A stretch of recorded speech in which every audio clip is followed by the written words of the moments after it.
Rex Stout's Nero Wolfe.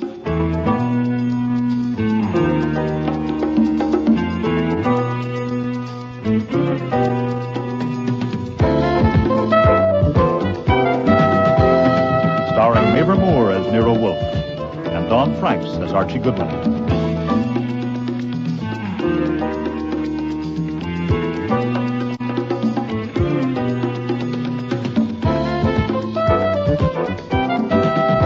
Today's episode, Disguise for Murder, with special guest stars Lally Cadeau, Jack Creeley, Neil Monroe, Eric Peterson, and Fiona Reed.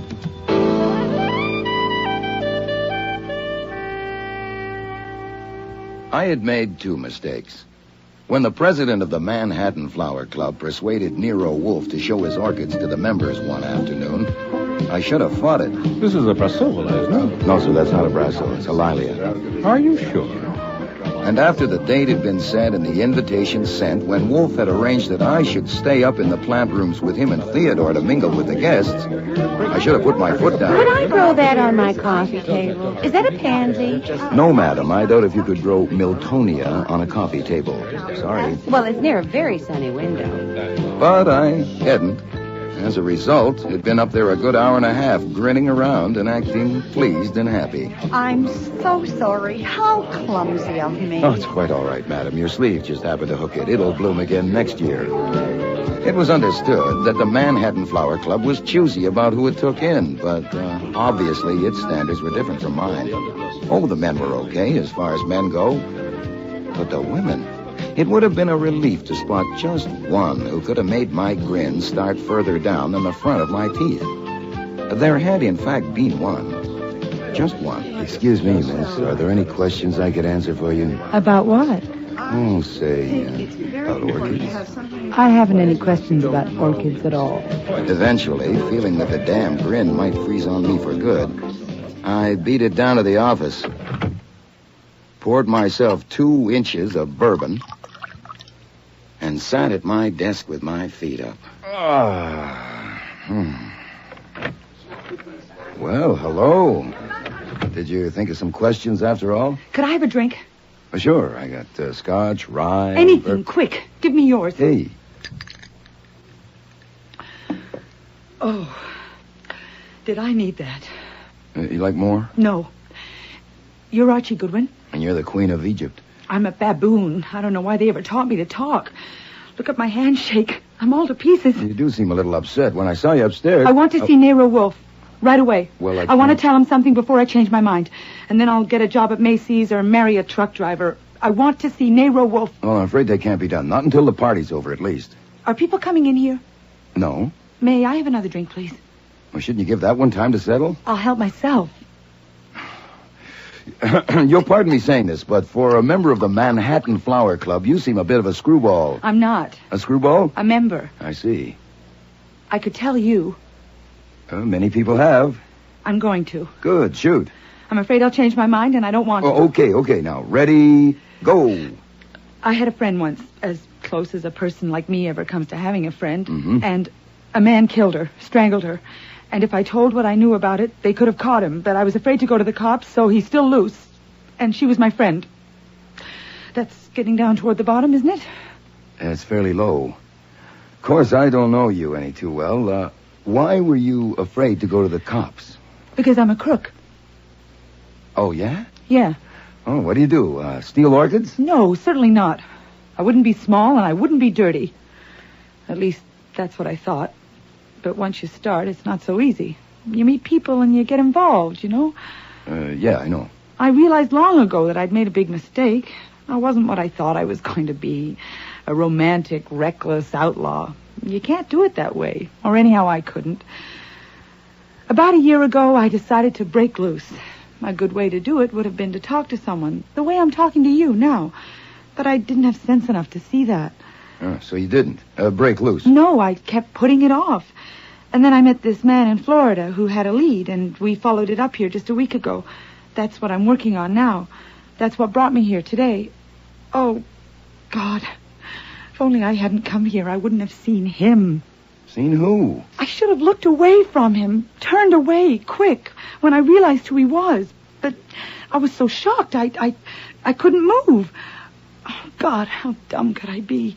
I just stood there staring at him, thinking I wouldn't have recognized him if he hadn't had the hat on. And then he turned and looked right at me. And he saw that I knew. Oh, God. Mrs. Orwin asked me what was the matter. And then I saw Nero Wolfe, and it gave me the idea of telling him. And then I saw you going out, and as soon as I could break away, I came down to find you. Oh, there. I feel better now. Yeah, it's good bourbon. Is it a secret who you recognized? No. I'm going to tell Nero Wolfe, then he can't touch me. Why not? Because I'll get Nero Wolfe to tell him that if anything happens to me, he'll know who did it. You'll know, too. You'll both know. Well, we would if we had his name and address. He must be quite a specimen to scare you that bad. Speaking of names, what's yours? Do you like Marjorie? So-so. I used Evelyn Carter in Paris once. Do you like that? It's not bad. What are you using now? Hey, come on now. You're not in a vacuum, and I'm a detective. They took the names down at the door.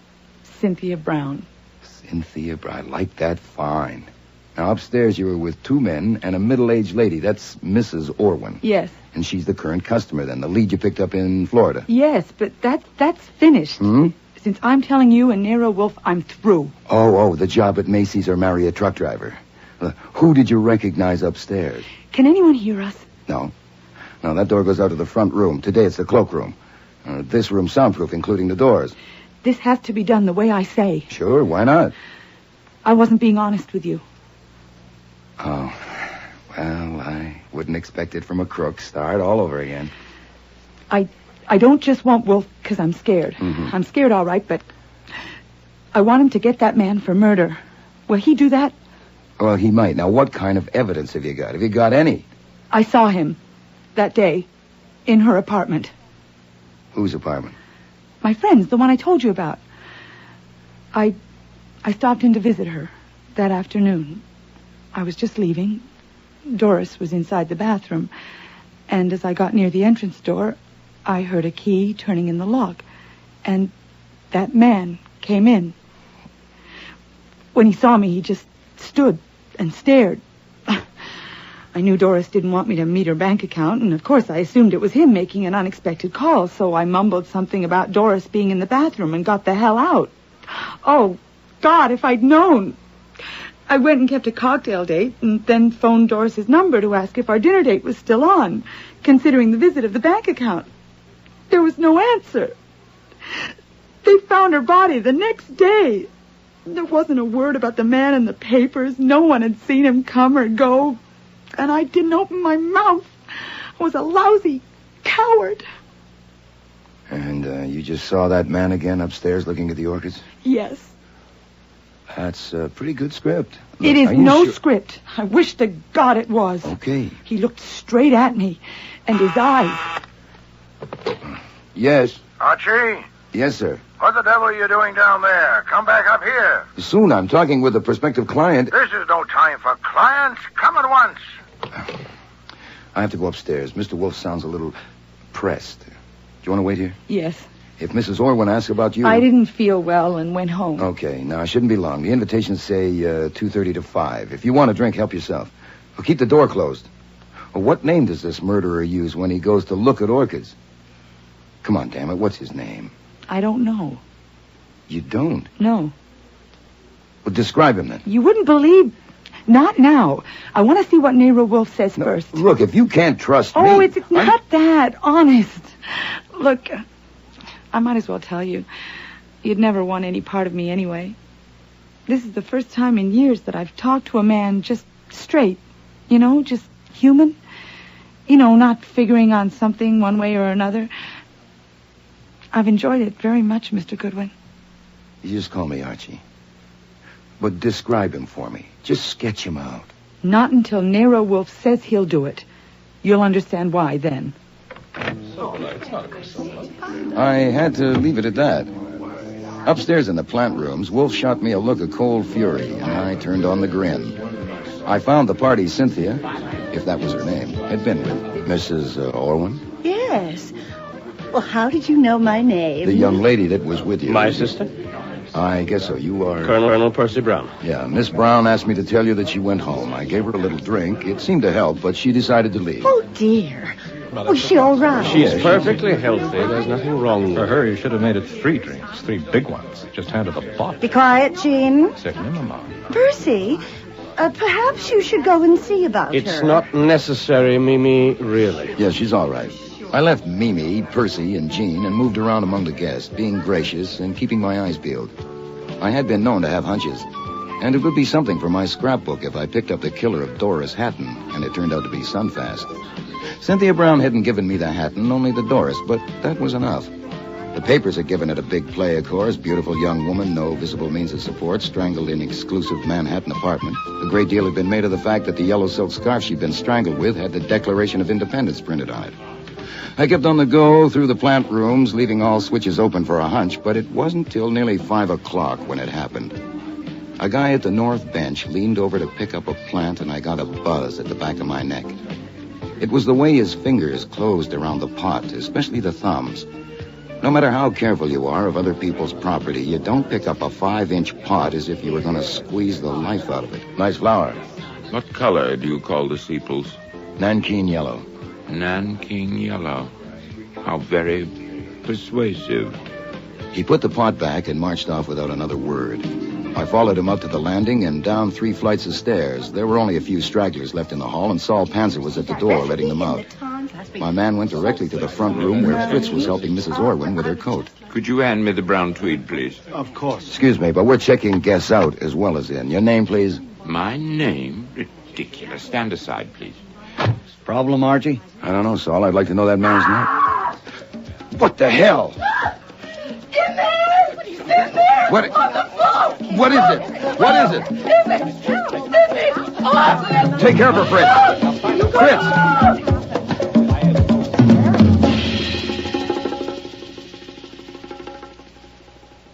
I'm here, Arch. It's too late, but send Fritz down the block for Dr. Vollmer. Right. Oh, no one leaves, Saul. Keep everyone that's left. Gotcha. Yes? It's me in the office. You better come down. That prospective client is here on the floor, strangled. I'm sure she's gone, but I sent for Doc Vollmer. Is this flummery? No, sir. Come down and look at her and then ask me. Hey, you can't go in there. All right, don't come in here. On knowing what... My God. Yes, sir. How did it happen? Don't know. Who is it? Don't know. The man at the door won't let us leave. No, sir, and you can see why. Now, outside, I certainly please. can, but we know nothing about it. My name is Carlyle, Homer N. Carlyle, Executive President of North American Foods. This is my wife. How do you do? How do you do? My wife was merely acting under impulse. I wanted to see the office. I didn't even go in. I'm sorry. We're both sorry. I'll do the talking, Ellen. Now, we have an appointment, and there's no reason why we should be detained. Look, we're all sorry, but you can't leave. I insist. Look, if nothing else, your wife discovered the body. We're stuck worse than you are with a corpse in our office. We haven't even got a wife that had an impulse. Percy, please do it the What's going on there, Saul? Guy insists on leaving. Of course I insist on leaving. You can't hold me here. Colonel Brown, I'm afraid... Saul, stop him. What the hell do you people think? You were warned, Colonel. Now, if you'll all... Guilt. What? Guilt. The compression got too great and boom, he exploded. I was watching him. Who the hell are you? My name is Morley. I'm a psychiatrist. Well, that's swell. Now go back in the front room and watch all of them. With a wall mirror in there, you can include yourself. This is illegal. You can't hold I'm me here. trying to... My appointment is very... Now listen to me. Make me stay. Oh, here's Nero Wolfe. My name is Homer N. Carlyle. I am president of North American Foods. I Quiet! only wanted to see your office, and there she was on the floor. Archie, get this tigress off me! Ellen, stop it! Oh. Hush! Madam, you have torn my lapel. My wife is distraught, sir. Shut up! Distinguished group of sincere and devoted gardeners. Flee! Saul! Yes, sir. Are you armed? Yes, sir. Put them all in the front room and keep them there. Let no one touch anything around this door, especially the knob. Yes, sir. Archie, come in the office with me. Good God. Yes, sir, it's not pretty. Sometimes you can do something, but it wasn't even worth trying. Long ago, can you guess? I saw her alive an hour ago. I would guess she's been dead about half an hour. Finger marks? No, something soft like a strip of cloth was used. Say a scarf. You haven't called the police? No, I wanted a word with you first. Very well. Report quickly before we call Inspector Kramer.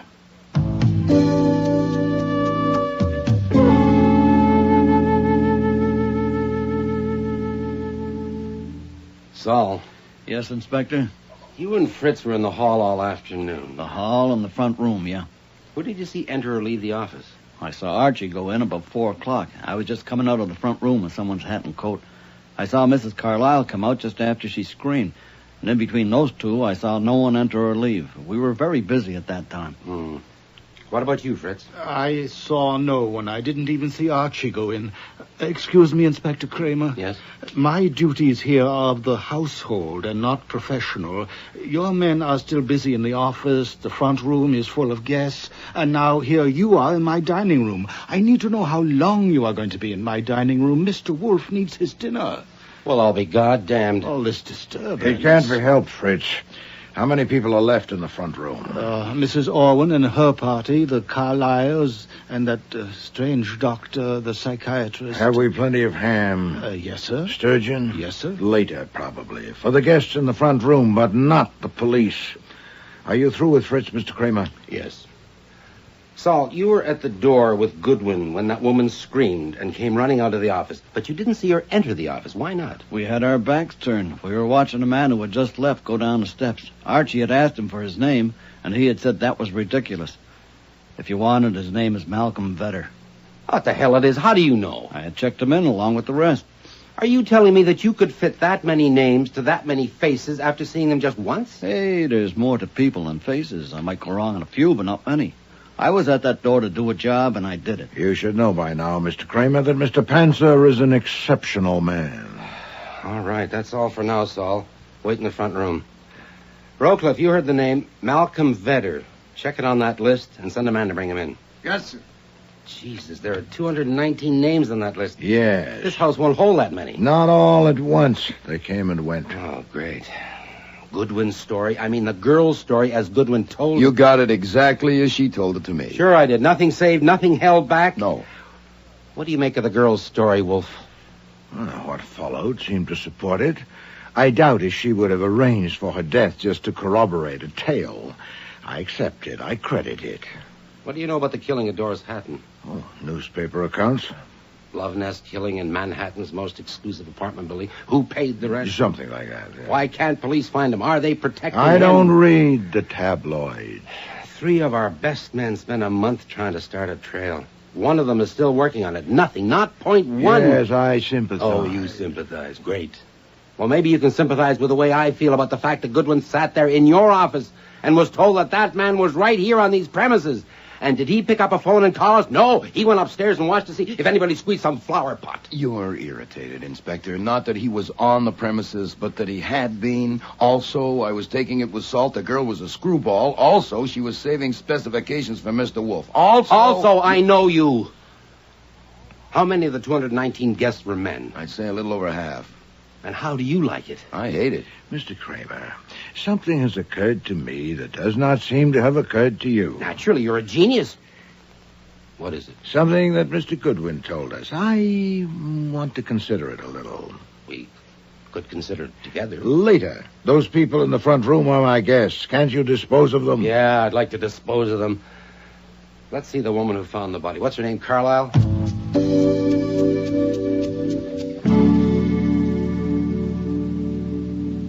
Inspector, my wife and I have been held here now for 2 hours. I know you have your duty to perform, but citizens have a few rights left, thank God. Now, why are we being detained? Mr. Carlyle, a woman was murdered here today. Well, that has nothing to do with us. I warn you. If my name or my wife's name is published in connection with this miserable affair, I'll make trouble, and I'm in a position to. Your wife discovered the body. By accident. May I say something, Homer? It depends on what you say. Oh? What do you mean by oh? I mean that I sent for your wife, not you. But you came with her. Why?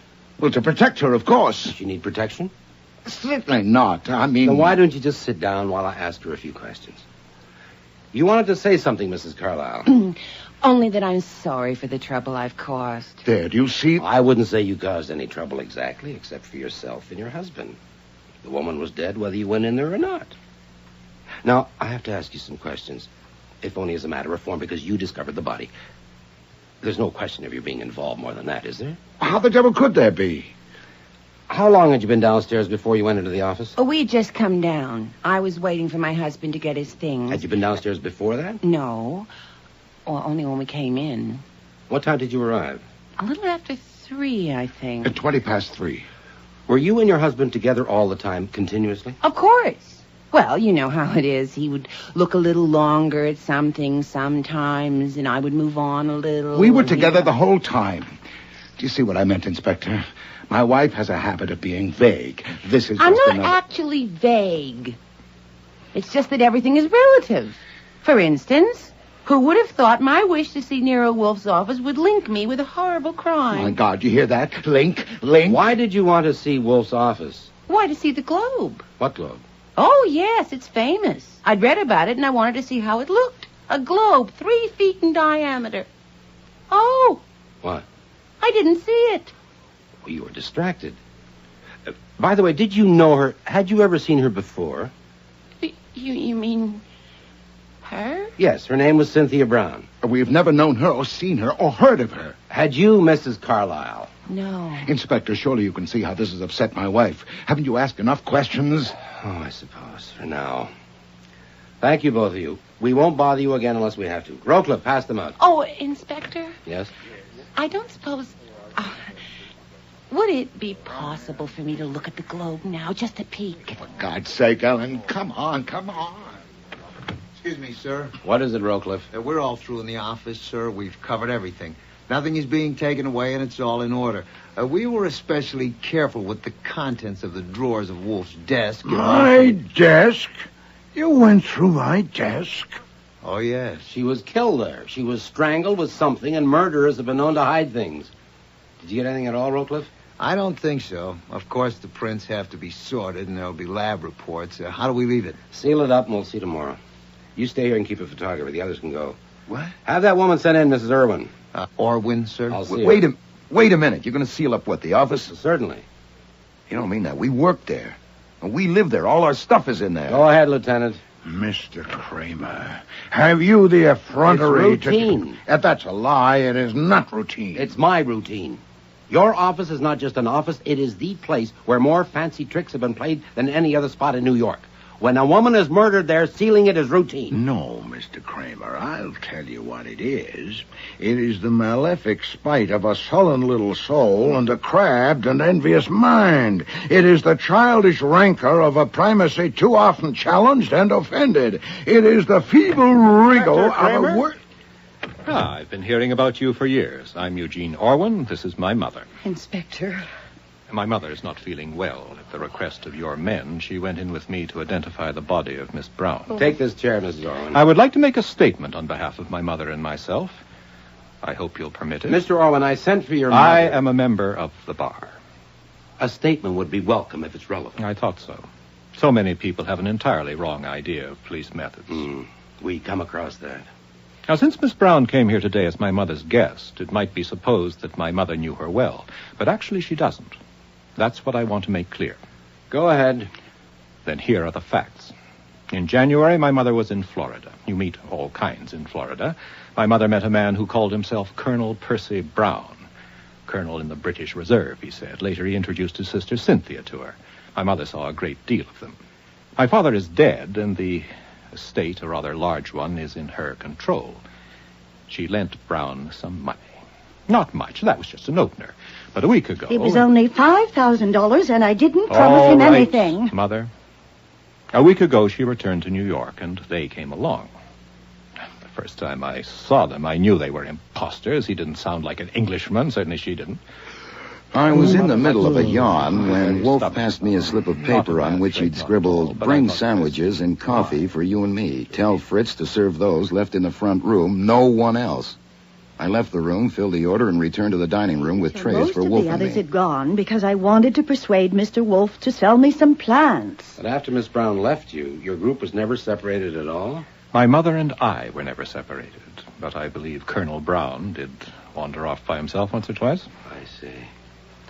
Well, I think that'll be all for now, Mr. Orwin. You and your mother can return to the other room. You won't keep us much longer, Inspector. I think we'll be through quite soon now. I do appreciate your consideration. Good. When you told me you had seen Orwin and his mother separated from each other during the afternoon. Pass the Dijon mustard, would you please, Mr. Wolfe? Here. Oh, thank you so much. Yes, Inspector. I saw them separated several times. So he lied. Oh, yes. The pepper, please, Archie. Oh, of course, sir. Thank you. Is that imported ham?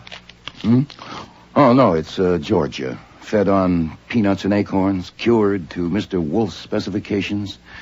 Smells so good, but it tastes even better. I'll copy the recipe for you. Oh, no, damn it, I can't because the typewriter's in the office. I am sorry. Rowcliffe, get that Colonel Brown in. Yes, sir. That man you wanted, Vedder, he's here. The flower pot strangler? And I'll take him first.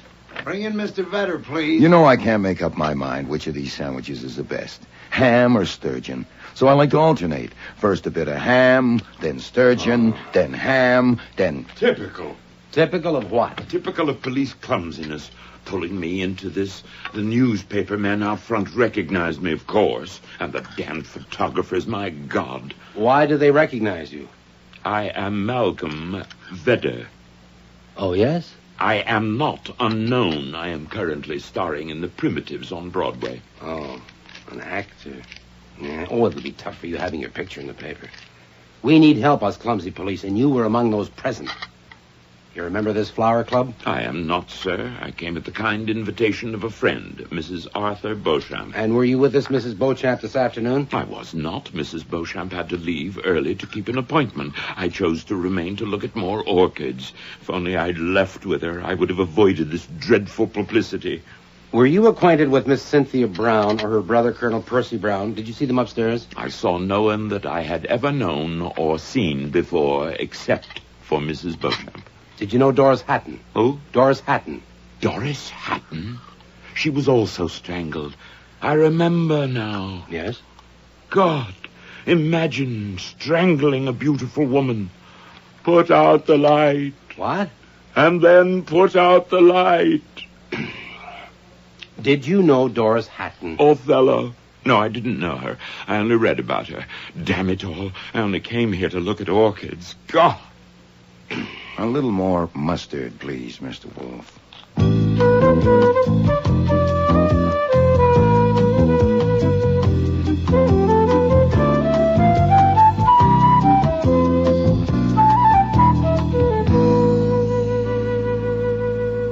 Your name, please.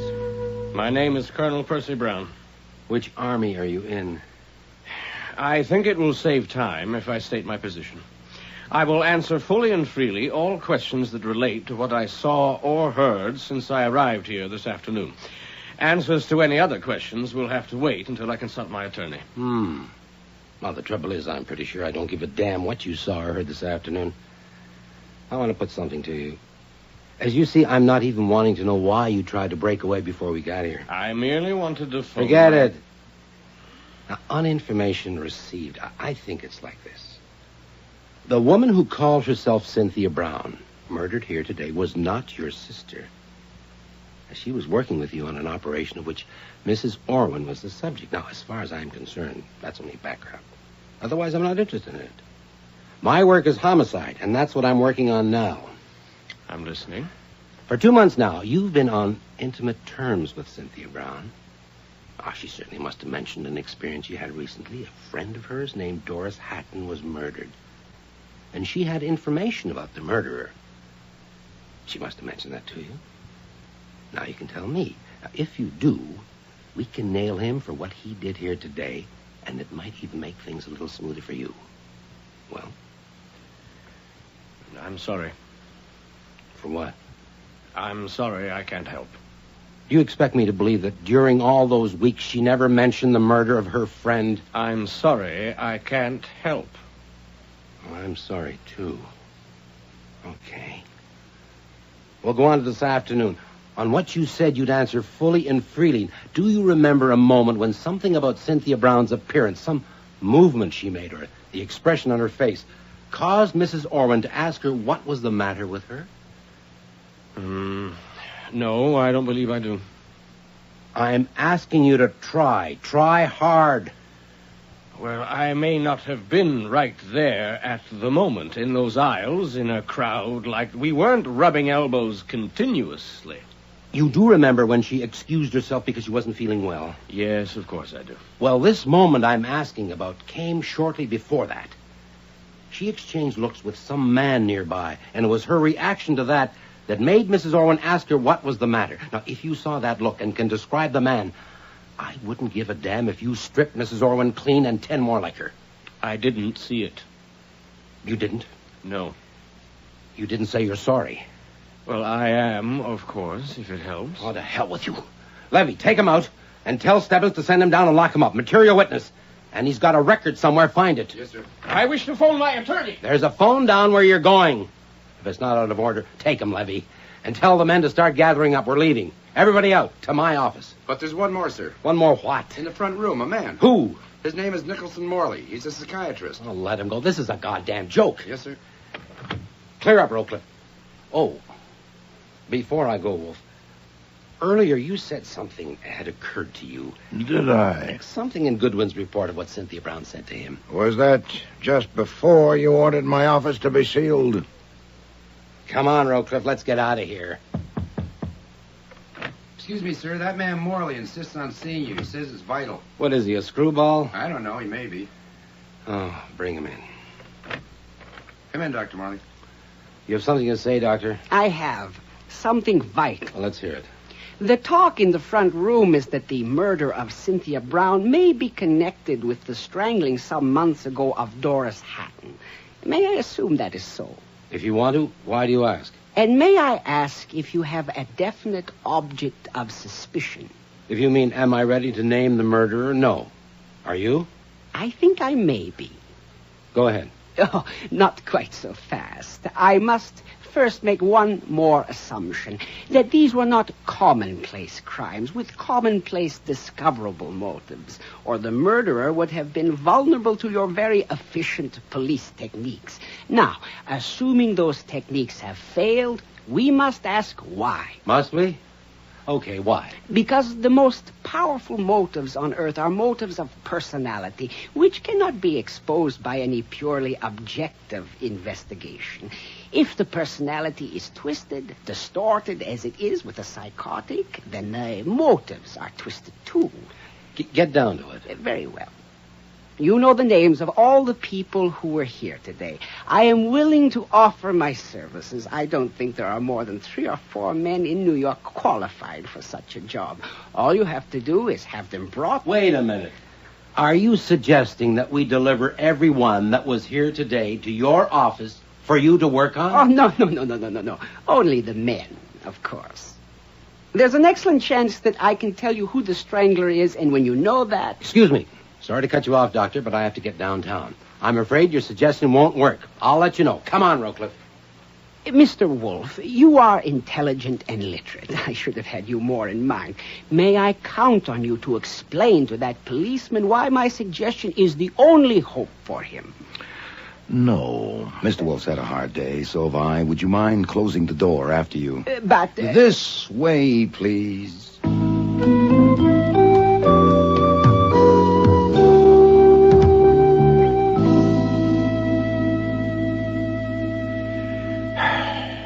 They've all gone.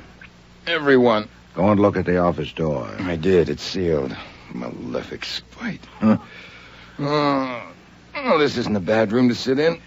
Archie, I want to ask you something. Yeah, shoot. Do you accept without reservation the story Miss Brown told you? In view of what happened, yes. All right, then assume it.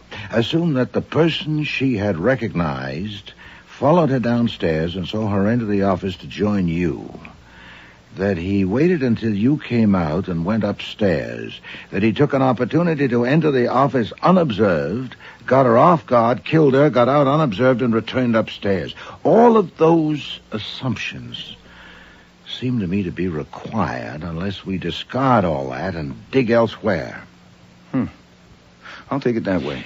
All right. Then we have significant indications of his character. Now consider it. He's killed her and is back upstairs, knowing that she was in the office talking with you for some time. He'd like to know what she said to you, specifically whether she told you about him, and if so, how much. Yeah. Now, I put it to you, with that question unanswered, would a man of his character leave the house? Or would he prefer the challenge and the risk of remaining until the body had been discovered to see what you would do. I'll be damned. He would stick around till the body was found. And if he did, then he's one of the bunch Kramer's been talking with. So that's what occurred to you that Kramer didn't get, huh? No, by no means. That's a different matter. This is merely a tentative calculation for a starting point. If it's sound, I know who the murderer is. Well, if you want me to get him on the phone, I'll have to use one in the kitchen. I want to test the calculation. So do I. But there's a difficulty. Huh?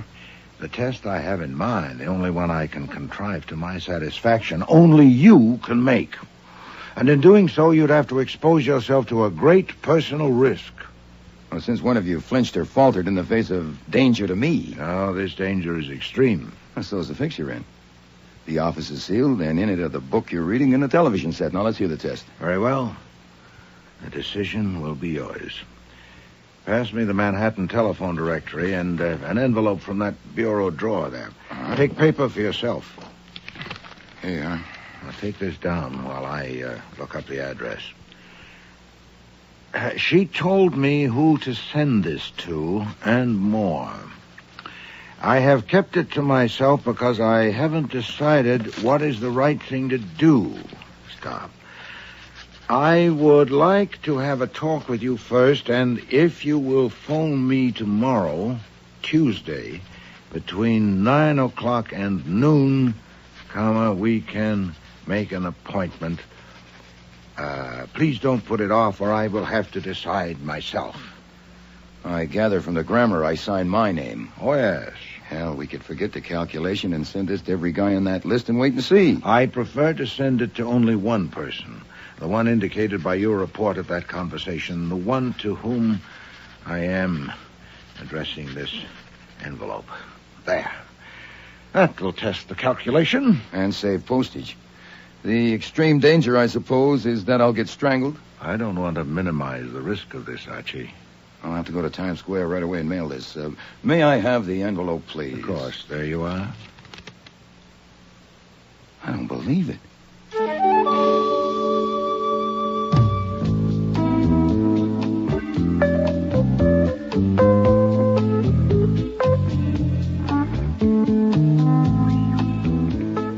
I was with Wolfe in the plant rooms the next morning when the call finally came.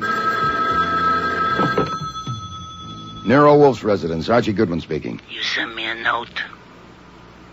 Did I? What about? About an appointment. Can you discuss it? Sure, I'm all alone. There's no extensions on. But I don't recognize your voice. Who is this? I have two voices. This is the other one. You made a decision yet? No, I was waiting to hear from you. That's wise, I think. You free tonight? I can wriggle free. Drive the northeast corner, 51st Street, 11th Avenue. Get there at 8 o'clock. Park on the corner. You got that? Got it. You'll be alone, of course. Yeah. I still don't recognize your voice. You know, I don't think you're the person I sent the note to. I am. It's good, isn't it? Mr. Wolfe, you saved a lot of postage. Ah, you have an appointment? For 8 o'clock. Get Saul. We have planning to do.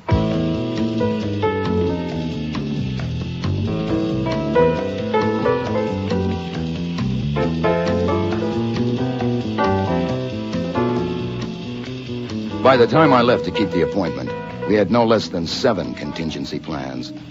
I parked at the meeting place at 7:47 and cranked down the window for a good view of the filling station across the street. At 7:59, exactly on schedule, a taxi pulled in and stopped by the pumps. And the driver got out, lifted the hood, and began fiddling around inside. Saul was in the passenger seat. I rolled up my window and waited. A kid, barely old enough for high school, was motioning to me to roll down my window. You, Goodwin? Yeah. This is for you. Hey, wait a minute. Come back here. Make no signal of any kind.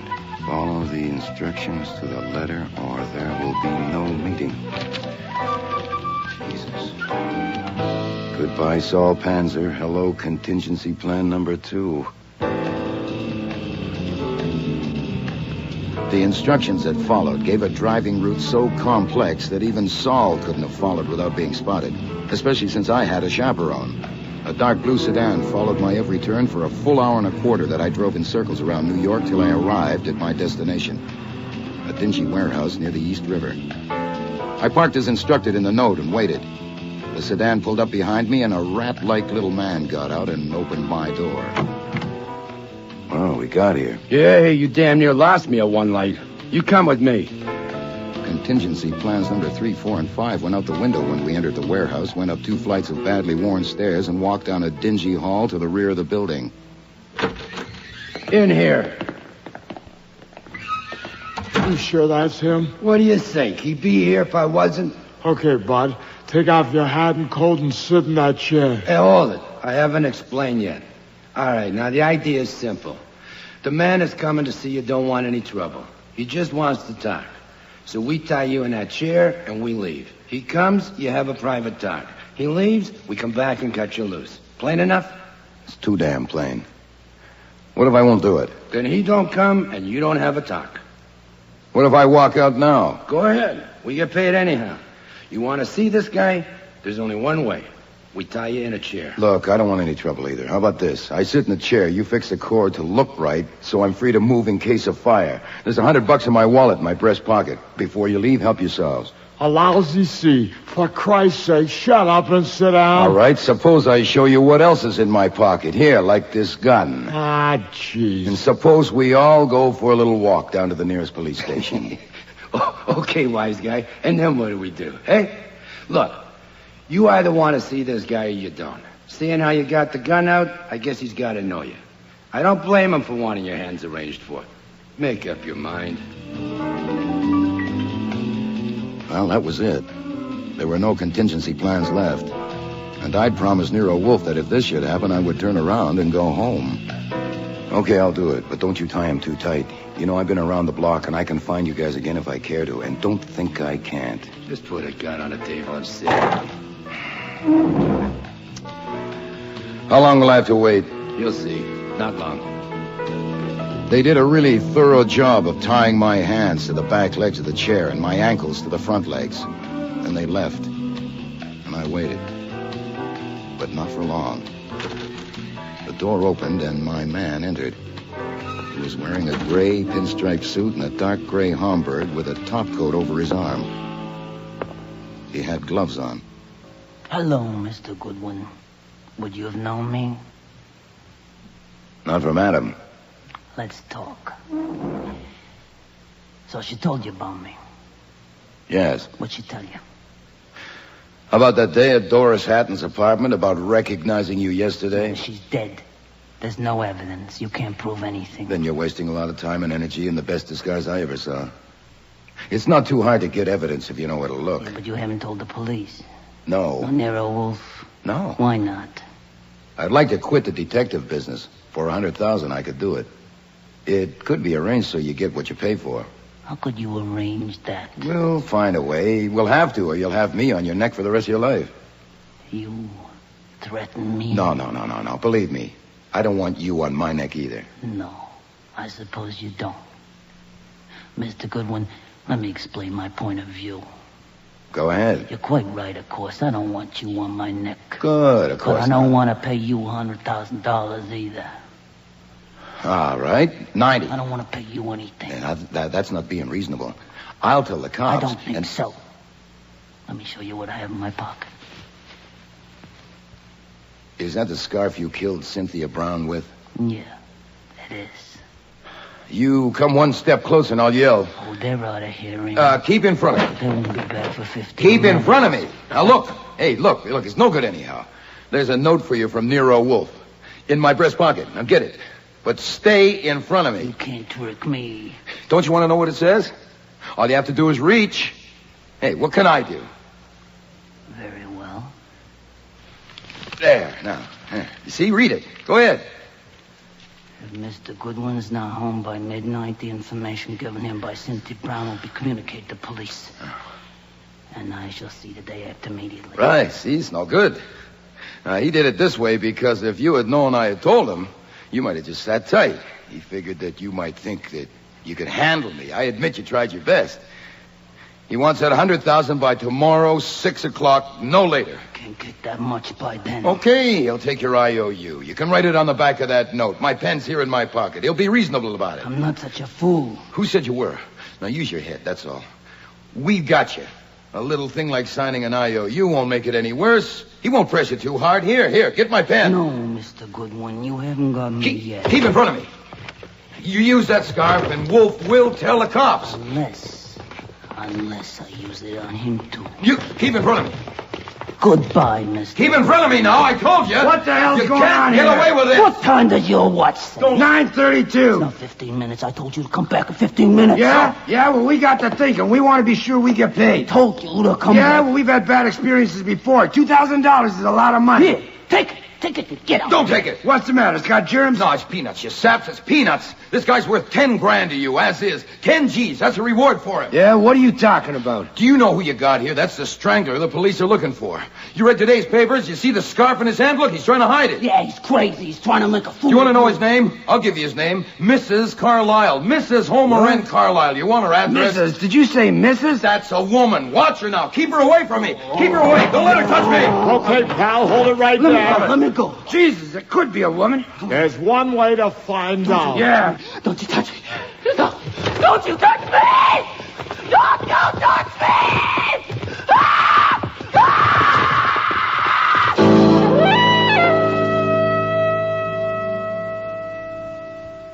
Well, I hope you're satisfied.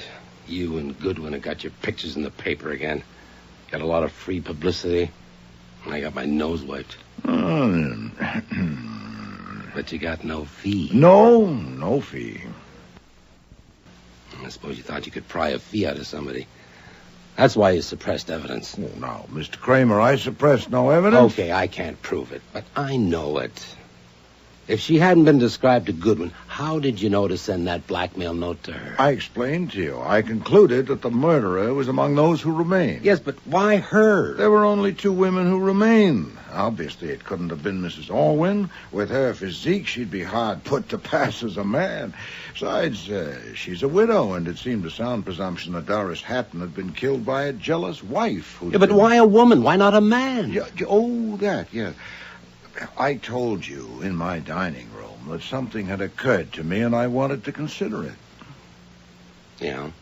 Later, I would have been glad to tell you about it if you hadn't acted so irresponsibly and spitefully in sealing up this office. All right. That made me doubt if you were capable of proceeding properly on any suggestion from me, so I decided to proceed myself.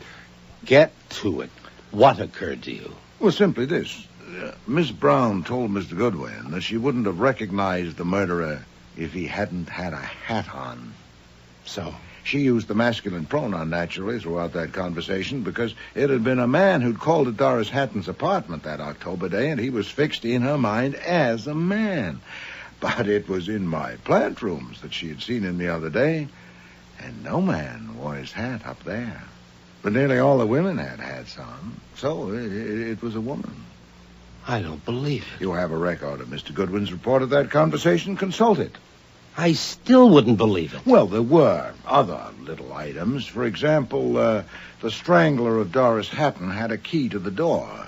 But surely the provider who had so carefully avoided revealment wouldn't have marched in at an unexpected hour to risk encountering strangers.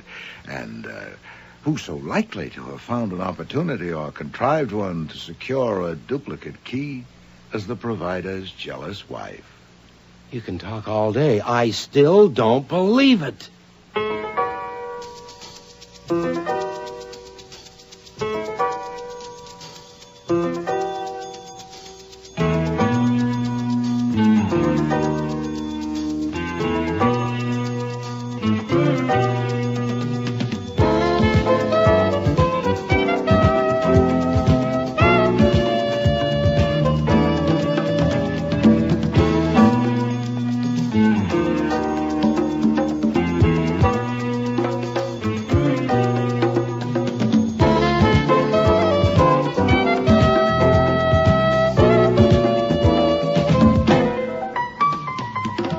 Starring in today's episode were Mavor Moore as Nero Wolfe, Don Franks as Archie Goodwin, and Cease Linder as Inspector Kramer. Lally Cadeau was Mrs. Carlyle, Jack Creeley, Malcolm Vedder, Neil Monroe, Colonel Percy Brown, Eric Peterson, Dr. Morley, Fiona Reed, Cynthia Brown, Denise Ferguson, Mrs. Orwin, Michael Tate, Gene Orwin, Henry Raymer, Homer N. Carlyle, Nick Nichols, Charlie, Jim Morris, Skinny, Alfie Skopp, Saul, and Frank Perry was Fritz. Music was composed and conducted by Don Gillis. Technical operations by John Jessup. Sound effects, Bill Robinson. The production assistant was Nancy McElveen, and casting consultant was Ann Weldon Tate. Disguise for Murder was written and produced in Toronto by Ron.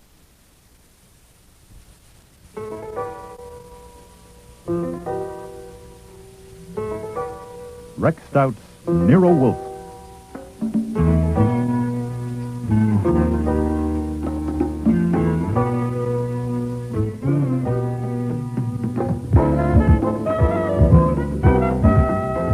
Starring Mavor Moore as Nero Wolfe and Don Franks as Archie Goodwin.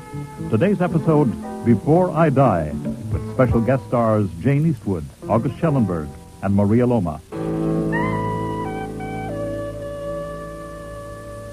That Monday afternoon in October, life in the office of Nero Wolfe, where I work, was getting to be more than I could stand.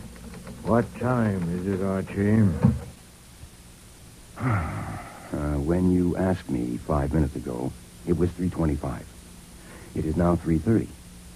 And when you ask 5 minutes from now, it will be 3:35. But I won't be here to answer, because I am going out for a walk. A simple answer would have done. Indeed, it would have been all that was expected. Oh, boy.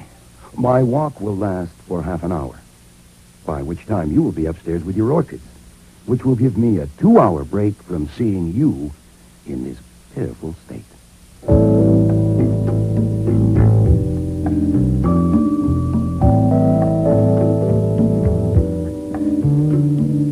I wasn't blaming him. I was merely fed up with him. You see, it was smack in the middle of the great meat shortage after the war. And to my 270-pound boss, a meal without meat was an insult. He'd got so desperate that he started taking long walks, as, for instance, back and forth between his chair and the bookshelves. Anyway, I got my coat on and was just reaching for the front door. Your name's Archie Goodwin. Thanks. How much do I weigh? Come on out. Guy here in a car wants to see you. The black Cadillac. Yeah. Uh-huh. Oh, hold it for a minute.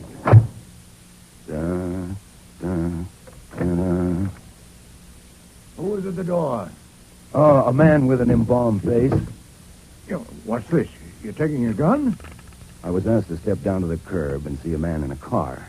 I recognize the man since he is one of our most famous citizens, Tizio Parito, also known as Daisy Parrott. His latest title is the King of the Black Market. Look, when he phoned this morning, I told you I wouldn't see him. Yeah, and I told him. I guess Daisy Parrott doesn't take no for an answer.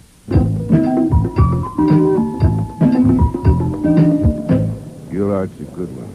And you're Daisy Parrott. What do you want? Hey, boss, he's got his hand on a gun in his pocket. And he's a damn fool to let you stand behind him. Mr. Wolfe knows you're here. Now, what do you want? I want to see Wolfe. Nope. No, sir. I told you on the phone this morning that Mr. Wolfe is too busy to see you. He's got more work than he can handle now. I intend to see him. Bring him out here. Now, look. Don't think I'm laughing you off. People who laugh you off or have to show up at a funeral playing the lead, okay? But whatever you have in mind, Mr. Wolfe wants no part of it. Now, that may make you sore, which I'd like to avoid if possible. Archie! My God. Archie, what does Mr. Parrott want? Nothing. He just stopped by. He wants to see you. Then confound it, Archie. Bring him in here. What? Bring him in.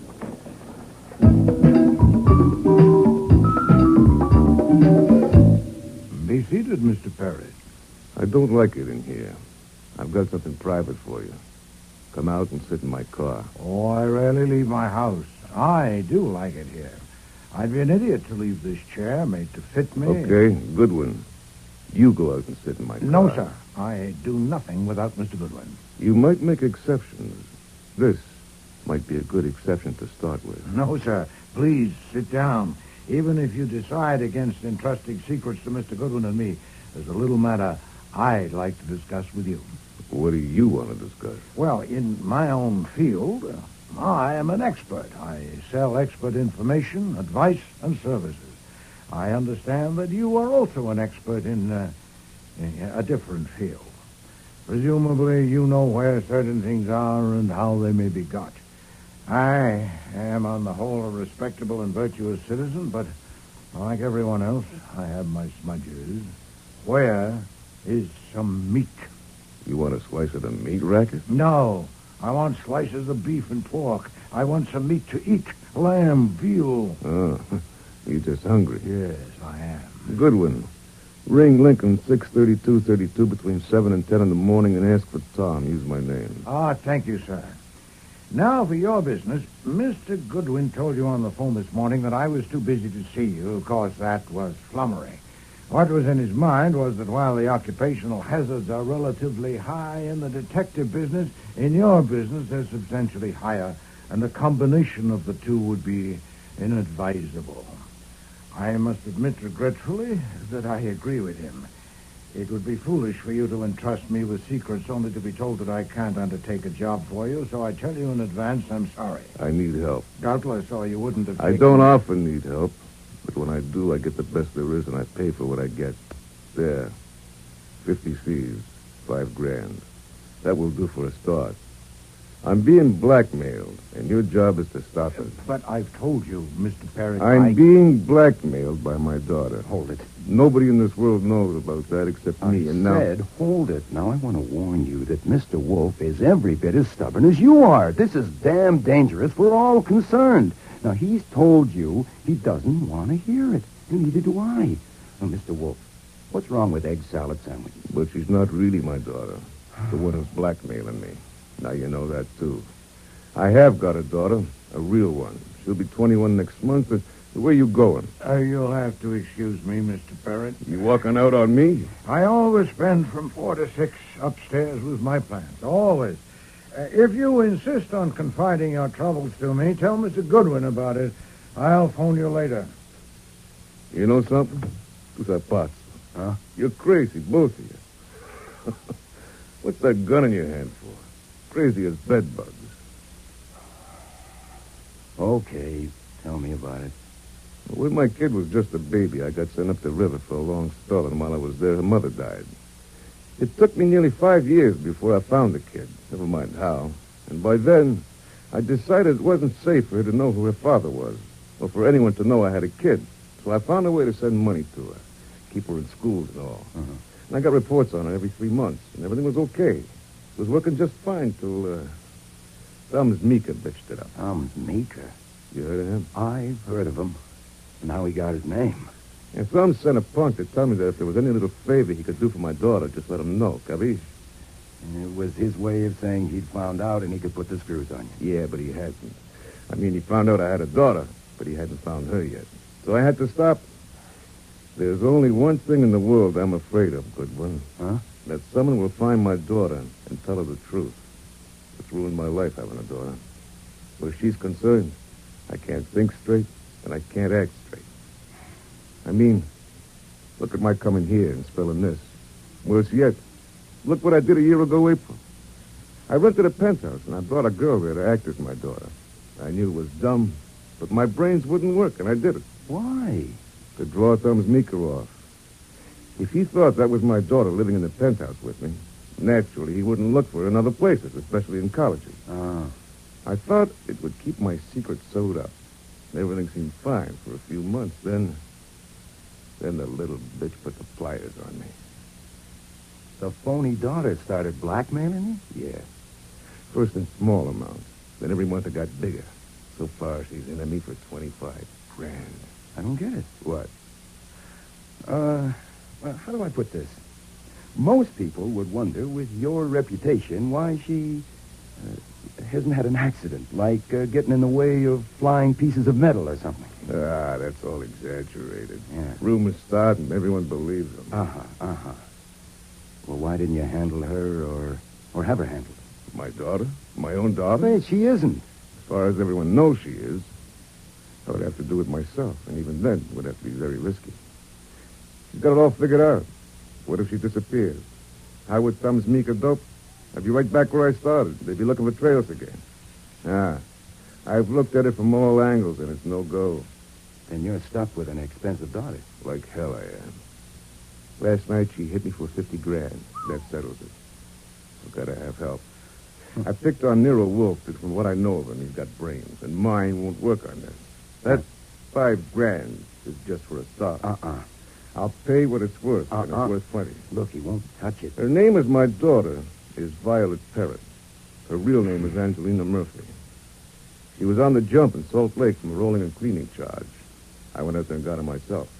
See, I doped it that I'd have her sewed up because the Salt Lake Fuzz would like to have her back if she got tricky. But it didn't take her long to realize that I couldn't unload her. Okay. You'll have to deal with her. Is it true Wolf never leaves the house? Absolutely true. So you see... Violet will be here at 9 o'clock tonight. Mr. Wolf will have to call you. Now, after he's seen Violet, there's another job he'll have to do. With my real daughter. He'll have to be very careful. Look, that can wait. Her name's Beulah. Beulah Page. I'll write her address down for you. Look, Mr. Parrott, there's no point... Goodwin. Yeah? I know I can trust you. I'll be in touch. Ciao. Ciao. Why are you disturbing me, Archie? I'll be down at 6 o'clock. This is urgent. A question for you to mow. Well? What color do you like in shrouds?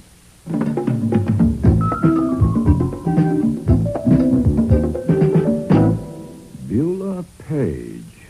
This address is near Columbia University, less than half an hour away. Yes, sir. Get her. Now, if possible. But Parrott said... We don't even know there is a daughter. All we have is what Parrott told us.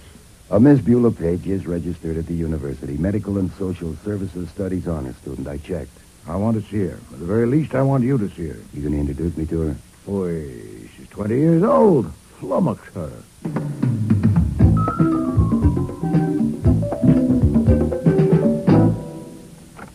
Hello. Hi there. I'm looking for Miss Beulah Page. Well, you found her. Are you a preacher? No, I'm not exactly. My name is Stevens, Harold Stevens from Dayton, Ohio. May I have a moment? Sure. Only it's too bad you're not a preacher. It certainly is, if you want one. What I want to ask, I would like very much to have a talk with you this evening because, well, I'll only be in the city a short while, and I want to tell you about the Dayton Community Health Center. How did you know I was interested in health work? Oh, Miss Page, we keep our ears to the ground at all universities. Your outstanding record is known to us, and of course we've read your thesis. You've read my thesis? Indeed we have. It's outstanding, which is why I would like to have a talk with you. Oh, well, that's very exciting, but... Oh, come in, please. Thank you. This is Mr. Shane, Morton Shane. Mr. Stevens, is it? Harold Stevens. How do you do? Oh, well, I've got to tell him, Mort. The reason I asked you if you were a preacher. Oh, yes. Because we're going to be married. Well. We just decided to, just before you knocked on the door. So, you see, you're the first to know. Beulah, you're tiddly. Oh, no, I'm not. I'm happy. And if I'm a little tiddly, it's your fault. Oh, wait a minute. Who made the cocktail? Hasn't a girl got a right to make cocktails when she's engaged, Mr. Stevens? Oh, wait, there's a little left. You are good luck. You have to have one with us. Well, wait a minute. Wait, I've got a better idea. Now, I ought to be ashamed of myself for busting in on your celebration, especially right at dinner time. Why not let me help you go on celebrating? How about a betrothal dinner? Well, I don't know. Oh, that sounds just great. Morton, it's fate. Look, I'm staying with a friend in town who happens to be a very famous man, and he's also very hospitable. I'll call him up right now and tell him we're coming, all right? Well, after all, what's he famous for? Who is he? Come on. He's Nero Wolfe, the detective. I've known him for years. Oh, Martin, let's go have dinner with Mr. Wolfe. Oh, please. You can't refuse my first request as your bride-to-be. Beulah. Oh, let's make him go, Mr. Stevens. He has a strong sense of propriety because he's in his last year at law school. He thinks lawyers are the guardians of everything from social conventions to moral righteousness. Not righteousness. Right. There, he accepts. Let's go.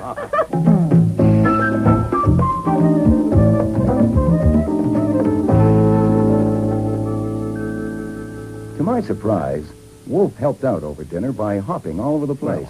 Conversationally, that is. It saved me from having to talk about the Dayton Health Center. He asked Beulah about his courses.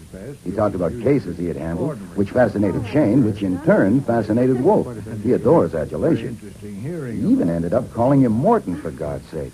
Morton, I hope you're prepared to face the fact that very few people like lawyers. I don't, as a general rule. You know, they're inveterate hedgers. They're insufferable word stretchers. I had a lawyer draw up a tort for me once. Look, just a simple conveyance, and he made it 11 pages. Oh, God. Well, 2 would have done it. Have they taught you to draft torts? Oh, naturally, sir, that's in the course, yeah. I try not to put in more words than are necessary. Well, for heaven's sake, keep it brief.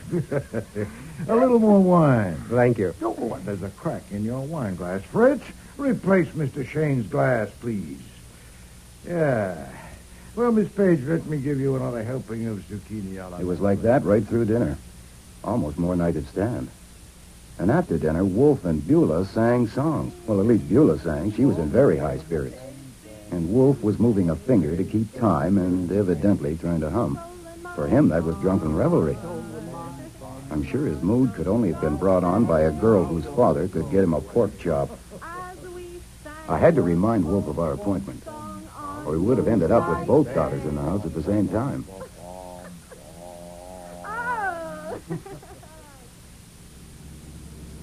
I finally got the 2 celebrants into the car and was driving them home. You know, you're a swell guy, Stevens. That was a swell idea you had. Hey, now I've got one. What do you think of this? You drive us to Maryland and we'll get married. Now who's tiddly? Well, that's a good idea, isn't it? It stinks. Why? Look, I may not have any father or mother or even aunts or uncles, but I don't have to sneak off to Maryland in the dead of night to get a husband. I'm going to have flowers and white things and sunshine if I get a break. Anyway, what about that test tomorrow? You said it was important. Well, it is. Home, Stevens. Him first because he has to study. And then you can come up to my apartment and tell me about your health center. You haven't said a word about it all evening. Well, I didn't want to spoil the celebration. Brides-to-be should not discuss business on their betrothal night. I'll phone you tomorrow, okay?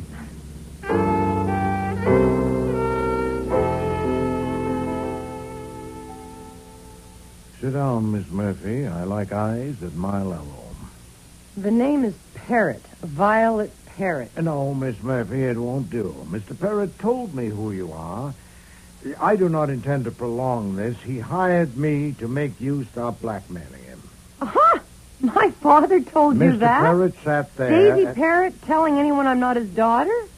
Now, you think I believe that? I think you find it difficult to believe Miss Murphy because you've misjudged his character. Ha! You haven't stopped to consider that his strongest feeling, stronger even than his feeling for his daughter, is his vanity.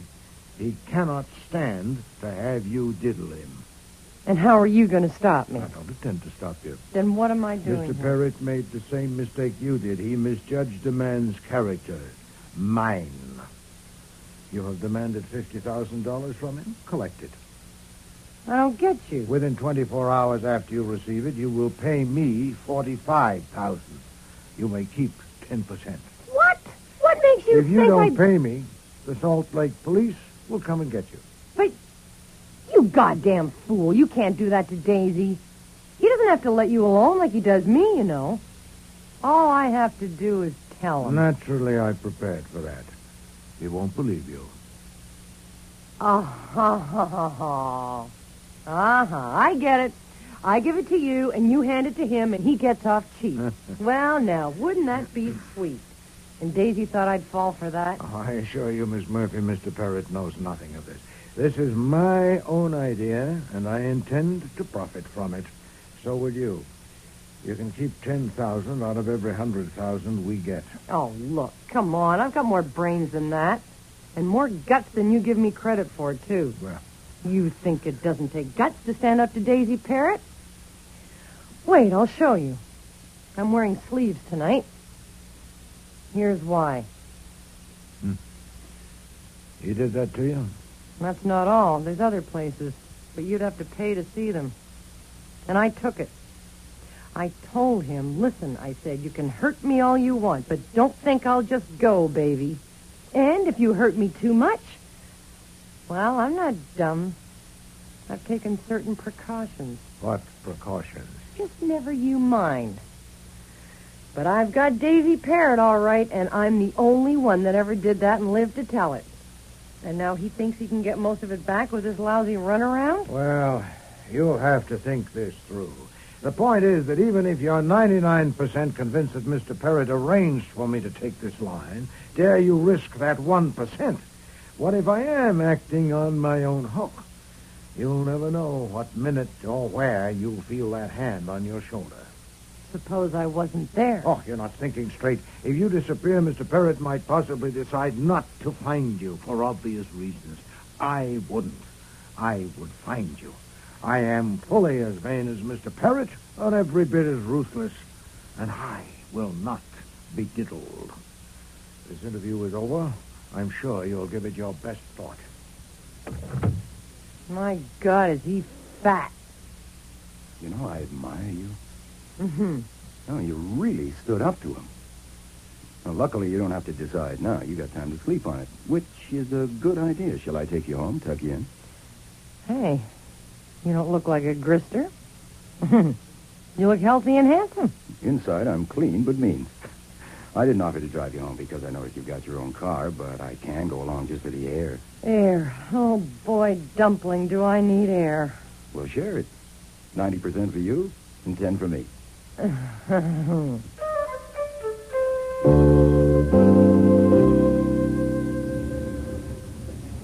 You know, Angelina, you're sunk. You can cut out the Angelina. Just call me Angel Food. Ooh, I don't like angel food. I'll call you Maple Delight. No, but you're absolutely sunk if you try to pull it through. Now, I speak frankly because I admire you in more ways than one. Oh, Dumpling. And also because I enjoy life, and I don't care to leave it at this point. If you go on putting the B on Parrott and don't give Wolf his 9/10, Parrott will find out sooner or later. Then not only will Wolf get it, but I'm liable to get it, too. Even if I'm not as healthy and handsome as you thought I was there for a minute, I do have my skin on straight, and I kind of like it that way. Just go on talking. You haven't said anything yet, but your voice goes right through me. I don't even want to drink. Look, to show you how selfish I am, I've got a suggestion. You haven't got a chance to clean up. Not one in a million. You're squeezed in between Daisy Parrott and Nero Wolfe, and that's no setup for a Sherman tank, let alone a lady. You were going to make a suggestion? Tell Parrott, or I'll do it for you, that the jip is up. You're merely his loving and obedient daughter, but it would be nice to have an allowance of, say, $300 a week. $300 a week? You'd probably settle for that, no hard feelings. Wolf wouldn't be able to get a cut of it, and you'd be earning over $15,000. That's more than a U.S. senator gets today. Hey, you know, I usually hate to be driven by a woman driver, but you're good. I thought you would be. You're very good. I can turn corners and back up. Yeah, that's my building just ahead. You wouldn't con me, would you, Dumpling? If you still think Parrott and Wolf framed it, you're batty. You don't know Wolf. I don't know you either. So, let's see what we can do to fix that up now, huh? We'll leave the car here. Later I'll come down and drive you home. Come on. Angelina, Miss Murphy, I don't think you... Dumpling. What? This isn't Halloween night, is it? No, it's not. Then why's that guy in the car wearing a mask? Get down! Ah! I'm shot. Quick. Oh, my God, I'm shot. Don't move, kid. Just try to be quiet. Angel food. Don't... Shane. God damn. Shane.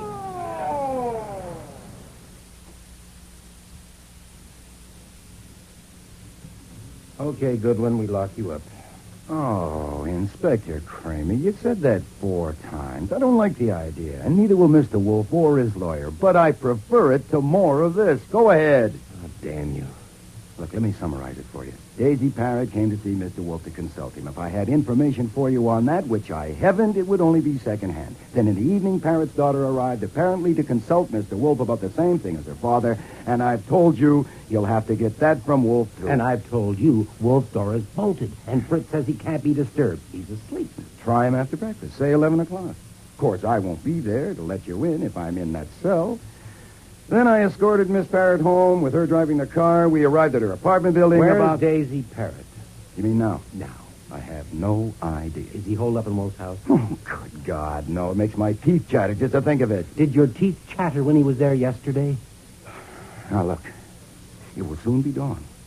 Now, I told it over and over. All I know. You know damn well the man to tell you what Parrott and his daughter wanted is Wolf. You know damn well I can't tell you. You also know if you hold me, Mr. Wolf will resent it, and you won't be able to depend on a thing he says. Now, Kramer, what do you want to do? Get in another jab in a private feud or solve a murder? Okay. I warn you. I'm going to take a nap. Either in a chair, or on a cot, or home. In bed. Get out of here. Go on, get. In the cab on the way home, I was trying to add it up, but I couldn't even begin. Why had Parrott decided to erase Violet? And what was the big idea of dragging Wolf in? Not to mention me. I decided I would have to shoot Parrott. It wasn't merely a hangover from my sensation as I watched Violet die on the sidewalk. It was a realization of where Wolf and I were sitting. To be tangled up in a gang war between Daisy Parrott and Thumbs Meeker wasn't taking a risk. It was checking out. But then as we pulled up to the house, I changed my mind. Killing Parrott was the worst thing I could do. The guy I really wanted to shoot was Wolf. All this for a pork chop. Hold it right there, Goodwin. No funny moves, Goodwin. That's a gun in his pocket. Is it the one he used last night? Don't be too smart. I want to ask you about last night. My car's around the corner. Go ahead. We'll come behind. We can talk here. I've often talked here. What do you want to ask me? Get going. I like it here. What's that? Taxi. Hey, we shouldn't be out in the open like this. I said get going, Goodwin. I was about to say I like it here. You can relax, Parrott. Even if I had ideas, which I haven't got my gun. They took it away. Hey, that cab! Get down, boss! I didn't duck or dive. I just dropped. This time I didn't see the man in the cab at all, even to see if he was wearing a mask. I was moving too fast, rolling to get around the corner to safety. When it was safe, I stuck my head around the corner and saw two forms as flat as mine. Only they were much quieter. I crawled over to them.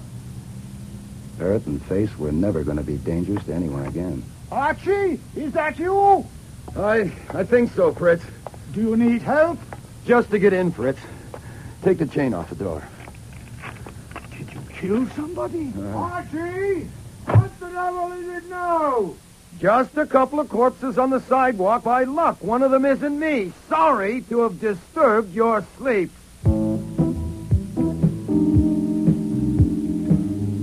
So Kramer didn't have to wait till after breakfast to see Wolf. He and his squad of scientists arrived within minutes and stayed for hours. Wolf told him almost everything about Parrott's visit, but he saved items like Violet being a phony and the kind of lever she had in her father. Her real daughter was left out entirely. And when the company finally left, the sunlight was entering the window beyond Wolf's desk. That may have well been the longest night I ever spent. I hope they're... Nero Wolfe's office. Archie, Saul here. I want the boss. Hold on. Saul Panther. Good. Go up to your room and look at your face. It needs washing. So would yours. You spent the night rolling around on site. You mean you have private business with Saul? You got him working on something? Certainly, Mr. Parrott's job. Since when? I phoned him last evening when you were escorting Miss Murphy home. Why? Because of something that had been said that aroused my suspicions. If you're out of it, Archie, you won't have to lie to the police when you go downtown to sign your statement. Go and wash your face. Yeah, well, I'll be damned. Excuse me. Oh, by the way. Yes? I suppose it would be futile to call that number Mr. Parrott gave us, now that he's dead. I'm out of it.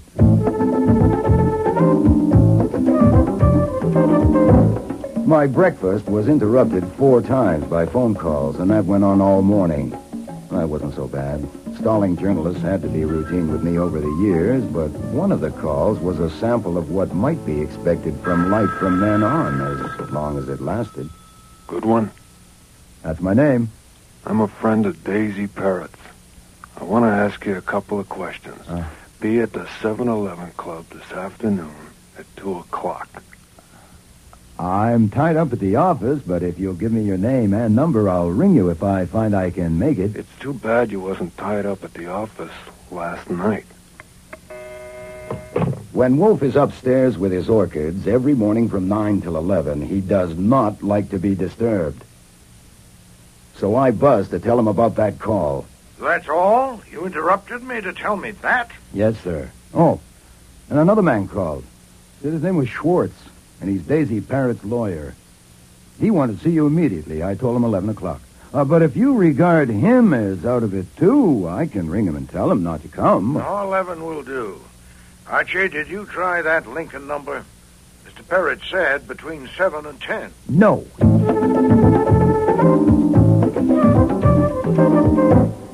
Sit down, Mr. Schwartz. Thank you. Mr. Wolfe, I must apologize for being urgent about this appointment, but I felt there should be no delay. I gathered from Mr. Parrott last evening that you had not explicitly given your assent, and therefore... Assent to what? Why, to your appointment in his will as executor of his estate, in effect the guardian of his daughter. Huh? Did you? Utterly preposterous. I was afraid of that. It will complicate matters. You see, there is a question whether the $50,000 provided for that purpose will go to the executor if the executor is not you. Did you say 50,000? Yes. Tell me about it. In the past, I have attended to a few matters for Mr. Parrott of a minor legal nature. But last evening, he came to my office, my apartment. He has never been to my office, and asked me to draw up some papers at once in his presence. What time was this? Oh, he arrived about 9. Was there until after midnight. I'm afraid it took a long while. You understand, it's a difficult business, extremely difficult to convey property by testament to a daughter without naming or identifying her in any way.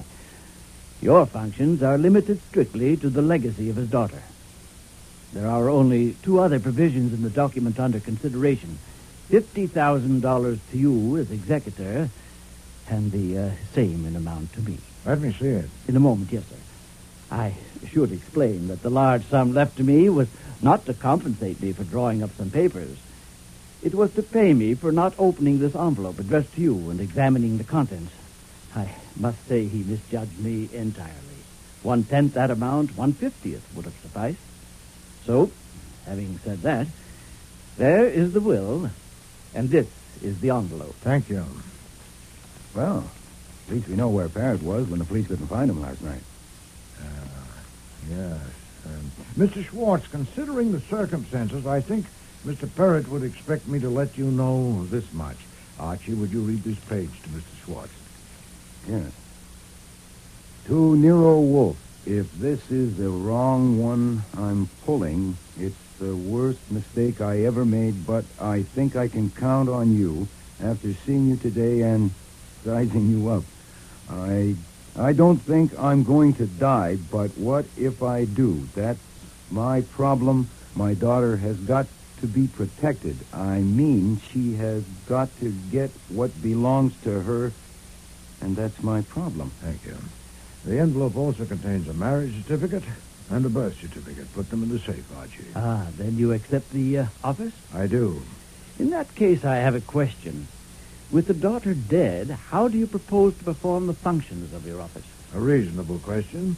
I had Archie read you that page because I wanted to understand why I cannot give you an answer. Since Mr. Parrott trusted you, he would expect me to give you this much satisfaction. The daughter is not dead. Beyond that, Mr. Parrott left it to me, and so will you. I see. I hope you'll forgive me if I mention another detail. I understand that Mr. Goodwin here was present when Miss Parrott was killed. Yes. He was also present when Mr. Parrott and his companion were killed. Yes. But Mr. Goodwin was not injured. Only my pride. Mr. Wolfe, I don't know whether you fully realize the inferences that will be drawn by Mr. Parrott's associates when they... Nero Wolfe's office. Archie, can he talk to me now? Hold on a moment, I'll see. The man who called earlier. The one who wouldn't leave his name. I'll take it. Nero Wolfe speaking. Your name, please? Oh, I'm sorry, sir. I never speak to people without a name. Just a moment.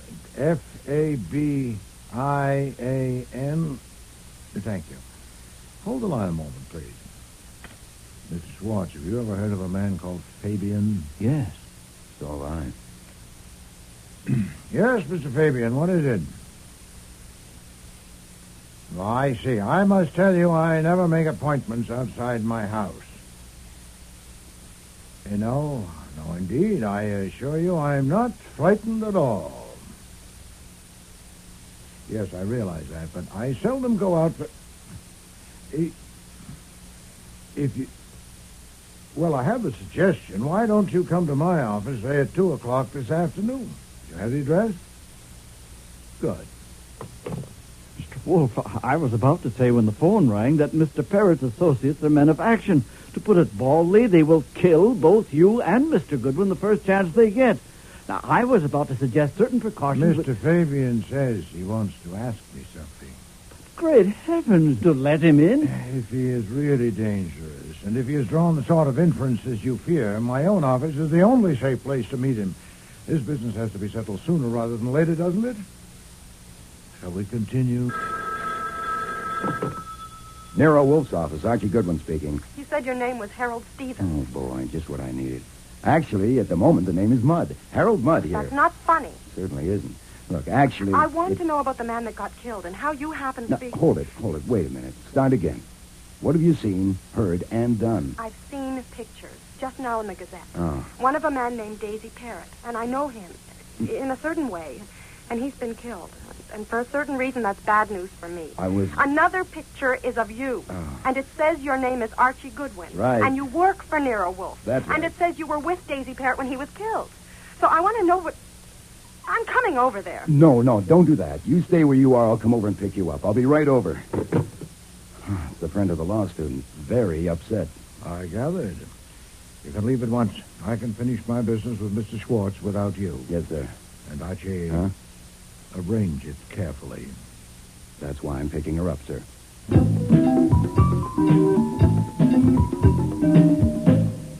How do you do, Miss Page? And, Morton, I wasn't expecting you. He wouldn't let me come alone. I certainly wouldn't. I'd like to know what this is all about. Goodwin saying his name was Stevens. And why were we sneaked in the back way like this? The sidewalk in front of our house was the scene of 2 murders, and quite conspicuous. I demand to know what is going on. Miss Page deserves an explanation, and she'll get it. Doubtless you'll get it later from her. Mr. Goodwin and I are taking Miss Page up to the plant rooms to show her my orchids and have a talk with her. Now, there are books and magazines down there. I must insist. No. Don't try. Archie, tell Fritz there'll be 2 luncheon guests at one shop.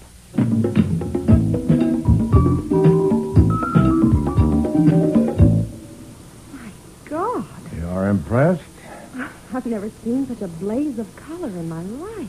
Someday you must spend an hour or 2 up here. Now I'm afraid we haven't time.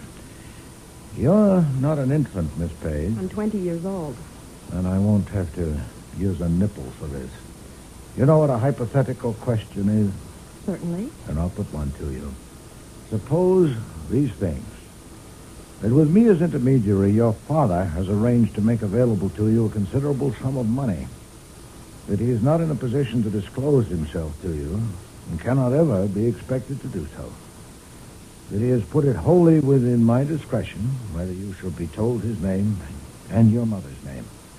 And that the circumstances are such that it will be one deuce of a job to keep you from guessing his name and guessing it right. Now, supposing all that, here's something for you to think over. Yes? You want me to tell you the names or not? Oh, I don't need to think it over. I want you to tell me. Oh, that's an impulse. Oh, good Lord, an impulse. If you only knew what I want to know. What if your father is, say, a convicted pickpocket? I don't care what he is. I want to know. Then you should. Mr. Parrott, your father, died last night out there on the sidewalk. I knew it. The devil you did. I knew it. Oh, good God. Deal with this, Archie. Miss... Why haven't you got the sense to go, too? Now, look, the room just under this one is mine. It's unlocked, and it has a bathroom with a mirror. There's no hurry. We can wait.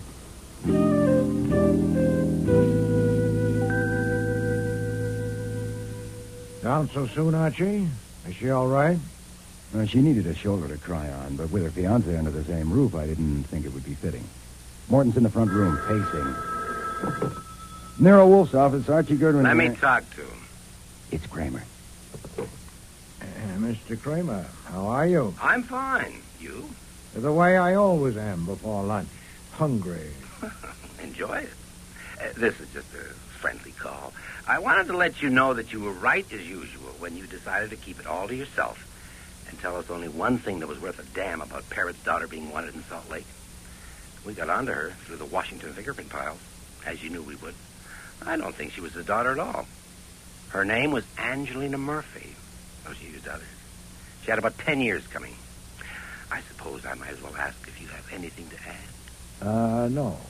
No, I think not. Nothing at all? But the job you took on for Parrot? No, nothing. Okay. I didn't expect it. Enjoy your lunch. Oh, at least I heard that before I died. What? Well, Kramer knowing you've got things he could use and merely telling you to enjoy your lunch. Do you know why? Yes. It was, in effect, an obituary. Oh. If I were a sentimentalist, Archie, I'd be touched. He thinks we haven't got long to live. Yes. What do you think? I think we should enjoy our lunch.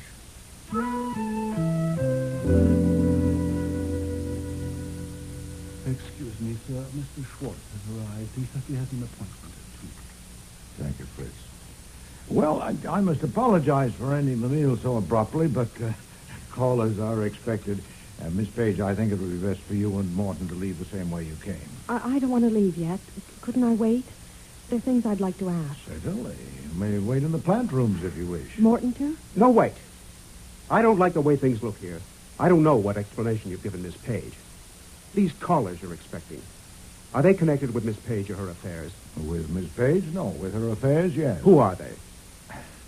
One of them is a man called Fabian. Another is named Schwartz, a lawyer, a member of the bar. And I've invited a private investigator currently in my employ, Mr. Saul Penzer.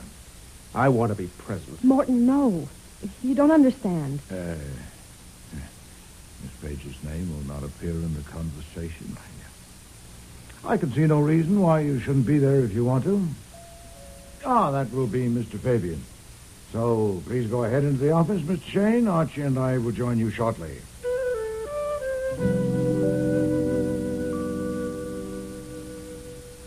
Mr. Fabian, it is part of your legend, sir, that you never go anywhere unarmed. Are you armed now? Yeah.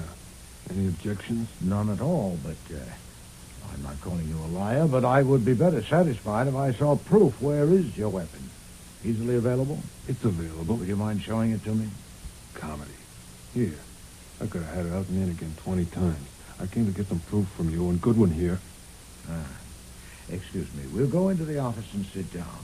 This way, sir. You know, I must apologize to you, Mr. Fabian, for appropriating a few minutes of your time, but this will only take a few... Fritz has got it, sir. You're Schwartz. Yes, Mr. Fabian, you may remember. Yeah, I remember. Archie, you can't go in. Fritz, Are you all right? How are you going to stop me? Fabian, what you doing here? I got you covered, Thomas. Not here and now, Fabian. Who gave you the steer? Nobody. I came on business. Lift them up. Oh, Tommy Rocky, this is preposterous. Besides you two, there are 5 people in here. What do you expect to do, shoot all of us? Nonsense. And who the devil are you, sir? What do you mean bounding into my house like this? That's Mr. Thumbs Meeker. Mr. Wolfe, sir. You heard me, Fabian. Not here and now. He's right. I came on business. You came on business? What business? Who are these guys? Well, they're here on business, too. What's yours? I want to know if it's true that you told the cops that your punk put a finger on Parrot and his daughter for me. No. They seem to have that idea. It isn't true. Oh, I'm a liar? I don't know whether you're a liar or not, but if the police have made any such statement or intimation, they are. I would have expected you to be sufficiently familiar with police methods not to come running to me with anything as silly as that. You didn't tell him that. Certainly not. You're Goodwin. Yeah? Did you? No, am I a half-wit? Mr. Meeker, now that you're here, I suggest that you stay. Please, be seated. I was about to tell these people who killed Mr. Perrott and his daughter and how and why. It will be doubly interesting because the man who did it is present. I wouldn't want to miss that. Hey, I'm present. Yes, sir, but it wasn't you. Sit down. I don't like to talk to faces on different levels. And you too, Mr. Fabian. Yeah, that's better. Now then, first about Mr. Perrott's daughter. The police know that the young woman who was killed last night was not his daughter, but they don't know that he actually has a daughter. I do, and I know who and where she is because Mr. Perrott told me about her in this room yesterday. At this very moment... Go slow. If you please. No power on earth, Mr. Fabian, not even the kind of primitive power you rely on, will keep me from telling this properly. You could shoot me, but you're not going to, so don't interrupt. Mr. Perrott's real daughter is at this moment in this house, upstairs looking at my orchids. He told me... That's a lie. She doesn't think so, Mr. Shane. And don't you interrupt me. Mr. Perrott entrusted her interests to me, and I intend to guard them. Some 18 months ago, he discovered that you, Mr. Meeker, had learned of his daughter's existence and were trying to find her. So he tried a finesse. He went to Salt Lake City and arranged with a young woman named Murphy, a fugitive from justice, to come to New York and live with him as his daughter. Go slow. Oh, don't be absurd, Mr. Fabian. The police know all that. The arrangement was made, and Miss Murphy came to New York and became Miss Violet Perrott. But before long, she began demanding sums of money, increasingly larger, with the threat that she would make a disclosure if he didn't pay, and he paid. That's crazy. Daisy Perrott would never pay blackmail. Oh, but he did, Mr. Fabian, because, you see, Miss Murphy had somehow found out who and what and where his daughter was, and that put his daughter in jeopardy. Daisy would never have put up with that. He would have handled it. Mr. Perrott couldn't handle this because Miss Murphy had taken precautions. To protect herself, she told someone else. Someone else? With Mr. Panzer's help, I have discovered the identity of that person. Who? Who was it? Miss Murphy, out west, had been attached to a man in some of her unsavory enterprises. That man came to New York, I don't know when, but it may be surmised that it was about the time Miss Murphy began demanding money from Mr. Perrott. Who is he? That man decided on a stroke of his own. Unknown to Miss Murphy, he contrived to meet the daughter, to pursue a friendship with her, to ask her to marry him, and to be accepted. He had enough temerity to masquerade as a law student. And indeed, his temerity was unlimited. He didn't even bother about an alias. He became engaged to marry Mr. Perrott's daughter under his own name, Morton Shane. That's a lie. No, Mr. Shane, that is the truth. I know it. I can prove it. What I don't know yet is why. Why did you shoot and kill Miss Murphy and Mr. Perrott? Merely to clear the track, to get them out of the way since the daughter was betrothed to you? Possibly, but I doubt it. More probably, something had happened. You'd become aware of some deadly threats. Had Miss Murphy, by any chance, discovered your association with the real daughter? You'll eat all of this, you fat, lying son of a bitch. I'm going. Stay where you are. You got anything else? Nothing but proof. Last evening, Mr. Perrott's daughter and this young man dined with us. And one or two remarks he made stirred a faint suspicion in me. Faint, but simple to test. He said he was in his last year at law school, and I asked him if he'd learned to draft torts. And he said he had. Mr. Schwartz, you're an attorney. Is that possible? No, certainly not. A tort is an act, not a document, as any law student would know. You can't draft a tort any more than you can draft a burglary. I had my chef save your wine glass, Mr. Shane, and after you had left, I got in touch with Mr. Panzer. Through the FBI, we learned of your background and your record. And I also arranged that Mr. Panzer should pick you up last evening in front of the building where Mr. Perrott's daughter lives and keep on your trail. I'll kill you, you son of a...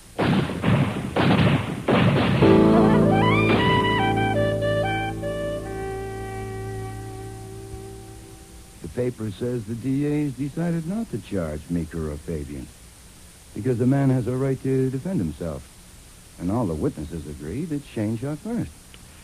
Oh, perfectly sound. Yeah. I hate to disturb your reading. Then don't. But I would like to make it clear that I don't believe Saul was on Shane's tail that night. I think you put that in to make Shane go for his gun. That's not sound at all. Uh-huh. Mere conjecture. You knew Fabian would get Shane. And you had to do it that way because you knew you couldn't pin the killings on Shane. Indeed. You had no proof. As a responsible guardian, you had a problem. Your ward was engaged to a murderer, and you were afraid that she was so wired to him that she might take him. Now, that's where you made your mistake. Oh, yes? Oh, yes. You see, once Beulah laid eyes on me, Shane was right out of the picture. Oh, shut up, Archie. Yes, sir. In an hour or so. Now, I am willing to be chastised, too, because on one count I have it coming. I told you that just before Violet quit for good, while I was kneeling there beside her, she said, "It's a shame." A shame. Of course she didn't. What she said was, "It's a Shane." Shane. Yeah, I fumbled that one. And hereafter, I'll wash my ears better. Archie. Okay, go on and read. Go on. Because I'm going up to change my shirt. I'm taking your new ward out to dinner tonight, but don't jump to the conclusion that I'm thinking of marrying her. I don't want you dragging Fabian and Thumbs Meeker down here on my account.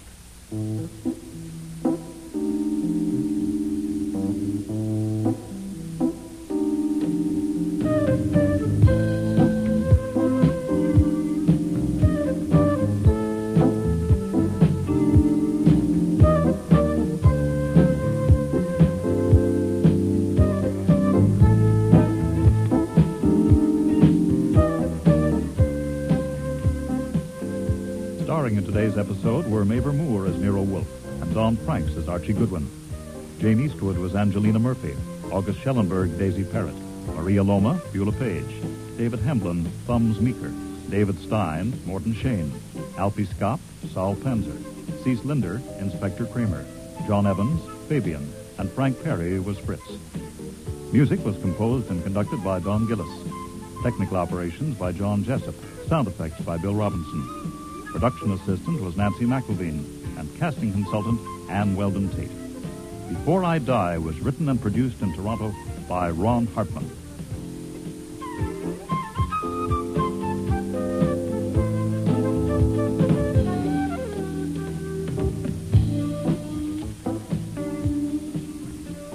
Next week, Listen, I wouldn't trust no cop if he was a baby and stark naked. Nero and Archie meet Hattie Annis. A witch can be 20 minutes late. A what? Of course, nobody believes in witches anymore. Certainly I don't.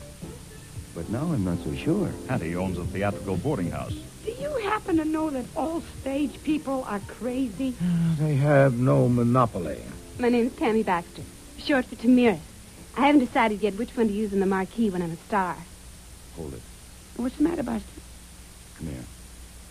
Behind the sofa. Oh. Easy. Oh, my God. It's Tammy. Yeah. Now you'll never get your name up in lights. I'll get up when I like and I'll walk out when I like. Steady. Both liquor. Here, let me help He's you. a great detective, Nero Wolfe, just a flunky for the cops. Get in here quick. Thanks. Hey, you might have brought me something to eat. You're no good. Well, if I'm no good, why'd you let me in? Because I thought you had something to eat. Actually, if I wasn't any good, would I bother to come and tell you to stay away from that door because they're going to bust it in? No, they won't. Why won't they? Because they know if they do, I'll shoot. You've got a gun? No, but they don't know that. Oh, All right, Buster. I've never hired a detective before. You want me to sign something? Who are you hiring, Miss Annis? I'm hiring you. To do what? What? To show the cops. To make them wish they'd never set foot in my house. No to way. make them eat dirt. Next week, Rex Stout's Counterfeit for Murder, with guest stars Joy Coghill, Brent Carver, Gilly Fennick, Lynn Griffin, and Sandy Webster.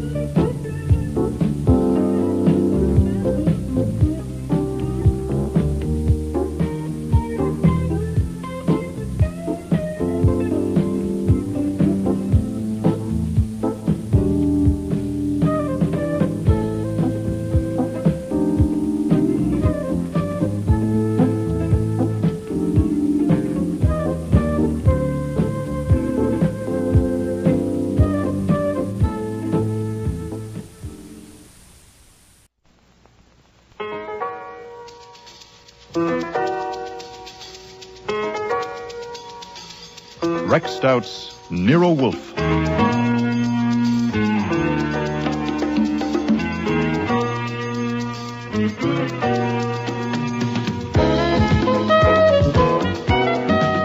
Starring Mabel Moore as Nero Wolfe and Dawn Franks as Archie Goodwin.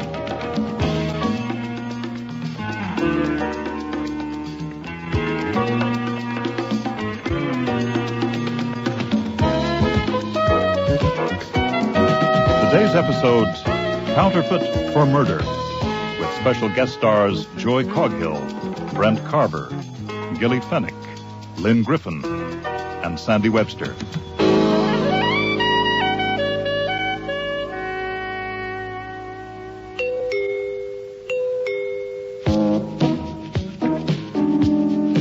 I was on my way out to deposit a check in Nero Wolfe's bank account when I saw her through the frost on the one-way glass panel of the front door. Now, my rule is never be rude to anyone unless you mean it. But when I saw her there on the stoop, her gray hair straggling all over her dirty face and her coat missing a strategic button, well, I meant it. I don't want any, thanks. You would have once, Buster. 30 years ago, I was a real treat. My, how time flies. Hey, wait! I want to see Nero Wolfe, the detective. Sorry. Do I gotta walk right through you? There are difficulties, lady. 1, I'm bigger than you are. 2, Mr. Wolfe only sees people by appointment. 3, he won't be available till 11 a.m. 4, my watch says 10. I'll come in and wait. No. I'm half froze. No go. Listen, are you nailed down? I'm just fascinated. What's your name? My name's Annis.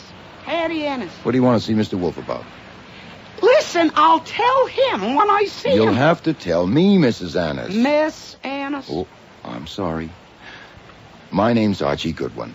I'm Mr. Wolfe's assistant. I know who you are. Oh. And if you think I look as if I can't pay Nero Wolfe, there's going to be a reward, and I'll split it with him. Now, you want a reward, you go to the police. Listen, I wouldn't trust no cop if he was a baby and stark naked. I got it. Right here in my purse. What have you got? I'll tell Nero Wolfe. Listen, Buster, I'm no Eskimo. Let the lady in, will you? No, it's no go. We got strict rules around here. Go around the corner and have a coffee, or duck into the cleaners and have them fix that coat button. What? Come back at 11:15, and maybe Mr. Wolfe will see you. That's all I can do. Okay, I'll be back. You keep this package for me, Buster. Oh, what's in it? It won't bite. And don't you open it till I get back. I don't want no cop to get hold of it.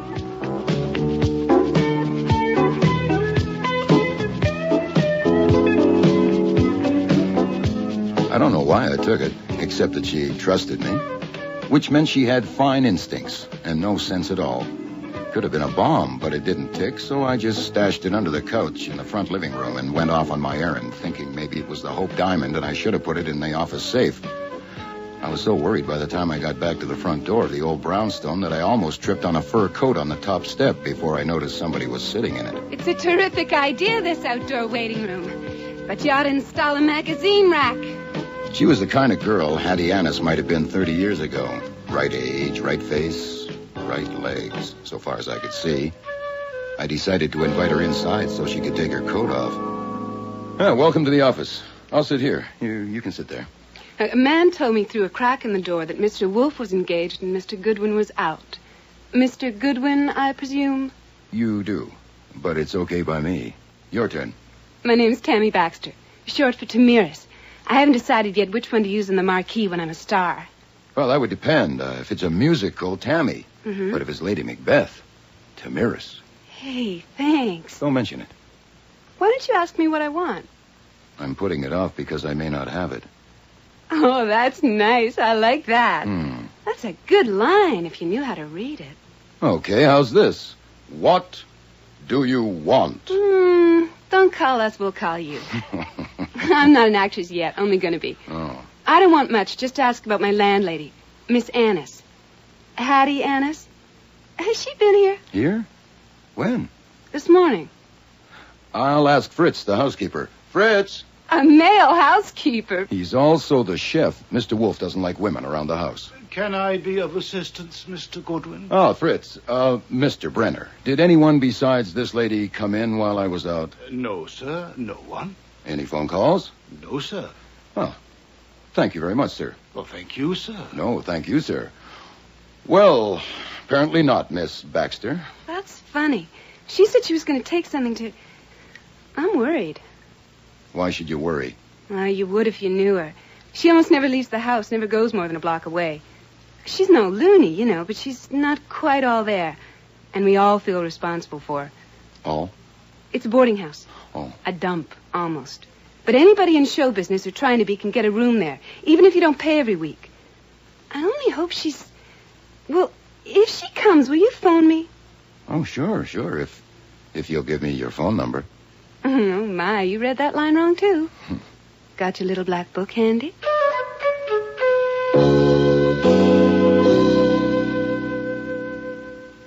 I don't care if it is the Hope diamond in that package, Archie. I will not see your Miss Annis. But when you see her, Mr. I'm Wolfe... not going to see her.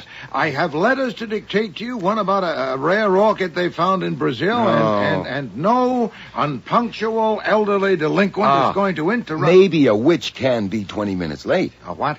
Maybe something happened to her broomstick. Now, no, of course, nobody believes in witches anymore. Certainly I don't. But now I'm not so sure. She has this strange fascination. You know, have I got a screw loose? Yes. A witch, you say? Oh, she must be. I'm bewitched. All right, I'll give her 2 minutes, but not unless she flies here within the next 5. Otherwise, I shall go and sample Fritz's chestnut soup. That'll be her now. I'll go and get it. Remember, 2 minutes.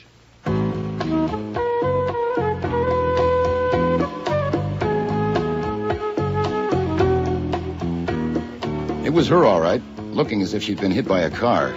Turned out she'd been hit by a car. I caught her as she passed out and carried her onto the couch in the front room. Now, there's no chair in there big enough to hold Nero Wolfe's 1/7 of a ton, but he was a good sport about it. I am perfectly capable of standing for 2 minutes, Archie. Oh, you don't look it. You do fine for Falstaff. I take it you are feeling better, Miss Annis. Yeah. You told Mr. Goodwin a car came up over the curb and hit you. Not hard enough to knock me down. The curb spoiled his aim, and I jumped. And the car went on. Yeah. I just gone home to sew that button back on my coat after your crack about my appearance, Buster. And I almost got back here when that... Did you see who was driving the car? No, he come up behind me. Or she did. So I stumbled back here and I rang the bell. And I got you before you hit bottom. And I missed out again. What? Carried in the arms of a man, and I didn't even know it. Oh, what's life up to? Madam, I told Mr. Goodwin I would give you 2 minutes. Let us make the most of them. Oh, some wonderful day. Buster here carries me over the threshold, and Falstaff gives me 2 minutes. Oh, and here's another one with coffee. Oh, thank you, Fritz. You're quite welcome, sir. For the lady. Yeah, if you please, Fritz, yeah. Hey, I like him. Miss Annis, Mr. Goodwin tells me you have something you think is good for a reward. What is it? Do you happen to know that all stage people are crazy? They have no monopoly. Thank you, Fritz. Yes, sir. Hey, that's good coffee, Fritz. Thank you, madam. I like him. I was born in this house on 42nd Street. I always lived there. And my father owned a theater. You see, stage people are special. They always have been. And that house is only 8 minutes walk from Times Square. Hell, I only need 1 room and a kitchen, so they can live there. They pay me when they can. Well, who lives there now, Miss Annis? 5 of them. Huh? 3 men and 2 girls. And they all use the kitchen and keep their rooms decent. At least they're supposed to. I never go in. My room's on the 2nd floor front, you see. If you please, madam, to the point. I'll get there, Falstaff. Oh. That's good coffee. Yeah, it is. The ground floor is the parlor. And nobody goes in there much since my mother died 2 years ago. But once a week, I go in and I take a look around. When I went in yesterday, a mouse run out from under the piano and went in back of the bookshelves. You believe a mouse can run up a woman's leg? No. No, neither do I. No. So I got my umbrella from the hall, and I poke around behind the shelves. But he didn't come up. Oh, must we listen to a Beatrix Potter tale? So I took some books out, and in back of them was a little package I'd never seen before. Aha. And I opened it, and that's what I brought. It's under the sofa, sir. I'll get it. We can split the reward 3 ways. You, me, and Buster here. Open it, Buster.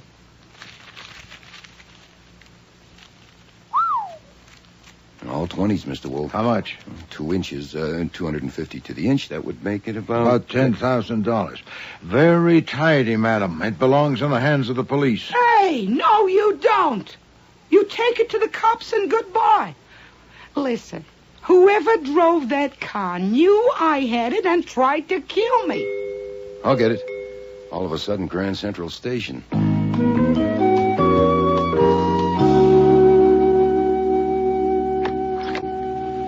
Yes, sir?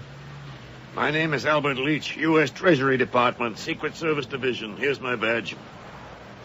Uh-huh. That checks out. I'd like to speak with Mr. Wolfe and Mr. Goodwin. Mr. Wolfe isn't available. I'm Mr. Goodwin.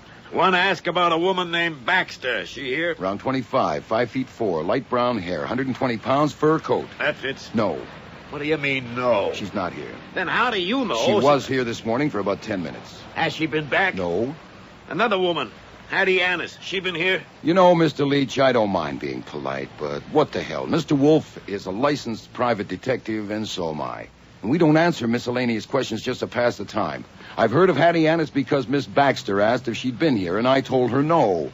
She asked me to phone her if she came, but I probably won't. I'm an officer of the law, Goodwin, and an agent of the U.S. government. As I said, that checked out. And I want to know if Hattie Annis has been here today. Why don't you ask her? Miss Baxter gave me the phone number. Here, do you want it? I have it. I know your reputation, Goodwin, and Wolfe's. Good. You may get away with a few fancy tricks with the New York City Police Department, but I advise you not to try any with the Secret Service. We'll be seeing you.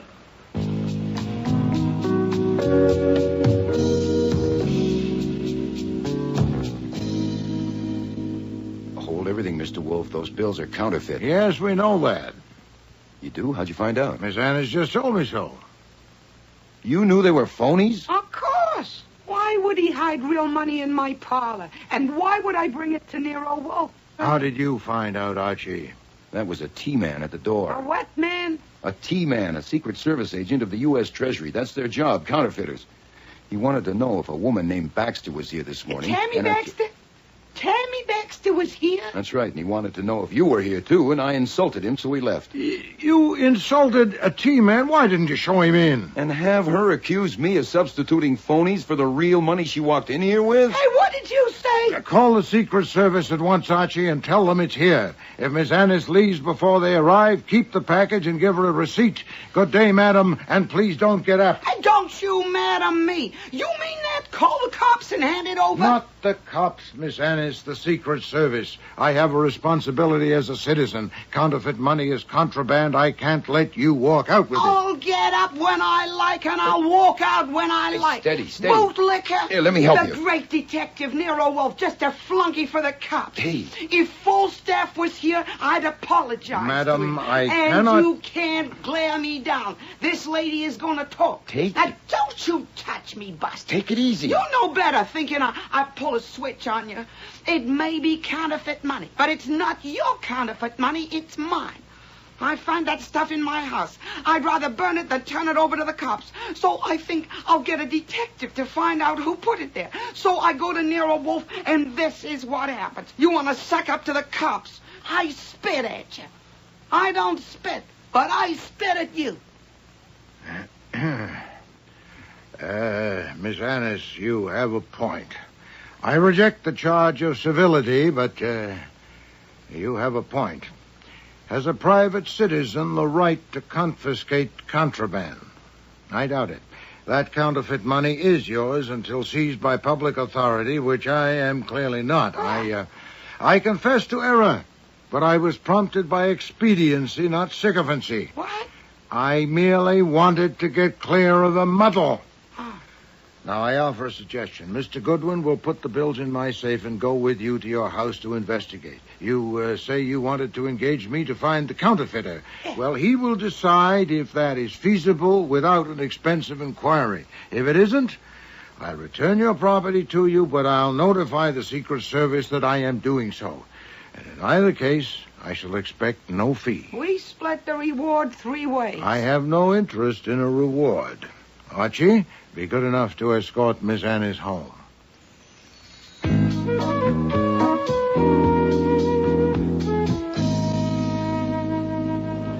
Okay, there it is on the corner. Let's go. No. You wait for the green light. Can't you see that cop over there? That's all they're good for, waving their arms. Okay, now we can go. Why do you hate cops, Hattie? Now, don't you call me that. Not till I know I can trust you. Okay, Miss Annis. Why do you hate cops? My father. The cops shot him down. Huh? No provocation. He was just in the way. Never even apologized. Said it was a mistake. Mistake. That's all they ever make, mistakes. I'm sorry I opened the wound. Listen, tell me about this Tammy Baxter. She must be involved somehow because that T-man... That could have been Tammy, Buster.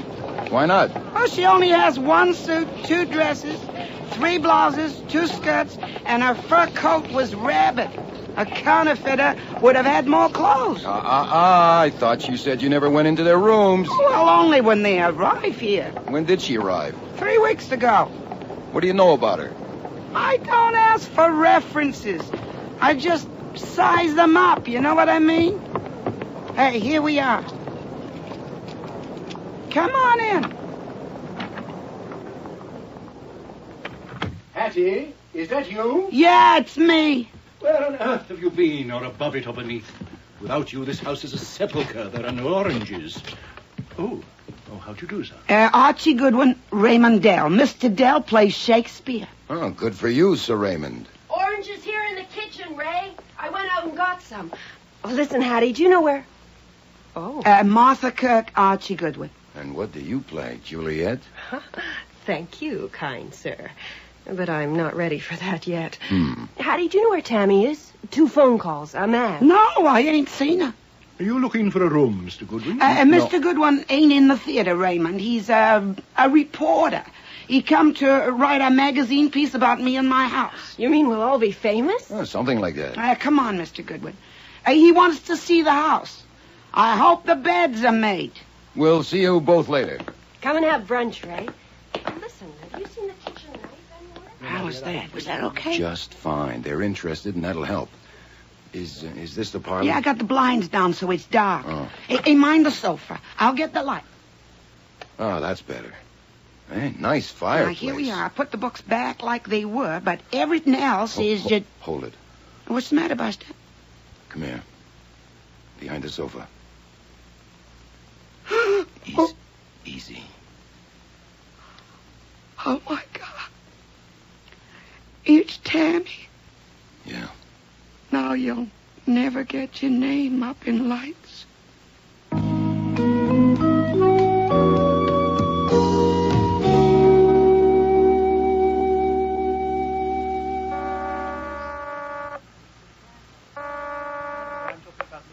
Yes? Me. Calling for Miss Annis's house to report a complication. Went into the parlor to look at the bookshelf and found Tammy Baxter on the floor with a kitchen knife in her chest. The girl who came in this morning and the T-man was interested in. I'm keeping my voice low because this phone is in the hall and there are people in the kitchen with the door open. I have my eye on it. Have you called the police? Miss Annis won't, so I'll have to. I suppose I ought to contact Leach, the T-man. Why him? To tell him the lady whose health he was inquiring after is dead. But I need instructions. When I start answering questions, what do I save? Oh, not again. Again what? Again you. Huh? Your talent for dancing merrily into a bog is extraordinary. I am not dancing, and I am not merry. It would be a nuisance to have to explain why we postponed reporting that counterfeit money. Oh, that, huh? I could omit the detail that we knew it was phony, at least until they find my fingerprints on it. Phooey! that woman has got us into the worst kind of... She says she's not going to see any cops and has locked herself in her room. Even if they break the door down, I doubt if they'll hear much. Now, one will get you 10. She won't even tell him where she went this morning. But if you prefer me to confess that we know all prefer to about obliterate the entire episode. Found the woman. Oh, all right. Omit that detail. Okay. Now I'll call the Marines.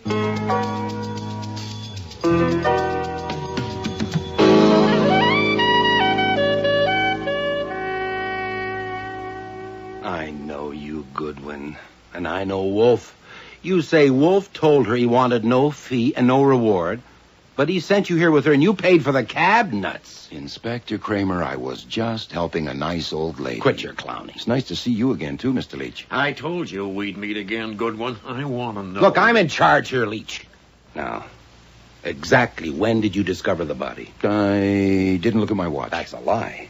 With your training, you'd look automatically. Raymond Dell and Martha Kirk say you and Miss Annis left the kitchen just after 1. And you call my office at 1:34 for half an hour. What were you doing? Getting Hattie Annis up to her room and talking her down off the ceiling so I could call you. She has a personal attitude toward cops. A cop shot her father. Yeah, 15 years ago. Hasn't she any sense? No. Oh, then I went to the John. Is that okay? No, it is not okay. You're getting into deep trouble, Goodwin. I warned you not to try any tricks with the Secret Service, Goodwin. That you did, Mr. Leach. And at that very moment when I was asking you if Hattie Annis had been there, she was inside with Wolfe. You just admitted it. You withheld information required by an agent of the federal government in the performance of his duty, and you'll answer for it. I'll answer now. Why should I tell you anything about anybody? If you had any proper ground for asking me about Hattie Annis, you didn't mention it. She and I found a dead body in her house, and it's Inspector Kramer's job to catch murderers, and it's just possible there's a connection between the package Miss Annis found and brought to Mr. Wolfe, so I'll answer his questions. I can't think offhand of any question I owe you an answer to. You want to try? I'll pick the time, Goodwin, not you. Inspector, I'll be in my office if you get anywhere with this bunch. Listen, Goodwin, we need your help here. What? Am I hearing you right, Inspector? Well, I'd love to help, honestly. I bet. Did you tell that Annis woman to bolt herself in? No, I told you just like it happened. Yeah. Well, she won't open the door. She won't open her trap. We don't want to smash the door unless we have to. She's not my client, nor Mr. Wolfe's. Yeah. But wouldn't she open the door if you asked her nice? Probably. Okay, ask her. Only if you and your men stay down here with the door shut. And I mean down here. Okay, Goodwin. It's a deal.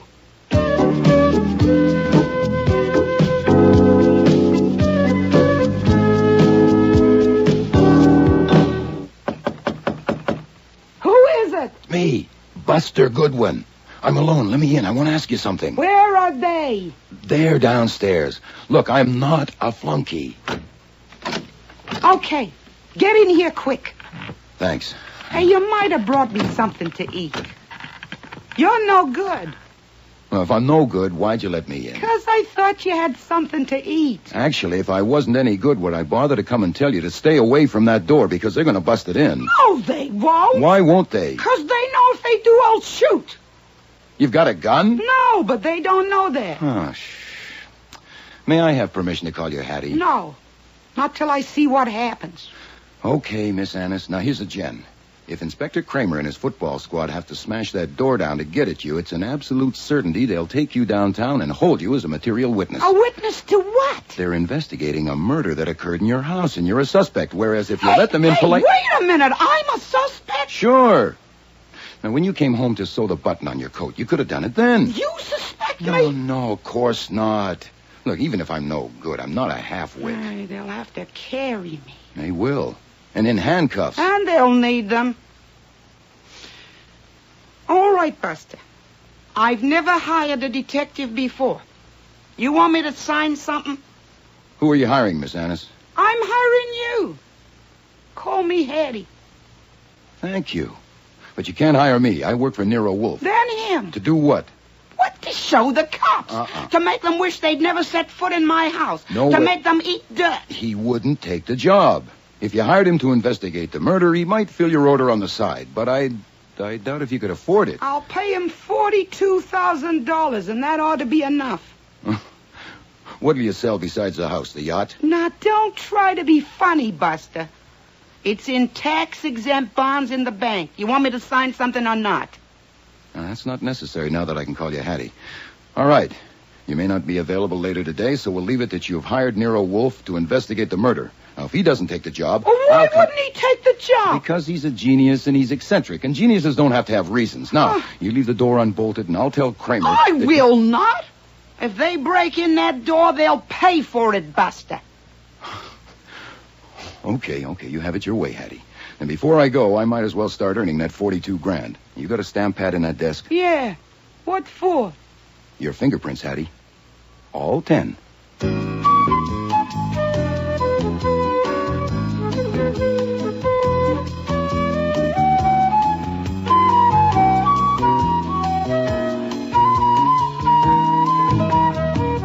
One of the rules in our house is no business talk at meals, and another is no business in the orchid rooms except in emergencies. There being no emergency except deciding whether he was going to work today or not, Nero Wolfe took my report not in the plant rooms with their dazzling color, but in the potting room next door. Theodore was washing pots in the sink. Theodore, you must be very careful of this beauty. Don't plant her too deeply. Right? Now then, Archie, to your report. Thank you, sir. The main thing is I'm pretty sure Hattie Annis is on the level. You mean she's innocent of that girl's murder? I think so. On what grounds? Well, she couldn't possibly have been faking when we discovered the body. First she said to the corpse, right, "Now you'll never get your name up in lights." Well, sentimental, but you're right. I doubt if she's capable of inventing it. Yeah, then she says, "Oh, no, that's the kitchen knife." Well, I mean, how corny can you get? Huh? Now, I'd never try to predict what the lady was going to do.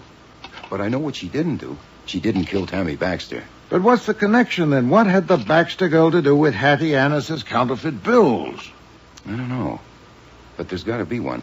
Because I called Kramer and Leach separately, and they both turned up at the house together. Coincidence? No, sir. They'd been talking. Planned a little campaign for handling yours truly. I must say, Kramer and Leach, neither of them asking if you knew the money was counterfeit. It's an insult to your intelligence and mine. My guess is Leach told Kramer not to mention it, because what Leach wants to find is the source. He'd rather catch an engraver than a murderer any day. And if counterfeiting was mentioned to me, I might mention it to someone else, like a reporter. God knows I wouldn't put it past you. Oh, thank you, Theodore. Splendidly potted. Oh, yes. Let me hold a little beauty. All right, on, Archie, on. Next, Tammy Baxter was a tea woman. A tea woman? Well, you have tea men, you can have tea women. Oh. When Leach was here this morning, why didn't he ask me what Tammy Baxter had told me? Because he knew. She'd already reported to him. Also, he knew the phone number of that house. Said so. And Kramer. Why wasn't he more interested in my talk with Tammy only an hour before she was murdered? Because he already knew from Leach. Then she'd been posted in that house by the secret police. What else? Someone who lived there was passing bad money. If they knew who, they'd know who killed Baxter. So I figure they don't. Oh, it's one of the 4 rumors. Is that it?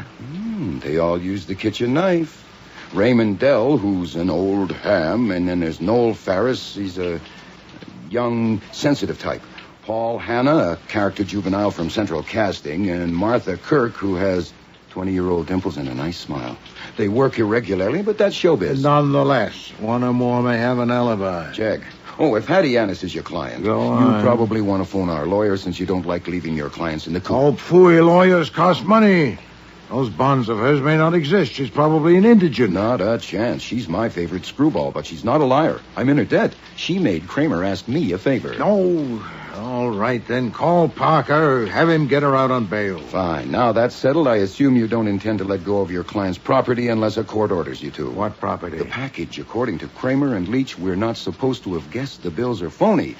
I thought I'd try the package for fingerprints, okay? No objection. But there'll be other prints than yours. Hers, for instance. How will you know them? I got hers before I left. You took... There are 7 good prints, 12 fair ones, and 14 smudges. The only ones you can identify are mine and Hattie's. Either he wore gloves or he wiped it. Confound you, Archie! You dropped the pot. Then pick it up. Yes, sir. No. You look after it, Theodore. Oh, confound you, Archie, I say again. Why ask permission for something you've already gone ahead and done? Because I had to know you'd taken her on as a client. Oh, phooey. Now what? Come.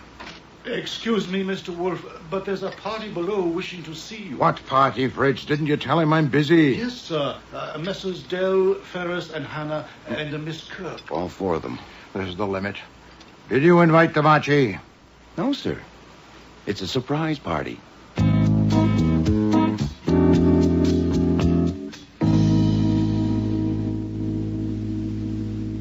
Perhaps you'd be good enough to explain this intrusion. Are you the spokesman, Mr. Hannah? No. Go ahead, Martha. This was your idea. It was not, Paul. It was Hattie's idea, Mr. Wolfe. Well, it's crazy. The idea that Hattie... Well, it's just crazy. It may well be, Miss Kirk. Mr. Ferris, what is she talking about? She means the idea that Hattie killed Tammy Baxter. It was Hattie's idea that we should come and see you. Crazy. It is not, Noel. Right, Raymond? Idiot children, snapping and yapping in the face of tragedy. Oh, shut up, Raymond. Death isn't tragedy. Life is tragedy. It isn't life or death. Was it Miss Annis's idea that the four of you should come and expound philosophy to me?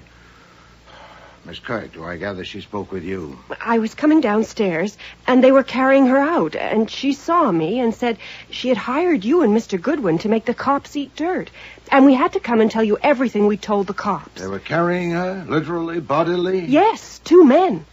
Had they forced the door of her room? Yes. Possibly actionable.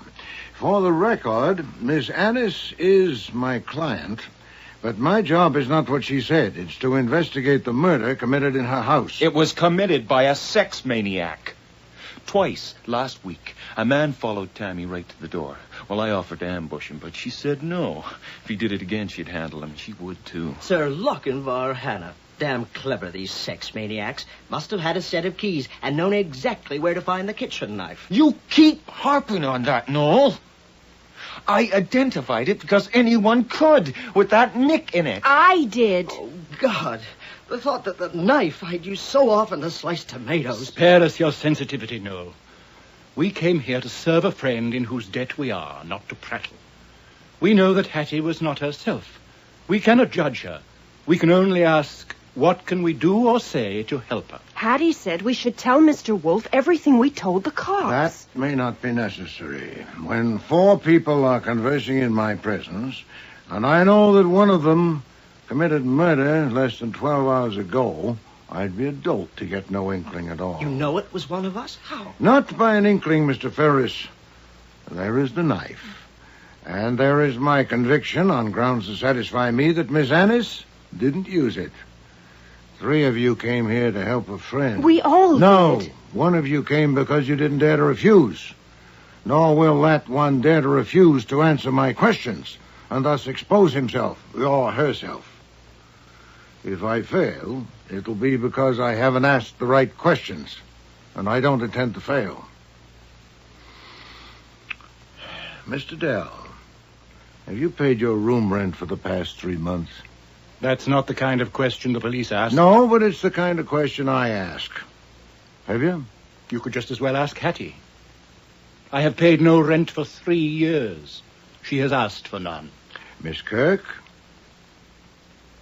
Does the question embarrass you?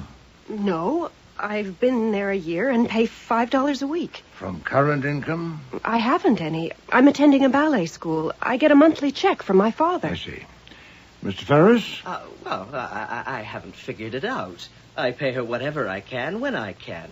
I've been there for 18 months. A little TV, a stage show that flopped. I take it you're a trifle behind. Mr. Hannah? I'm taking no dare. You say you know one of us killed Miss Baxter, but I don't believe you. Whoever killed her got into the house somehow and used the knife. Anyone could have. I ain't taking no dare. Your spunk is impressive, Mr. Hannah, but are you here to oblige your friend or to show off your conceit? I've been there for 4 months, and I paid every week.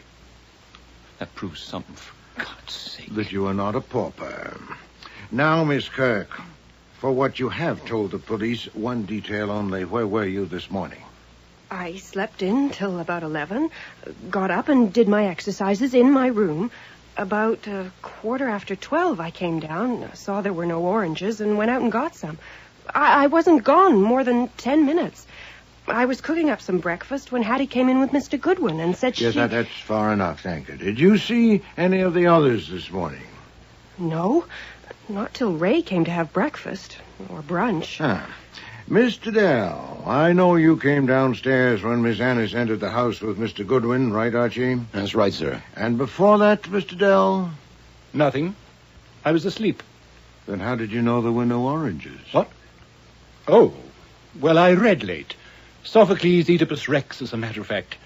About 5 o'clock, I wanted an orange. There weren't any in the kitchen, so I went back up to my room. At night, you read. How do you spend your afternoons? What's that got to do with it? I'll be the judge. Oh. All right. I babysit. You what? I have a painter friend by name Max Ada who lives in an East Side tenement. His wife is dead. He has 2 small children. From 2 to 7 p.m., I am their reluctant keeper. Are you happier knowing my shame? What is Mr. Ada's address? Oh, this approaches lunacy. His address is 314 Mission Street. Thank you. Mr. Hanna, since I'm now only asking for what you've already told the police, I hope you won't be provoked. You do like hell. I left the house a little after 9 o'clock and spent a couple hours around the West Side docks. What were you doing around the docks? Looking. I'm playing a longshoreman in a show at the Mushroom Theater. And then I hopped a bus downtown. I got to the theater just before 12. We just started rehearsing when a guy comes up to me and flashes a badge and takes me in for questioning. Where is the Mushroom Theater? Bowie Street. Do you have a leading role in the play? No. How many lines have you? Not many. It's a small part. Hey, look. I'm just starting out, okay? Yes. And you, Mr. Ferris? You know, when the questions the cops asked me made me realize I was actually suspected of murder, and I also realized I had no alibi. It looked pretty dark, Mr. Wolfe. I thought maybe the others had solid alibis and could prove it, so I feel a lot better now. So I thank you, Mr. Wolfe. Well, actually, I left the house a little after 10 and called at 4 different agencies. 2 of them might remember I was there, but... What kind of agencies? Casting, theater, and TV. You visit them daily? About twice a week. And the other 5 days, how do you pass the time? 2 days, sometimes 3. I make horses and kangaroos and other animals. I go to a workroom and model them and make molds. I get $8 for a squirrel, 20 for a giraffe. Where is this workroom? In the rear of a shop on First Avenue. Harry's Zoo, it's called. The owner is Harry Archie. He has a 16-year-old daughter as beautiful as a Rosie Dawn-Buck. Her name is Alonka. Now, this is not a comedy, Mr. Ferris. I engaged to act for Miss Annis only 5 hours ago, and I haven't arranged my mind. So my questions may be at random, but they are not frivolous. Now that I have seen and heard all of you, I am better prepared. I bid you good night, and leave Miss Annis to thank you, 3 of you, for coming. The 4th will begin to feel the pinch.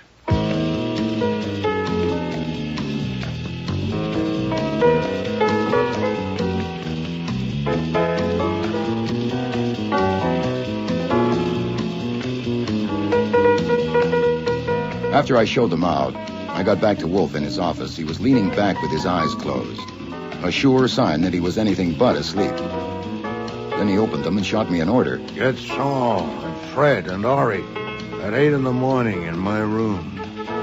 Then he shut his eyes again. It was no use asking why he wanted to bring in the 3 best operatives south of the North Pole to the tune of a couple of $100 a day plus expenses, but Wolfe doesn't waste dough like that on a mere inkling.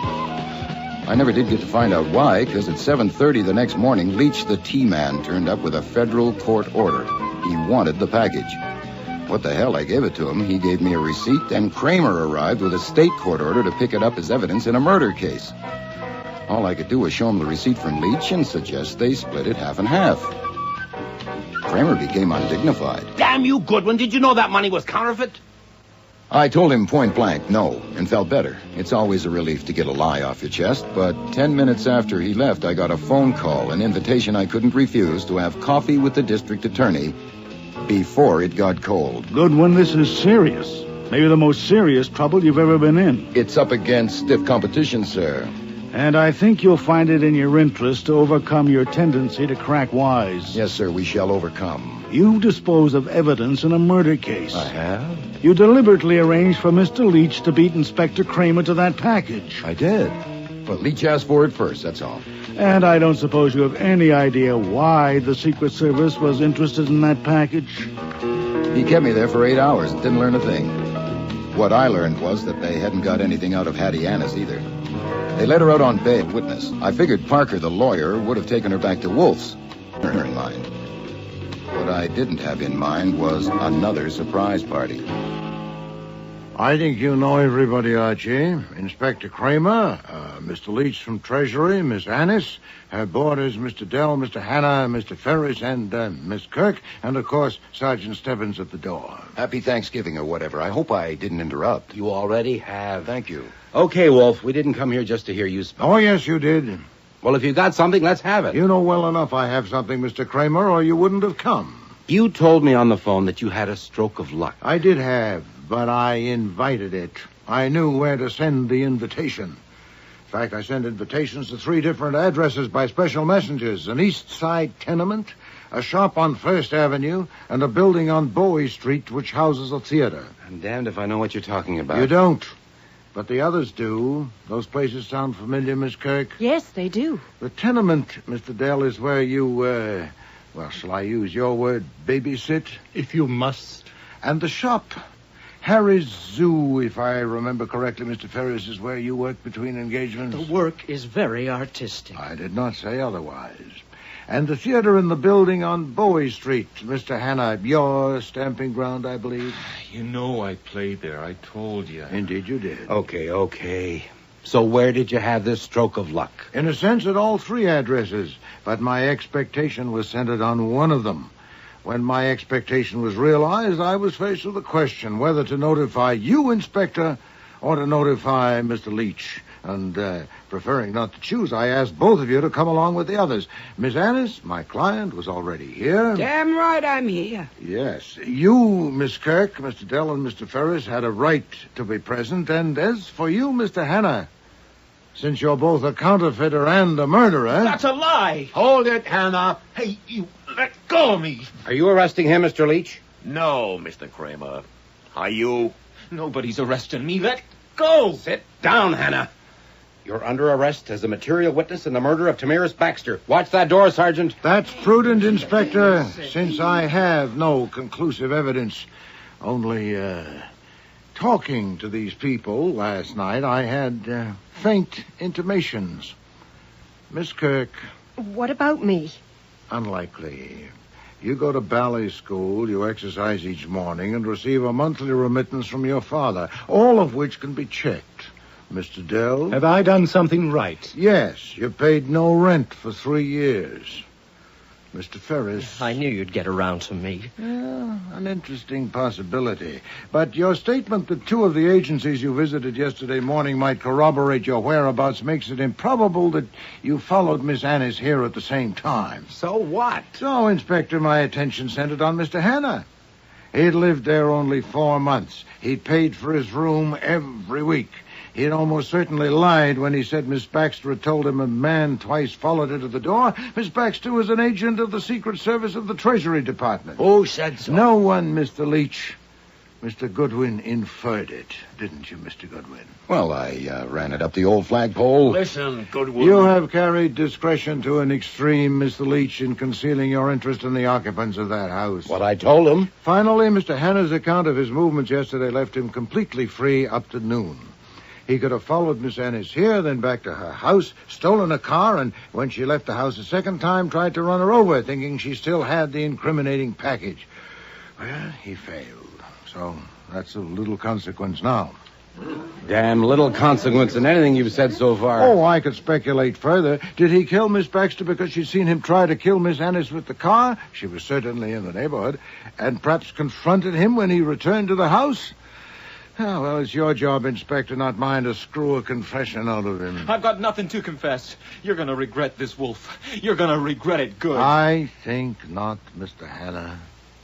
Following my speculations, I sent 3 men to 3 addresses. Saul Panzer here, who leaves less to luck than any man I know, went to the Mushroom Theater. 3 times he phoned a report, and the 3rd time asked for reinforcements. In a word, he'd nosed around, abetted by the superintendent whose palm he'd oiled, and discovered that the 3rd floor of the old building was occupied by a job printing shop with 2 presses and the usual engraving equipment. I gather there was a fight, as you may observe from Mr. Panzer's blackened right eye. The 2 printers were at length subdued and tied up and now lie under the devoted surveillance of Fred Durkin and Ori Cather. That's breaking and entering, aggravated by assault. Unless you got the evidence. Oh, I have, Mr. Kramer. In behind stacks of paper on one of the shelves, Mr. Panzer found 8 stacks of new $20 bills. And in a compartment in back of a cupboard are 4 engravers' plates that were probably used to make them. And one of the printers, Mr. Panzer is prepared to swear, aren't you, Mr. Panzer, said to his mate the words, "I told you Paul would squeal." I believe, Mr. Hanna, your first name is Paul. I'll get you, Wolf. Grab him, Sergeant. Hold it right there, Hanna. So, gentlemen, I was faced with a dilemma. Since he was both a counterfeiter and a murderer, I leave it up to you, Mr. Leach, who has the priority. But since Mr. Kramer seems to have him under arrest... You see, Falstaff, I told you, don't trust the cops.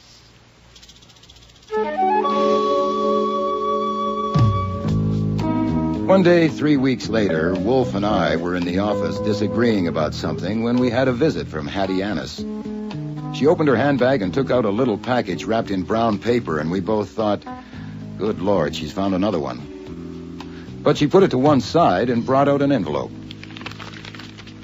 This check you sent me, your letter says it's for my share of the reward, $100.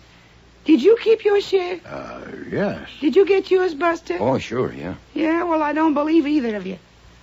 And this bill, $5,000 for services and $621.65 for expenses.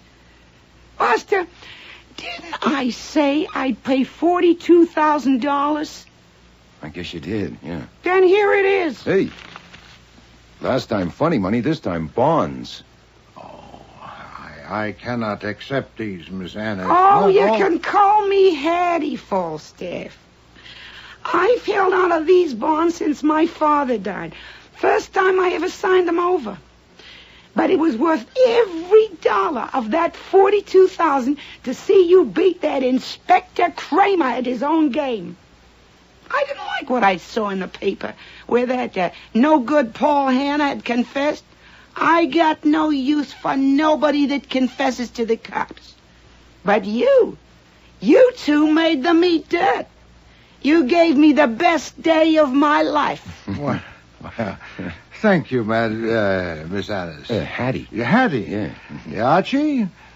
I think a trust fund might be in order so that Hattie may have even better days to come.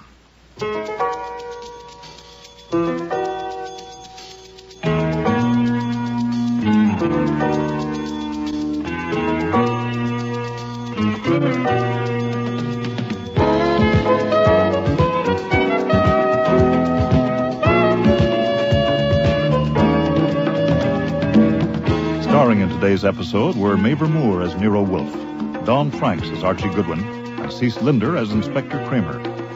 Joy Coghill was Hattie Annis, Brent Carver, Paul Hanna, Gilly Fennick, Raymond Dell, Lynn Griffin, Martha Kirk, Sandy Webster, Leach, Nikki Guadagni, Tammy Baxter, Peter Blay, Noel Ferris, and Frank Perry was Fritz.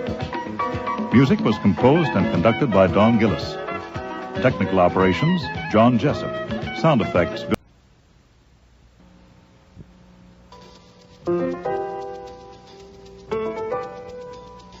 Rex Stout's Nero Wolfe.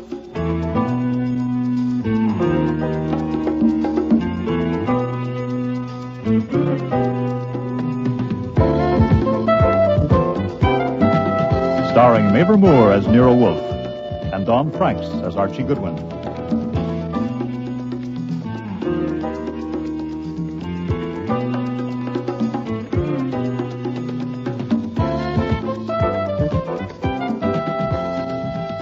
Today's episode, The Cop Killer, with special guest stars Jackie Burroughs, Brian George, Arch McDonald, and Marion Waldman.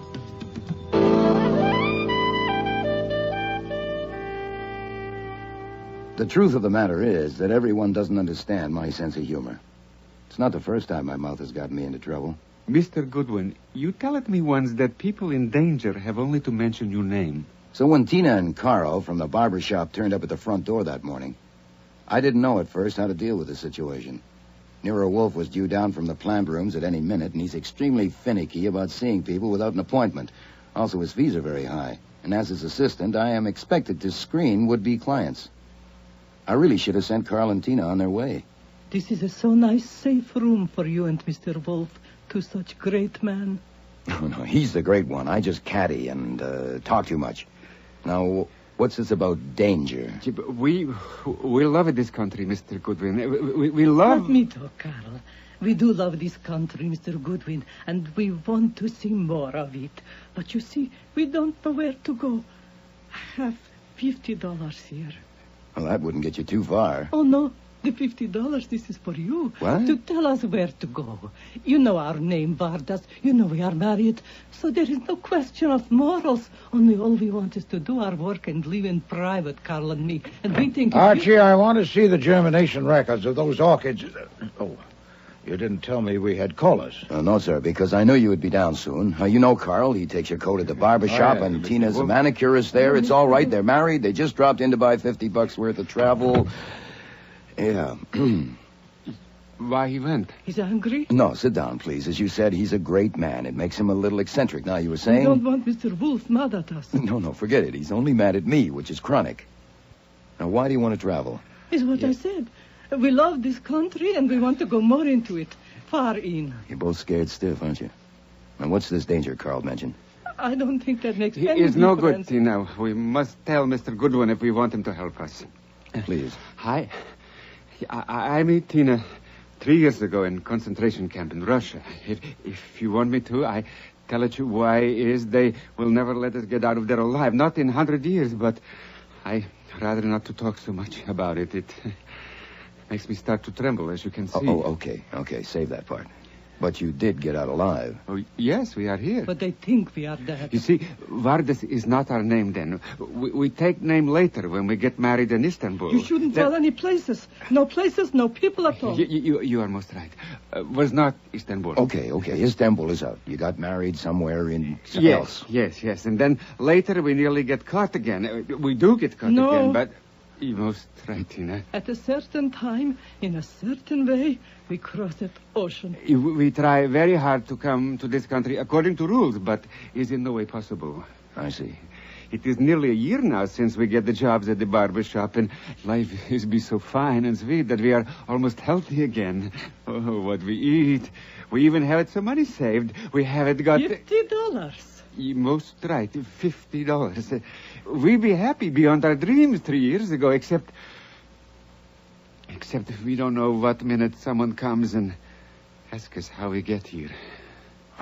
So the danger is... We will be sent back. Right. And we know exactly what will happen to us there. I am not surprised if you feel deep contempt when you see me trembling the way I do, but to understand situations like this, I believe you have to be somewhat close to it. As I am, as Tina is. The danger has come, Mr. Goodwin. This morning, a man came to barber shop and asked us questions. An official. What kind of an official? Was he wearing a uniform, you mean? No, in regular clothes. But he showed us card from police department. His name was on it. Jacob Wallen. What time this morning? Little after 9 o'clock, soon after shop open. He talked first with Mr. Fickler, the owner, and Mr. Fickler bring him around behind partition to my booth, and the man, he take out notebook and ask me questions. What kind of questions? My name, where I live, where I came from, how long I've been working there, all that kind. And then, about last night. Last night? Yeah, where I was and what I was doing last night. Did he say why he was curious about last night? No, he just asked questions. Did he ask to see your papers? No, that will come next. That's why we can't go back there. We have to leave here today, now. Did he question Carl, too? Yeah. Right after me. And after Carl came out, he sent in Jimmy, but Carl and I knew we had to get out. So we wait till Mr. Fickler went to back up shop for something, and then we just walk out. And you came here? No, first we went to our room where we live, and we pack our stuff. Yeah, but then we realized that we don't know about where to go, and we might make some terrible mistakes, so we talk it over. We decide that best thing will be to come to you and pay you to help us. Why me? Because we don't know many people here, and you are a professional detective. And anyway, Carl like you. Best of all customers. You don't tip him much, so it's not that. I have noticed you myself, the way you look. You look like a man who would break some rules, too, if you had to. Thanks. Ah, damn it. Now, why did you have to beat it? That alone fixes you. What else we can do? Well, he was questioning the others, too. He was concentrating on last night. What about last night? Now, what were you doing? Out there breaking more rules? Oh, no, we don't. We go straight home and eat in our room as usual. Then I wash some clothes. And I read book. About 9 o'clock we go for And walk. we are in bed by 10:30. Our usual time. Well, then why did you run this morning? Mr. Goodwin, policeman asking questions has different effect on different people. Right. If you have a country like this one and you are innocent of crime, all the people of your country are saying with you when you answer the questions. Uh-huh. But two people alone can't answer policemen's questions anywhere in the world. Takes it whole country to speak to policemen, and Tina and I, we don't have it one. The country we had once, it is no longer a country. It is just a place to wait to die. Only if we are sent back there now, we will not have to wait. Please, Mr. Goodwin, take it $50. Take and tell us where to go. All little facts that will help us. Perhaps you can give us letter to some friends. It's not going to do any good. Now, if they're really after you, you'd be throwing your money away. Save it for a lawyer. Who are you phoning? Mr. Wolfe, in the kitchen. Yes? Are they gone? No, sir, they got themselves into a mess. I'm putting them in the front room till I get back. Where are you going? To get a shave. You can dock me. All right, you two. All right, in here. And keep away from the window, and don't budge from this room till I get back. Oh no. I don't think we can... Carl? I like him.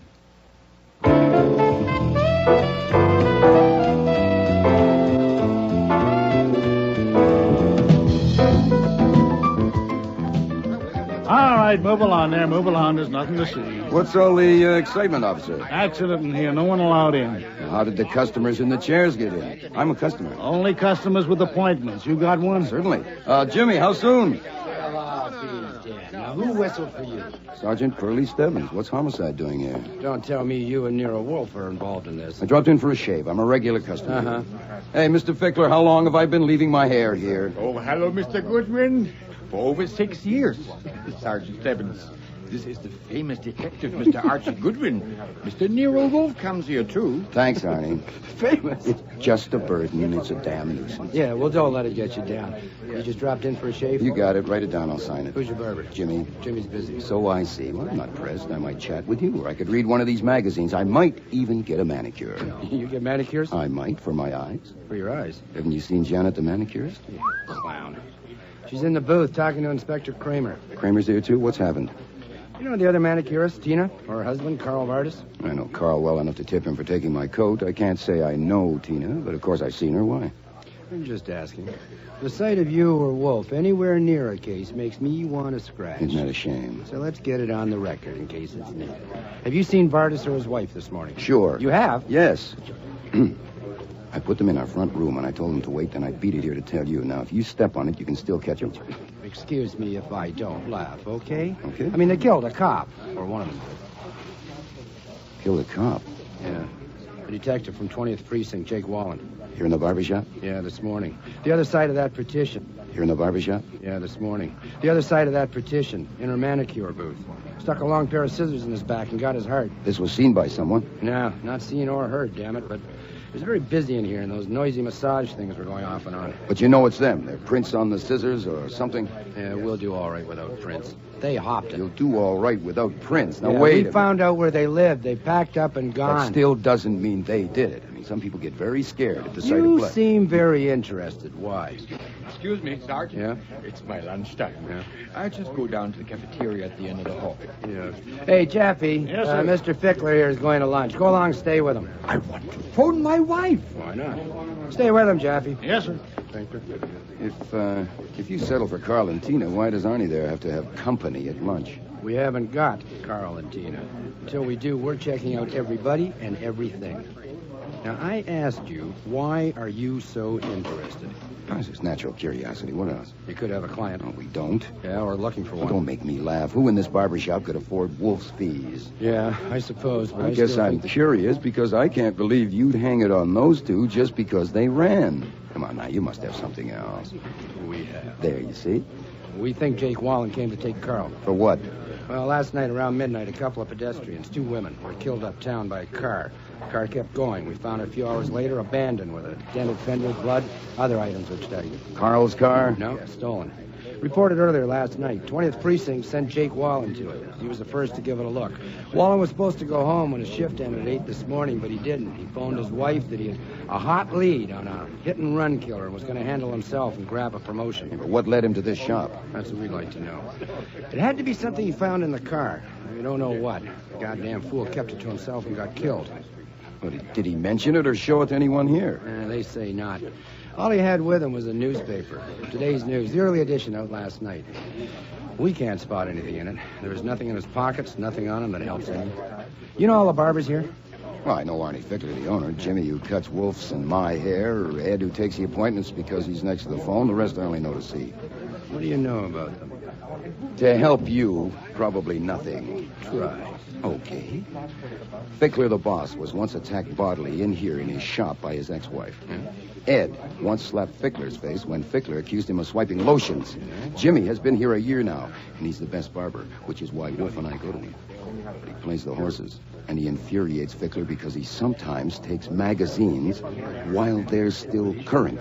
Now, Jimmy thinks Janet, the manicurist, must have a sideline like dope peddling. Oh, yeah? Why? Because she refuses his advances, which by him means she's got to be too independent. Oh, Jesus, Goodwin, I asked mean, you for it, just... that's all I know. I mean, apart from that, they're all strangers to me. What the hell are you doing here, Goodwin? Good morning, Inspector Kramer. Ah, good. I see you finished with Janet. Now maybe I can get my manicure. Hello, Janet. Hello, Mr. Goodwin. I asked you what you're doing here. I'm just waiting for a shave. I'm an old customer here. Ask Burley. Is Go that ahead. straight, Stebbins? Yeah, he comes here regularly. I checked. Come in here, Stebbins, for a minute. Yes, sir. Yes, sir. Well, Janet, I was wondering where you were. What? Did you say something, Mr. Goodwin? No, there's nothing vital. And call me Archie. I'm not married. You're a detective, aren't you? Yeah. How can I keep them from putting my picture in the paper? You can't if they already have it, have they? I think so. I wish I was dead. Oh, come on now. Pretty young girl like you. I mean it. My folks in Michigan think I'm acting or modeling. I keep it vague and here, oh my God. Oh, work is work. Anyhow, if your picture gets printed and it's a good likeness, who knows what'll happen? Yeah, this is my Gethsemane. You what? My Gethsemane, you know. I'm not sure. You know, where you have to make a decision. Oh, I see. What was the inspector asking you just now? I only wish I had some guts. Why? What would you do? I'd tell all about it. All about what? All about what happened. You mean last night? Why not try it out on me and see how it goes? How it happened this morning. How I was going back to my booth after I finished Mr. Levinson in Ed's chair.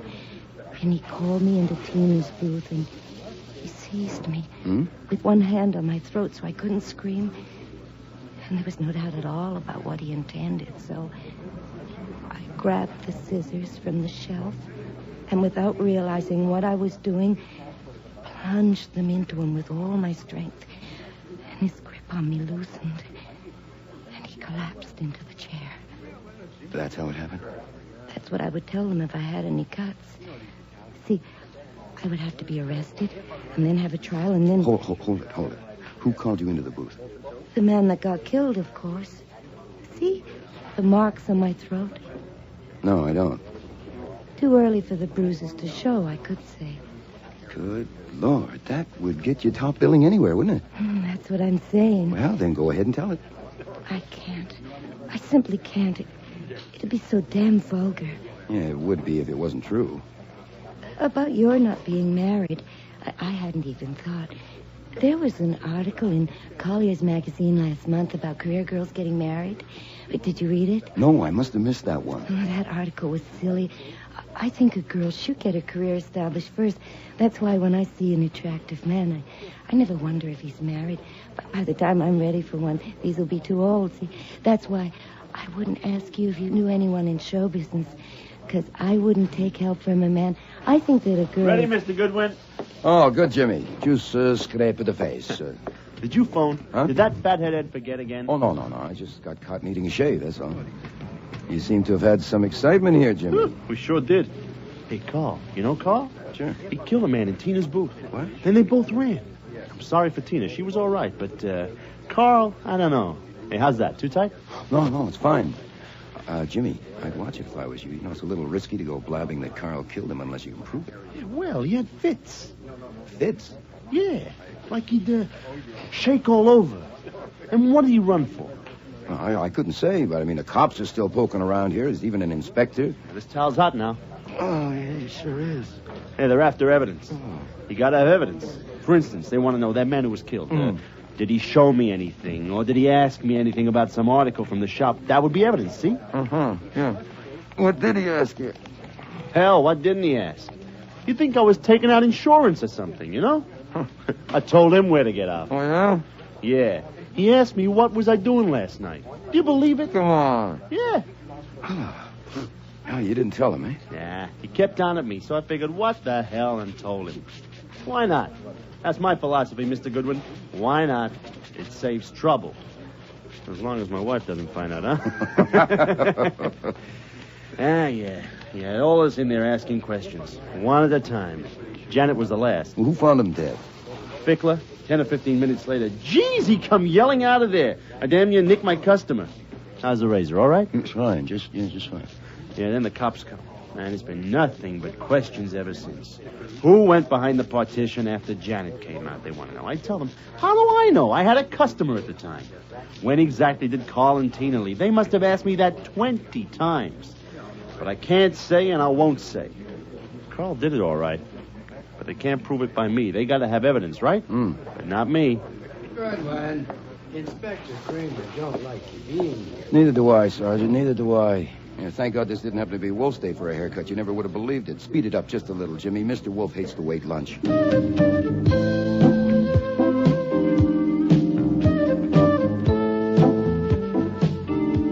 The first surprise when I got home was that Tina and Carl were not in the front room.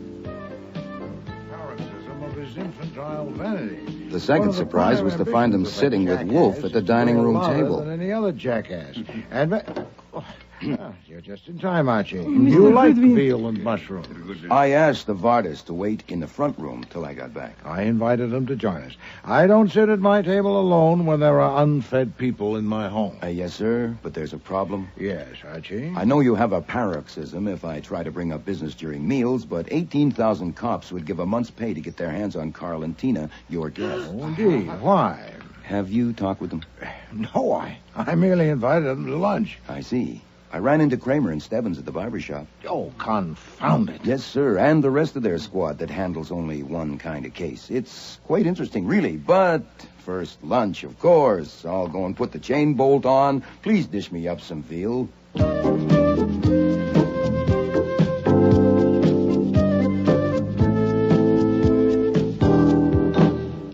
Please be seated. Mrs. Vardas, I think you'll find the red chair quite comfortable. Thank you, Mr. Wolfe. That was it. Fine cooking. Thank you, Mr. Vardas. Fritz takes great pride in his veal. Now then, Archie, what have you gotten us into this time?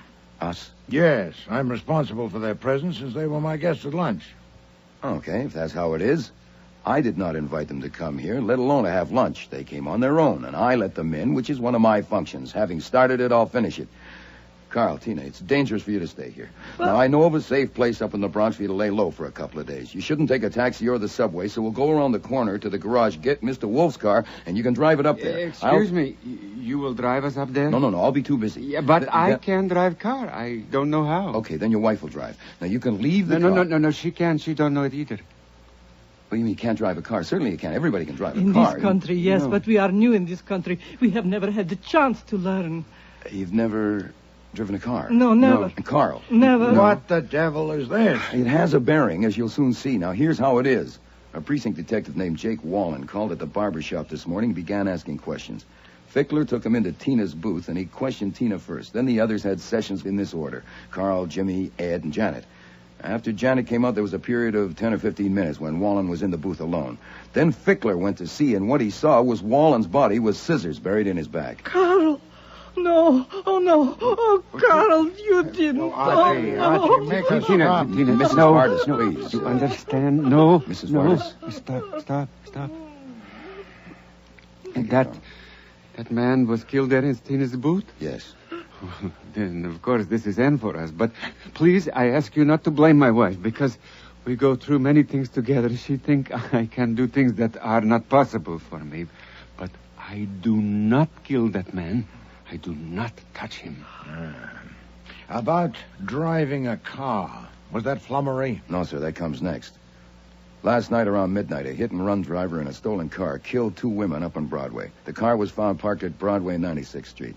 Wallen from the 20th Precinct was the first one to look it over. In it, he apparently found something that led him to the Goldenrod barber shop. He showed up there and called the roll, as described, with the result also as described. Now, Kramer has bought it that the hit-and-run driver found himself cornered and used the scissors. And Kramer, don't quote me, is not a dope. Now, to qualify as a hit-and-run driver, you must meet certain specifications, and one of them is knowing how to drive a car.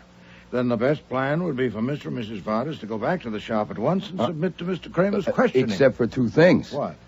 1, the fact that they landed will make it very tough. And 2, even though it is settled that they didn't kill a cop, their lack of documents will fix them anyhow. Wait, their lack of documents... Yes, sir, they're in the country illegally. They escaped from a concentration camp in Russia. Oh, confound it. An interesting angle is that you are harboring fugitives from justice, and I am not. I told Pearlie they're here. You what? That's the advantage of having a reputation for gags. You can say practically anything if you handle your face right. Oh. I told him they were here in our front room, and he sailed right over it. So I'm clean, but you're not. If you don't want to call Kramer yourself, which I admit would be a little thick since they were your luncheon guests, I could get Pearlie at the shop, tell him that they're still here, and why hasn't he sent for them? It might be better if you let us go ourselves, no? No. There is another alternative to consider. Oh, yes, sir, what? Since Mr. Kramer and Mr. Stebbins are still there at work, they may at any moment disclose the murderer. Oh, I doubt it. They settled for Carl and Tina, and what they're looking for is evidence, especially what it was that led Wallen to the shop. Mrs. Vardis, except for Mr. Fickler, that man questioned you first, is that right? Yes, sir. Did he produce any object? Did he show you any object whatever? No, I'm sure he did not. He had the newspaper in his hand. Yes, he asked about no object, anything in the shop? No. He took nothing from his pocket? No. The newspaper he had, did he take that from his pocket?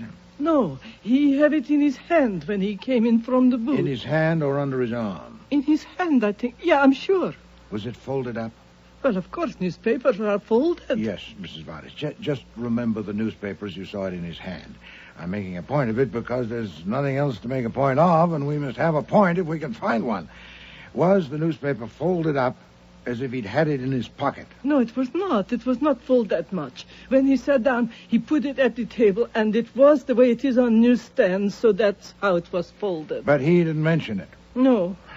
And you noticed nothing unusual about it? I mean the newspaper? No, it was only newspaper.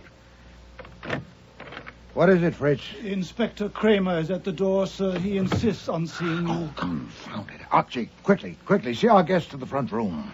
All right, now hurry, you two. Now sit there in the corner. Don't go near the window or doors. This time, don't move until I tell you. Is that clear? But... No, there's no but. Is that clear? Yes. Now, bring Mr. Kramer in, Fritz. Yes, sir. Mr. Wolfe will see you now. Well, it took you long enough. Good afternoon, Mr. Kramer. Fritz, will you bring beer, please? You'll have some beer, Mr. Kramer? I'm here on business. Indeed. How can I help you? You can tell me what Goodwin was doing in that barber shop this morning. Oh, I understand he went for a shave. Isn't that right, Archie? Yes, sir. I have learned over a stretch of years that when I find you or Goodwin within a mile of a murder, something fancy can be expected. Let me finish. I know you've been going to that shop for 2 years, and Goodwin for 6 years. But the owner, Arnie Fickler, says that in the 6 years Goodwin has been going there, he has never once gone for just a shave. Not once. He goes only for the works. Haircut, shampoo, and shave. So today, 2 hours after a murder, he goes there just for a shave? I don't believe it. Then you don't? I'm not responsible for your credulity quotient. No one would believe it. I don't see how we can help you. I believe that Goodwin went to that shop because he knew a man had been murdered there. Then you believe wrong. Your credulity quotient needs an overhaul.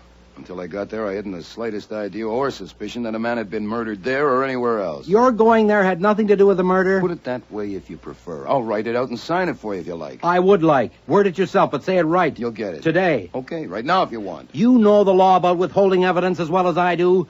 You ought to by this time the stunts you pulled. You thought that I had sent Archie to the shop on business? I still think so. Then you might as well have an affidavit from me, too. In it, I will say that I did not send him to the barber shop and that I heard and knew nothing of the murder until he returned and told me. You'll swear to that? As a favor to you, yes. Since you wasted your time, you might as well get a little something out of it. But, Mr. Kramer, I still don't know your real reason for coming here. According to Archie, the murderer is known. And all I have to do is find him. What could you expect to get from me? When I see Goodwin poking around, I want to know why. I don't believe it. Archie, I think you must be responsible for this. Me? How? You're brash. You talk too much. What? It must have been something you did or said. What was it? I don't get it. What did you say to Mr. Kramer? Practically nothing. I just answered a civil question. What did you say to Stebbins? Oh, I just asked what was going on, and he told me. And then I told you about it. Not verbatim. What did you say? Nothing. Damn it. Of course Pearlie wanted to know what brought me there, and I took... Oh, wait a minute. Maybe you're right at that. Pearlie asked me if I had seen Carl or Tina this morning, and I said sure. I'd put them up here in the front room and told them to wait, and if he would step on it, he could find them. I knew it. Your confounded tongue. Huh? So that's it, is it, Mr. Kramer? Sergeant Stebbins told you that. He mentioned it. Then why have you waited to pounce? Since Archie has rashly disclosed our little secret, it'd be useless for me to try to keep it. That's what we use the front room for, mainly, to keep murderers in. You're armed, I suppose. Go in and get them. Archie, open the door for him. Oh, certainly. I wouldn't want to stand in the way of justice. There you are, Inspector. I'm scared of murderers myself, or I'd be glad to help. Well, Mr. Kramer... Comedy. I just happened to drop in on my way down to my office. I'll expect those affidavits this afternoon. Whatever you say, just as long as we're not going to be jailed for harboring fugitives. Nero Wolfe's office, Archie Goodwin speaking. Goodwin, is Inspector Kramer there? Yeah, he's here, Pearlie. He just happened to drop in on his way downtown. It's for you, Inspector. Yeah, Pearlie, what is it? When? Bad? Does she know who? Goodwin. Well, why him? You're sure? Oh, Jesus. I'll be right there. Come on, Goodwin, you're coming with me. What is it? What's happened? The manicure is Janet. Someone tried to kill her. Who? She won't say. She says the only person she'll tell is you. Me? Why me? That's what I want you to tell me in the car on the way. Then come on. She was found on the floor of her booth out cold from a blow on her head. We brought her to, and she can talk, but she won't. She says she won't talk to anybody except her friend Archie Goodwin. How long have you known her? Until today, I merely leered at her. The only chat I've ever had with her was here today, under your eye, huh? But look what it did to her. Is it any wonder my opinion of myself is what it is? Yeah, you've never seen her outside the shop? Never. That can be checked. Yeah. Right now, we want you to get her to talk. Oh, God damn her, she stopped us cold. Come on. Hey, hold it. If I'm going to ask her questions, I ought to know what happened. Oh, Jesus, Goodwin. There are only 3 of us left here. I was on the phone. Jaffe and Sullivan were there on chairs. The barbers were working on customers. Someone wanted a manicure. Fickler called Janet. She didn't come. Where was she? On the floor of her booth, out cold. She'd gone there maybe 15 minutes before. Alone all that time? Well, I think all the barbers had gone back behind the partition at least once during that time. You think? Goodwin, I said I was on the phone quite a lot. Oh, Jesus. How bad is she hurt? Well, not bad enough for the hospital. Doc let us keep her here. She was hit above the right ear with a bottle taken from the supply shelf. The bottle was big, heavy, full of oil. It was there by her on the floor. Any prints? Oh, come on, Goodwin. For God's sake, start a school. He had a towel in his hand or something. It is a barber shop. Come on. Just a minute. What did the doctor say when you asked him if she could have just been testing her own skull? Well, he said it was possible, but he doubted it. Come and ask her. Here's your friend, Archie Goodwin, Miss Stahl. Hello, Janet. Hi. How do you feel? Terrible? No, I don't feel at all. I'm past feeling. Can I have a look at that bump on your head? Oh, if you're careful. You tell me if it hurts. Oh. Oh, doing your hair is going to be a problem for a while. Who did it? Send them away and I'll tell you. Certainly. You men, come on, get out. What if is? I had been here, this never would have happened. Now leave us. Now look, Goodwin. Out. Come on, Sergeant. Wow. You sure showed them. Well, it was shocking. You could have been killed. It disfigured for life. It could have ruined your career. Thank God you got a good thick skull. I started to scream, but it was too late. What started you to scream? Seeing him? Hearing him? It was both. I was sitting in the customer's chair with my back to the door. I was just sitting there trying to think, you know. I know.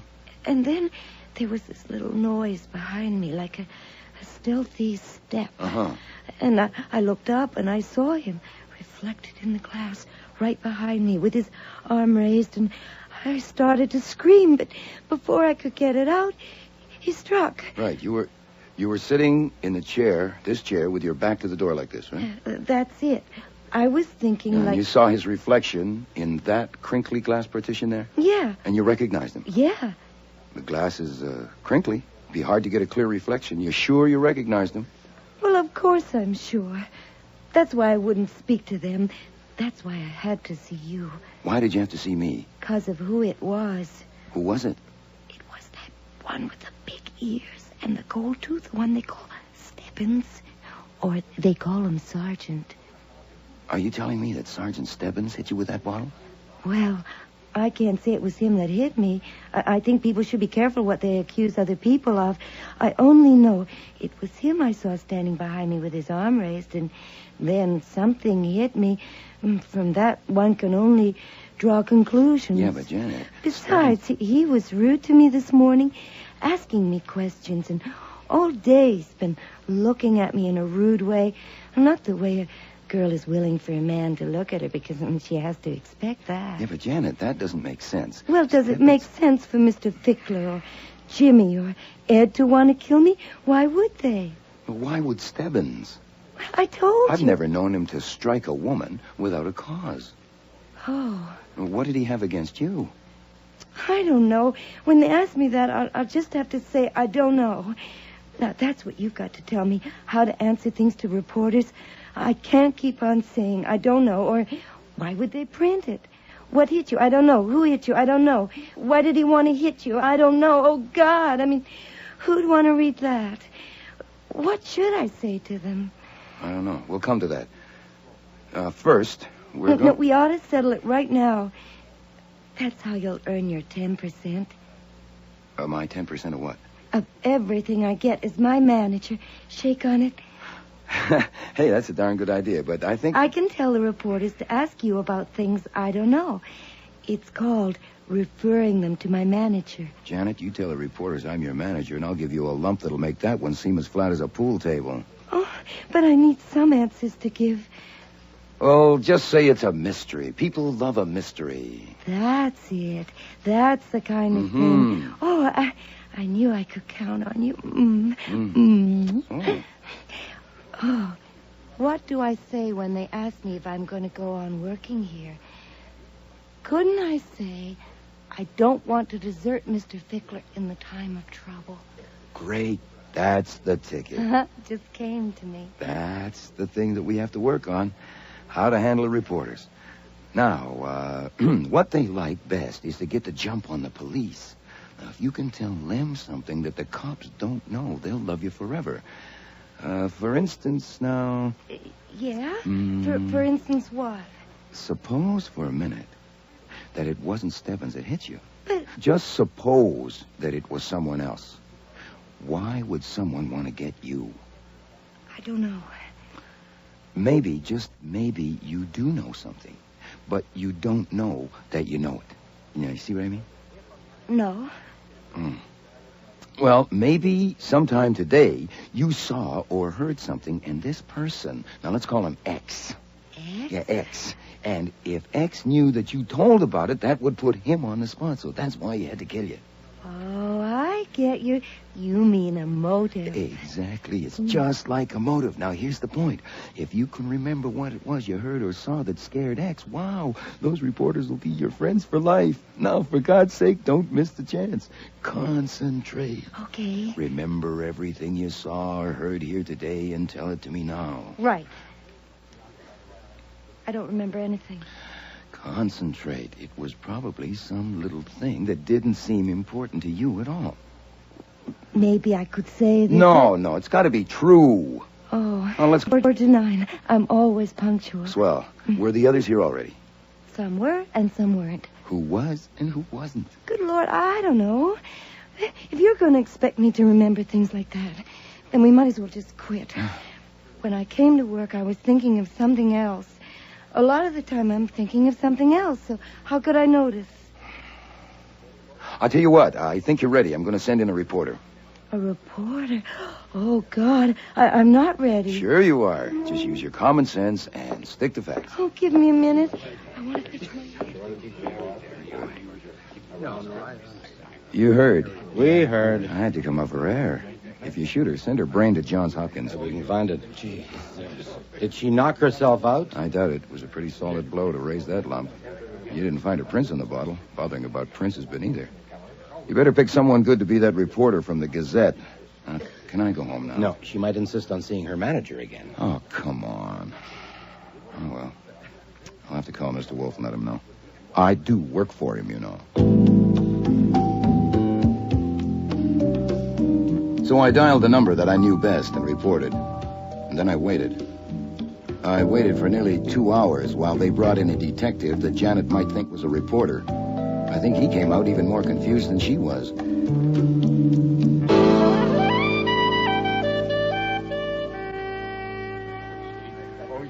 Mr. Kramer, will you ask this man to let me pass? Well, I'll be damned. I don't believe it. Let him in, Jaffy. Well, what happened? Dynamite? I came to get a haircut. Jimmy, are you free? Yes, sir. You want a haircut, huh? Yes, sir. As you can see, I need one. Oh, yeah. All right, Jimmy. Come and cut Mr. Wolfe's hair. You just dropped in? Like Goodwin this morning? Certainly not. Mr. Goodwin told me on the phone of his fruitless talk with Miss Stahl, and I thought it well to come. Okay, you're here. You don't leave your house on business for anybody or any fee, but you're here.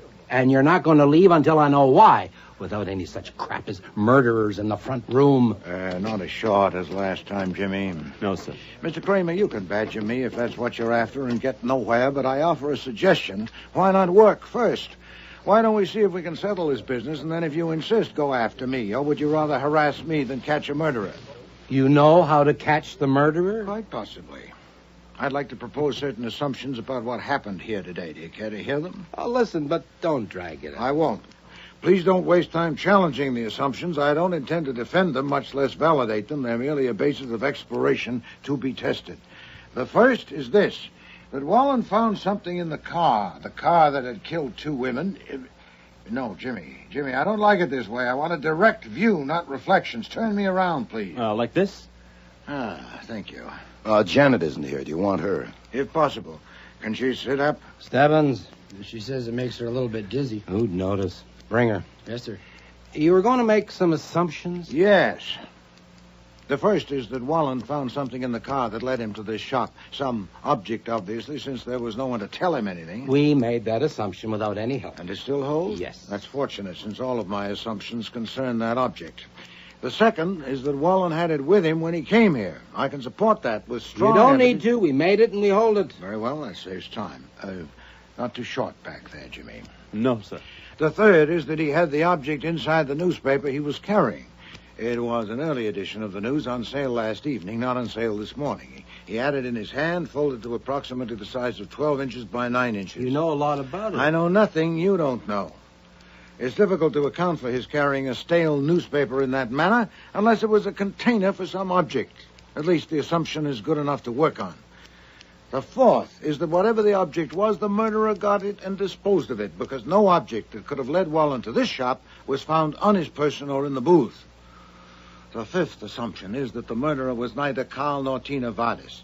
How do you know that? I shall want to know not why support that assumption. Don't waste time clawing at me. Since Carl and Tina are not involved and therefore didn't take the object away with them, it's still here in the shop. That is the sixth assumption. And it's good only if your surveillance of these people here all these hours has been constant and alert. Now, what about it? Could any of them have removed such an object from the shop? I want to know why you're excluding Carl and Tina. No, not now. First, we'll complete this test. We must know whether the object could have been removed by anyone other than Carl or Tina. No. How good a no? Good enough for me. No man has stepped outside this shop alone. Something could have been slipped to a customer, but that's stretching it. And we've had them under our eyes. Not apparently the one who assaulted Miss Stahl. That was in the shop. Is that a point? I suppose not. Then we assume that the object is still here. The seventh assumption is this, that no proper search for such an object has been made. Have you searched thoroughly, Mr. Stebbins? We've looked. Carl and Tina had to have taken Yes, it. but granting my assumption which excludes their taking it, has there been a proper search? No. Then it's about time. Mr. Fickler. Yes, Mr. Wolfe? You run this place and you can help us. But I address all of you who work here. Put your minds on this. You too, Jimmy. Stop a moment. Listen. Hell, I can work and listen too, Mr. You Wolfe. cannot. I want full attention. Okay. Miss Stahl, are you listening? What? What we're after is an object with something on it that identifies it as coming from this shop. Ideally, it should be the name and address or phone number, but we'll take less if we have to. We are supposing that it was inside the newspaper as Wallen was carrying it, so it should be flat and of those dimensions. Now, all of you went to the booth and were questioned by Wallen, but he showed you no such object and mentioned none. Is that correct? Yes. Yeah. No, he didn't. Then only the murderer saw it or was told of it.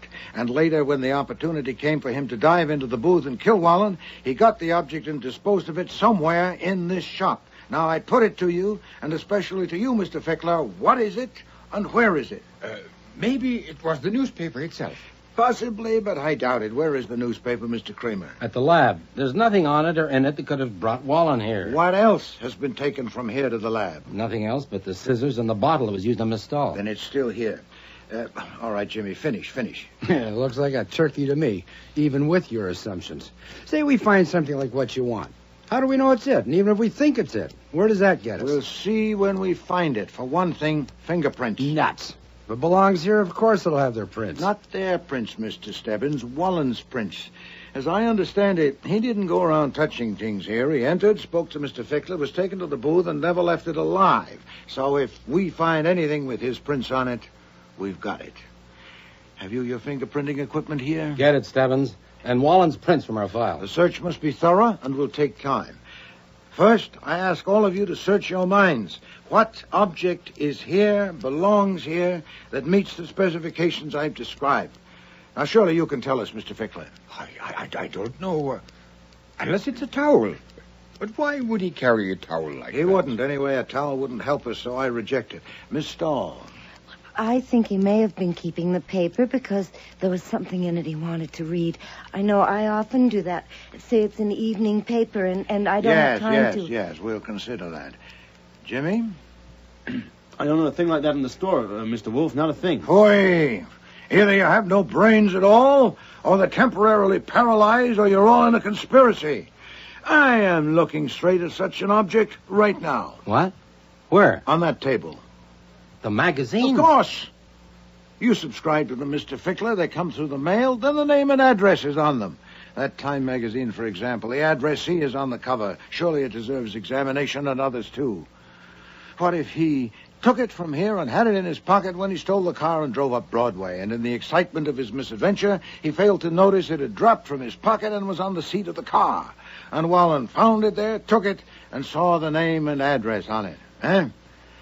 You sent for the equipment and the prints, Mr. Stebbins? Then we ought to be able... Oh, I remember. You remember, Jimmy? This morning I was standing here, and you came in with a hot towel, and you had that magazine. You tossed it under there, and then you asked... Shut up, I asked you, stupid you've been fool. steaming it. Too late, What? Jimmy. We all... Dumb guano. Get those scissors from him. I don't want anything else to happen. Found it.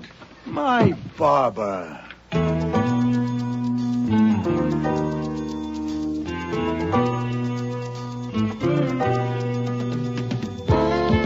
As stubborn as Kramer was, he never did learn why Wolfe went to get a haircut that day. But he did learn plenty about Jimmy Corelli. Jimmy was wanted as a bail jumper under another name in West Virginia on charges of car stealing, drunken driving, and assault, to name just a few. He had a really colorful background. As for Carl and Tina, I took a strong position on them Tuesday evening in the office after they had been sent up to the south room to bed.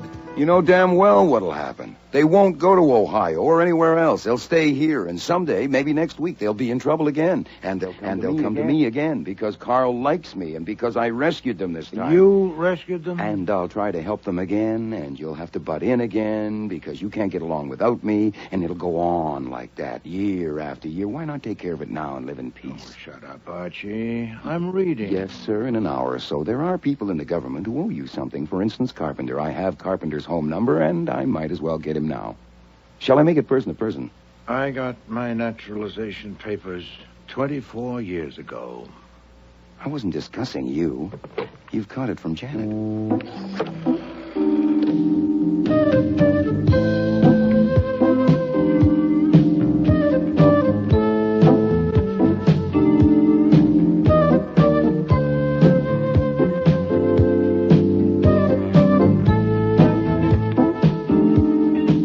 Starring in today's episode were Mavor Moore as Nero Wolfe, Don Franks as Archie Goodwin, and Cease Linder as Inspector Kramer. Jackie Burroughs was Janet, Brian George, Jimmy Corelli, Arch McDonald, Carl Vardis, Marion Waldman, Tina Vardis, Arnie Hart, Mr. Fickler, James Morris, Sergeant Stebbins, and Frank Perry was Fritz. Music was composed and conducted by Don Gillis. Technical operations, John Jessup. Sound effects, Bill Robinson. Production assistant was Nancy McElveen, and casting consultant, Ann Weldon Tate. The Cop Killer was written and produced in Toronto by Ron Hartman.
Next week. What's this? Well, as you see, it's a marriage license for Archie Goodwin and Margot Dickey. It cost me $2. Flummery. No, sir. No flummery. I mean, I could be mushy about it, but I won't. I will only say that I'm hooked at last. Margot intends to spread the tidings at the Christmas office party, so I have to be there. You are deranged. Sit down. I suppose it is a form of madness, but there, I've got it. It's like what Margot was reading to me the other night, some poem. I think it was Greek. Oh, love, resistless in thy might, thou mightest Shut shine. up and sit down. Yes, sir. We haven't set the date yet. We don't want to rush it. I don't believe it. You will. Archie goes to a Christmas party. There. That makes it unanimous. Thank you, Alf. My secret public place. I'll start again. There are times when love takes over. Santa Claus, where's yours? You have to drink, too. Well, he can't drink through the mask. No, I suppose not. There are times... When love takes over. Thanks, Alf. There are times when the little demons disappear down their rat holes, and ugliness itself takes on the shape of beauty. When the darkest corner is touched by light. When the coldest heart feels the glow of warmth. When the trumpet call of goodwill and good cheer drowns out all the babel of mean little noises. This is such a time. Merry Christmas. Merry, merry, merry. Merry Christmas. What a lovely toast, Kurt. Simply lovely. Well, I must write it down and have it printed. That part about the trumpet call. Kurt! Oh, Kurt, what is it, Kurt? Merry. Next week, Rex Stout's Christmas Party with guest stars Marty Maradon, Linda Sorensen, Patricia Hamilton, Gordon Thompson, and John Granick.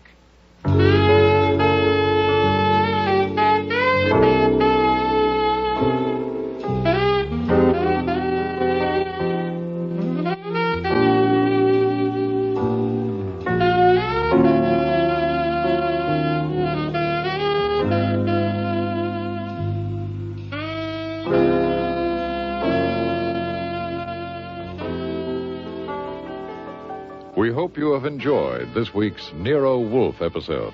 Be sure to join us for the remaining 9. If you enjoy listening to drama on radio, tune in tomorrow for Sunday Matinee on CBC AM, which features a story called The Eighth Wonder, a play about the original Siamese twins, Chang and Eng Bunker. The play is a first by Toronto writer Linda Zwicker, and deals with the twins in their later years as 2 distinctly separate men, but tied together for life by a ligature at the base of their chests. Ah! Oh, God damn it. God, that hurts. What are you doing, Chang? I stubbed my toe. Do you mind? Well, don't just lurch forward like that. You absolutely snapped my head. Why don't you watch where you're going? An accident's an accident. If they made these bloody hotel doors wider... Well, there's nothing you can do about that except to be more careful in the future. Why don't you keep your sanctimonious advice to yourself? Why don't you shut your quarrelsome mouth and the door while you're at it? Now, where's that Christian philosophy? Where's that other cheeking? What a rotten thing to say. I get so tired of seeing you hide your true feelings behind that veil of piety. One day at a time, a season to all things in moderation. Why are you goading me, Chang? What's your problem? I'm just getting a few things off my chest. You have no subtlety, Chang. You never did have. It never occurs to you to handle anything but head on. You always just bash right ahead. At least I have feelings. And I don't. You've lived with me for 60 years, every minute, every hour, every second, and you don't think I have feelings? The Eighth Wonder by Linda Zwicker, tomorrow on Sunday Matinee. Also coming up on CBC AM on Friday, February 12th, our Playdate series features 2 plays. The first is Stopover Point by Audrey Thomas, and the second, The Answerer by Rex Deverell. Later that day, tune in for Nightfall, our horror series on CBC AM. We will be presenting a play called The Club of Dead Men, a dramatization by John Douglas of a short story by J. Wentworth Day. Please check your local listings for the exact times and dates of these programs. If you have any comments or suggestions about the radio dramas you hear, write to us at Post Office Box 500.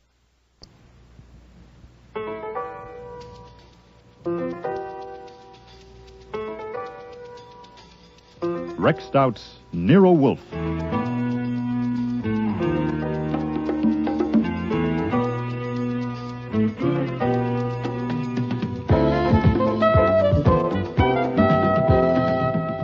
starring Mavor Moore as Nero Wolfe and Dawn Franks as Archie Goodwin.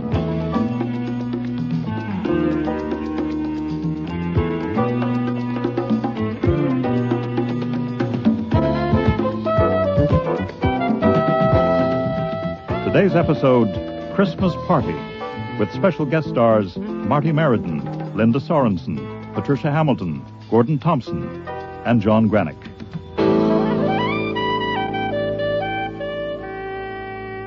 I'm sorry, Mr. Wolfe, but I told you 2 days ago that I had a date for Friday afternoon, and you said it was all right, so I'll drive you to Long Island on Saturday or Sunday. That won't do, Archie. Mr. Thompson will be at Mr. Hewitt's place only until Saturday noon. He's the best orchid hybridizer in England, and I'm grateful to be invited to spend a few hours with him. We should leave here about 12:30. I really am sorry, but I have to keep that date Friday afternoon. It's a Christmas party at the office of Kurt Bottweil. Now, you remember him. We did a job for him a few months ago. Yes. You may not remember a member of his staff named Margot Dickey, but I do. I promised her that I'd come to the party. Oh, pfui. A party? I have only one opportunity. Then take it. Your idea that a car is a death trap if I'm not driving is unsound. You can take a taxi. I hope to get some useful information from Mr. Thompson, and you will take notes. Not if I'm not there. Hewitt's secretary knows orchid terms as well as I do, and so do you. Archie, how many times in the past year have I asked you to drive me somewhere? If you call it asking, maybe 18 or 20. Not excessive, surely. If my feeling that you alone are to be trusted at the wheel of a car is an aberration, then I have it. We will leave for Mr. Hewitt's place Friday at 12:30. All right. All right. I didn't intend to spring this on you till tomorrow, but I guess it will have to be now. Here, take a look at this. What's this? Well, as you see, it's a marriage license for Archie Goodwin and Margot Dickey. It cost me $2. Flummery. No, sir. No flummery. I could be mushy about it, but I won't. I will only say that I'm hooked at last. Margot intends to spread the tidings at the Christmas office party, so I have to be there. You are deranged. Sit down. I suppose it is a form of madness, but there, I've got it. It's like what Margot was reading to me the other night, some poem. I think it was Greek.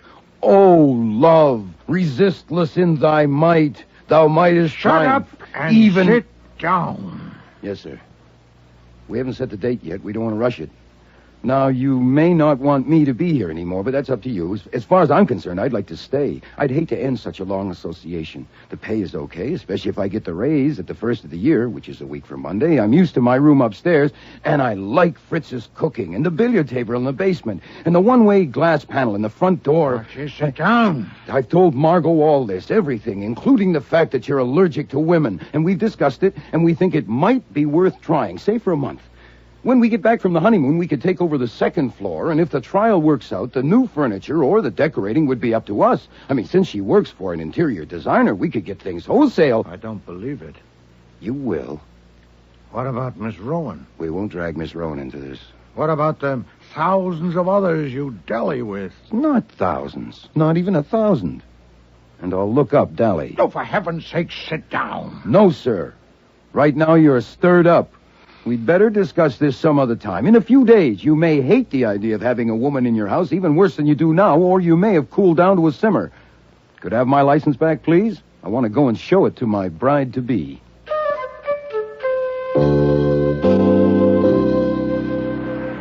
Archie, darling. Yes, my own. I've got it. Oh, Archie, I knew you could. How much do I owe you? This one's on me. Doesn't the groom always pay for the license? Besides, I've already had my money's worth out of it. Shall I send it over by messenger? No, I think I'd better collect it in person. Where are you? I'm in a phone booth. I'd just as soon not go to the office right now. Mr. Wolfe wants to be alone to boil. How about the Tulip Bar in 20 minutes? I feel like buying you a drink. Oh, no, lover. I feel like buying you a drink.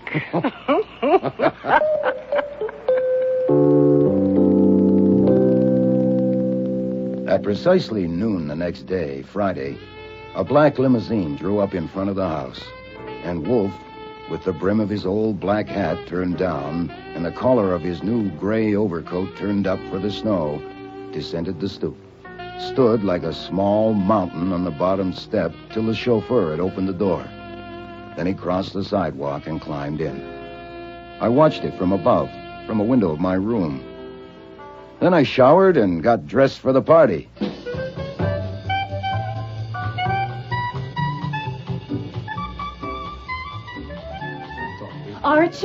Archie, lover, you got here. Margot, my own. Come on over to the bar and help us sample. Look, if I come too early, where is everybody? It's just office staff now. Clients are invited for later. Oh. Oh, you remember Alf Kiernan, our business manager? Mr. Kiernan. Archie Goodwin. Sure, you were snooping around our office last year when we had that tapestry theft. What a pleasant surprise. I'm sure. And this lovely person under Alfie's adoring gaze is Cherry Kwan, our, I don't really know how to describe your job, dear. All-around handy person? A receptionist will do.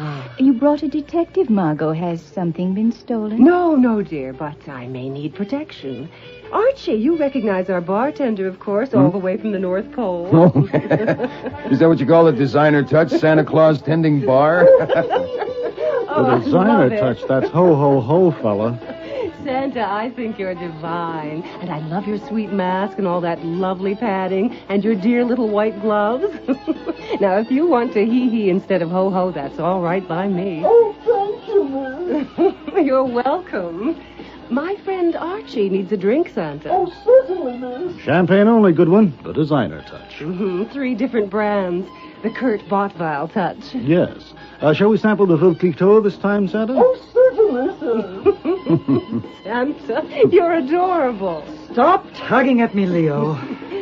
Oh, here comes the angel on our Christmas tree, Mrs. Porter Jerome. This is Archie. She means that I provide the money that runs this organization. Leo, take my wrap, will you? It's stifling in here. Yes, Mama. And this is Mrs. Jerome's son, Leo Hatch, Who does all the work around here and gets none of the credit. I thought this was to be a family affair. Well, Archie's like family to me. I invited him. You're a blessing, Margot. Leo, get me a drink. Yes, Mama, as soon as I get rid of your mink, Mama. Archie and I have something to discuss, if you'll excuse us. A pleasure. Oh, Cherry, love, I don't think you have the Christmas family spirit. You have another drink and cheer up now, you hear? Come on, Archie. Bartender, don't just stand there. Pour me a drink. Well, can you hear me behind that mask?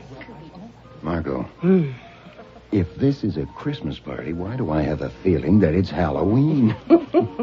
Well, you should work here. One big happy family. I'll bet. What do you think of Cherry? She's pretty. Pretty as me? Nothing like as pretty as you. Oh, if only that marriage license was real. I can get a real one for $2. What do you say? Huh? You on. wouldn't marry Miss Universe if she came on her knees with $1 billion. I dare her to try it. Did the license work? Like a charm. Absolutely perfect, Archie. Oh, good. I mean, no. That means it's all over between us. Oh, yeah. Archie, darling, look, I'll be a sister to you. I don't need a sister. Okay.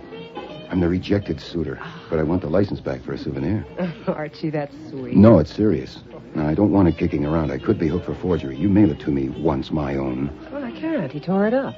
The hell he did? Where are the pieces? Gone. He threw them in his wastebasket. Now, you will come to the wedding. What wastebasket? Where is it? In his office last night after dinner. Will you come to the wedding?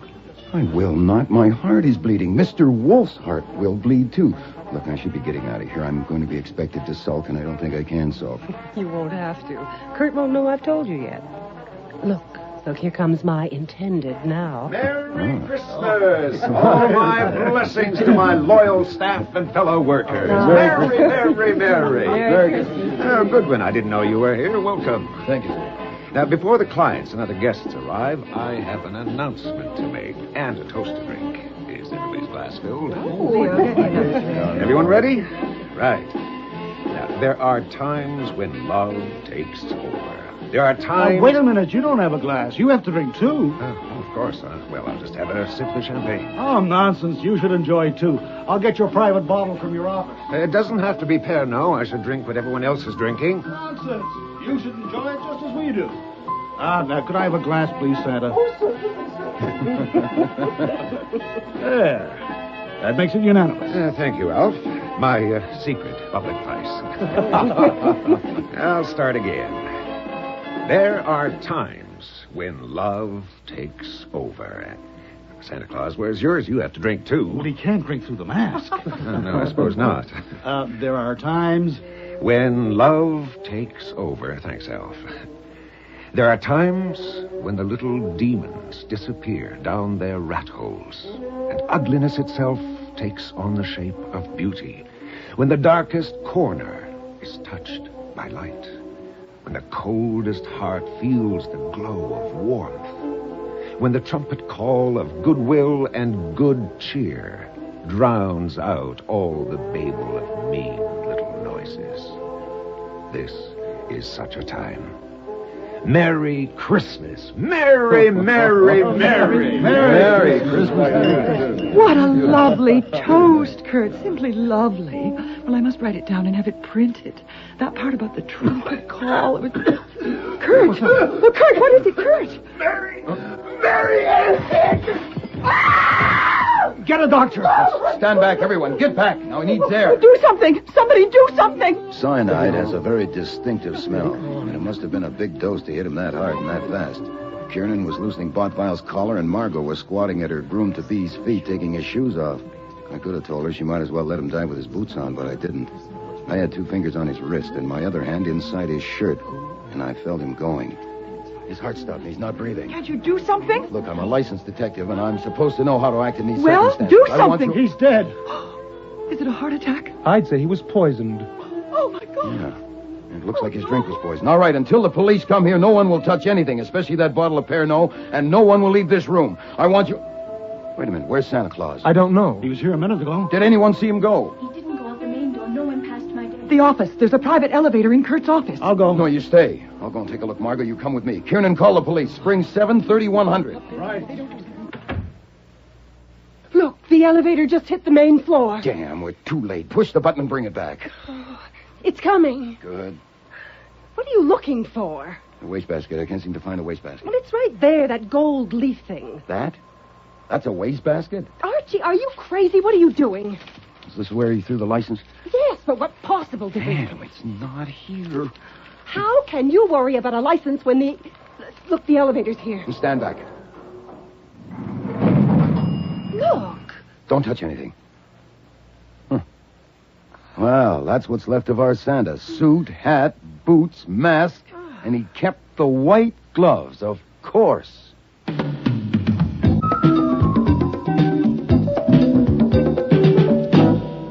Mr. Kiernan and Mr. Hatch will be taken to the district attorney's office for further questioning. The rest of you can go for the present, but you'll keep yourselves available at the addresses you've given. Before you go, I want to ask you once again, here together, about the man who was here as Santa Claus. You've all claimed you know nothing about him. You still claim that? Inspector Kramer. Yes, Mr. Kiernan. I'm not objecting to going to the DA's office for 3 hours. I haven't objected to anything. But we've told you all we can. I know I have. Seems to me your job is to find Santa Claus. Do you mean to say that no one knows anything about him? So they say. It seems that Botvile himself had arranged for him. He came up in the private elevator and put on the costume in Botvile's office. You may as well know there is some corroboration for that. The costume came from Burleson's in 46th Street. Botvile phoned them yesterday afternoon, ordered it sent here, marked personal. Miss Kwan admits receiving the package and taking it to Botvile in his office. I didn't admit it, Inspector. I said it. We're also covering agencies which might have supplied a man to act Santa Claus, but that's a big order. It's also a waste of time. If he was just a hired person, why would he kill Kurt? And besides, he wouldn't have known that the poison was kept in my workshop downstairs. We waste most of our time, Mr. Hatch, but our job is to be thorough. We're going to find that Santa Claus, and when we do, we'll see. If we can't see him for it, we'll have to look further. And we'll expect all of you to help us. I'm taking it for granted you all want to help. What does that mean? That we are under suspicion? I and my son are under suspicion? What I said, Mrs. Jerome, is that we'll expect help from all of you. Don't you want to help? Well, I would help if I could, but I know nothing about it. I only know that my very dear friend is dead, and I don't intend to be abused and threatened. What about the poison? The medical examiner expects the autopsy to verify that it was cyanide. Your son uses potassium cyanide in his work with metals and plating. There's a large jar of it on a stair from Botvile's office to the workroom. Now, anyone who knew that, and who also knew that Botvile kept an open bottle of Pernod in his desk, couldn't have asked for a better setup. 4 of you have admitted knowing both things. You, Mrs. Jerome, admit knowing about the Pernod, but not the poison. That's not true. She did know about it. You little slut. How dare you lie about me? There. You tell that lie again, and I'll slap the other side of your face. Sit down, Mrs. Jerome. But she's lying. She can't I said tell sit down and stay sitting. Miss Kwan, you say Mrs. Jerome knew about the potassium cyanide? Of course she did. In the workshop one day, I heard her son telling her how he used it and how careful he had to be. Mr. Hatch, do you verify... Oh, nonsense. What if he did? Perhaps he did. I'd forgotten about it. I told you I won't tolerate this abuse. So far as I know now, only one of you has told a lie. You. That's on the record.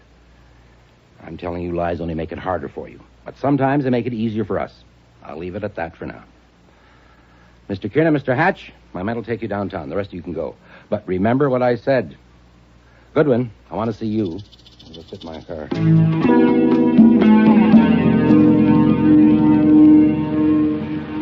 Get in. Look, if you're taking me downtown, I want something to eat first. It's past my mealtime. You're not wanted downtown, not right now. Get in out of the snow. What were you doing there today? I've told you, having fun, 3 kinds of champagne. Miss Dickey invited me. I'm giving you another chance. Huh? You were the only outsider there. Why? You're nothing special to Miss Dickey. She was going to marry Botvile. Why were you there? Ask her. We have asked her. She says there was no particular reason, that she stuttered around it. What I say, anytime I find you near a murder, I want to know. I'm giving you another chance. Oh, thanks. But I can't use it. I have nothing more to tell you. Lay off and go find your murderer. I know you, Goodwin. Yeah, he even called me Archie once. You know, I treasure that memory. I know you. Treasure it. You expect me to believe that guy got out of that room and away without you knowing it? Look, I was kneeling on the floor watching a man die. Huh? You're just talking to hear yourself. You don't think I was an accessory to the murder or the murderer's escape? I don't say he was the murderer. But if you knew who he was and didn't want him involved in it for some reason, like maybe earning a fee and let him get away, what about that? That would be bad. If I asked my advice, I would be against it. God damn it. Do you know who he is? No. Did you or Wolfe have anything to do with getting him there? No. All right, pile out. I'll be wanting you downtown sometime. You know where to find me.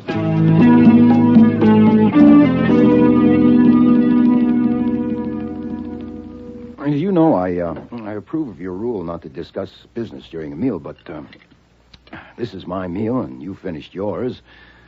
I've got something on my chest, and it's not business, it's personal. The death of Mr. Botvile was reported on the radio at 7 o'clock. Oh, yeah. You were there. Mm-hmm, yeah, I was there. I was kneeling by him when he died. But what I want to report is what happened before he died. It's about the marriage. Miss Dickey has called it off. She told me she had decided to marry Botvile. Oh, indeed. Yes, sir. It was a jolt, but I would have recovered in time. I'm going to blot her out. For me, of course, this is satisfactory. Oh, I know it is. Huh, how'd you make out in Long Island? Well, Did Mr. Thompson have anything new to say about orchids? Have you finished your meal? Will you have any more? No, that should do it, except for this coffee here. It's satisfactory. Very well, then. I, too, have something on my chest. Oh, yeah? It's not easy. Perhaps the best way to begin is to show you something. Well, go ahead. What is it? These white gloves. Are those... Where did you get... Are those the white gloves? Yes. How'd you get them? Oh, my God, I don't believe it. You? You? Oh, my God. You wore the gloves so I wouldn't recognize your hands, and then you so I wouldn't recognize your voice, and all that dear sweet patting that Margot loves so much was all you. Have you finished? Yeah, sorry, I got something in my throat. Why? Huh? Why'd you do it? Oh, my God. Were you really that desperate? The thought of a woman living in your house, of losing an employee after you'd got used to me. You had to go and see for yourself. What were you going to do, anyway? Save me from a fate worse than death? Shall we take it that I love to dress up as Santa Claus and tend bar? Oh, sure. Oh, sure, why not? Well, now, where do we start? Do you want to know what happened after you left? The details can wait. First, where do we stand? Was Kramer there? Yes, certainly. Did he get anywhere? No. Well, he probably won't till he finds Santa Claus. Oh, my God, about 1,000 men are looking for you this very minute. Where did you get the gloves? At a store on 9th Avenue. Oh, boy. Confound it, I didn't know a man was going to be murdered. When did you phone Botvile to arrange it? Yesterday afternoon. Do you think he told anybody about it? No, he said he wouldn't. I know he got the costume, so that's okay. When you left here at 12:30, did you go straight to Botvile's? No, I stopped to buy the gloves and then met him for lunch at Rusterman's. From there, we took a cab to his place, arriving shortly after 2 o'clock, and took his private elevator up to his office.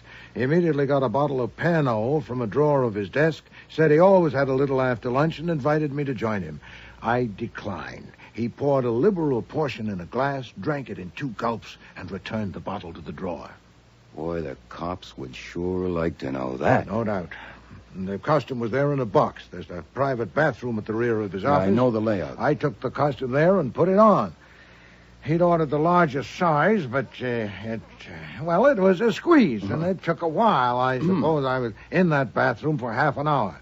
When I returned, the office was empty, but soon Botvile came up the stairs from the workshop and helped me with the mask and wig. They'd barely been adjusted when Mrs. Jerome and her son Leo appeared, also coming up the stairs from the workshop. I left and went into the studio and found Miss Kwan, Miss Dickey, and Mr. Kinnan there. Yeah, and before long I was there, so none of them saw you unmasked. No. When did you put the gloves on? The last thing, just before I entered the studio. Oh, then you left prints. Archie, I know. You didn't know there was going to be a murder. You left your clothes in the bathroom. Are you sure you got everything when you left? Yes, I'm not a complete ass. Private elevators at the rear of the hall downstairs. Did anyone see you leaving it or passing through the hall? No, the hall was empty. How'd you get home? Taxi? No. Fritz didn't expect me until 6 or later. I walked to the public library, spent some 2 hours there, and then took a cab. You walked all the way to the library because you couldn't admit to Fritz that you hadn't been to Long Island, that you had been playing... Confound it! Marry the woman and be damned! I beg your pardon, but you have to admit the situation is a little unusual. Shall I describe it, or do you want to? I would like to hear you try. Yes, sir. I suspect the only thing to do right now is phone Inspector Kramer and invite him to come and have a little chat. And when he comes, open the bag. No, I will not do that. Then, next best, I go to him and spill it there. No. Okay. They have 1,000 men looking for Santa. They'll check the prints they find in the office, and eventually they'll match it to yours. Now, they'll cover all the stores for sales of white gloves to men. They'll trace Botvile's movements and find that you lunched with him. Now, you're sunk. Kramer's been itching for years to lock you up, and any judge would commit you as material witness who would run out. And another thing. Yes? If you wait till they find you, you can't tell them that Botvile took a drink from that bottle shortly after 2 o'clock, and it didn't hurt him, or they should book you for withholding evidence. Shall I call Kramer? No. I will not confess that performance to Mr. Kramer. I will not unfold the morning paper to a disclosure of that outlandish masquerade. Then you're just going to sit here and read a book till they come with a warrant. No, that would be fatuous. I am going to find the murderer and present him to Mr. Kramer. There's nothing else. Oh, that's fine. Well, then. We may have 2 weeks, and we may have 2 minutes. At this very minute, some fingerprint expert is comparing the prints of Wolfe, Nero, number 709... Do I answer? Of course. Nero Wolfe's office. Archie Goodwin speaking. Goodwin? Well, Inspector Kramer, what a pleasant surprise. I want you down at my office at 10 o'clock tomorrow morning. All right, sure. Anything special? 10 sharp. Well, I've already told them 6 times I know absolutely nothing about Santa Claus. They may not ask again. Now, I want a complete report of what happened there after I left. But first, I want background. In your intimate association with Miss Dickey, you must have learned things about those people. What? Not much. I guess I have to explain something. My association with Miss Dickey was not intimate. Oh, choose your own adjective. I meant It's no not an innuendo. adjective. This isn't going to be easy. See, Miss Dickey's a very good dancer. She's an exceptionally good dancer, and for the past couple of months, I've been taking her here and there, and last Monday she asked me to do her a favor. Yes. She said Bottweil was giving her the runaround, and he'd been going to marry her for a year, but he kept on stalling, and she wanted to do something about it. You see, Sherry Kwan was after him, too. Archie, would you get to the point? And she asked me to get a marriage license blank and fill it out for her and me. She'd show it to Bottweil and then tell him it was now or never, and that way she'd force his hand. Archie. Yes, sir. Are you telling me that license was... Yes, sir. I want to make it clear that I had no intention of showing it to you. I did that on the spur of the moment because you were being so stubborn. I was being stubborn. Sir, yes, sir. Margot said the trick worked a treat. Bottweil tore up the license, threw it in his wastepaper basket, and agreed to marry her. Then you're not on intimate terms with Miss Dickey. No, sir. All right. Even so, she must have spoken of that establishment and those people. Some, yes. And one of them killed Bottweil. The poison was put in the bottle between 2:10 when I saw him take a drink and 3:30 when Kennan went in and got the bottle. It's a strong possibility that the opportunity was even narrower, that the poison was put in the bottle while I was in the dressing room. Since two of them, Mrs. Jerome and her son, were in the office with Bottweil when I left. It must be assumed that one of them, or one of the three people in the studio, had grasped an earlier opportunity. Now, what about them? Had any of them reasons to do away with Bottweil? There are motives aplenty. Mrs. Jerome has put $500,000 in the business. She thinks she owns Bottweil. Very upset and jealous of Margot and Cherry Kwan. Son Leo, who has vinegar in his veins, not blood, very jealous of Mama's interest in Bottweil and of all his future inheritance being spent on Bottweil. Kiernan, I don't know about him for sure, but judging from the looks he was giving Cherry Kwan, I suspect he would like to mix some Irish with her Chinese. And if he thought Bottweil had him stymied, he might have been tempted to take steps. That can't be Kramer, but he could have sent someone. Oh, let Fritz get it. He knows how to handle police. Continue. Had Miss Dickey a motive? Oh, I got her a license to marry, not to kill. If she was lying when she said it worked, she's almost as good a liar as she's a dancer. Well, maybe she is. Well, if it didn't work, she might have been tempted. And Miss Kwan? There you've got me. You know, I think she works at being inscrutable. Cherry Kwan is a mystery to me. Yes, Fritz, what is it? Miss Cherry Kwan to see you, Mr. Wolfe. She says it's extremely urgent. Bring her in. Yes, sir. Speak of the devil. Will you come in, miss? I was afraid to telephone because you might tell me not to come. So I just came. Will you forgive me? Take a chair, Miss Kwan. Oh, I must get myself together. I'm nervous because it's so exciting to be here. I've read about you so much. Oh, there's the famous globe, and the bookshelves, and the safe, and the couch. Oh, and of course, Archie Goodwin. And you, to actually see you behind your desk in your enormous chair. Miss Kwan... Of course, I saw you this afternoon, but that wasn't the same thing. You could have been anybody in that silly Santa Claus costume. I wanted to pull your whiskers. If I understand you, Miss Kwan, I'm at a loss. If you think you saw me this afternoon in a Santa Claus costume, you're mistaken. Oh, I'm sorry. Then you haven't told them? Madam, if you must talk in riddles, talk to Mr. Goodwin. He enjoys them. But I am sorry, Mr. Wolfe. I should have explained first how I know. This morning at breakfast, Kurt told me that you had phoned him and arranged to appear at the party as Santa Claus. That's how I know. But you haven't told the police? Then it's a good thing I haven't told them either, isn't it? This is interesting. What do you expect to accomplish by this fol-de-rol? Oh, dear. You with so much sense. You must see that it's no use. If I tell the police, they will investigate. Very well. I concede that you could create an unpleasant situation by taking that yarn to the police. I don't suppose you came here merely to tell me that you intend to. What do you intend? I think we understand each other. I understand only that you want something. What? You are so direct, so very abrupt, that I must have said something wrong. But I do want something. You see, since the police think the murderer was the Santa Claus who ran away, they may not get on the right track until it's too late. You wouldn't want that, would you? Well, that's your premise. I wouldn't want it. I wouldn't want whoever killed Kurt to get away, no matter who it was.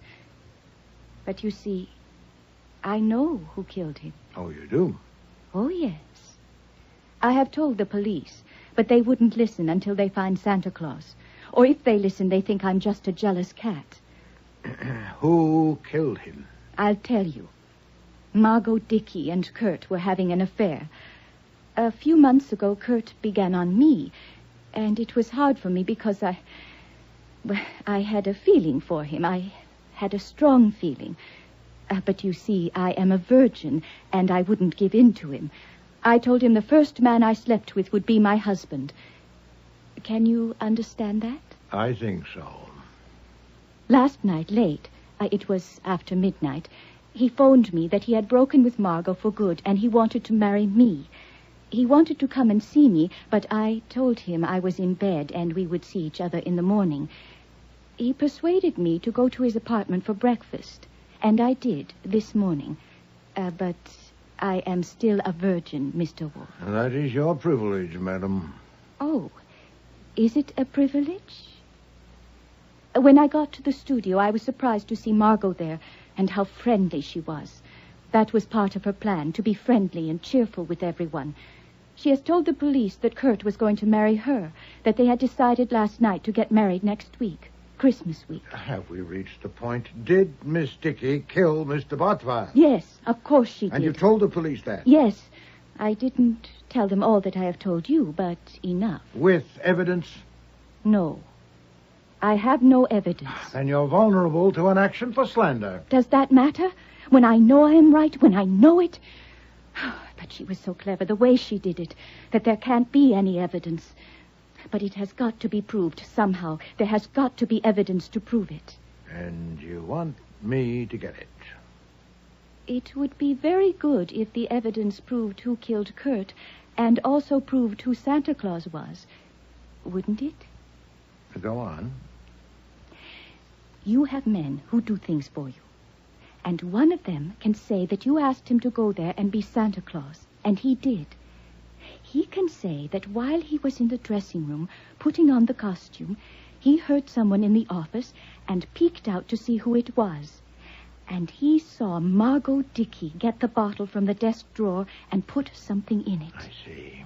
He can say that he ran away because he was frightened and wanted to tell you about it first. I don't think they would do anything to him if he went to them tomorrow morning and told them all about it, would they? Oh, just like me. I don't think they would do anything to me if I went to them tomorrow morning and told them that I had remembered that Kurt told me that you were going to be Santa Claus. And that's what you want. Did I say it so you understand me? Oh, you did indeed. You put it admirably. Buzz for Fritz, Archie. I suppose, Miss Corn, it's futile to advance the possibility that one of the others killed him. As if so, it would be a pity. Excuse me, I interrupt. I know she killed him. I don't.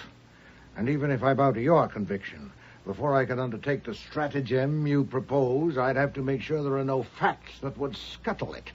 It won't take me long. You'll hear from me tomorrow. I can't wait longer than tomorrow morning to tell them what Kurt told me. Oui, you can and you will. The moment you disclose that, you no longer have a whip to dangle at me. You'll hear from me tomorrow. Yes, Mr. Wolfe. Miss Corn is leaving, Fritz. Show her out. It was very exciting to be here. I hope it will be early tomorrow. Oh. Who do you think will be best for it? Saul, Fred, Ori Cather? Sit down. You see through women? Huh? Well? Oh, no, not that one. I pass. I wouldn't bet a dime on her one way or the other. Would you? No. She's probably a liar and possibly a murderer. If you sit down, I must have everything that happened there today after I left. Every word and every gesture.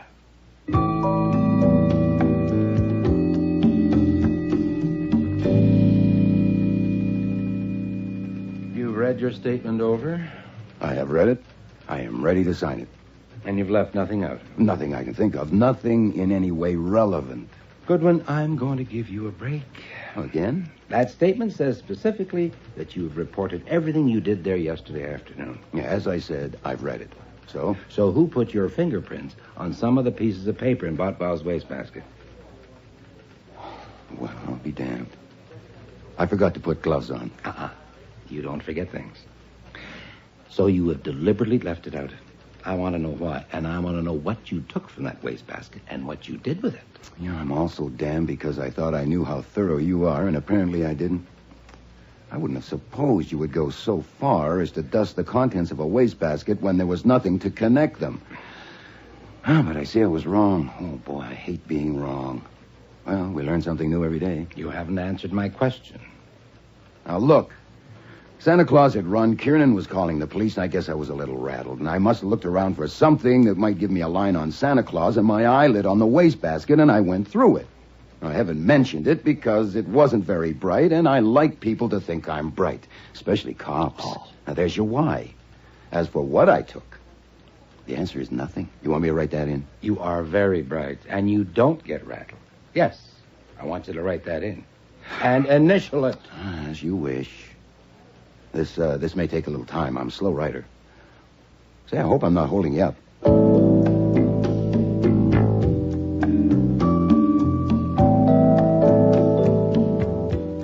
Wolfe wasn't in the office when I got home, of course, because his afternoon session up in the plant rooms is from 4 to 6 without fail. There was no note on my desk from him, so apparently there was still no instructions.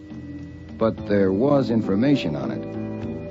My desk ashtray, which is purely decoration, since I seldom smoke, had 3 cigarette butts in it, Faro brand. The kind Saul Panzer smokes. Yes, Fritz.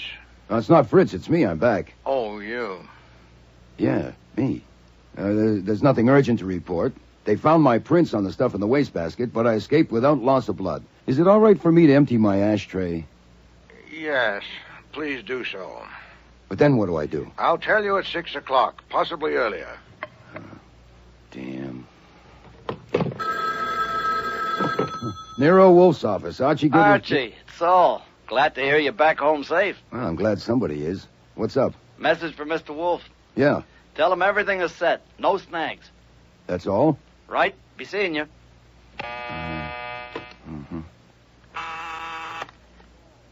Yes. Saul called and said to tell you everything is set, no snags. Oh, well, satisfactory. Well, congratulations. Am I in the way? Oddly enough, no. Have chairs in place for visitors. 10 should be enough. 4 or 5 will come shortly after 6 o'clock. I hope not more. Others will come later. Refreshments? Liquids, of course. Nothing else. Anything else for me? No. Satisfactory youth.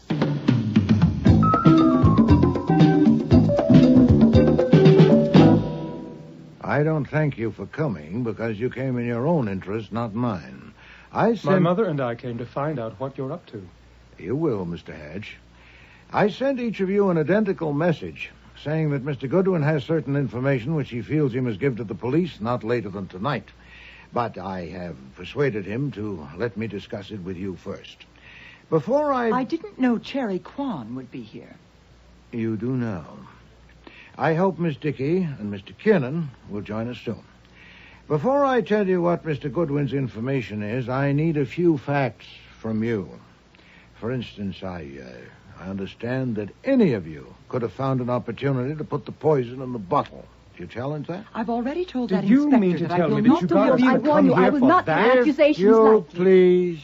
I point no finger of accusation at any of you. I merely say that none of you can prove that you had no opportunity.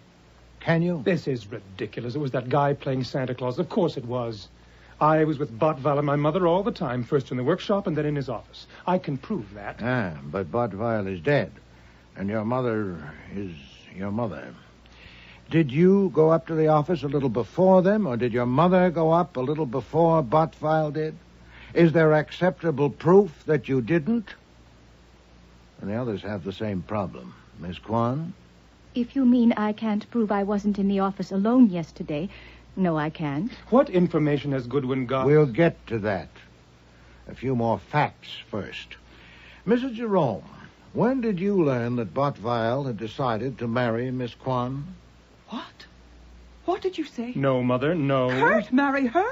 That little strumpet? Oh, this is wonderful. Really wonderful. Goodwin hasn't got any information, and neither have you.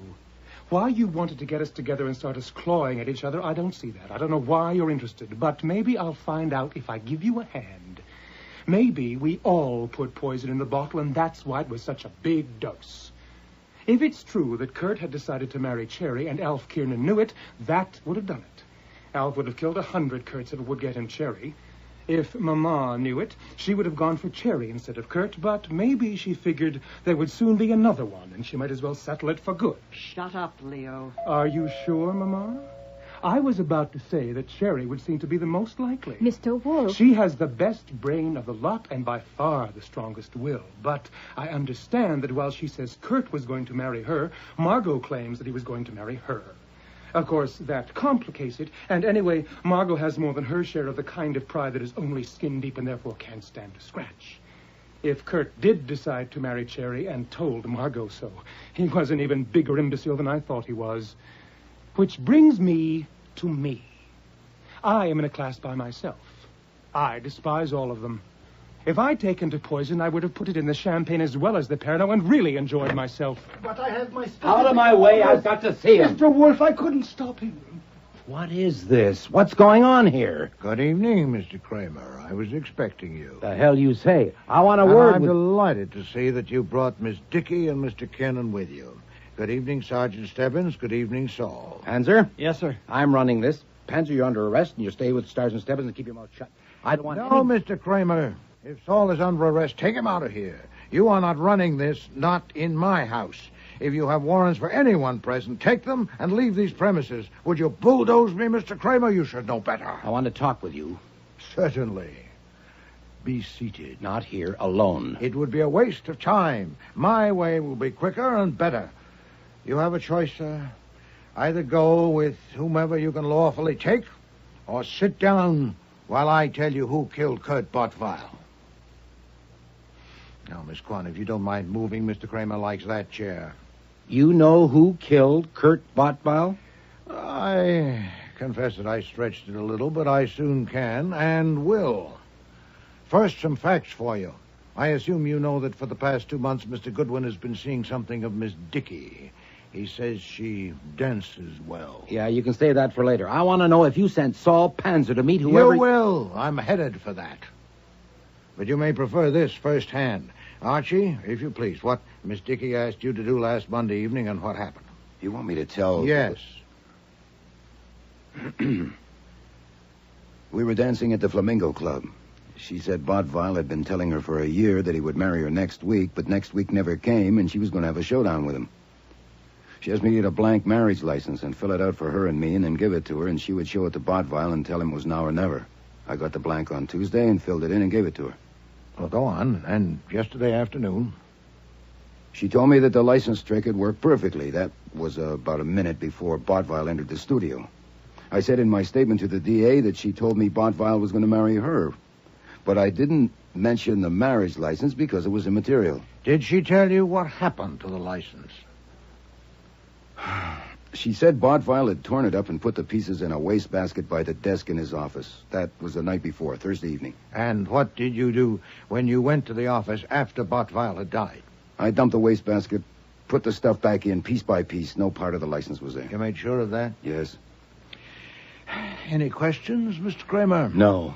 Goodwin lied in a statement. I warned him. I'll deal with that later. What I want to know is... Then Cherry took it. You took it, you professional virgin. I did not. Mr. Wolfe, I am not going to wait any longer. Miss Kwan, I'm doing this. Another fact, Mr. Kramer. Yesterday, I had a luncheon appointment with Mr. Bottweil at Rusterman's restaurant.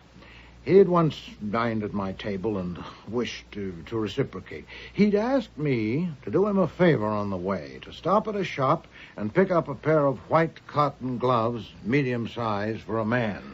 You bought the white gloves?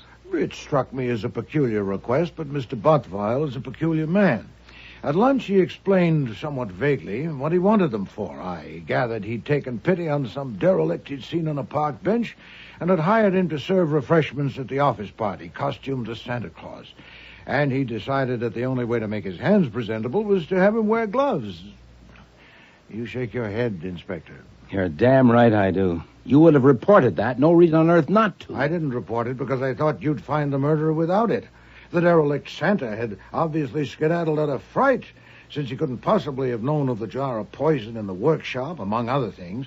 And, as you know, I have a strong aversion to involvement in matters where I've no concern or interest. You're reporting it now. I am indeed, because I understood from Mr. Goodwin that you were intensifying your search for the man who was there as Santa Claus. And with your army, it probably wouldn't take long to get to me, and I'd be under inquisition. I must report the episode now and suffer your rebuke for not reporting it earlier, but in the meantime, I wanted to make use of my singular advantage. I knew that the man who acted Santa Claus was almost certainly not the murderer, and I needed first to have a talk with one of these people, and I did so when Miss Kwan came here last evening. Why, Miss Kwan? Mr. Wolfe. You can decide later whether such details matter. With Miss Kwan, I discussed her associates at that place and their relationships, and I became satisfied that Bottweil had, in fact, decided to marry her. That was all. You can also decide later whether it's worthwhile to ask her to corroborate that. I ask her now. Miss Kwan... Mr. Wolfe is speaking. I'll wait till he's finished. Thank you. This morning, I acted. Mr. Goodwin was at the district attorney's office with you, so I called in Mr. Panzer to do some errands. Would you tell Mr. Kramer about the first one, Saul? Yes, sir. I was to learn whether Bottweil's wastebasket had been emptied since his conversation with Miss Dickey in his office Thursday evening. I got the name and address of the cleaning woman who worked at that establishment, and I found her, and I had a talk with her.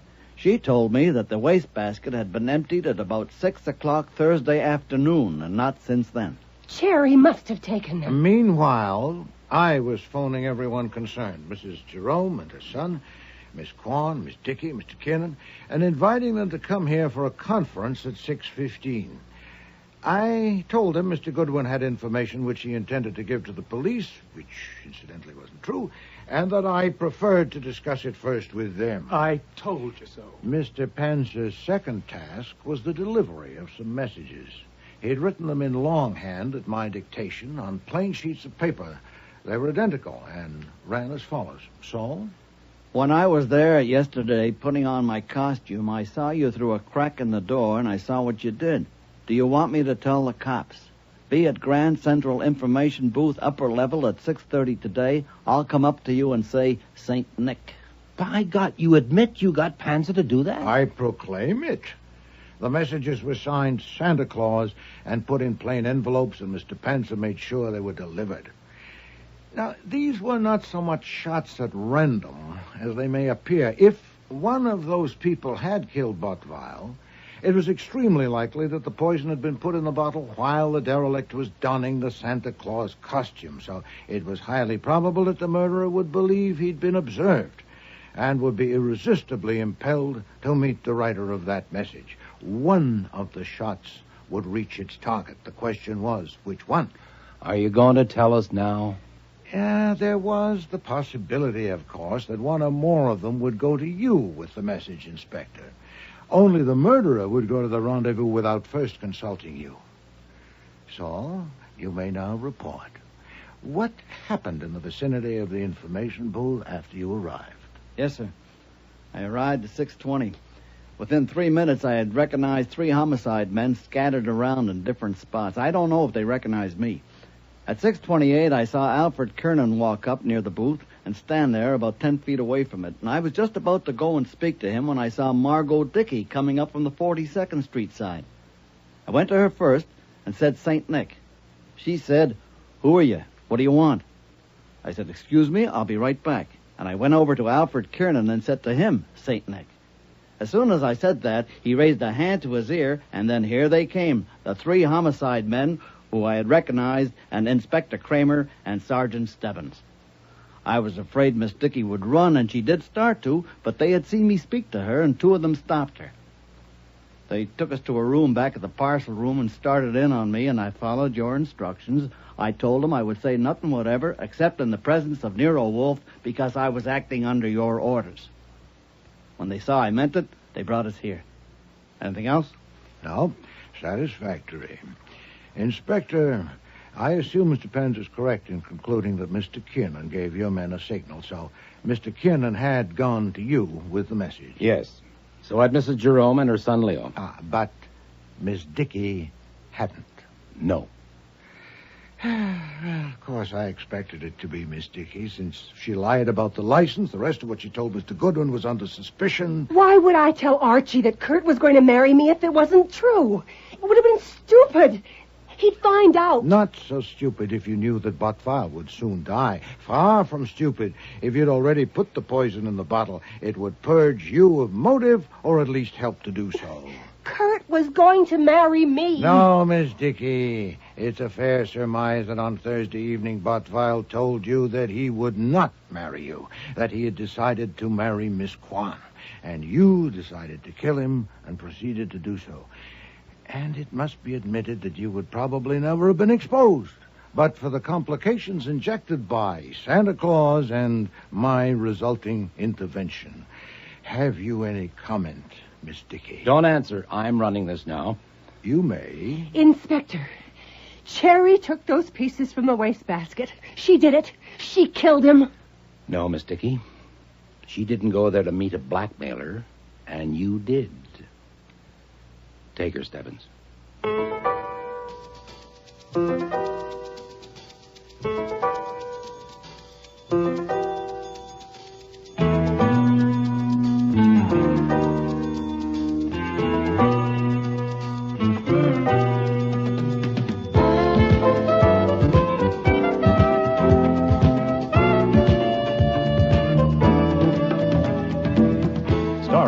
Episode were Mavor Moore as Nero Wolfe and Don Franks as Archie Goodwin. Marty Meriden was Cherry Kwan, Linda Sorensen, Margot Dickey, Patricia Hamilton, Mrs. Jerome, Gordon Thompson, Leo Hatch, John Granick, Kurt Bottfile. Cease Linder was Inspector Kramer, Alfie Scoff was Saul Panzer, and Frank Perry was Fritz. Music was composed and conducted by Don Gillis. Technical operations by John Jessup. Sound effects, Bill Robinson. Production assistant was Nancy McElveen, and casting consultant was Ann Weldon Tate. Christmas Party was written and produced in Toronto by Ron Hartman.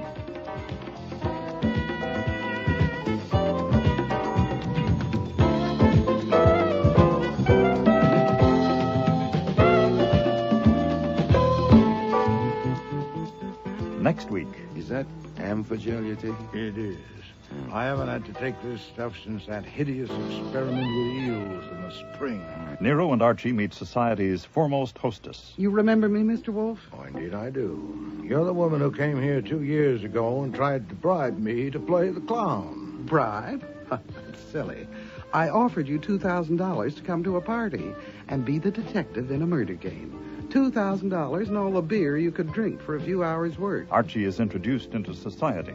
This is my brother, Daniel, Mr. Goldwyn. Goodwin. What? The name's Goodwin. Of course. Daniel, will you show Mr. Gordon to the office? Goodwin. And when you're finished, please join us on the terrace for cocktails. Thanks. You know the girls and Larry, of course. Mhm. And I hear you've met Mr. I've had the pleasure. So the only one you don't know is Dr. Brady. This is Mr. Goldman. No, the name is Gulenwangle. The party game was murder. Are you going to faint? No, I'm all right you? now. I never scream, really. I never do, but it just seems so, cutting myself with glass so soon after Miss Huddleston. Yeah, well, just take it easy. I didn't scream when I cut myself. I'm not quite that silly, really. Oh, I'm not. But I screamed when I saw the piece of glass lodged in the bath brush. It seemed so... Let me see that. There. Next week, cordially invited to meet death, with guest stars Barbara Hamilton, Terry Tweed, Ken James, Lynn Darragon, and Tom Harvey.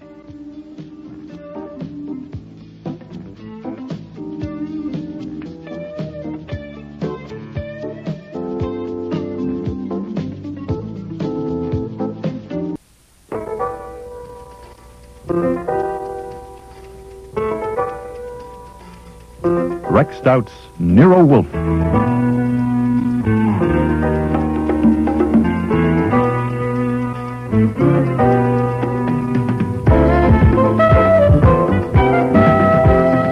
Starring Mavor Moore as Nero Wolfe and Don Franks as Archie Goodwin.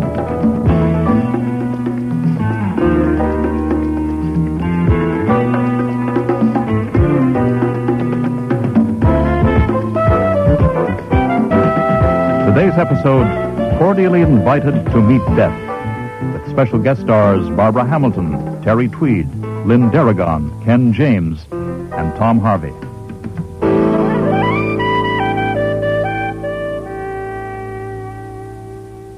When Bess Huddleston phoned to ask Nero Wolfe to come up to her place at Riverdale right away, I know I should have cut her off short. But I suggested that if she came up to our office about 3, Mr. Wolfe would be delighted to see her, which was a lie. After her other visit to him, Wolfe would not be delighted to see Bess Huddleston at any time. But what the hell? The August heat had made him even lazier than usual, and it had been as dull as a blunt instrument since our last case. He needed stirring up. My God, with all your weight in this heat, I should think you'd sweat more. You remember me, Mr. Wolfe? Oh, indeed I do. You're the woman who came here 2 years ago and tried to bribe me to play the clown. Bribe? That's silly. I offered you $2,000 to come to a party and be the detective in a murder game. $2,000 and all the beer you could drink for a few hours' work. Now, surely that was a reasonable offer. If you have come, madam... Relax. I don't want you for a party this time. I wish I did. Someone is trying to ruin me. Ruin you? What, financially, physically? Just ruin me. You know what I do? I do parties. I know what you do. Very well. My clients are rich and important people. So what do you think the effect would be? Wait, I'll show you. Oh, you dropped something. Oh, down there. That's nothing. Just toss it in the wastebasket. Oh, into the wastebasket. Here it is. What do you think of this letter? Archie. This is confidential. So is Mr. Goodwin. Read it to me, Archie. The envelope is addressed to Mrs. Jervis Horrocks, New York City, and the message reads, was it ignorance or something else that caused Dr. Brady to prescribe the wrong medicine for your daughter? Ask Bess Huddleston. She can tell you if she will. She told me. It's all in fancy type and there's no signature. There was another one, but I haven't got it. It was sent to a very rich and prominent man, and it said, where and with whom does your wife spend most of her afternoons? Ask Bess Huddleston. She told me. The man showed it to me. His wife is one of my Please. Are you consulting me or hiring me? I'm hiring you to find out who sent those things. It's a mean kind of job. Often next to impossible. Nothing but greed could induce me to tackle it. Certainly. I know how to charge, too. I expect to get soaked. But where will I be if this isn't stopped, and stopped quickly? Very well. Your notebook, Archie. Now, I can save you some time. The paper and envelopes are the kind used by my assistant, Janet Nichols. Your assistant at... At arranging parties. Very clever girl, really. She thought of the Stryker Giant and Dwarf party. Giant and Dwarf... Go on, please. Both messages were typed? On my typewriter, owned by me, I should say. It's used by my secretary, Mariella Timms. Both of the girls live in my house. And both had access to the typewriter? Oh, yes. My office is never locked. Anyone else? Servants? No use to bother about servants. No servant ever stays long enough to develop a grudge. Yes, the newspapers are full of the stories of the alligators, bears, and other disturbing elements in your home. Publicity is important in my line of work. You grow plants. I grow orchids, but not for publicity. Does anyone else live in your house? Well, there's my nephew, Larry. He's on my payroll, too, but there's no point in even thinking about him. He'd never do a thing like that. What about the insinuations in the letters, the wrong medicine and the questionable afternoon? I know nothing about those things, and anyway, they're irrelevant. The point is that some malicious person is trying to ruin me by spreading hints that I'm blabbing secrets about people. Whether the secrets are true or not has nothing to do with it. Yeah, well, No, okay. Now, forget about where Mrs. Richman spends her afternoons. Maybe at the ball game. But just as a matter of record, did Mrs. Jervis Horrocks have a daughter? And had she been sick and had Dr. Brady attended her? Yes, Mrs. Horrocks' daughter died a month ago, and Dr. Brady was her doctor. Died of what? Tetanus. She scratched her arm on a nail in a riding academy There is stable. no wrong medicine for tetanus. It was terrible, but it has nothing to do with this. The point is that someone is trying to ruin me, and it's got to be stopped. And if you're as smart as you're supposed to be, you can stop it. Of course, I ought to tell you, I know who did it. You know? Yes, I think I know. No, I do know. Well, then why, madam, are you annoying me? Because I can't prove it. And she denies it. What, you charged her with it? I discussed it with her. And also with Mariella and my nephew and Dr. Brady and my brother. I asked them questions. I saw I couldn't handle it, so I came to you. By elimination, the culprit then is Miss Nichols. Yes. But you have no proof. What do you have? I have a feeling. Oh, phooey. Based on what? I know her. Do you? By divination? Phrenology? What specific revelations of her character have you observed? Does she pull chairs from under people? Cut the glitter. You know quite well what I mean. I say I know her, that's all. I see. Flatly, you don't like her. Huh. Well, she must be either remarkably stupid or extremely clever to have used her own stationery for anonymous letters. Had you thought of that? Certainly. She's clever. How long has she worked for you? 3 years. You pay her adequately? I certainly do. Then why does she want to ruin you? Sheer cussedness? She thinks she has a grievance. Which is? A private matter. Wouldn't help you any. Look, I'm willing to pay you for finding out who sent those letters and getting proof. You mean you pay me for fastening the guilt on Miss Nichols? Not at all. On whoever did it. No matter who it is? Certainly. But you're sure it's Miss Nichols? I'm not sure. I said I have a feeling. Look, I have to go. I'll be late for an appointment. Can you come up to my place tonight? No, I cannot. As you know, I rarely leave this house. Then how can you... First, I'd like to see the young women. Send them here. I'll be free at 6 o'clock. Oh, God. You would have made a wonderful party. If I could sell it to the Crothers, I could make it $4,000. Good day, Miss Huddleston. Don't bother to see me out. You couldn't move fast enough to suit me anyway.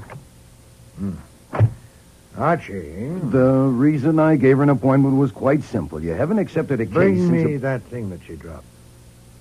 Well, the thing I threw in the wastebasket? Yes. What is it? Well, it's a snapshot of a girl's face.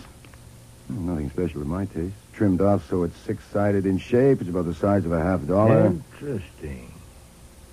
You want it for your album? See that those young women are here at 6 sharp, Archie.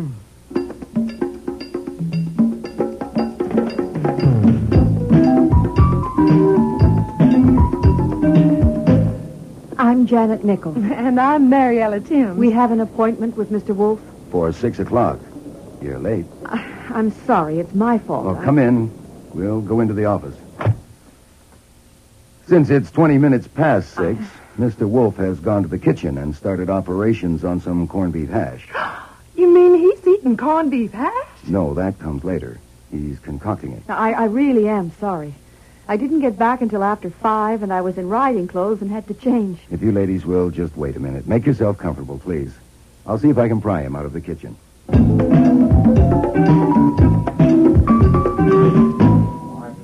Seasoning, Fritz. It's only the dryness, the texture. But, Mr. Wolfe, you won't let me use olive oil. Well, if I could interrupt this cabinet meeting, Miss Nichols and Miss Timms are here. They're late. Tell them to come back tomorrow. Fritz, I will not allow you to put olive oil. Well, I hear y'all making corned beef hash. Archie. I asked them to wait in the office. Excuse me, but corned beef hash is one of my specialties. Well, now, let's see. Well, there's nothing in this bowl but meat, is there? As you see. Why, it's ground too fine. Ground too... This is Miss Timms, Mr. Wolfe, Mr. Fritz Brenner, our chef. Ground too fine for what? This is not a tender, fresh meat with juices to lose. Oh, now, honey, you just calm down. It's not ruined, only it's better if it's coarser. Oh, and that's far too much potatoes for that meat. But if you don't have chitlins, well, then Chitlins? Fresh pig chitlins, of course. Well, that's the secret rid of it. Fried shallow in olive oil with onion juice. Good heavens. I've never heard of it. It's never occurred to me. Fritz? It might go.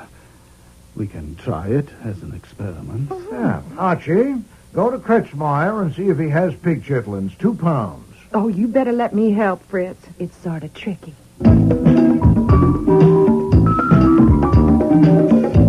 Slight change of plans, Miss Nichols. Oh, What's the matter? what did you do with it? What did I do with The what? snapshot you took from my desk. It's the only picture I've got of you. Where'd you put it? I don't know what you mean. That picture is my property, and I want it.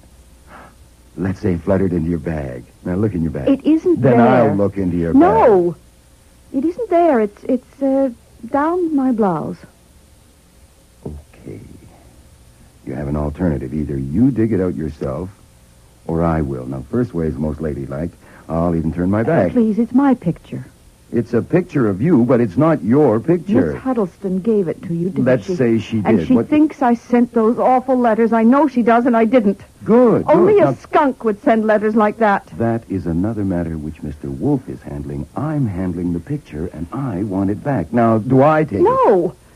Just turn around. I'll count to 3. 1, 2... All right. There you are. Thank you. Now, you'd like to come with me? Where are you taking me? Miss Nichols, you and I are about to hunt the wild pig chitlin in its lair. What?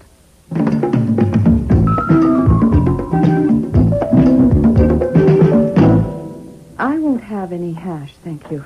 No hash? No, thank you.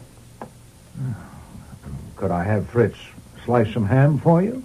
Oh, yes, thank you. You won't eat the hash because I cooked it. That is not so. I just don't like corned beef. But it has pig chitlins. I don't like pig chitlins either.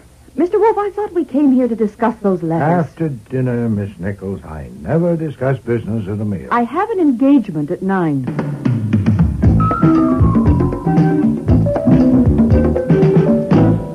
Now, that was what I call a truly productive evening. We have them here for 3 hours, and what do we got? Janet doesn't like corned beef hash. Mariella doesn't like Janet. Fritz doesn't like Mariella. I think Mariella's kind of cute. I just love the way she pops her eyes when she says corned beef hash. Oh, shut up. That's what the whole evening has been. Hash. If you think you're going to solve this case... Look, go up there tomorrow and look around. Check the servants, the typewriters. Talk to the nephew and decide if I must see him, and if so, bring him. And get Dr. Brady here. After lunch would be best. Right. Around 2. Now, please get your notebook and take a letter. Get it off tonight's special delivery. Yes, sir, I'm ready. To Professor J. Martingale of Harvard. Harvard? Dear Joseph, I have made a remarkable discovery stop.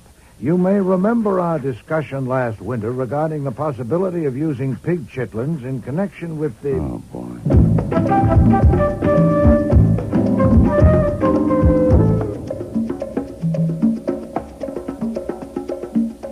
If I had taken a gun with me that afternoon, I swear I would have found a use for it. Since I read newspapers, the trick fence at Bess Huddleston's estate in Riverdale was no surprise to me. I parked the car, walked up a path through the trees and bushes towards the house.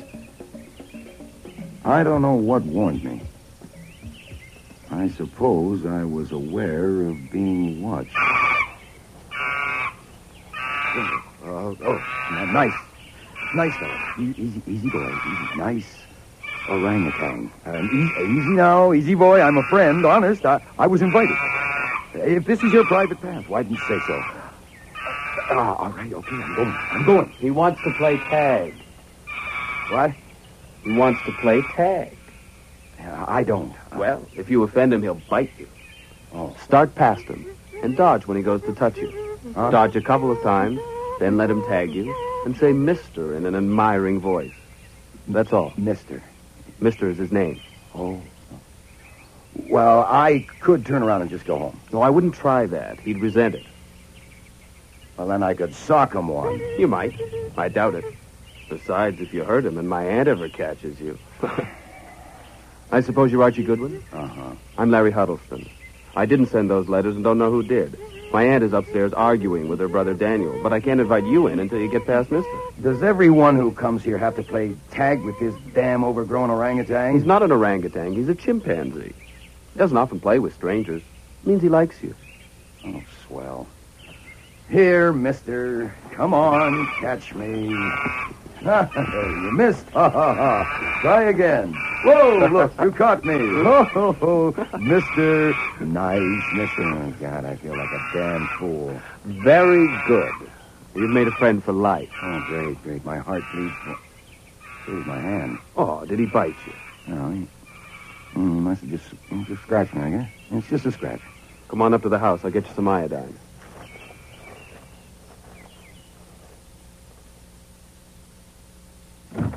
You keep a first aid outfit beside the front door? We keep iodine in every room. Why? On account of Mister. He never bites deep, but he often breaks somebody's skin. Then Logo and Lulu, sometimes they take a little nip. Logo and Lulu? The bears? Oh, yeah, the bears, yes. Where are they now? Having a nap somewhere. They always nap in the afternoon. They'll be around later. Great, I can't wait. That's all there is to This it. is my I've aunt told you now. 1,000 times. Oh, you've come. How are you? Fine. This is my brother Daniel, Mr. Goldwyn. Goodwin. What? The name's Goodwin. Of course. How did you make out? Shouldn't we go up to your office? Heavens, you can talk in front of Daniel and Larry. We've discussed the whole thing. Oh, okay. We talked with Janet and Mariella. Mm-hmm. Dr. Brady was requested to call at our office at 2 o'clock today, but he was too busy. Huh. He wasn't too busy to come up here and ride one of my horses. They ought to be back soon. He's with Janet now. You can meet him then. Okay, now, if I can see where Janet keeps her stationery and take a sample from that typewriter... Daniel, will you show Mr. Gordon to the office? Goodwin. And when you're finished, please join us on the terrace for cocktails. Thanks. Larry, you come with me. We need to settle about the Furstenberg. There's nothing too settled until... So, you're a detective. That's what they tell me. Anyone who sends letters like that deserves to be immersed to the chin in a 10% solution of hydrofluoric acid. Why, would that be painful? Oh, well, yes, it would. Do you want to ask me anything? Well, what should I ask you? Well, that's the trouble. There's nothing I can tell you. I have no information to offer or even suspicions, but I could offer a comment. 2 comments. Number 1? It is worth considering that 4 people would be injured by anything that might happen to my sister. I'm her brother, and I have a deep and strong affection for her. The young ladies are employed by her, and they are well paid. Larry is also well paid, frankly, too well. But for his aunt, he might earn $4 a day as a helper on a coal barge. I know of no other occupation that would not strain his faculties beyond their limit, except maybe a gigolo. But the point is, his prosperity depends entirely on hers. So it is conceivable, and I offer this merely as a comment, that we 4 may properly be eliminated from suspicion. Okay, that leaves 1. 1? Sure. Doc Brady. By no means. You misunderstand me. Now, I know very little about Dr. Brady, though it so happens that my second comment concerns him. I insist it is merely a comment. You have the letter received by Mrs. Horrocks? Yes. Then you have probably realized that while it purports to be an attack on Dr. Brady, it is so manifestly absurd that it couldn't possibly damage him. Mrs. Horrocks' daughter died of tetanus. There is no such thing as a wrong medicine for tetanus, nor a right one either. The antitoxin can prevent tetanus, but if the toxin has reached the nerve centers, nothing can cure it. So the attack on Dr. Brady was no attack at all. Gee, that's interesting. Are you a doctor? No, I'm a research chemist, but any standard medical... Sure. I'll look it up. What reason do you suppose Doc Brady might have had for putting your sister on the skid? So far as I know, none. None whatever. Then that lets him out.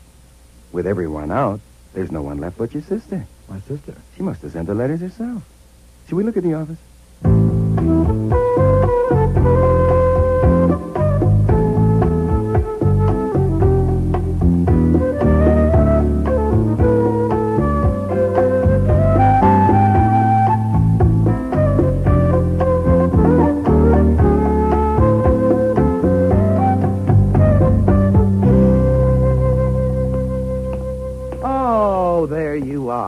And just in time. Haskell will bring drinks out in a minute. You know the girls and Larry, of course, and I hear you've met Mister. I've had the pleasure. So the only one you don't know is Dr. Brady. This is Mr. Goldman. No, the name is Goolenwangle.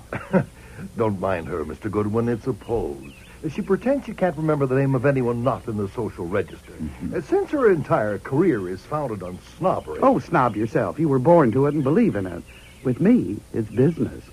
But for heaven's sakes, let's not... Oh, mister! Oh, mister, you devil! Oh, mister! Don't you dare tickle my feet! Give me back my slipper! Now, don't mind them, Mr. Goodwin. It's a game they play. Mister loves to tickle her feet. Yes, I know how playful he is. Mister, now you stop it! Stop it! Oh, now here comes Haskell with our drinks. Now you be a good boy or Mummy will... Look out! Oh. Now, see what you've done, you naughty boy. You've upset Haskell's tray and smashed the glasses. Oh, Haskell, for God's sakes, don't leave now with guests coming for dinner. Go to your room and have a drink and lie down. We'll clean this up. My name is Husky. Oh, so it is. Of course it is. Go and have a drink, Hoskins. Yes. Oh, it's all right, baby. It's all right. Mummy's not mad at you. You just wanted your drink, didn't you? Oh, there's a baby. You give him a drink? Oh, yes. Just fruit juice, of course. Oh, good. I can imagine him with a martini under his belt.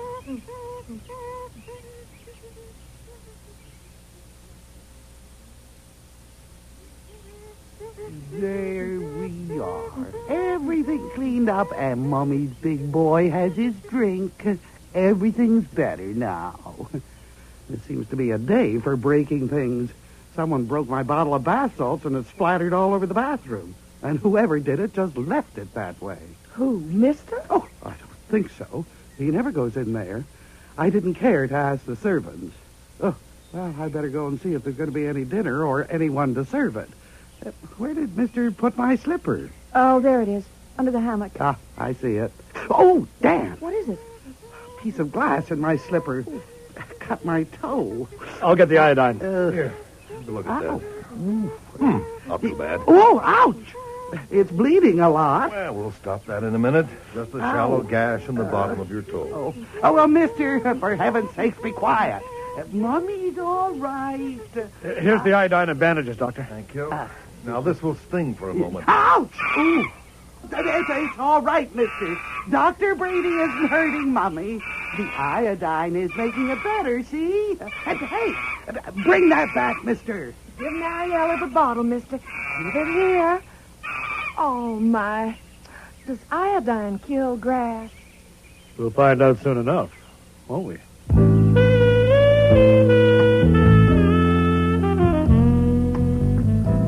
That was Tuesday, August 19th. On Wednesday, the 20th, Dr. Brady came to the office for an interview with Wolfe. The next day, Brother Daniel and Nephew Larry came. But all we got out of that was that among the men, nobody liked anybody. Wolfe was fed up and refused to budge further on the case. The call came from Mariella on Monday morning, and I went straight upstairs to the plant rooms to tell him. Bess Huddleston is dead. Oh, let me alone, Archie. I've done all I can. I've seen them all, and there's nothing. Someone will probably get another letter before long. No, sir, and there'll be no more letters. I'm stating facts. Friday evening, tetanus set in from that cut in her toe, and just about an hour ago, she died. Mariella just called to tell me. Tetanus? Yes, sir. That would have been a large fee. Well, it would have been if you'd seen fit to do a little work. Oh, it was no good, and you know it. I was waiting for another letter. Well, filed it away, including the letter to Mrs. Horrocks to be delivered to her upon request. I'm glad to be rid of it.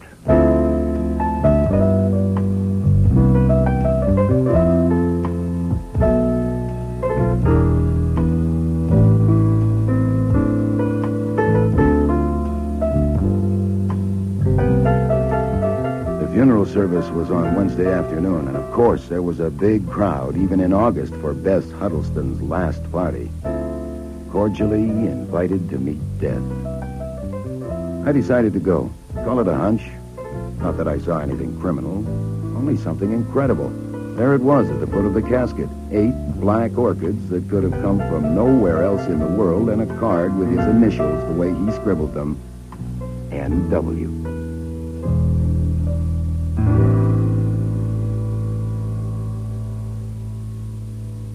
Inspector Kramer, this is a surprise. What can I do for you? Well, you can tell me what you were doing for Bess Huddleston.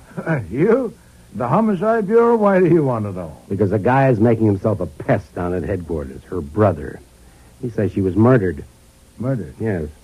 Offering what evidence? None at all. Well, then why bother me about it, or yourself either? Because we can't shut him up. There's an argument. Oh, yeah? Look, I don't need to tell you about that cut on her toe, since Goodwin was there. Yes, I've heard about it. The brother Daniel says she couldn't have got tetanus from that cut. He says it was a clean piece of glass that dropped into her slipper when that tray of glasses fell on the terrace. He saw it. Yeah, so did I. And the slipper was nearly new and clean. And she hadn't been walking around barefooted. Now, he claimed there couldn't possibly have been any tetanus germs in that cut. At least not enough to cause so violent an attack so soon. You had the slippers tested? And the bandages, even the iodine in the house. No tetanus. So, under the circumstances... subsequent bandages? No. The dressing Brady found on it when he was called up there Saturday was the one he had put on it originally. Wait, well, listen. I know. When that damn orangutan tickled her No, feet. we went into that, too. Highly unlikely. Now, even if it could have had enough germs on its paw, Dr. Brady cleaned the wound and applied iodine. Yeah, but he didn't give her antitoxin. No, and he regrets he didn't. But he doesn't blame himself because no doctor alive would have done so. By Saturday, the poison had reached the nerve centers, and it was too late for antitoxin, though he tried it. I asked you again, Mr. Kramer, why do you bother me with all this, or yourself?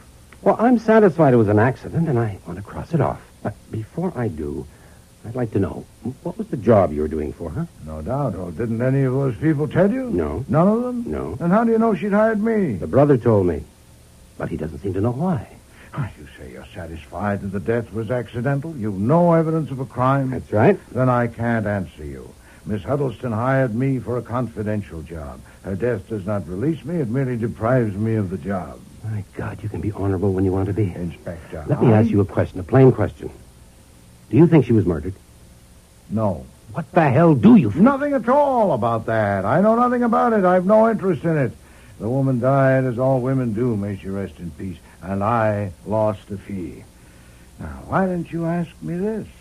If you knew what I know, if I told you all about the job she hired me for, would you feel that her death required further investigation? Okay, I ask. The answer is no, since you've discovered no single suspicious circumstance.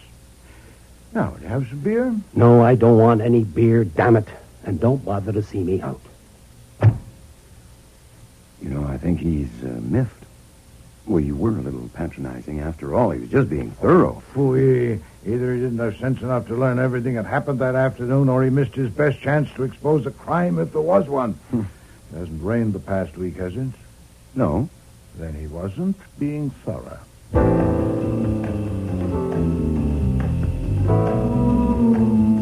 Now, that ruined my night for me.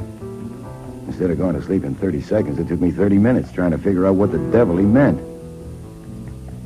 Next morning, I got stubborn. I sat at my desk and went over that party at Riverdale in my mind second by second as I reported it to Wolfe. And I got it. Suddenly, there it was, as obvious as lipstick. And that's when Brother Daniel arrived. My sister was murdered. Mr. Huddleston, Mr. Kramer was here. He told me what you believe. And Not just what I believe, not anymore. It's what I can prove. Indeed. What have you You see, found? this morning, everything fell into place for me. My brain seemed to be working again. You know, it'd been such a shock. Mr. Huddleston, I See, understand luckily it your hadn't concern, rained. but... What did you say? I said, luckily it hadn't rained. Go on. So I got a garden trowel, and I lifted out the piece of turf where the orangutan poured the iodine. I also took pieces from each side of it for comparison. That was sensible. But did you analyze them yourself? Well, certainly not. I took them to Fisher Laboratories and had them do it. Now read this report. Not a trace of iodine and millions of tetanus bacilli, hundreds of millions, all concentrated in that one piece of turf. The other two pieces had no sign of tetanus. Mr. Huddleston, why did you bring this to me? Take it to the police. Because Inspector Kramer thinks I'm a nuisance. He doesn't listen to a word I say. I can't get any satisfaction from him. Oh, Archie, what the devil's going I won't on be out long there? now. See what it's all Speaking about. of nuisances, Aha! sir, I might have known. That's all right, Fritz. I'll take care of it. Mr. Kramer, what do you want? Come along, Huddleston. You too, Wolfe. Goodwin. You're all coming to the station with me. If you ever find time to glance over an interesting document, it's called the Constitution. Shut up, Archie. Mr. Kramer, what in the name of heaven is the matter with you? Not a thing, not a damn thing. Listen, last night, sitting right at this desk, what did you say? What did you tell me? Your tone and manner. You said, in case you've forgotten, that you weren't interested in the death of Bess Huddleston. Weren't interested? I did. Well, this afternoon, somebody in my office got an idea. We do that once in a while. I sent a man up there. And young Huddleston showed him where the monkey poured some of that iodine, only to find the turf had already been taken by Daniel Huddleston, who told Janet Nichols he was on his way here. That was foolish of you, Mr. This is the rawest one you've ever pulled, Wolf. Removing evidence, destroying evidence. Nonsense, and stop shouting. Mr. Huddleston came here of his Save own it. accord. Look, I'll get it from him and from Goodwin and from you, but separately. I'm taking you all downtown. Nonsense, Mr. Kramer. I am. You strut and bluster, yes, but we're under no obligation, moral or legal. Tell it to the DA. This time we've got you for tampering with evidence. How do I know what you're I doing? honestly think the murderer of Bess Huddleston might never have been caught if Inspector Kramer hadn't been so foolhardy as to take us all down to the station. I've never seen Wolf so furious. From the moment he sent his large bulk inside the police car until Nathaniel Parker, our lawyer, got him released, maybe 2 hours in all, not one word crossed Wolf's lips. But the scowl on his face would have scared Joe Louis out of the ring. They kept me at the station longer, of course, because I had seen Bess cut herself and the chimp pour the iodine. I got home about 10 o'clock. Have you eaten, Archie? Sort of, sir. Kramer sent out for hamburgers about 7 o'clock. Very greasy. Yeah. And Mr. Huddleston's been released, too? Yes, sir. I gather they let him go before they released me. Is that amphagel you're taking? It is. I haven't had to take this stuff since that hideous experiment with eels in the spring. Oh, yeah. Mr. Kramer will pay for this. Oh, report. Nothing. Routine. Questions and a signed statement. Malevolent spite. He'll pay. I want you to go to Riverdale tomorrow before Kramer's men get there. Sure, what do I do? Tetanus bacilli and spores are more or less around everywhere. But, of course, especially in the neighborhood of horses. The soil around the barnyard reeks of it. Now, consult the stableman and learn... I doubt if there is one. I gather the horses are gone. Find him. Or speak to the butler if he's there. I wish to know whether anyone has removed anything, any material from the vicinity of the stable. A small paper bag filled at the manure pile would have been ideal.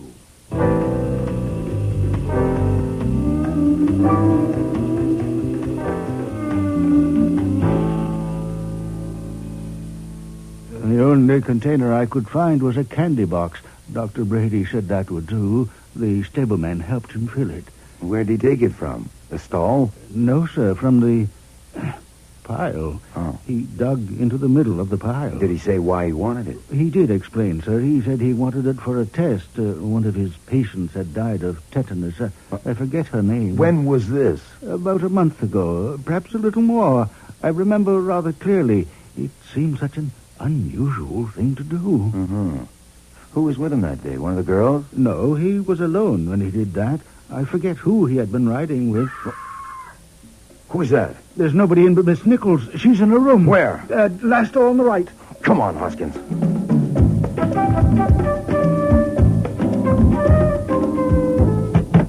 Janet? Janet? Who is it? It's Archie Goodwin. What happened? Can I come in? No, I'm not dressed, sir. We heard a scream.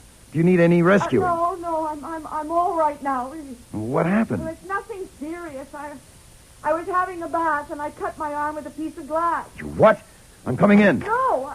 Don't look, I'm not Hoskins. dressed. No, sir. Please. Here, now put this towel around yourself, Janet. I'm We all protect right, civilization. Let me see that arm. It's not much, really. It's barely an inch long. Are you going to faint? No, I'm all right you? now. I never scream, really. I never do, but it just seems so, cutting myself with glass so soon after Miss Huddleston. Yeah, well, just take it easy. I didn't scream when I cut myself. I'm not quite that silly, really. I I'm know, not. I But know.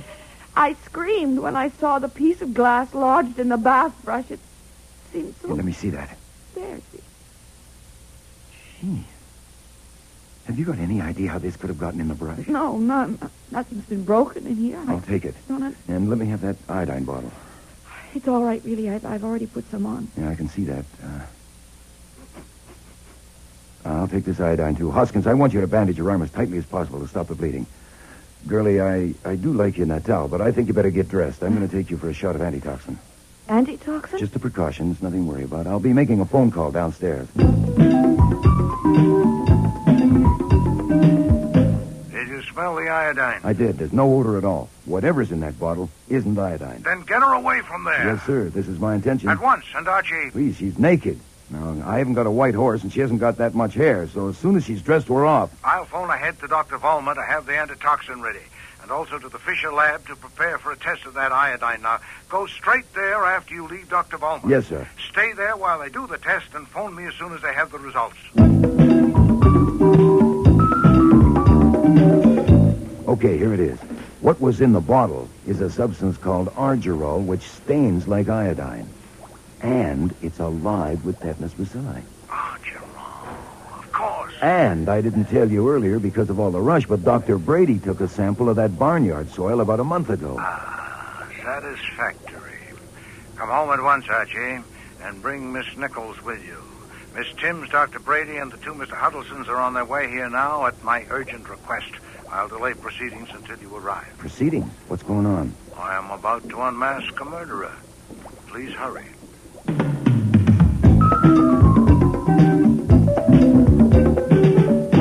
How long will this take? I'm due at my office at 1 o'clock. I'm afraid you may be a little late at your office, Dr. Brady. I'm What sorry. kind of a performance is this? You said on the telephone. I don't Please, I said that to get you here. The situation is no longer as I represented it on the phone to any of you. I told you that it was definitely known that Miss Huddleston had been murdered. Now, we're a little further along. I know who murdered her. The hell you do. I do. That's one change in the situation. The other is that an attempt has been made to murder Miss Nichols. What? All right, please, there's no cause for alarm. The attempt was frustrated. What kind of an attempt? Murder, Janet? This will go more quickly and smoothly with no interruptions. I'll make it as brief as possible. I assure you I have no wish to prolong the unpleasantness, especially since I find less than enjoyable the presence in this room of an extremely unattractive person. I shall call that person X. Now, as you all know, X began with an effort to injure Miss Huddleston by sending anonymous letters. Nothing of the sort. We don't know that one of us sent those letters, and neither do you. Put it this way, Mr. Huddleston. I make statements. You suspect beliefs. In the end, there'll be a verdict, and you will concur or not. Now, X sent those letters. Then I am forced us to exclude women, at least temporarily, by the pronominal inadequacy of our language. Then he became dissatisfied with the results, or something happened, no matter which. In any case, X decided on something more concrete and conclusive: murder. The technique was unquestionably suggested by the recent death of Miss Horrocks by tetanus. A small amount of material procured at the stable, immersed in water, furnished the required emulsion. It was strained and mixed with argyrol, a substance that stains like iodine but is odorless. The mixture was put in a bottle with an iodine label, and the bottle was substituted for the iodine bottle in the cabinet in Miss Huddleston's bathroom. In the bathroom? Well, you mean just in case? Yes, Miss Timms, yes. But X was not one to wait indefinitely for some accidental disjunction in Miss Huddleston's skin. He carried the preparations further by smashing her bottle of bath salts and leaving slivers of glass all over her bathroom. That did happen. She told us about it that day. Please. A beautifully simple method for murder. If she cut herself, there was the iodine bottle. If not, no harm done. Try again. Nuts. How can you possibly know Those were the preparations. Now, as we all know, the first attempt failed. But chance presented itself again that very afternoon on the terrace. A tray of glasses was upset, and the pieces flew everywhere. X conceived a brilliant improvisation on the spot. Helping to collect the broken glass, he deposited a sliver in Miss Huddleston's slipper, and entering the house on an errand, as all of you did in connection with that minor catastrophe, he got the bogus bottle of iodine and placed it in the cupboard in the living room, removing the genuine bottle kept there. It would take only half a minute, and as you know, it worked. Miss Huddleston stuck her foot in the slipper and cut her toe. Her brother brought the iodine, Dr. Brady applied it, and she got tetanus and died. By the way, Doctor, that suggests a question. Is it worthy of remark that you failed to notice the absence of the characteristic odor of iodine? I merely ask. There was a breeze on the terrace. It would have been difficult to notice any odor. Oh, no, I'll accept that, Doctor. So X's improvisation was a success. From his standpoint, it was next to perfect. Might indeed have been perfect, invulnerable to any inquest, if the chimpanzee hadn't poured some of that mixture on the grass. And if X hadn't been foolish enough to try again. Yesterday, he put some of the bogus iodine in the cabinet in Miss Nichols' bathroom and wedged a piece of glass in her bath brush. I just can't believe And it. this morning, Miss Nichols got in the tub, cut her arm, took the bottle from the cabinet, and applied the iodine. Good God, then she must get some Calm yourself, Doctor. Calm yourself. Antitoxin has been administered. By whom? By a qualified person. Please be seated. Thank you. Miss Nichols does not need your professional services, but I'd like to use your professional knowledge. Archie, have you got that brush? Yes, sir. Here it is. Now, you use a bath brush, don't you? Show us how you manipulate it. On your arm. Well, up and down like this. Yeah, that'll do, thank you. No doubt all of you, if you use bath brushes, wield them in a similar manner. Not with a circular motion or around the arm, but lengthwise, up and down. So the cut on Miss Nichols' arm, as Mr. Goodwin described it to me, runs lengthwise about halfway between the wrist and the elbow. Is that correct, Miss Nichols? Yes. And it's about an inch long, a little less? Yes. Thank you. Now for you, Doctor, your professional knowledge to establish a premise invulnerable to assault. Why did Miss Nichols carve a gash nearly an inch long on her arm? Why didn't she jerk the brush away the moment she felt her skin being ruptured? For the obvious reason that she didn't feel it. Didn't feel it? Certainly not. I don't know what premise you're trying to establish, but with the bristles rubbing her skin, there would be no feeling of the sharp glass cutting her, none whatever. She wouldn't know she'd been cut until she saw the blood. You're sure of that? You'd testify to it? I would, positively. And any other doctor would? Certainly. Then we'll have to take it that way. Now, Miss Nichols, you have no idea who tried to kill you this morning. No, I haven't. None. You, Mr. Huddleston? I don't know a damn thing. You don't. Dr. Brady? No, certainly not. But you said you know who murdered Miss Huddleston, so if you would just I explain. prefer to do it this way, Doctor. Have you anything to tell me? No. Nothing with any bearing on any aspect of this business? No. What about the box of stable refuse you procured for the purpose of extracting tetanus germs from it? Oh, I admit I should have told you that. Well, is that all you have to say about it? Why didn't you tell the police when they first started to investigate? Because I thought there was nothing to investigate. I continued to think so until this morning when you phoned me. It would have served no useful purpose. What did you do with the stuff? I took it to the office and did some experiments with the help of two of my colleagues. We were settling an argument. Then we destroyed it. All of it. Did any of these people here know about it? I don't know. Oh, yes, I remember I discussed it, telling them how dangerous any small cut might be. Not me. If I'd known you did that. So, all but one of you know of Dr. Brady's procuring that box of material from the stable, and all withheld the information from me. You're hopeless. Let's try something more specific. The day Miss Huddleston came here, she told me that Miss Nichols had a grievance against her, and she suspected her of sending those anonymous letters. Now, I ask all of you, including you, Miss Nichols, what was that grievance?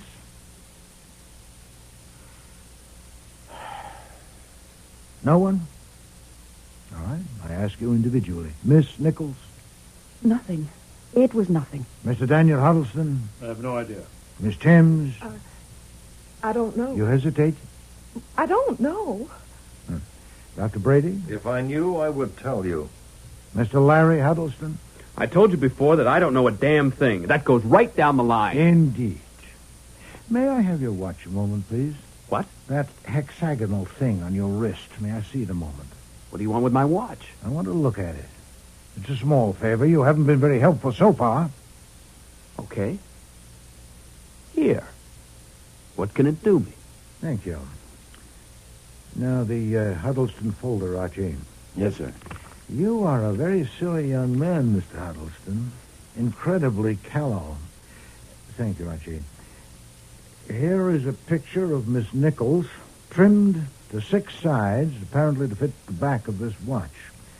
This point could be definitely determined by opening the watch case, but I'm not going to do it because it'll be opened later and microscopically compared with the picture to prove that it did contain it. You give me that. Stop him, Archie.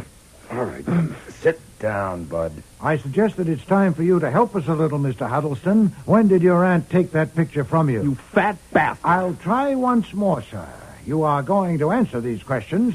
If not for me, then for someone less fat but more importunate. Would you rather have it dug out of your servants and your friends and acquaintances? It's shabby enough as it is.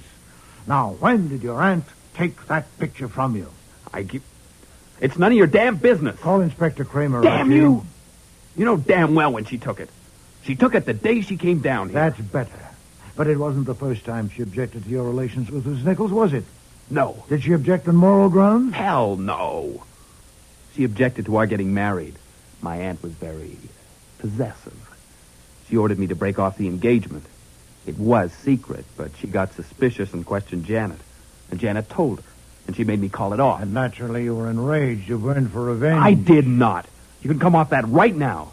You're not going to pin anything on me. I never really wanted to marry Janet, and what's more, I never intended to. No. I could prove that by a friend of mine. A man like you has friends.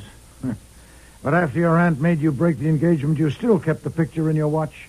Yes, I had to. I mean, I had Janet to deal with, too, and it wasn't easy living right there in the house. I was afraid of Janet. You don't know her. I opened the watch case purposely in front of my aunt so she'd take that damn picture.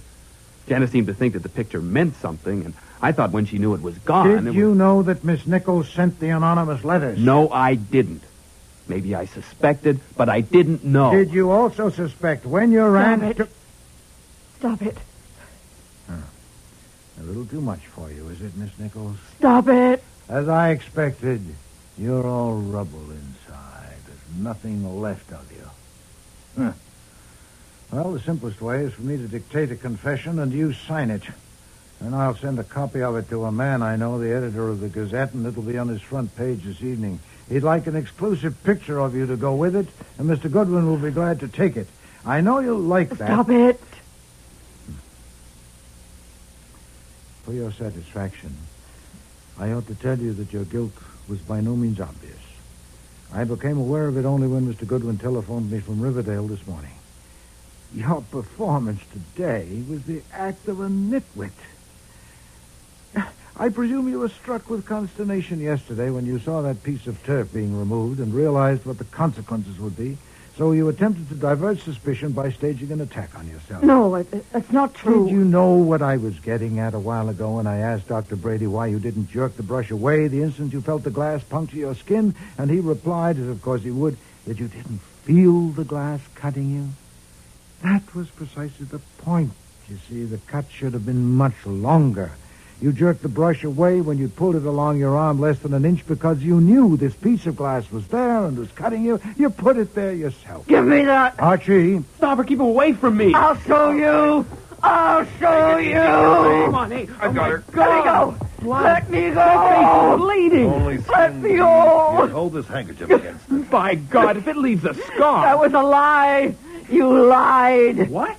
She means that you lied when you said you neither desired nor intended to marry her. I agree with her that the air in here was already bad enough without that. You fed her passion and her hope. She wanted you, God knows why.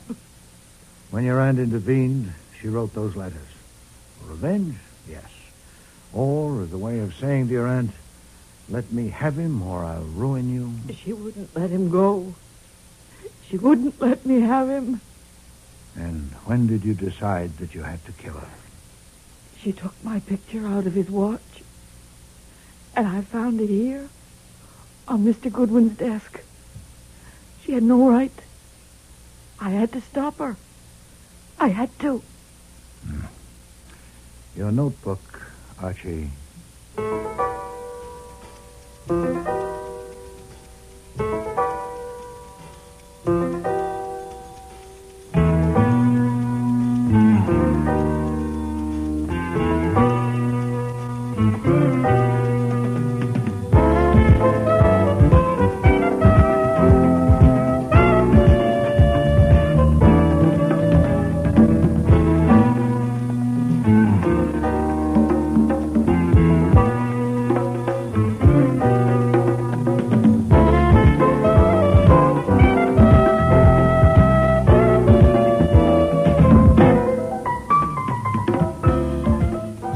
today's episode were Mavor Moore as Nero Wolfe and Don Franks as Archie Goodwin.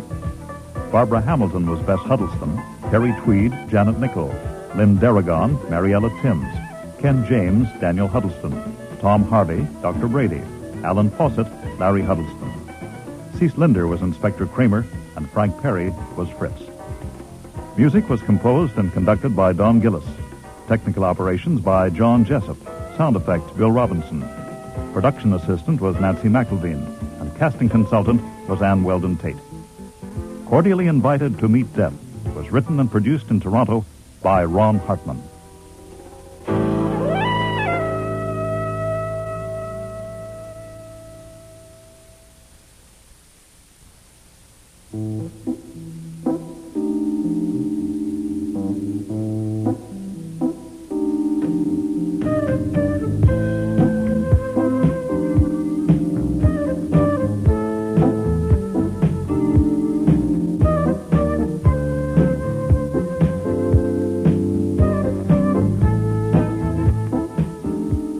Next week.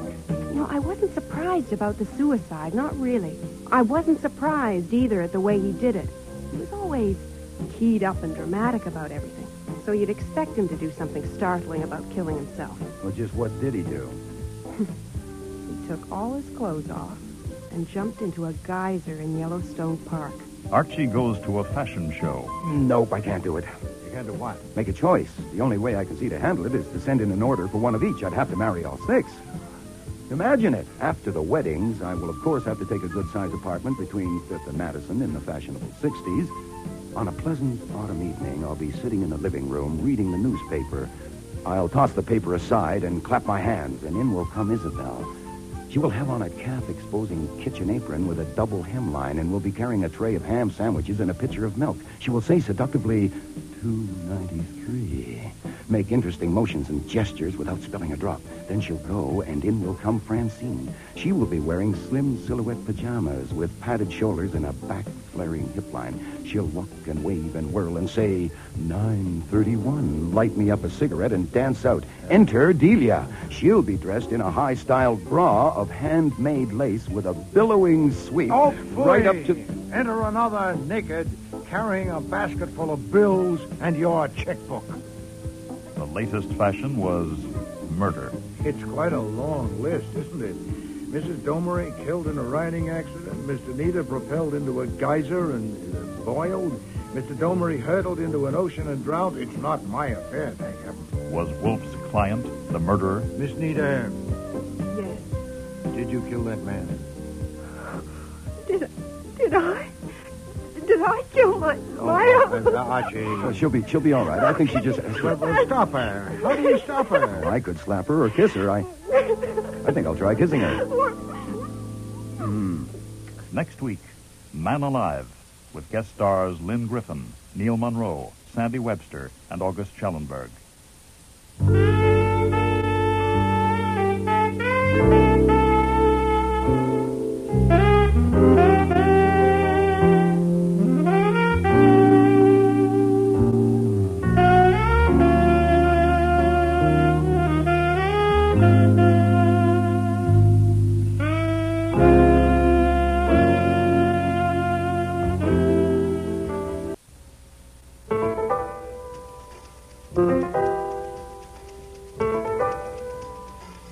Rex Stout's Nero Wolfe.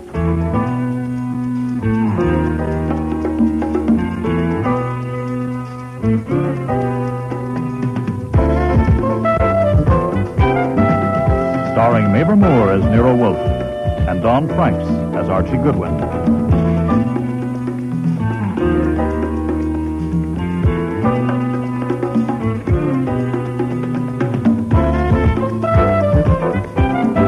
Episode Man Alive, with special guest stars Lynn Griffin, Neil Monroe, August Schellenberg, Michael Tate, Marion Waldman, and Sandy Webster.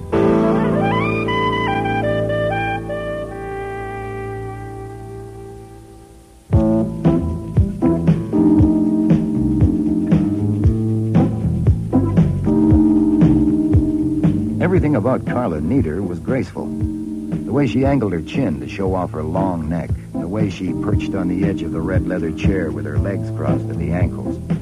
And the way she managed her voice when she suspected me of kidding her. You want me to spell it? No, just the domery part, please. I already have the neater. D-A-U-M-E-R-Y. D-A-U. Well, that's what we get for being so cocky about how famous we are. Now, what if somebody asked you how to spell Nero Wolfe? Well, go ahead and try it. Put your fingers on my pulse and Yeah. ask me, but don't ask me how to spell Archie Goodwin, which is me. That would hurt. Anita, you made an appointment to see me. I suppose you needed a detective. Now, if so, tell me what for without encouraging Mr. Goodwin to start caterwauling. It takes very little to set him off. Who or what are Domery and Nita? Domery and Neater is as good a name as there is on 7th Avenue. But, of course, if you're not in the garment trade and know nothing about it, I imagine your wives would know the name, all right? Why? No wives, neither of us. That's why we caterwaul. Well, if you had one, she'd know about Domery and Neater. The business was started 20 years ago by two men, Jean Domery and my uncle, Paul Neater. Excuse me. Will it save time to tell you that I don't do industrial surveillance? Oh, yeah, I know you don't. Now, look, it's about him, my uncle. Uncle Paul was the designer, the creator, and Jean Domery was the businessman, the manager. And they own the business as a 50-50 partnership. Now, I inherited my uncle's half when he killed himself. Anyway, that's how it was announced that he committed suicide a little over a year ago. Why, that was a surprise to me. What, suicide, you mean? No, that I inherited. Oh. Even though I was his only living relative. But I suppose he wouldn't have made me his heir if he hadn't known I had an unusual talent. What kind of talent? As a clothes designer, of course. You know, I wasn't surprised about the suicide, not really. And maybe I should tell you why. Maybe you should. Because I knew how unhappy he was. You see, my uncle was in love with Helen Domery, his partner's wife, and she just died. She was thrown from a horse and killed. It broke him up completely. He didn't leave his apartment day or night for 3 days. It was right in the middle of getting ready for the showings of the fall line. Then he says he's going away for a rest. 4 days later, the news came that he committed suicide. Under the circumstances, it didn't occur to me to question it then. Huh. And do you question it now? Yeah, I certainly do. You know, I wasn't surprised either at the way he did it. He was always keyed up and dramatic about everything. So you'd expect him to do something startling about killing himself. Well, just what did he do? He took all his clothes off and jumped into a geyser in Yellowstone Park. What? Huh? You know, under the surface of that geyser, the temperature would be far above the boiling point. Yes, it would seem to be conclusive. Why do you now question the suicide? Well, because I saw him last week, here in New York, alive. Oh, indeed. Last Tuesday. We were showing our fall line to the press, and there was a large audience. Now, I was modeling one of my own designs when I saw him in the 5th row. Now, if you ask me how I recognized him, I can't tell you. I simply know it was him. Why shouldn't you recognize him? Because he had a bushy beard, and he wore glasses, and his hair was slick and parted on the left side. Oh, an attempt at disguise. Yeah, and it worked at first. None of the others recognized him. In the dressing room, Paulie Zarella asked Bernard, that's Bernard Domery, Jean's nephew, who was the man that was growing his own wool. And Bernard said he didn't know, probably from the Daily Worker. But you recognized him? No, not until I went out again to model our headliner, which is another of my designs.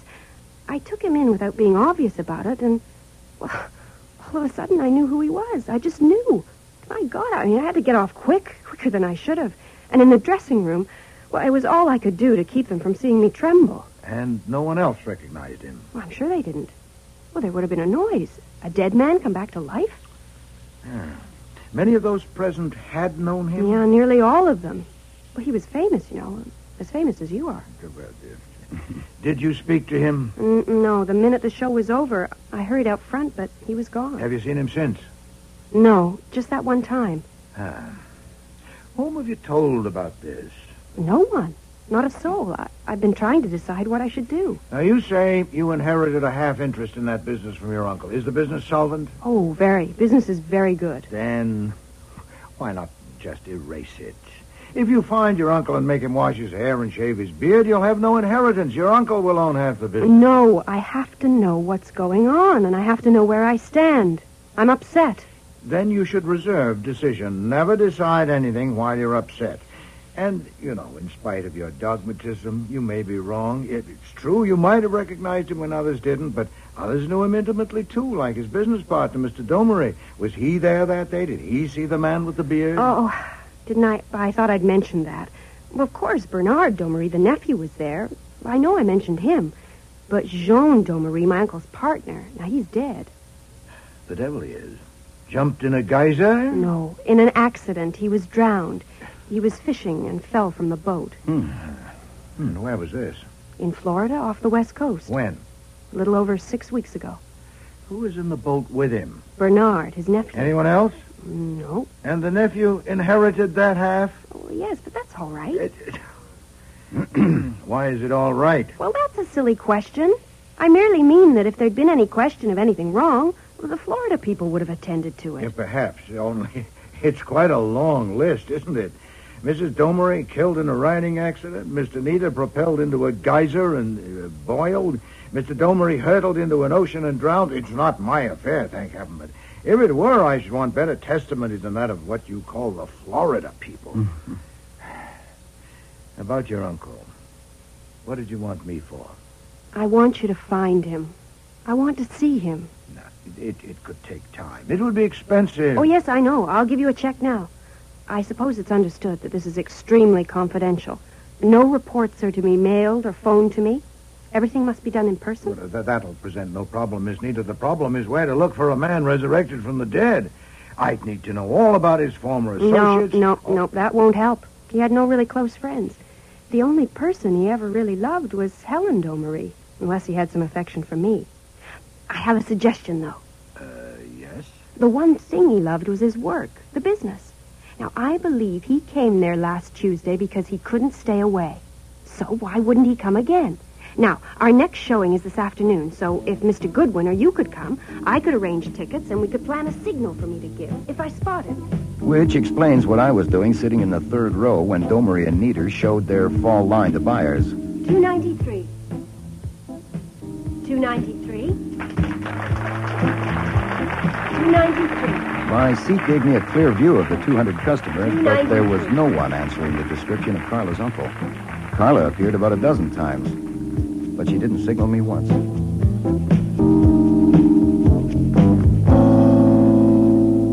So the afternoon was a waste of time for you? Oh, no, sir. No, it's not a waste. I saw, let's see. Yes? 6 of the girls that I've been waiting to marry, if you count Carla Nieder, and I don't see why you shouldn't. As to making a choice, well... Look, type up a report and keep it in the client's file. I'm going to read now, Archie. Nope, I can't do it. You can't do what? Make a choice. The only way I can see to handle it is to send in an order for one of each. I'd have to marry all 6. Imagine it. After the weddings, I will, of course, have to take a good-sized apartment between 5th and Madison in the fashionable 60s. On a pleasant autumn evening, I'll be sitting in the living room reading the newspaper. I'll toss the paper aside and clap my hands, and in will come Isabel. She will have on a calf-exposing kitchen apron with a double hemline and will be carrying a tray of ham sandwiches and a pitcher of milk. She will say seductively, 293. Make interesting motions and gestures without spilling a drop. Then she'll go, and in will come Francine. She will be wearing slim silhouette pajamas with padded shoulders and a back-flaring hip line. She'll walk and wave and whirl and say, 931. Light me up a cigarette and dance out. Enter Delia. She'll be dressed in a high-styled bra of handmade lace with a billowing sweep. Oh, right up to... Enter another naked, carrying a basket full of bills and your checkbook. You have a very personal slant on women, sir.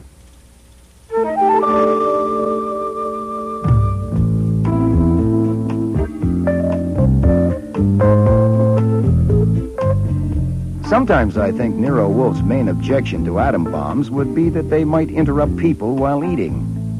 So when the doorbell rang during lunch the next day, Fritz answered it and... Oh, no, Mr. Kramer. Mr. Wolfe can't be disturbed at a meal. If you would be good enough to wait in the office. He's just having his dessert now. Please, Mr. Kramer. Sorry to break in on your mail. I'm sorry, Mr. Wolfe. I couldn't stop. It's all right, Fritz. I heard. Inspector Kramer, if you haven't had lunch, we can offer No, you thanks. some I'm in a very- hurry. A woman named Carla Nieder came to see you yesterday. I'll have another rice cake, please, Fritz. Yes, sir. Well... Well, what? You stated a fact. I'm eating lunch. Fine, it's a fact. What did she want? Now, you know my habits and customs, Mr. Kramer. I never talk business at a meal. I invited you to join us, and you declined. if you'd be so kind as to wait in the office. No, I'll get this one, Fritz. Oh, thank you, Archie. Look, I don't give a damn about your habits and customs. I asked you a straight question. I want a straight answer. You had it. I don't have time to wait for you to finish stuffing your face. Of course, my ears were burning at the mention of our client, because Kramer only handles one kind of case, homicide. But I figured I'd better not let Fritz try to handle another interruption. What I saw through the one-way glass panel in the front door relieved me a lot. Our client, alive and unhurt, was standing on the stoop. I have to see Nero Wolfe right away. Don't turn around. What? Don't. There's a car pulling up to the curb with city license plates. Do you know if you're being followed? Followed? Oh, I don't think so. Listen, Why would anyone... Listen to me. When I let you in, we're going across the hall to the front room. I don't want you to make a sound until we're there, all right? Well, yes, but come on. Come in. What is all this? Quiet. What's the point of that? The point is that a police inspector named Kramer is here. He's in the dining room asking about you. Now, do you want to see him? I've already seen him. What? They've been asking me questions for hours. Why? What happened? My uncle, Yeah? No. Take a deep breath. Come on. That's it. I want to see Nero Wolfe. All right, you stay here and sit tight till we get rid of Kramer. This door connects with the office, and they may go in there, so please don't make a sound. Are you feeling all right? Huh? Yes. Yes, I'm all right now. It's all right. I have not finished my gobbling yet, as you put it. I would have eaten 2 more cakes, and I've not yet had my coffee. Come into the office. You broke in, and you're still here. If you weren't an officer of the law, Mr. Goodwin would knock you unconscious and drag you out. Okay. Come on, forget it, all right? All I want is to find out why Carla Nieder came to see you. You know perfectly well. I know you have a right to be told why I'm asking, and I would have told you if you hadn't lost your temper just because I arrived while you were stuffing it in. Mr. There has been a murder. Oh, indeed. Indeed. Last night, between 8 and midnight, at the office of Domery and Nieder on the 12th floor at 496 7th Avenue. Carla Nieder was there last night between 9 and 9:30. She admits that. And nobody else as far as we know now. She says she went to get some drawings, but that's got holes in it. The body was found this morning lying in the middle of the floor of the office. He'd been hit in the back of the head with one of those hardwood poles used to raise and lower windows. At the end of the pole has a brass hook on it. Been jabbed into his face a dozen times or more, like spearing a fish. Well, you haven't said who he was. A complete stranger to all the world, apparently. And nothing on him to tell. You described him. Oh, nuts. Who was it? The medium-sized man around 40 with a brown beard and slick brown hair parted on the left side with glasses that were just plain glass. Can you name him? Sorry, never met him. Under the circumstance, you may concede that I have a right to ask what she came to you for. It was only after she tried 2 lies on us about how she spent yesterday morning that we finally got it out of her that she came here. She wouldn't tell what you came for, so I came to ask you. Is Miss Nieder under arrest? Nero Wolfe's residence. Archie, Let me talk to Inspector Kramer, Archie. It's for you, Inspector. Me? Thanks. Yeah, Levy. Here. Answering your question, How Mr. long Wolfe, ago? Miss Nieder is not under arrest. Thanks. They turned her loose and put a tail on her, and the tail was just on the phone, telling Kramer that she came here. She's in the front room. I put her there because I know how you are about having your meals interrupted. Shall I bring her in? You snippy little bastard. I'm not little. So the minute we let her go, she comes here. Archie? Yes, sir. Did Miss Nieder say why she came? No, just said she wanted to see you. She spent hours down at the station, and her tongue is tired. Bring her in here. Yes, sir. Inspector Kramer is here asking about you, Miss Nieder. Will you come in, please? I told you, I'd already seen him. Miss Nieder, I am working for you, and you have paid me a retainer. Is that correct? Yes, certainly. Then first, some advice.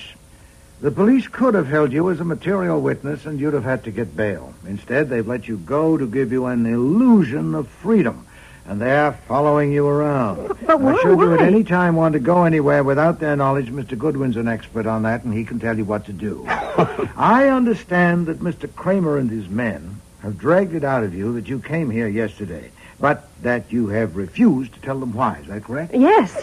That was sensible. You are suspected of murder. But that puts you under no compulsion to disclose all the little secrets you have locked up. My position, though, is quite different from yours. What you said to me was not a privileged communication. In my business, I need to have the goodwill, or at least the tolerance of the police, in order to keep my license. And besides, I respect and admire Mr. Kramer and would like to help him. I tell you all this so that you will not misunderstand what I'm about to do. What? Mr. Kramer, since your army has had several hours to poke into corners, you've learned, I suppose, that Mr. Goodwin went to that place yesterday and sat through a show. Yeah, I know about that. You didn't mention it. I hadn't come to it. Oh, you're reserved, eh? Well, you heard what I just told Miss Nita. She came yesterday morning to consult me about her uncle. Yeah? What uncle? Mr. Paul Nita. He's dead. Miss Nita inherited half of that business from him. Back files of newspapers will tell you that he committed suicide a little over a year ago by jumping into a geyser in Yellowstone Park. What? Miss Nita told me about that and many other things. I don't remember everything she said, and I don't intend to try. The only thing I can furnish that might help you is the conclusion I formed. You want to hear it? Yes. I concluded that Miss Nita had pushed her uncle into the geyser and, becoming fearful of exposure, had come to me to get her out of it. Why, you... Shut up. Archie, was that the impression you got? Precisely. Thanks for the conclusion. Did she tell you that she had killed her uncle? Oh, no, indeed. Exactly what did she want you to do? Oh, that's why I came to that conclusion. She left it vague about what I was to do. I couldn't possibly... Try telling me what you told Goodwin to do when you sent him up there. You remember, Archie? Oh, sure. Sure, I remember. You told me to keep a sharp lookout and report everything that happened.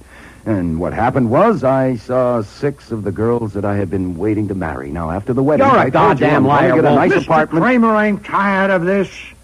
Mr. Goodwin can't throw you out of here once you're in, but we can leave you here and go upstairs, and you know the limits of your license as well as I do. I said you're lying. Prove it! All less provocation than you've given me by your uncivilized conduct in my dining room, I'd lie all day and all night. Regarding this murder of a bearded stranger, where do I fit? Oh, Mr. Goodwin, connect us if you can. Should you be rash enough to constrain us as material witnesses, we'd teach you something of the art of lying, and we wouldn't squeeze out on bail. We'd dislocate your nose with a habeas corpus and a sub judiceandum. Now, will you leave my house at once, or do we leave you here and go upstairs? You won't get away with this, Wolf. Believe me, you won't. Good day, sir. Oh, well, we won't invite him to lunch again, will we, sir? Shut up, Archie. Miss Nita, Yes. did you kill that man? Did I? Did I kill my uncle? Archie. Well, she'll be all right. I think she just... Well, stop her. How do you stop her? Oh, I could slap her or kiss her. I think I'll try kissing her. What the hell? Why did you do that? To stop you. See? Now, you can't blame her. I doubt if it's fear or despair or anything normal like that. It's probably hunger. I'll bet she hasn't even had breakfast yet. Is that true, Miss Nita? Haven't you had lunch? No. They kept me there, and then I had to see you. Archie, Sir? have Fritz bring some sandwiches and beer at once. Beer, Miss Nita? I don't have to eat. Oh, nonsense. Beer? Claret? Milk? Brandy? Scotch and water. I could use that. Right. And Archie, have Fritz bring in the coffee and the rest of the rice cakes.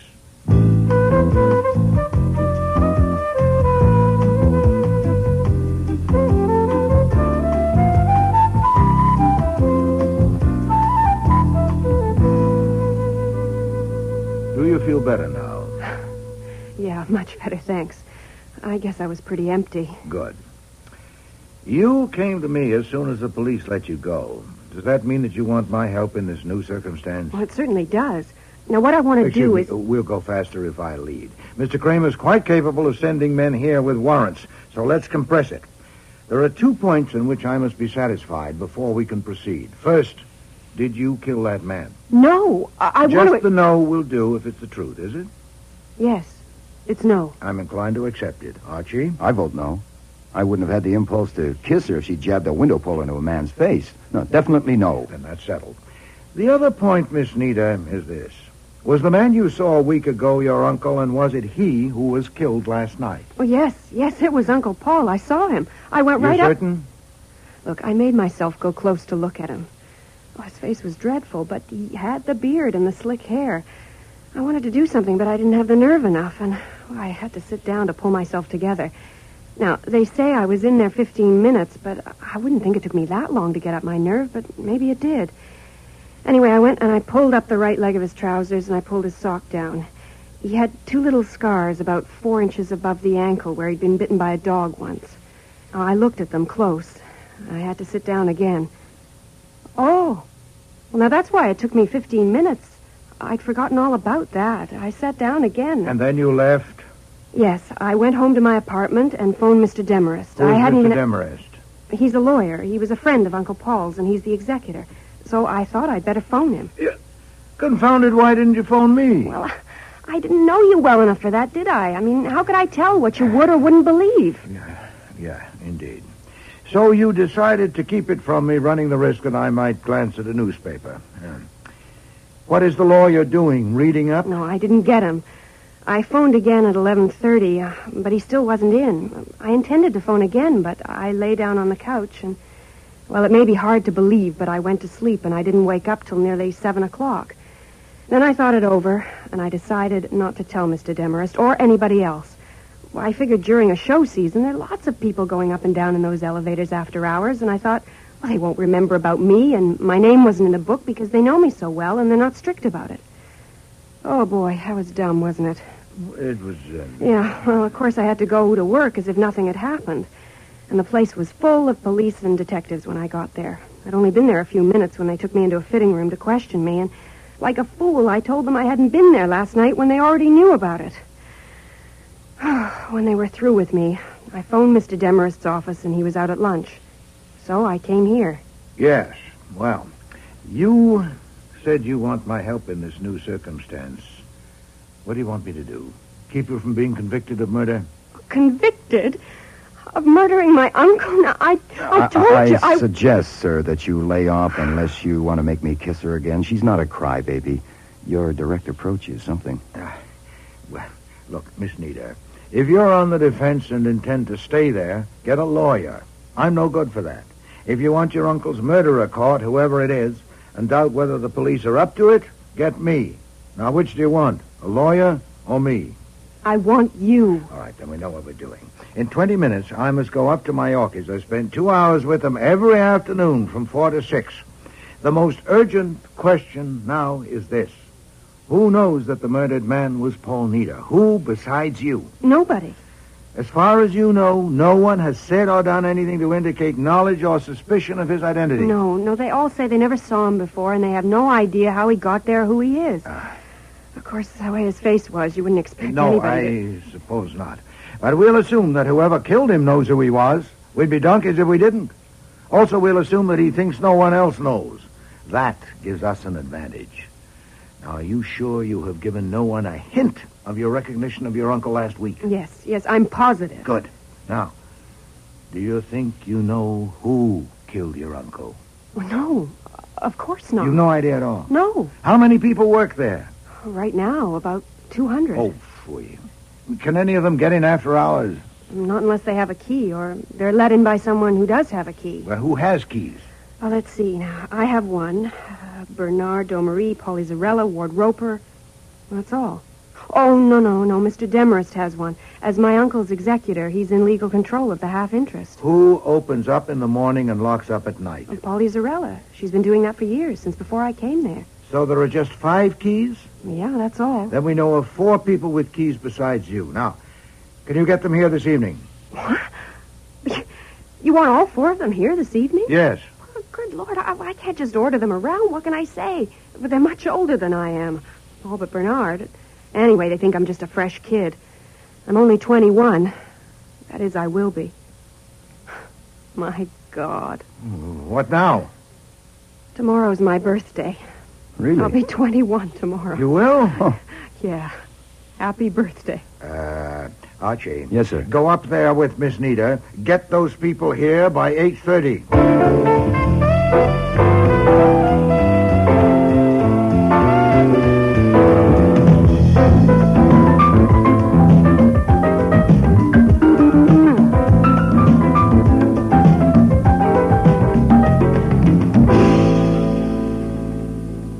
He's on the phone. He'll be with us in a minute. Now, listen. Oh, I'm listening. Now, the trouble with Bernie is that he can't bear to decide anything, especially if it's important. You might think he had to consult a crystal ball or something. And then when he does make up his mind, he's as stubborn as a mule. So now what I do when I want him to agree about something is I act as if it isn't very important. I keep very calm. Very calm. I'm sorry, Carla. That was Miss Doherty from Bloomingdale's on the phone. She thinks your work is better than ever. She's completely lost her head over you three... Oh, who's this? Mr. Goodwin of Nero Wolfe's office. Mr. Bernard Domery. How do you do? Nero Wolfe, the detective? Are there two? Where does Nero Wolfe come in? Well, I went to see him. I've hired him. Well, what for? To do what? Well, I think I need somebody. The police came within an inch of arresting me. You're joking. No, I'm not. They kept me there all morning, and then they even had me followed. Then you need a lawyer, not Nero Wolfe. Have you seen Demarest? No, not yet, but I will. Well, damn it, you should have seen him first. Bernie, I'm not taking your time to ask you what I should have done. I'll tend to that, thank you. Miss Nieder. I want to ask you to do something. May I join in this calm discussion? This thing is crazy, absolutely crazy. I think what we ought to do is just ignore it. Just simply ignore it. Yeah, that would be innocent and brave, but it might get complicated if one of you gets charged with murder. Charged with murder? That's right. How could we be Why would any of us kill a man we never saw before? That's nonsense. Carla, what you want is Demarest. I'm going to phone him right now. Bernie, don't tell me what I want. I know what I want, thank you, and it's not Demarest. Oh, I'm sorry to hear that. Henry, I was just saying... Yes, I heard. Have I come at an awkward moment? No, certainly not. I was just about to phone you. Carla thinks she's in trouble with the police about the body that was found here this morning. I was nearly arrested because I came here last night and stayed 15 minutes. My dear child, you should have called me at once. I tried to phone you last night, but you weren't at home, and I couldn't get you this morning either, so I went to Nero Wolfe instead. Nero Wolfe? Maybe Why? I can clear this up, Mr. Demarest. I'm Archie Goodwin, Nero Wolfe's assistant. Miss Nieder has engaged Nero Wolfe primarily to keep her from being arrested. She is... How would Nero Wolfe do that? He sent me to arrange a meeting tonight to discuss it. Miss Nieder, Miss Zarella, Mr. Domery, Mr. Roper, and you. The 5 people who have keys to this office. That's right. You figured that quickly. I spent most of the afternoon at the DA's office. Then I guess you can see the point to this meeting. 8:30 would suit him fine. Refreshments served. We're summoned. I wouldn't dream of putting it that way. No, but we are. We who have keys. I offer a comment. You say that Wolfe's primary function is to prevent Miss Nieder's arrest. Yes. Obviously, he intends to perform it by getting someone else arrested. That may prove to be difficult and expensive and possibly quite unnecessary. Oh? I would engage with the situation as it is now to get the same result with 1/10 the effort and expense. It's only fair to her, isn't it, to give her that alternative? You could try it, yes. What about it, Carla? It's your money. Do you want to pay Wolfe to do it his way? Yes, I do. Did you say 8:30, Mr. Goodwin? That would be best. Mr. Wolfe works better when he isn't looking forward to a meal. You'll come? Certainly I'll come to save energy. To save energy? It will take less to attend the meeting than it would to argue Miss Nieder out of it. Good. How about it, Mr. Domery? You'll be with us. I don't know. I'll think it over. Oh, Bernie! Carla, it may be inadvisable. I don't know. How long do you think you'll need to think? An hour, half an hour? By 6:30. I'll let you know. There are 2 more to invite, Miss Zarella and Mr. Roper. It might help if you would get them in here, or would that require some thinking too, Mr. Domery? You do your thinking, and I'll do mine. Polly, Ward, would you come in here right away, please? Just as soon as I finish this. No, now. I need you both now. I am behind already, all day long. Well, The what police is are it? done. What's so important? This is Mr. Goodwin. He wants to ask you something. How do you do? You're very busy. I can see that. I'll cut it short. Miss Nieder has hired my boss, Nero Wolfe, because she's in danger of being arrested. Mr. Wolfe would like to have a talk with you. Why? He wants to talk with everyone who carries a key to this place at his office at 8:30 this evening. Will you come? No. No. No. No. I lose my mind today. I will be here all evening with cutters cutting. This is pretty important, Miss Zarella. I do not think so. He was here, he is gone, and we forget it. I told that to the police, and I tell it to you. Miss Nieder is not danger. If she was danger, I would fight it off with these hands, because she is the best designer in America or Europe or the world. Oh, sure. Yeah, but she is not danger. No. I go back to work now. Polly, wait. Yes, I think you want to wait for Mr. Roper's vote. Mr. Roper. Well, it doesn't seem to me that this is exactly the proper step to take under the circumstances. Huh? What's wrong with Of almost everything, I'd say. Oh. It assumes that we, the 5 of us, are involved in this matter, which is ridiculous. One, indeed, may be involved, deeply involved, but not the other 4, not the rest of us. What the hell are you getting Oh, at? nothing, Bernard. Nothing specific. Just a comment expressing my reaction. This is a joke, and if you ask me, it's a rotten one. Have you gotten around to your thinking yet, Mr. Domery? Made up your mind? No, I haven't. And who do you think you are, anyway? Just at present, I'm Miss Nieder's hired man. Now, who do you think Miss Nieder is? Some little girl asking you to please be kind and help her out? You damn fool. She owns half this outfit. Mr. Domery, you're her business partner. What couldn't she do to you if she felt like it? And the rest of you are just employees, her hired help. As Miss Nieder's representative, I hereby instruct you to report to the office of Nero Wolfe at 8:30 this evening. You confirm that, Miss Nieder? Yes, I confirm it. Good. You'll be there, Miss Zorella. But certainly I will be there with bells on. Fine. You, Mr. Roper. Well, the way you put it, I hardly know what to say. Is that right? It is true. Yes, it is true that at some future time Miss Nieder will probably own a half interest in this business, in the success of which I have had some part for the past 14 years. That is, she will if she's available. What do you mean, available? Well, isn't it obvious? Of course, you can't be expected to be objective, Bernard, but the police are usually right about these things, and you know what they think, so I merely ask. What if she's not available? Look, I warned you As last for night, your... Ward. I told you to watch your nasty tongue. Oh. Apologize to Carla and do it quick or I'll break your neck. Apologize? For what? Said, apologize. Don't fire him. Don't fire him. Miss Nieder doesn't want him fired. She wants him there tonight. You'll be there. Oh. You'll be there, Ward. Do you understand? Answer me. Yes. Fantastic. Which leaves only you, Mr. Domery. You'll be there too, won't you? I'll decide later, and I'll let you know.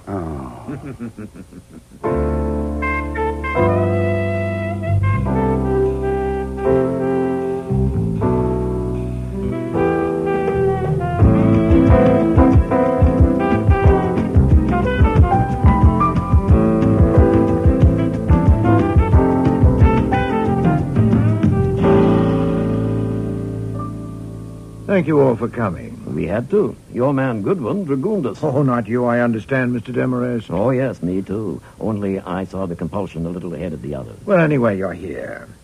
I believe Mr. Goodwin has explained the circumstances to all of you, so I think we might start by clearing up one point.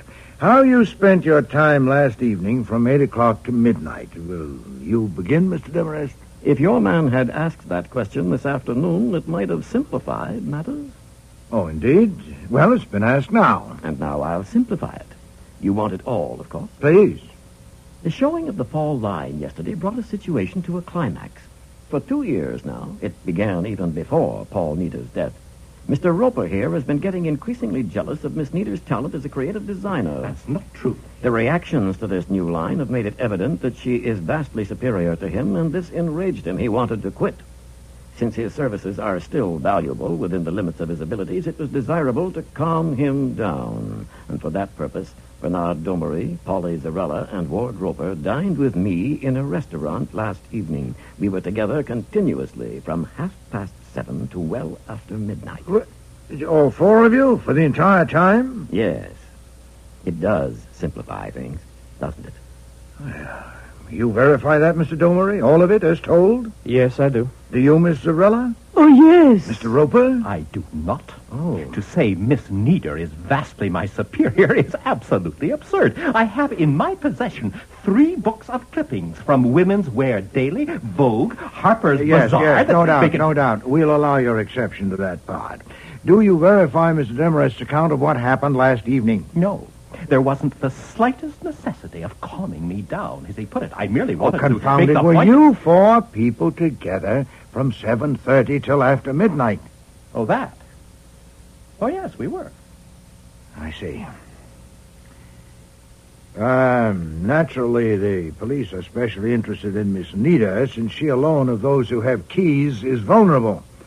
Oh, by the way, Mr. Domery, how did it happen that Miss Nieder wasn't invited to that conference? Isn't she a half-owner? I represented her interests. But before long, she'll probably be representing herself. Shouldn't she be consulted on important matters? Oh, damn it. Isn't it obvious? If she'd been there, we couldn't have handled Roper at all. He can't bear the sight of her. I deny Even so, isn't it true that Miss Nita has been deliberately and consistently ignored in the management of the business? Yes. No. Oh, yes, it is Oh, so. please, Certainly. please. You are... This will finish sooner if you let me dominate it. I'm not implying that Miss Nita is unappreciated. You all admit her designing talent, all but Mr. Roper. And just this afternoon, one of you was quick and eager to resent an aspersion on her. No, I refer, Mr. Domery, to your assault on Mr. Roper. You leapt, hot-headed, to Miss Nita's defense. Now, it isn't easy to reconcile that with your reluctance to come here this evening at her request. Well, I wasn't reluctant. I had to think it over, that's all. You, often have to think things over, don't you? Oh, what's it to you if I do? Oh, it's a great deal to me. I have engaged to prevent Miss Nita's arrest for murder, and I suspect that your habit of thinking things over is going to show me how to do it. Mr. Demarest, how long have you known Mr. Domery? 6 years, ever since he started to work in his uncle's business. Please give me a considered answer to this. Has he always had to think things over? Have you noticed any change in him in that respect at any time? I don't have to consider it. He was always a very decisive young man, even aggressive, until he became the active head of the business some weeks ago. But that was only natural, wasn't it? A man of his age suddenly taking on so great a responsibility? Perhaps. Miss Zarella, do you agree with what Mr. Demarest has said? Oh, yes. Bernard has been so different. And do you, Miss Nita? Well, I suppose people might have got that impression. Oh, you're but... hedging. Was there a change in Mr. Domery as stated about 6 weeks ago? Well, yes, there was, but Mr. Demarest has explained why. He thinks he has. Now we're getting somewhere. Mr. Domery, I wish to ask you some questions as Miss Nita's agent. They may strike you as irrelevant or even impertinent, but if they're not actually offensive, will you answer them? What are the questions? Are your parents alive?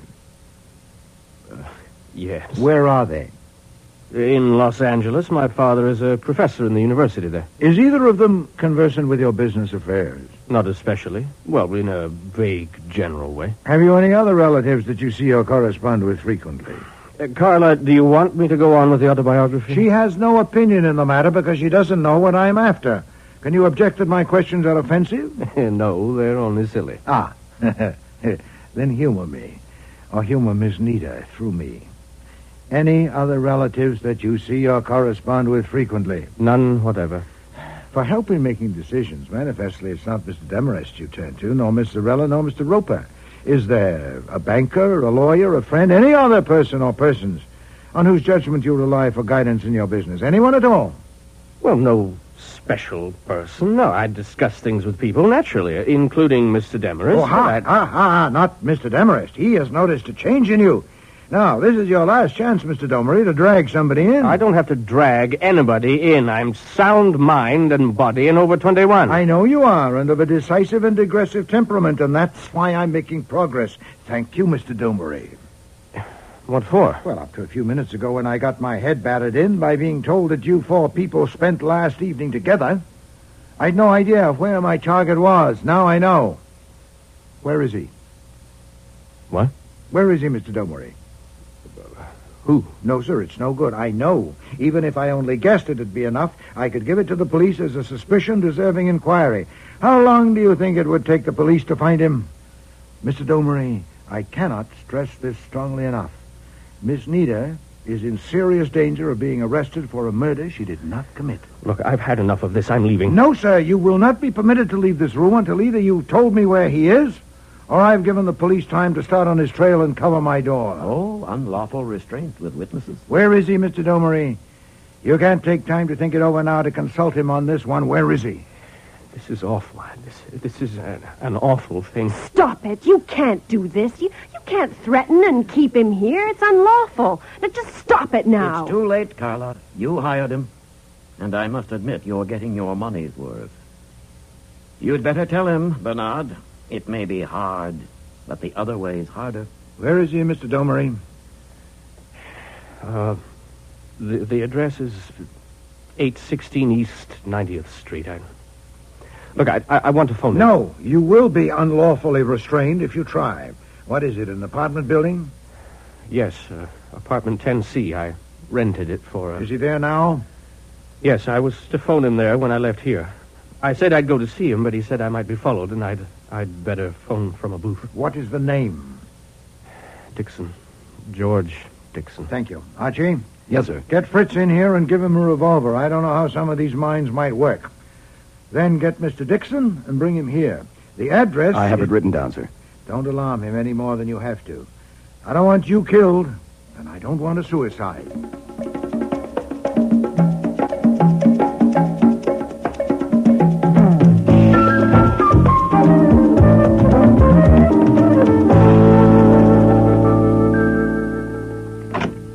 Mr. George Dixon? What do you want? I have a message from Mr. Bernard Domery. Yes? Are you George Dixon? I'm Dixon. Hand it through to me. I can't. It's verbal. Then say it. What is it? You'll have to open the door all the way. I have to see you first. You were described to me. Mr. Domery's in a little trouble. Thank you. Okay, what kind of trouble? He'll have to tell you about it. I'm just a messenger. All I can tell you is I was instructed to ask you to come to him. Why didn't he phone me? A phone isn't available to him right now. Where is he? At Nero Wolfe's office on West 35th Street. Who else was there? Well, several people. Mr. Wolfe, of course, and men named Demarest and Roper, and women named Sorella and Nieder. That's all. I think you're lying. What? I don't think Mr. Domery sent for me at all. I think this is a put-up job, and you can get the hell out of here and stay out. Hey, okay, brother. Now, where'd I get your name and address from? A mailing list? Mr. Domery phoned you earlier to ask your advice about his going to see Mr. Wolfe. Now, my understanding was that if I didn't get you there by 11 o'clock, they'll all pile into a taxi, including Mr. Domery, and come here to see you. My car's waiting out front.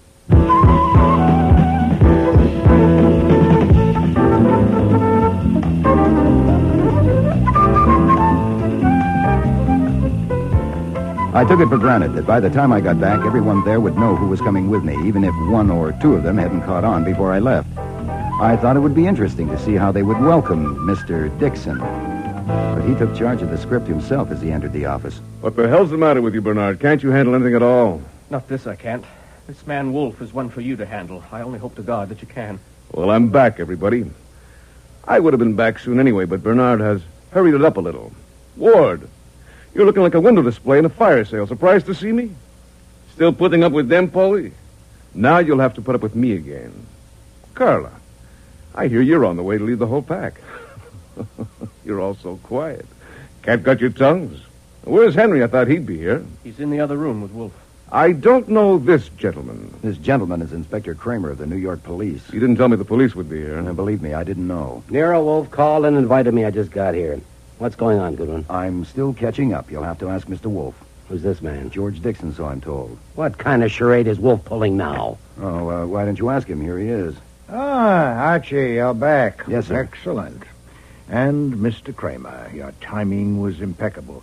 My apologies for keeping you waiting. Mr. Demarest and I needed to discuss something. Nero Wolfe? I'm Jean Domery. This is a real pleasure. How do you do, Mr. Domery? Please sit down. I was told that my nephew sent for me. He didn't. You got me here by a trick. What do you want? Sit down, sir. This may take some time. I can't give you much time. What do you want? I want to present some facts, offer my explanation of them, and get your opinion. There's a chair beside your nephew. What facts? You all have a right to know, I think, that the man who was killed last evening was a former partner in the business, Mr. Paul Nieder. What the hell? Why, my mother's milk, it was. Now, this time you've gone too far. Be quiet. Everyone be quiet. You have deliberately withheld knowledge of the facts. Nonsense, Mr. Kramer. I have withheld nothing. You knew that when I was here this morning? No, sir, I did not know it then. I was given reason to suspect it later. You could have told me then. Oh, phooey, if I told you then what I suspected but didn't know.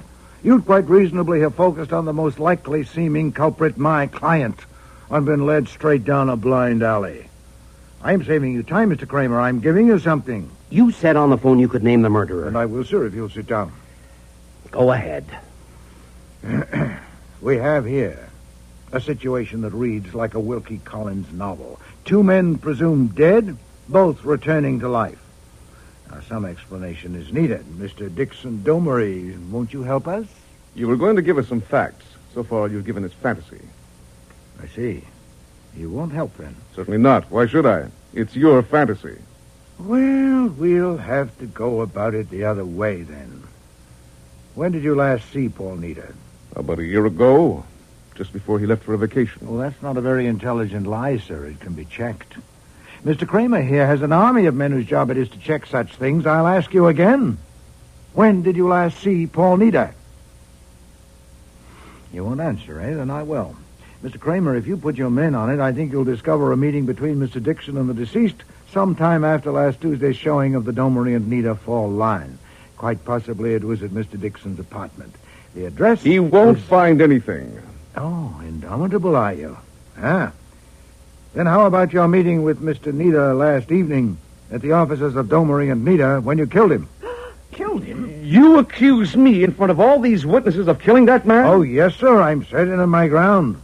A record was kept of everyone that went into that building after hours last night. How did you do it, huh? A false name? A different floor given as your destination? Well, your face is known now. The elevator operator or the commissionaire will be able to recognize you. And, of course, there's the key. What key? The one that got you into the Domery and Neder office. The one presumed to be at the bottom of the ocean in the pocket of a drowned man. Is it in your pocket now, Mr. Domery, or did you leave it in your apartment? Oh, I see. I'm making you nervous. Look at his face, Mr. Kramer. I'm not nervous. Then perhaps you'll explain about your return from a watery grave. Why was it necessary to perpetrate such an elaborate hoax? I can explain that, and I will, at the proper time and to the proper persons, not you. It's no good, Mr. Domery. You're caught. Mr. Kramer and his men will find evidence to convict you even without this letter I have in my hand. What have you got? I'll read it to you. I suppose you all know, or most of you, that tomorrow will be Miss Nita's 21st birthday. Oh, yes. Well, I persuaded Mr. Demarest to anticipate the delivery date of this paper by a few hours. It was intended, as you'll see, only for Miss Nita, but as Mr. Kramer would tell you, evidence in a murder case has no respect for confidences. This letter is handwritten, as you can see. Yellowstone Park, May 16th of last year. It reads, My dearest Carla, I'll send this to Henry, sealed, and tell him to give it to you unopened on your 21st birthday. You're going to get news that I have killed myself, but I'm not going to kill myself. I fully expect to be with you again and with the work I love. I'm writing this to explain what I'm doing just in case something goes wrong. I think you suspected that Helen and I loved each other. Jean found out about us and killed her. He intended to kill me, too, and he still intends to. And as you know, Jean always does everything he intends to. That's why I wouldn't leave the apartment those 3 days. That's why I came away, and why I have to pretend to kill myself. Once he thinks I'm dead, I'll find time to think straight again and see what I can do. It may be that I'll find a way of dealing with this and that I'll be back with you before your 21st birthday. And if so, I'll get this back from Henry and you'll never see it. But if I don't get back, I want you to know the truth by this letter. If Jean should find me and kill me, I don't want him to get away with it. Your Uncle Paul. Well, Mr. Domery, nothing to say? Nothing. It offers a remarkable field for speculation. What, for instance, made you suspect that his suicide was a fake? Possibly you were as well acquainted with his character as he was with yours. He was certainly right about you. You didn't forget or abandon your intention. To coax him out, you went on a fishing trip with your nephew and staged a drowning. Another speculation. How much did you tell your nephew? Did you have to let him in on all the... Listen to me, Carla.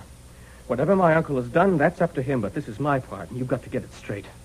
He told me that someone had it in for him, and his life was in danger. He said nothing about Paul Neder. Of course, I thought he was dead. Shut up and sit down. You lied to me. You said your supposed death would force this person to take certain steps and that the situation would soon be changed so that you could reappear. You lied to me. Yes, I lied to you because you're a weak-natured fool. Could I have told you the truth?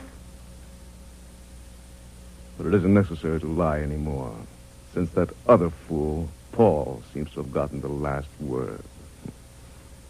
But I got him. I got Helen, and I got him.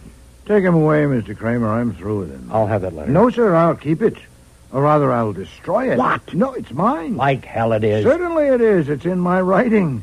I wrote it while Archie was going for him. With Mr. Demarest's help. You won't need it. Just take him out of here and get to work. You... I hope you won't cop, Mr. Kramer. Surely the end justified the means. You got your murderer.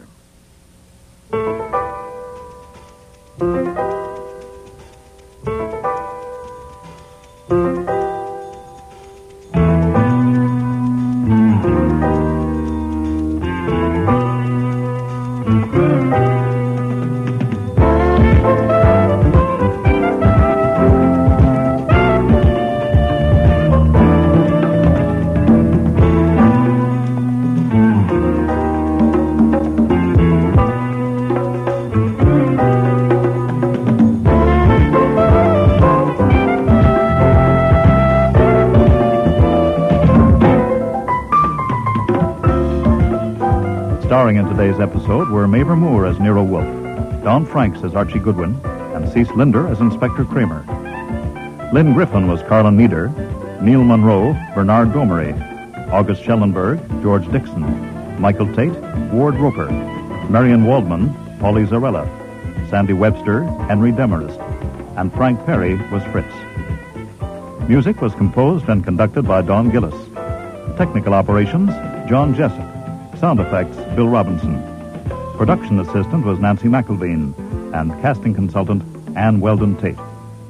Man Alive was written and produced in Toronto by Ron Hartman.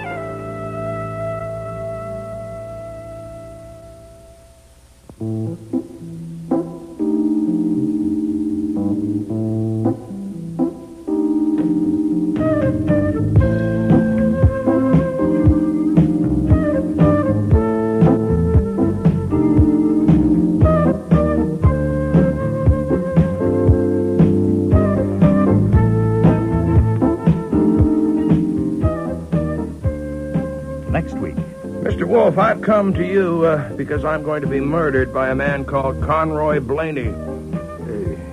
Indeed. Yes. Mr. Poor, I suppose 200 men and women have sat in that chair and tried to hire me to keep someone from killing them.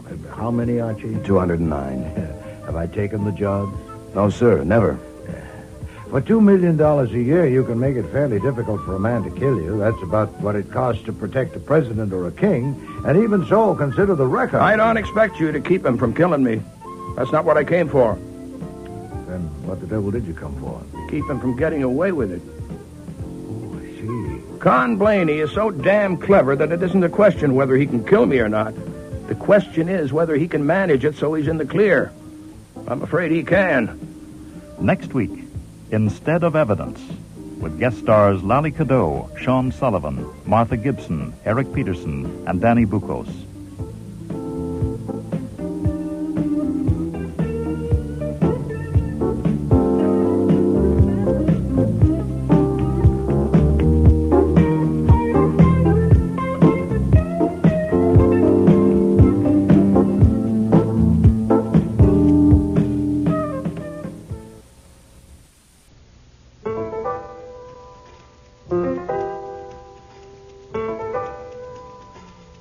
Rex Stout's Nero Wolfe.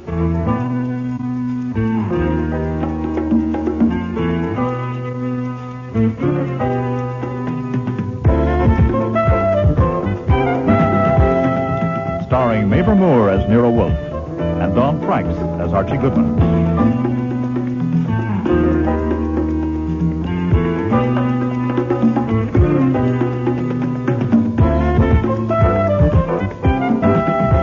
Today's episode, Instead of Evidence, with special guest stars Lally Cadeau, Sean Sullivan, Eric Peterson, Martha Gibson, and Dan Bucos.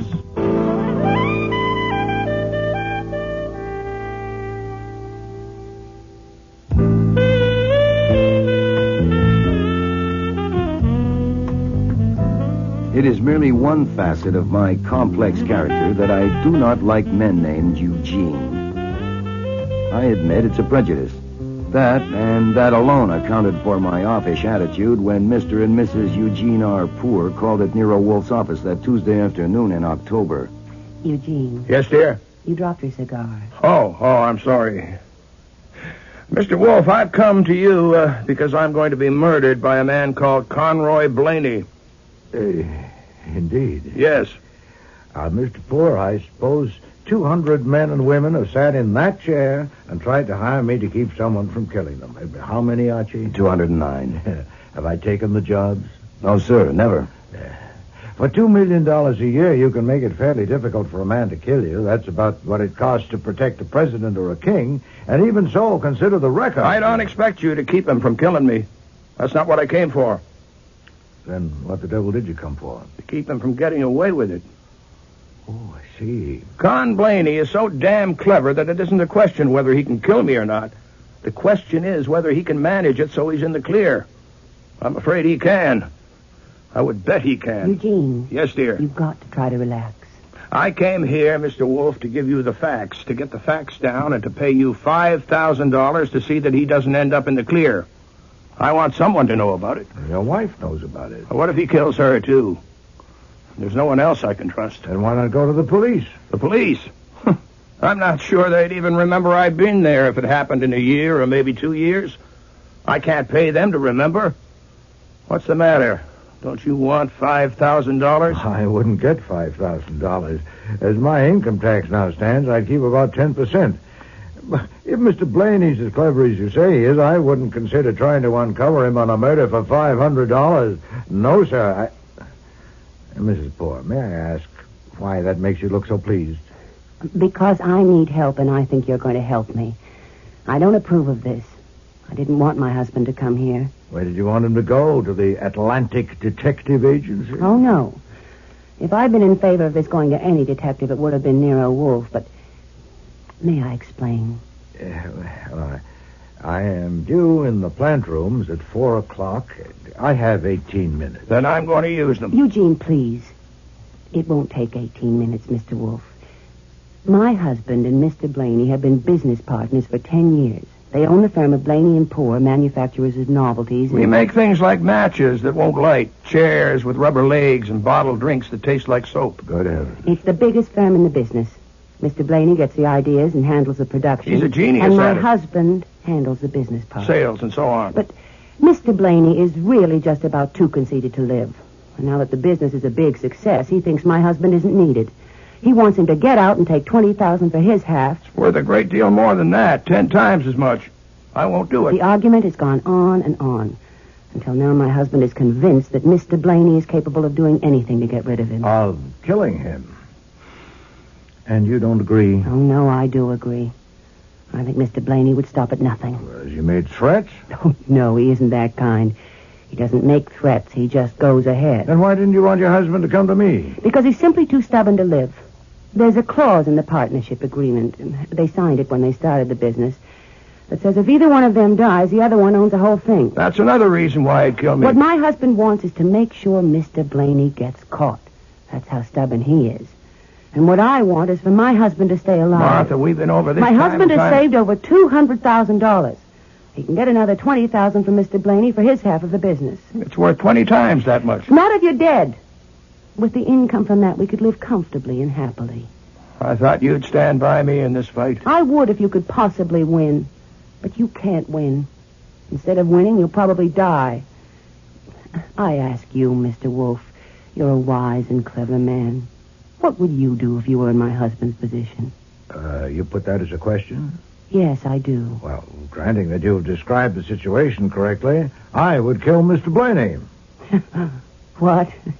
But that's silly. Of course, you're joking, but this is no joke. I'd kill the bastard in a second if I thought I could get away with it. Maybe you could, Mr. Wolfe, but I couldn't. And I'm afraid you couldn't hire me for that. Your wife's advice is sound. Are you going to take it? No. Are you going to kill Mr. Blaney? No. And you still want to pay me $5,000? Yes, I do. Well, I advise you against that, too, under the circumstances. Here are the circumstances. Archie, take your notebook. Yes, sir. Make a receipt reading, received from Eugene R. Poor, $5,000, in return for which I agree, in case he dies within 1 year, to give the police the information he has given me today, and to take any further action that may seem to me advisable. Sign my name and initial it as usual. Get all details from Mr. Poor.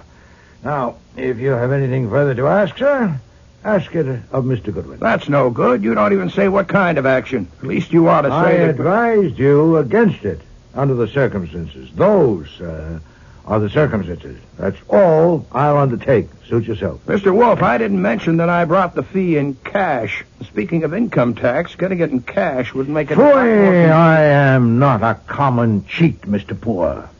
Not that I'm a saint. Given adequate provocation, I might conceivably cheat a man or a woman or even a child. But you are suggesting that I cheat not a man or a woman or a child, but 140 million of my fellow citizens. Ho! Mr. Poor. Yes? You dropped your cigar. Can I light that for you? Oh, thanks. Is he always like that? Oh, always, yeah. I'm the one that does all the work around here. I'm also an admirer of your wife. Your what? I admire your wife as an advice giver. Life is more fun outside the grave than in it, and with over $200,000. I've had enough advice. My mind is made up. Okay. Now, give me everything you think we'll need.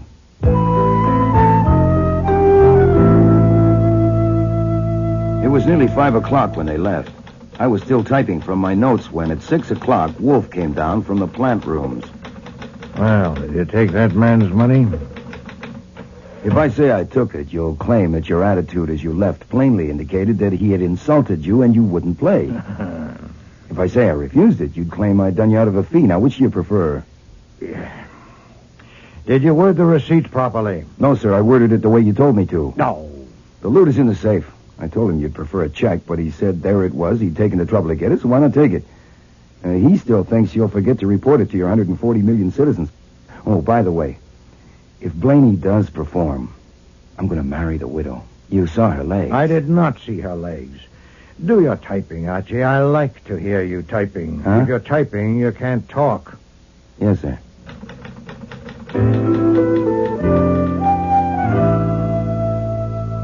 It was after dinner at about 9:40 that the phone rang. For you, Inspector Kramer. Oh, thank you. What can I do for you, Mr. Kramer? I'm at Eugene Poor's apartment. I've got a paper here taken from his pocket, a receipt for $5,000, signed by you, dated today. It says you have information to give the police if he dies. All right, what's the information? He's dead. What killed him? An explosion. A cigar blew up in his face. Archie will be there in a few minutes.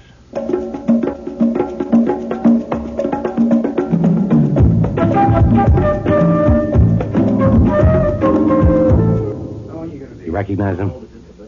Well, it's the same suit and tie anyway. Jeez, a cigar did that to him? So the wife says he lit a cigar and it blew up. I don't believe it. Yes, I guess I do. She says so. They make novelties. That's a novelty. Yeah, we're all through here. Take it away, boys. Where's Mrs. Poor? Bedroom. I want to see her. The hell you do? I want to see our client. So you've got a client? You've seen the receipt. You've read my report. Give her a chance. I am. Let her pull herself together. Is this the box the cigar came from? Don't touch I'm that. just pointing, Inspector. I'm not touching. I just want to satisfy my curiosity. He smoked 2 cigars this afternoon in the office. Same brand? The same, Alta Vista. It's a fresh box, only one gone. You suppose the rest of these are loaded? The lab will answer that. You picked up the partner, Blaney? He's been sent for. Oh, I hope to God it's a wrap-up. Maybe it is. How did Poor seem this afternoon? Nervous? Scared? What? It was mostly stubborn. Mine made up. What about the wife? Stubborn, too. She wanted him to go on breathing. You, want to talk to this young woman, sir? How do I know? Do I? Well, she came here just after we got here. She won't tell us why. I did tell you why. I had an appointment with Mr. Poor. Yeah? At first you said you just came here. Well, that wasn't true. I had to say that. Why? Look, I work for Mr. Poor. That is, I work for Blaney and Poor Novelties. Mr. Poor called and he asked me to meet him here. What for? Well, I can't tell you that. It's a confidential matter. Nothing is confidential in a murder case, miss. Please, you don't understand. If Mr. Blaney knows I came here, I'll lose my job. Oh, no. Dora, what the hell's happening here? We found this guy hanging around outside. I have a right to be here. Oh, Helen, there you are. Well, you didn't lose any time, did you? Now you think you can have her. What's going on here? Who are you? My name is Joe Grohl. I work for Blaney and Poor, factory foreman, and I have a right to be here. Why were you hanging around outside? Tell him. I followed Helen Vardis when she left home tonight because I wanted to know where she was going. She came here, and I saw all the police outside. Now, where's Conroy Blaney? He's been sent for. Why did you That is not true. What's not true? That he was following me. Why would he follow me? He came here to... Yeah, to what? I don't know. But I do know who killed Mr. Poor. It was Martha Davis. Oh, that helps. Who is Martha Davis? She means Mrs. Poor. That was her name when she worked in the factory before she got married. She means Mrs. Poor killed her husband. She's jealous of Mrs. Poor. She's just plain crazy. She certainly is. Martha. You ought to be ashamed of yourself, Helen. I think you will be when you calm down and thought things over. You have no right or reason to talk like that. Let me go, I say. Who's in charge here? I'm Conroy Blaney. Where's Jean Poor? You ask? Of course I do. Why have I been brought here? You know perfectly well that Jean is dead. Murdered. Good heavens. Who did it?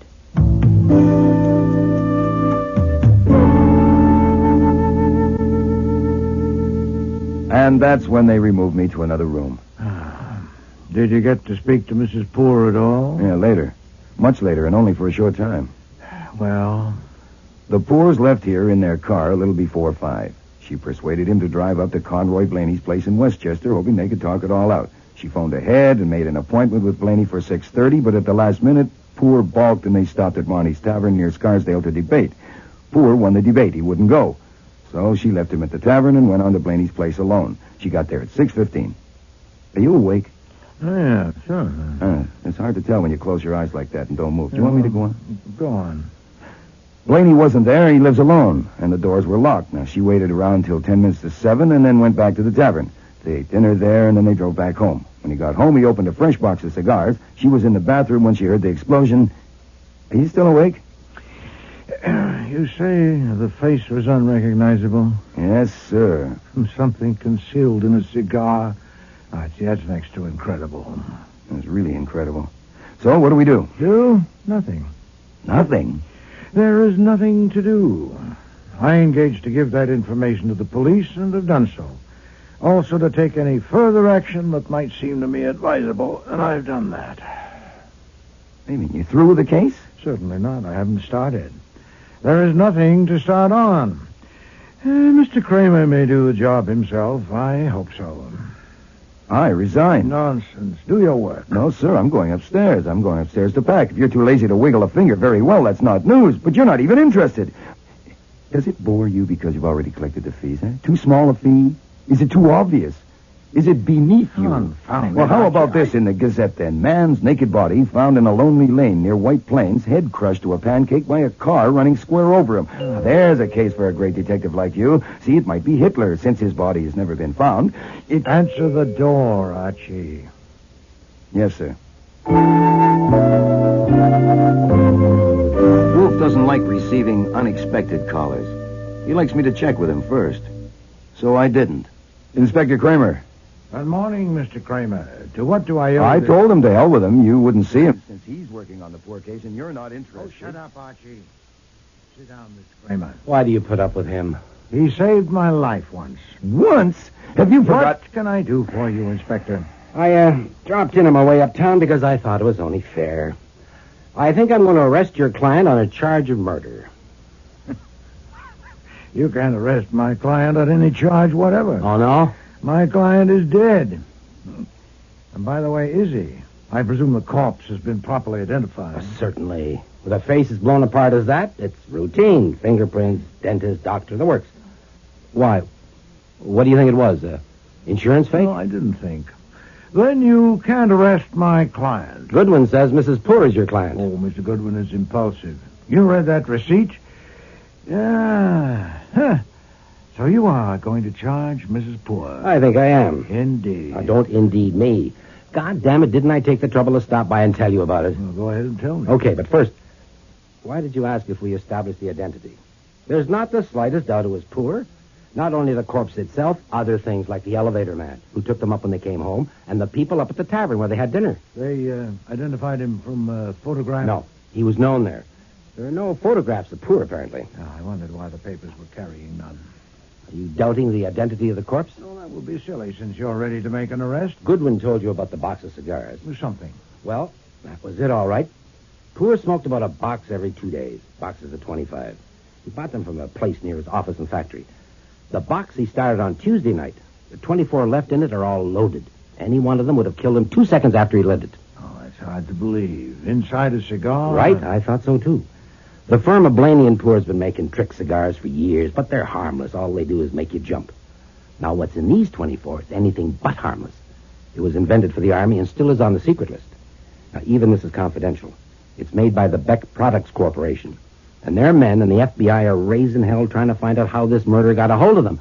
That's not for publication. I am not a publisher. Okay. Of course, the Alta Vista tobacco people deny all knowledge. Sure. They say the fillers are theirs, but the wrappers are not. Now, they say whoever sliced them open and inserted the things and rewrapped them was an expert. Now, there are 4 people connected with Blaney & Poor who are good at making trick cigars. Helen Vardis, one of their most highly skilled workers. Joe Grohl, the foreman. Blaney himself. And Mrs. Poor, who worked there for 4 years before she married Poor. Oh, good at making trick cigars. Well, how did you narrow it down to Mrs. Poor? How do you like this? Underneath the cigars in the box, we found 2 human hairs. They came from the head of Mrs. Poor, unquestionably. I think I'll charge her. Oh, I wouldn't do that if I were you, Mr. Kramer. Oh, you wouldn't? No, sir. Let me put it this way. You have her on trial. The hairs have been placed in evidence. I am the defense attorney. I'm speaking to the jury. Shoot. Ladies and gentlemen, I respect your intelligence. The operation of turning those cigars into deadly bombs has been described to you as requiring the highest degree of skill and the most minute attention. Deft fingers and perfect eyesight were essential. The slightest irregularity about the appearance of that box of cigars might have attracted the attention of a veteran smoker. And you can imagine the anxious scrutiny with which each cigar was inspected as it was arranged in that box. And you can realize how incredible it is that a person so intently engaged on anything and everything the eye could see could be so careless as to leave 2 of the hairs of a head in that box of cigars. Now, ladies and gentlemen, I appeal to your intelligence. I put it to you that those hairs, far from being evidence that Martha Poor killed her husband, are instead evidence that Martha Poor did not kill her husband. So she is your client after all. No, sir, she is not. It was Mr. Poor who paid me. Now, Inspector, you said you came here because you wanted to be fair. Well, I say phooey. You came here because you had misgivings. You had them because you are not a ninny. What about motive? Mrs. Poor was tired of smelling the smoke from her husband's cigars, perhaps? No. Or, money. She gets the whole works, plus insurance. Or, according to that girl, Helen Vardis, she wanted Joe Grohl, and now they'll get married. Huh. Proof? Talk. Goes way back to when Mrs. Poor was working there. I'll tell you this, whether she's your client or not. We've been having conversation with everybody at Blaney & Poor's, and the females all go thumbs down on her.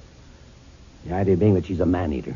The specifications by the females? None.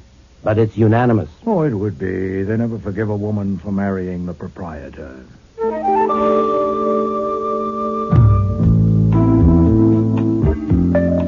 It's our busy day. Mr. Conroy Blaney himself to see you. Do I let him in? What does he want? I think he wants to confess. Oh, I warn you. His squeak will get on your nerves. Oh, confound it. Bring him in.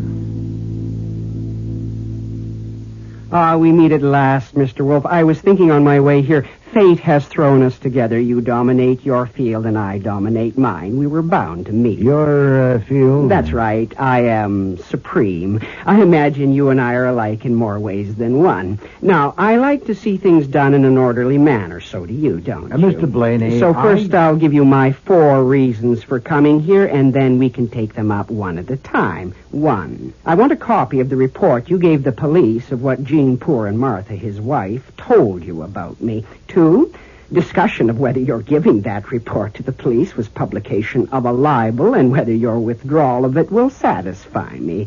3, a proposal to make an orchid, guaranteed exclusive to you, an imitation orchid plant in a pot that would talk.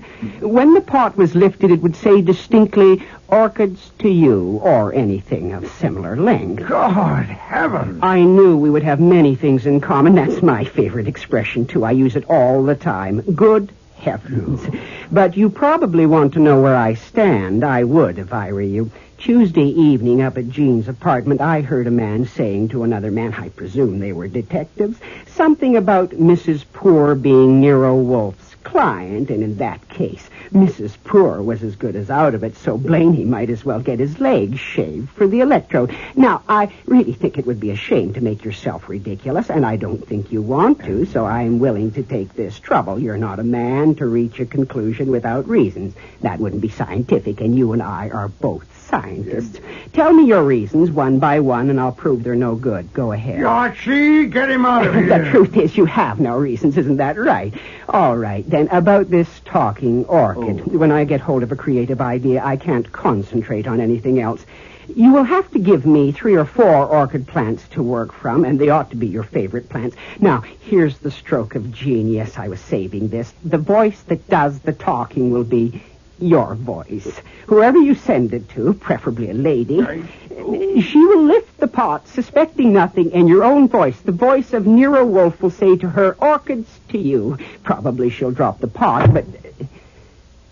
I think you just performed a miracle, Mr. Blaney. Oh, yes? Yes. You caused Nero Wolfe to disappear. I don't understand. Oh, overlook it. He's eccentric. So am I. Geniuses are. Does he really think I killed Jean Poor? He does now. Why now? Oh, forget it. I'm eccentric, too. There's another possibility. The idea of the orchid having his voice doesn't appeal to him. Then how about it having your voice? What? You have a good baritone voice. I could let you have it at cost, and you could give it to him for Christmas. Let's hear how it would sound. Say it in a medium tone. Orchids to you. Hi there. Archie, is that man gone? No, sir. Now he wants Get him me... out of there at once. Phone Saul and tell him to come here as soon as possible. Yes, sir. Let's hear how it would sound. I'll close my eyes, and you say it to me, just naturally to me. Orchids to you. Are you ready? Oh, I'm ready.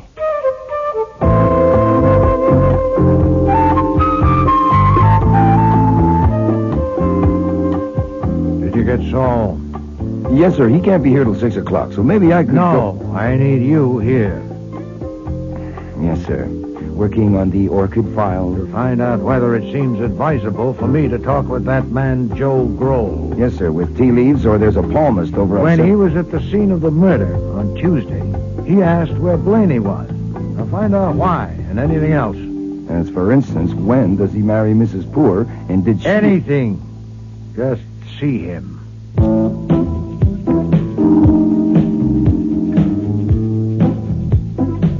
I picked Joe Grohl up at the corner of Varick and Adams at 5:30. Sorry to keep you waiting. It's okay, it's okay. I only quit being an Army hero 2 months ago, and they gave me my job back. But it keeps me busy catching up. So where are we going? There's a bar on 19th Street, serves good scotch, all right? Okay by me. As we pulled away from the sidewalk, I couldn't help noticing that behind us, someone's desire to find a taxi became frantic. To oblige, I took my time. When I saw in the rearview mirror that a taxi had actually been snagged, I fed gas and went ahead. When I parked, I made sure that there was a parking space behind us for the taxi. Joe and I went into the bar and ordered drinks. You're right. This is good scotch. Say, you mind if I ask you something? Go ahead. Well, I don't go for this theory that it was Helen Vardas that killed Poor. Do you? What are you talking about? What theory? Well, this theory that Helen Vardas would do anything for Blaney. And God knows why. She made the cigars for him. She went there Tuesday night. For Christ's sakes, who thought that one up? Well, it wasn't me. Don't get excited. That's right. Yes, I must remember that one. Don't get excited. They put you in a uniform and take you across the ocean into the middle of hell. Bombs, bullets, flamethrowers. Huh? Your friends die right against you and bleed down your neck, and after 2 years of that, they bring you home and turn you loose and say, don't get excited. Hey, cool down, will you? Look, I'm all right. Cool down. No, I'm all right. I'm sorry I brought it up. Okay, it's just that, I come home, and what do I find? The girl I had been counting on has married the boss, and no one told me. Hey, now, that's a raw deal. It wasn't her fault. She never promised me anything, but I had been looking forward to seeing her. Oh, I did see her, but only because she was in trouble and asked me to help. Help how? She thought her husband was going to get killed by Blaney. And knowing Blaney as I did, I saw no reason to doubt it. She asked me to watch Blaney, and... Look, why am I spilling all this to you? I was in the Army, too. Oh, yeah? Yeah, I think I understand. Anyhow, I wasn't heartbroken, because Martha seemed a little older than I had remembered. Besides, there was another girl who'd been nothing but a kid in the factory before, but now she'd grown up. I saw her the other night. Yeah, Helen Vardas. I fell for her like a Sherman tank. Oh, I thought I'd finished that drink. You filled it up.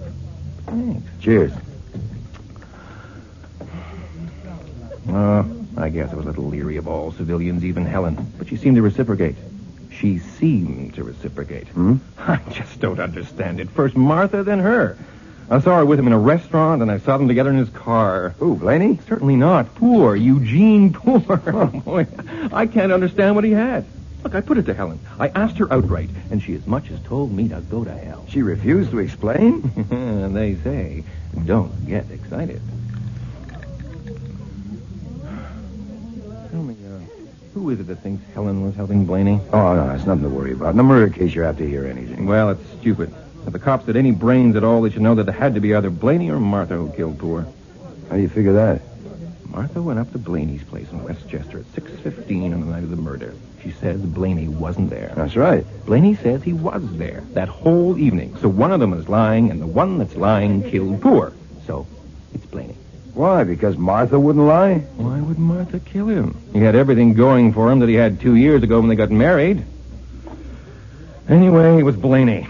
And he knows I was keeping an eye on him for Martha, so I'll be out of a job, and so the hell with him. Tell me, do you want to come along and help me do something? Well, if you describe it, I promised my mother I would always be helpful to people. You're very witty, you know that. Well, Nero Wolfe tells me that all the time. Say, what are we going to do? I'm going up to Blaney's office, look through his abditories. Look through his what? Abditories. Secret hiding places. His office is full of them. I'm going to search them. Do you want to come along? You got the keys? Hell, I'm foreman. Okay. Finish your drink and let's go.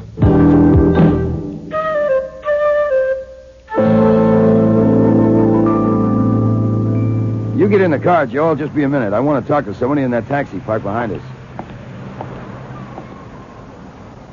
There's no sense in this, Miss Vardas. Look at that meter. Come on and ride with us. Get out of here. Hey, just relax, will you? I can't get out because I'm not in. Now, this is absolutely childish. You don't know the first principle of tailing. And this driver you happen to get is worse.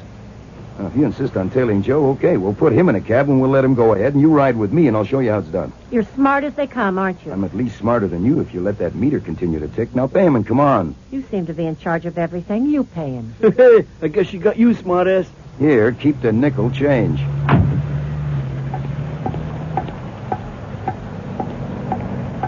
Move over a little, Joe. There's room for 3. What is this?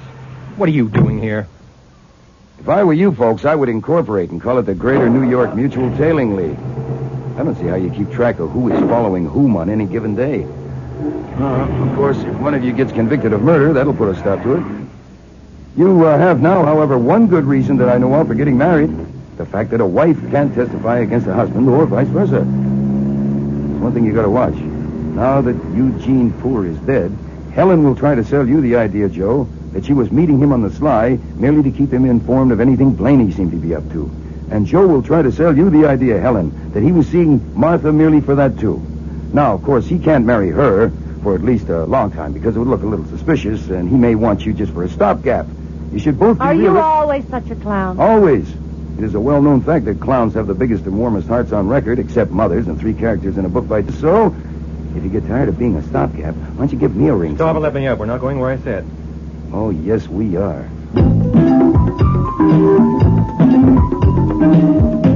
Trick dice, trick pencils. These are trick pencils? When you press, the perfume comes out. Perfume? Well, why would he bother hiding these in one of those... Abditories. Abditories. Conroy Blaney is a strange man. Tell me about it. Here, I need more light. Wait, that's not a... Oh. That is not a light switch. No, it's a water squirter. You know, that is really interesting. Oh, yeah? Yeah.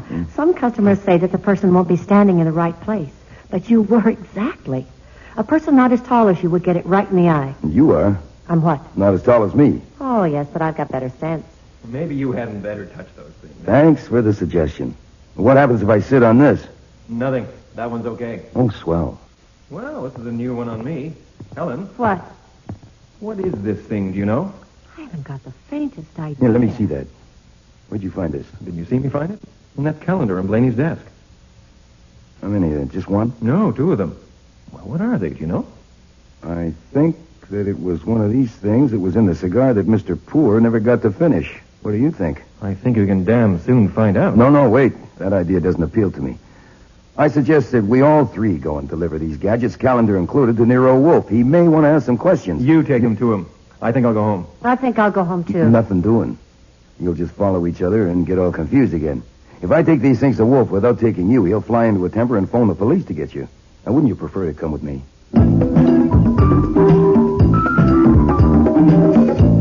Mr. Grove. Yes, sir? I don't know how much sense you have.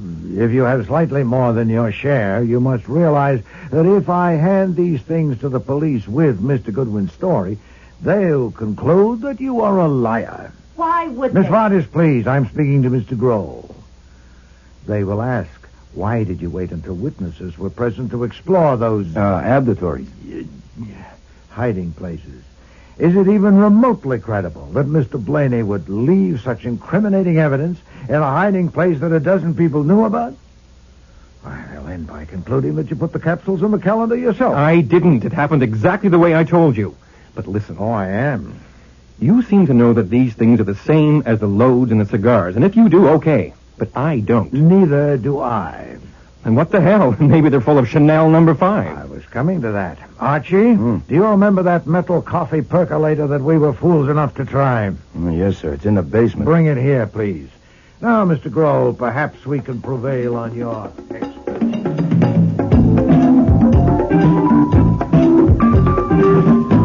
Ready? Good. All right, now, the rest you go out in the hall and I'll light it. But I want to see it.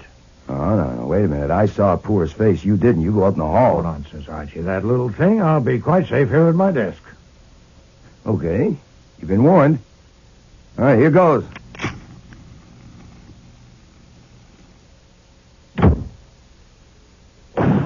Jesus.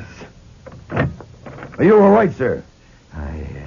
My God, look at the hole in the plaster behind his head. It was the percolator lid. It missed me by inches. My God, what's in those capsules? It's outrageous. I was nearly killed. Now, this settles it. Against Mr. Poor, there may have been a valid grievance, but against me, none. I'm going to bed. Archie, you put that other thing in the safe. What was that about? Is he mad at us? Geez, you'd Well, think Mr. Wolfe is a genius, as you well know. Geniuses can be eccentric.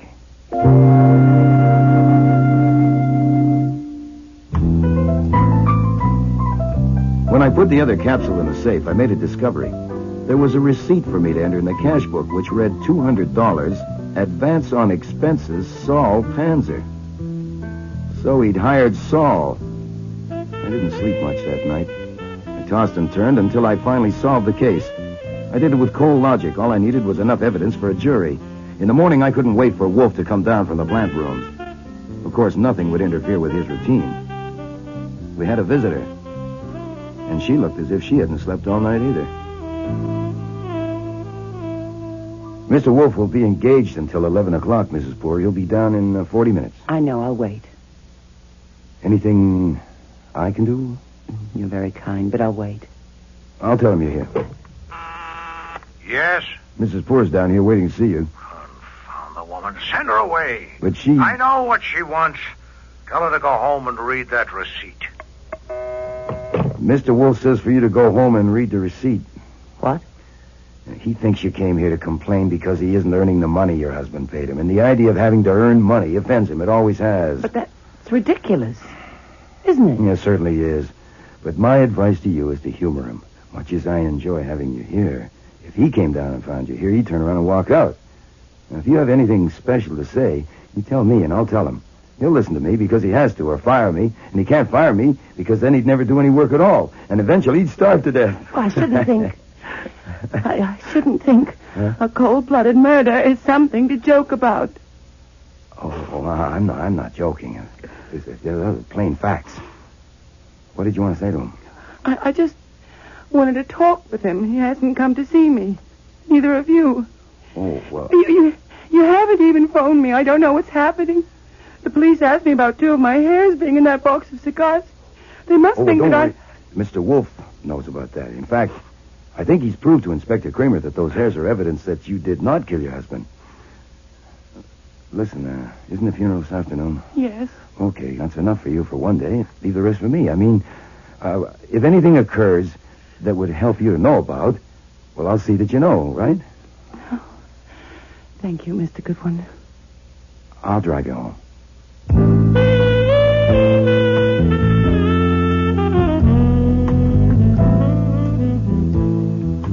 We didn't speak at all in the car. She was trying to control her tears, and I was trying to control my anger. When I got back to the office about 11:30, I couldn't blast right into him because the first thing that happened was the phone rang. The district attorney of Westchester County returning your call. Thank you, Archie. I've got it. You can hang up. How do you do, Mr. Fraser? Thank you for being so prompt. Yes, it is urgent. I have something to give you. That body found in an orchard Wednesday evening with the head crushed, has it been identified? No, then the newspaper report is accurate. Please, I'm giving you something. Put this down. Arthur Howell, 904 West 78th Street, New York. He worked for the Beck Products Corporation of Baston, New Jersey. His dentist was Louis Marley, 699 Park Avenue. That should help. Try that. And in return for this, I would appreciate it very much if you'll have me notified the moment the identification is made. Did you get it all down? No, sir. That's all you'll get from me until I get word of the identification. So that's what Saul has been doing. Uh-huh. Yes, So it's in the bag. A complete stranger named Arthur Howell. After snitching the capsules from Beck Products and making cigars and getting them into Poor's home God knows how, he was overcome by remorse and went to an orchard and took his clothes off and lay down and ran a car over himself with a radio-controlled device. Shut up, Archie. We're ready to act in any case, but it'll make things a little simpler if that corpse proves to be Mr. Howell, so it's worth waiting for a report on it.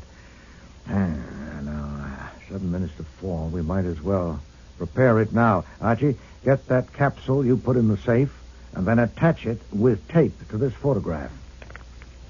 This is Eugene Poor. I thought there were no Oh, no wonder you're looking so pleased, even if Saul did have to pay $200 for it. Place the photo with the capsule attached in an envelope and replace it in the safe. Yeah, but why? You wait for my instructions. Call me the moment you hear from Mr. Fraser.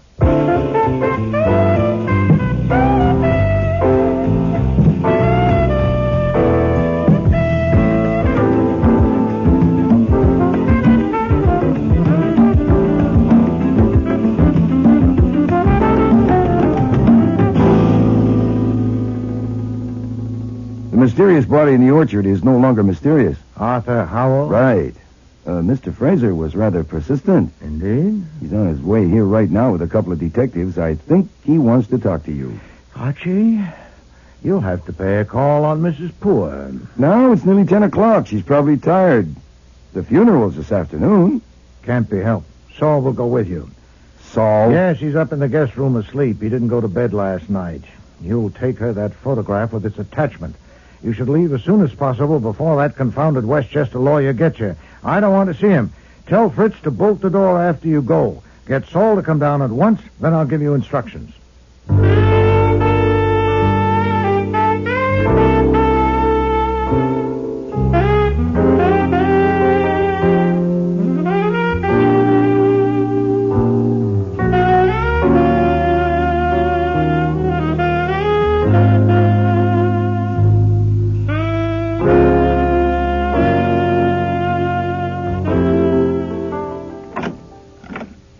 I'm here under orders, Nero Wolfe's orders. I just want to make that clear. What is it? Item number 1 is to hand you this envelope and invite you to look at the contents. Of course. The decoration was Nero Wolfe's idea.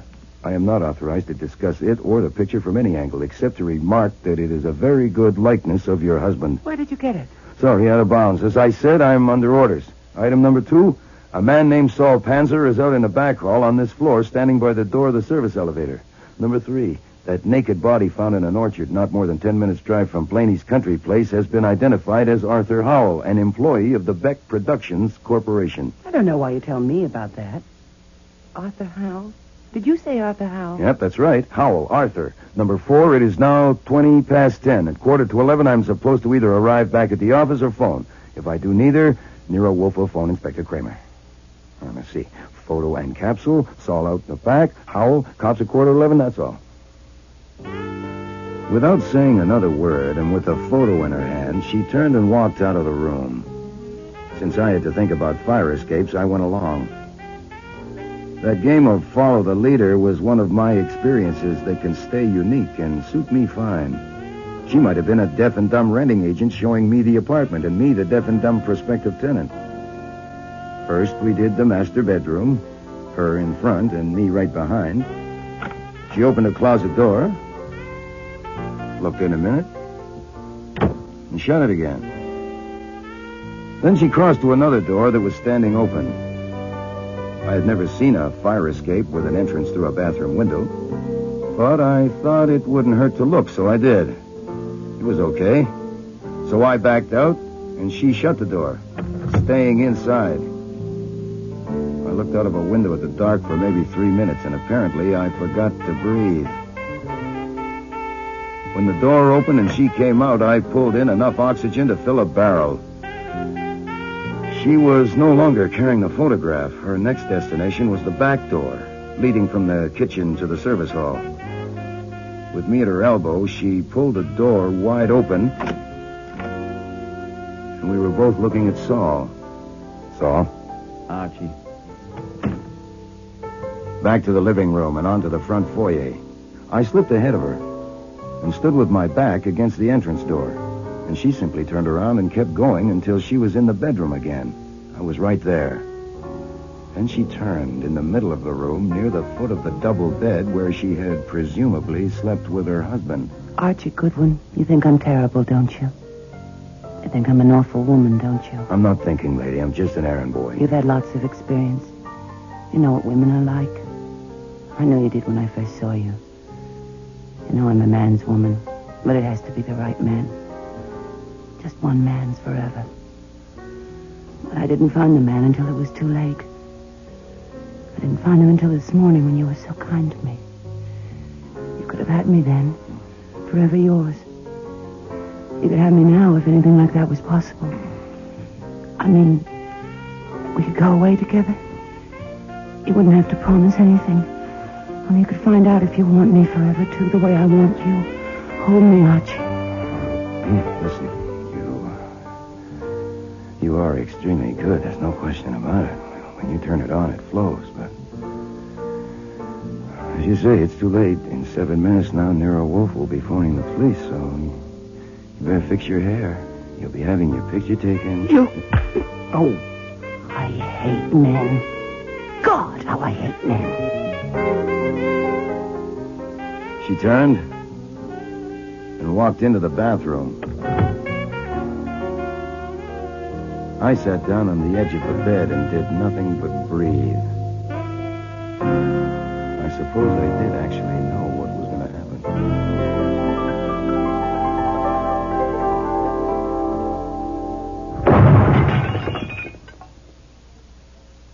Who the hell do you think you are anyway? God? You have taken the law into your own hands. Then arrest me, Mr. Kramer. Shut up, get a warrant, and arrest me. You have deliberately withheld evidence. I have not withheld evidence, or obstructed justice, or shielded the guilty.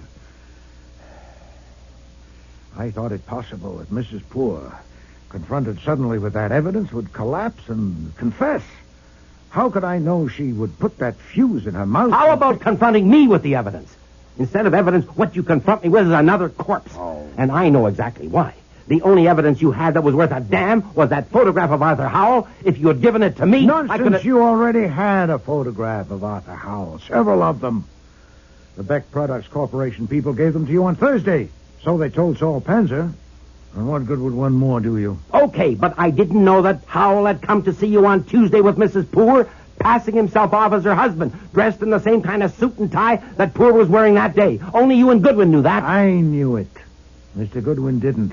He thought it was a photograph of Mr. Poor. Protecting your health, eh? How did you know it wasn't Poor, and when? You told me that Mr. Poor smoked 10 to 15 cigars a day. Mr. Kramer, you said the same thing. But the man that came here Tuesday calling himself Poor didn't even know how to hold a cigar, let alone smoke one. Oh, that's right, because when you left the room, he dropped his cigar again. It was a ludicrous performance, and he should never have tried it. When I learned that Mr. Poor was a veteran cigar smoker, the only question was who had impersonated him in this office. And the complicity of Mrs. Poor was obvious, especially with the added information, also furnished by you, Mr. Kramer, that no photograph of Mr. Poor was available. There are photographs of everybody nowadays. Mrs. Poor was an ass. She was supremely an ass when she selected me to bamboozle.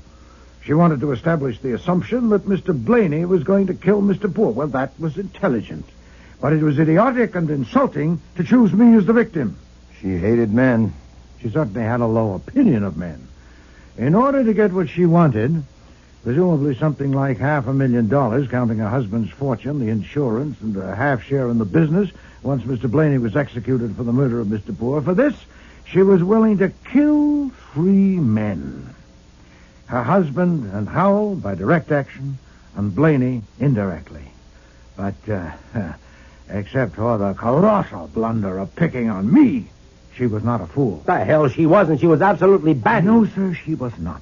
She was extremely clever at using what she had. The hostility between the partners, and her acquaintance with a man named Arthur Howell who had access to a supply of explosive capsules capable of concealment in a cigar, and who also resembled her husband sufficiently for her purpose. She didn't, of course, inform Mr. Howell that she hated men.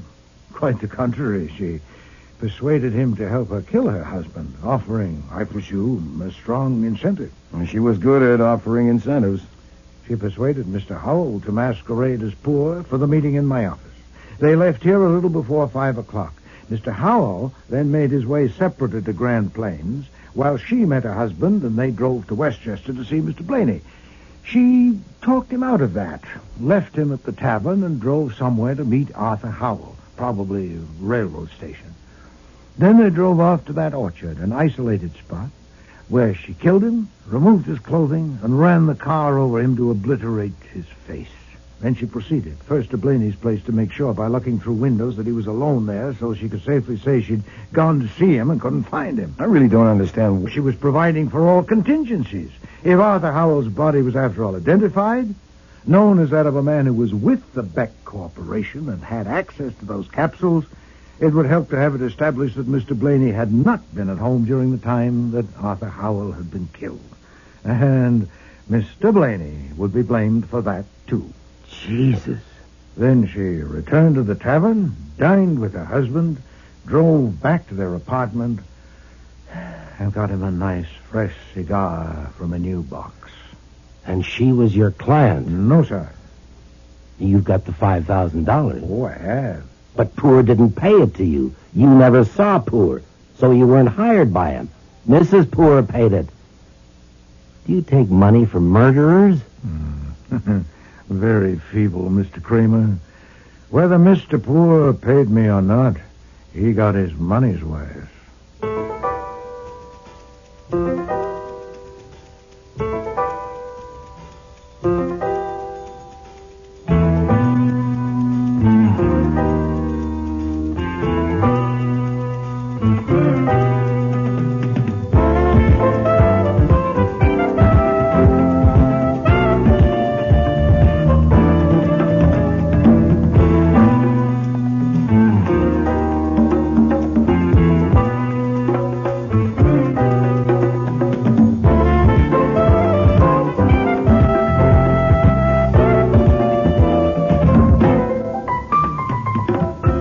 Starring in today's episode were Mavor Moore as Nero Wolfe, Don Franks as Archie Goodwin, and Cece Linder as Inspector Kramer. Lally Cadeau was Martha Poor, Sean Sullivan, Eugene Poor, Eric Peterson, Conroy Blaney, Martha Gibson, Helen Vardis, Dan Bukos, Joe Grohl. Alfie Scott was Doyle, and James Morris was Stebbins. Music was composed and conducted by Don Gillis. Technical operations, John Jessup. Sound effects, Bill Robinson. Production assistant was Nancy McElveen, and casting consultant was Ann Weldon Tate. Instead of Evidence was written and produced in Toronto by Ron Hartman.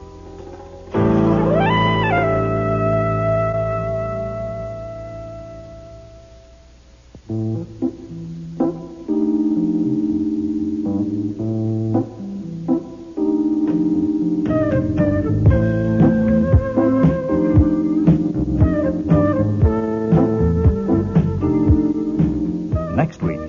She's dead? Very. I presume that she was alive when you left her to come up to me. Oh, yes, sir, sitting in that chair. She was alone. No one came with her. The door was locked as always. Fritz is out shopping. When I found her, she was on her side. I turned her over to test for breathing. After I cut the necktie off, What necktie? The one you left on your desk. It was around her throat. Everybody's gone, Fritz. I've locked up. Thank you, Archie. Hey, 3 empty wine bottles. We didn't even eat dinner. I drank them, Archie. You're pie-eyed. No, Archie, I have tried, but no. Oh, boy. Go to bed. It's nearly midnight. No, he will be hungry. He may never be hungry again. Can you sleep? You probably always have. I can't even read. Archie, have you ever known me to show rancor? I'd have to look up in a dictionary. Vehement ill will. Intense malignity. No, I've never known you to show rancor. I have it now. And it's in the way. I can't think clearly. I have one thought. Go ahead.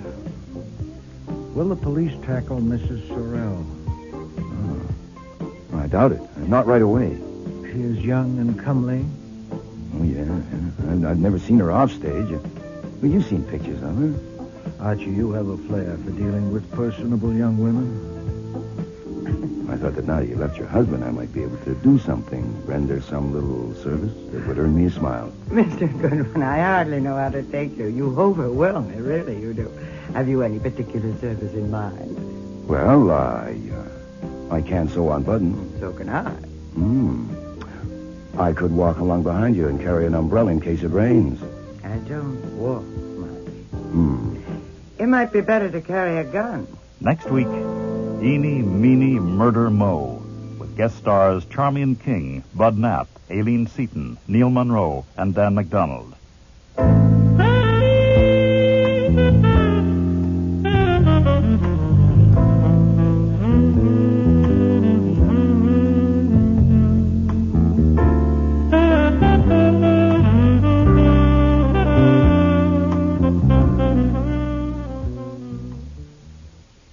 This is CBC.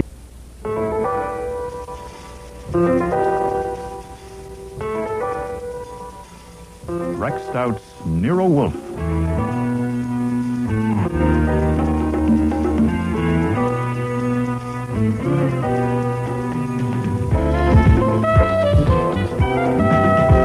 Starring Mabel Moore as Nero Wolfe and Don Franks as Archie Goodwin.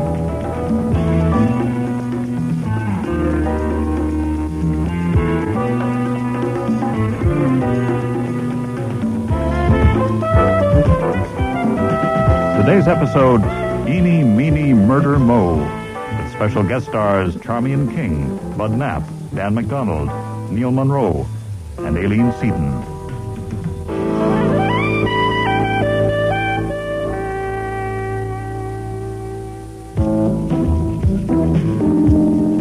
Since it would be a different story, and possibly no story at all if the necktie hadn't been there, I should explain about it. Nero Wolfe is a fastidious man. He's too fastidious to wear a brown silk four-in-hand decorated with tiny yellow curlicues and a large spot of Fritz's hollandaise sauce smack in the middle. So when Wolfe went to the orchid rooms, which he does every day from 4 to 6, he removed the tie and left it on his desk. That hurt me. I'm going shopping, Archie. I should be back. Oh, Fritz was hurt, too. He has left that tie just sitting there on his desk. He certainly has. Oh, what if someone should come in? It doesn't look right, Archie. Is this schlampig, yeah? Oh, yeah. The desk of a great detective and a great man should not have a soiled tie on it. Certainly not.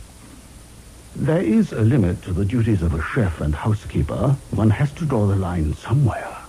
My list of functions from confidential assistant detective down to errand boy does not include being a valet.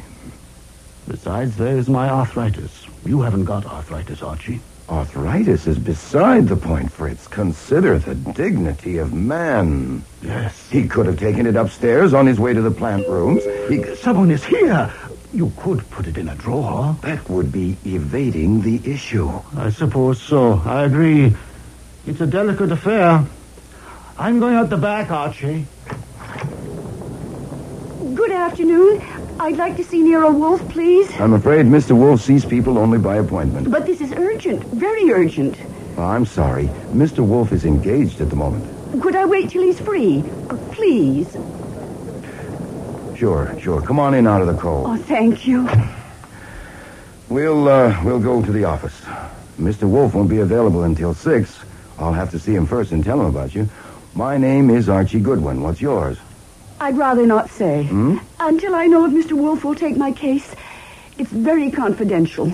Now, you'll have to tell him what your case is before he decides if he'll take it. And I'll be sitting there listening, so...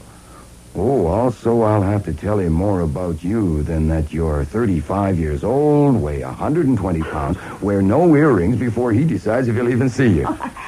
I'm 42. What? Well, there you are. See, I need the facts. It's very confidential. But I suppose there was no sense in coming unless I tell you. That's right. Please sit down. Very well. My name is Bertha Aaron, spelled with 2 A's.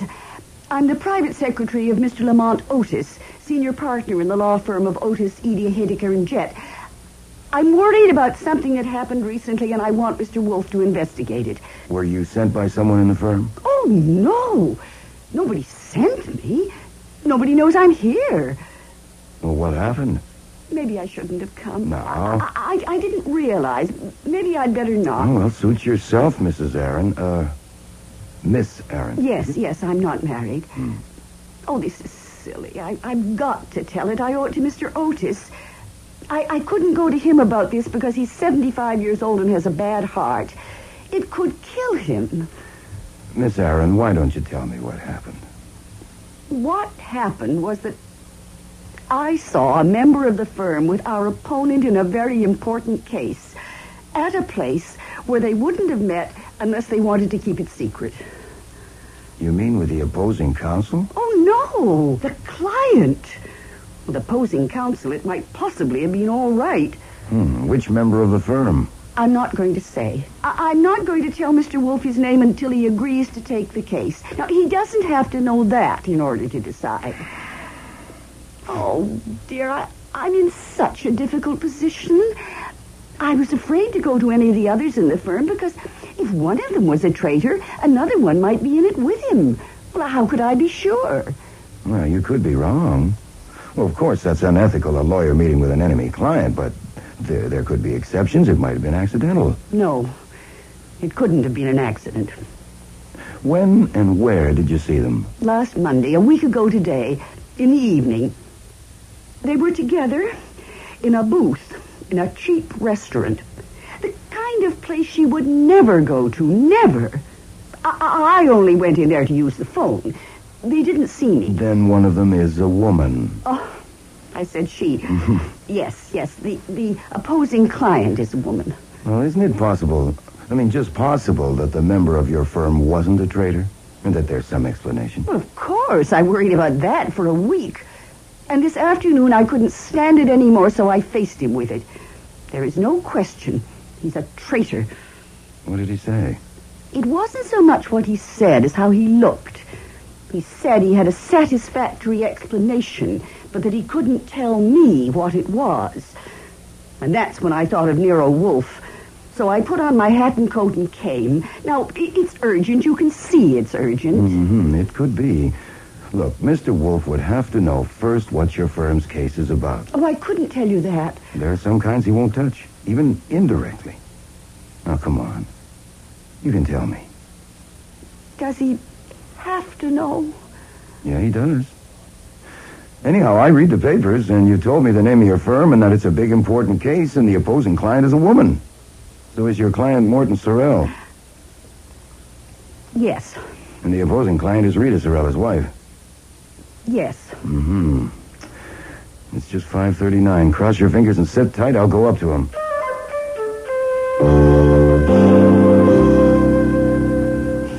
Excuse me for interrupting, but I have a problem. What time is it? It's 19 minutes to 6. It can wait 19 minutes. Oh, I know, but there's a snag. If you come down and find her there in the office with no warning, it would be hopeless. Find whom? A nice woman named Bertha Aaron. She's got a problem. It's a new kind of problem, and I came up to describe it to you so you can decide whether I go down and shoo her out, or you come down and give it a look. You have interrupted me. You have violated our understanding. Well, I said excuse me, and since you're already interrupted, well, I might as well tell you. She is the private secretary of Lamont Otis, senior partner of one of the top law firms in the country. They have a client, Morton Sorrell. Sorrell, the divorce case in the news? Well, there is a lot Broadway of star sues hubby for $30 million? The papers do tend to dwell on the sensationalistic. So that's why you pranced in here. I did not prance. I walked. You do quite well. I would have nothing to do with it. I knew you wouldn't get divorce evidence, and neither would I. But what's that got to do with this? You wouldn't even have to touch this. No, that marital squabble might be the central point of the matter. Send her away. I can't do that. I told her that I would Archie, try to I will not come down to the office till you ring me on the house phone and say that she's gone. But you haven't even heard of Archie, all the pig-headed... that is my final word.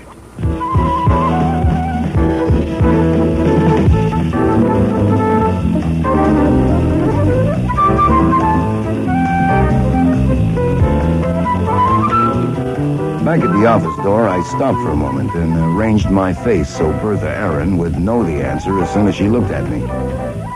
Then I entered. Jesus. Two objects were on the rug, which hadn't been there when I left. A big hunk of jade, which Wolfe used for a paperweight, and Bertha Aaron. Her eyes were open and popping. Around her neck, knotted at the side, was Wolfe's necktie. There was no question she was dead, but I did the usual tests. Then I sat back and wondered what to do. It's after 6. To hell with it. Yes? You can come down now. She's gone.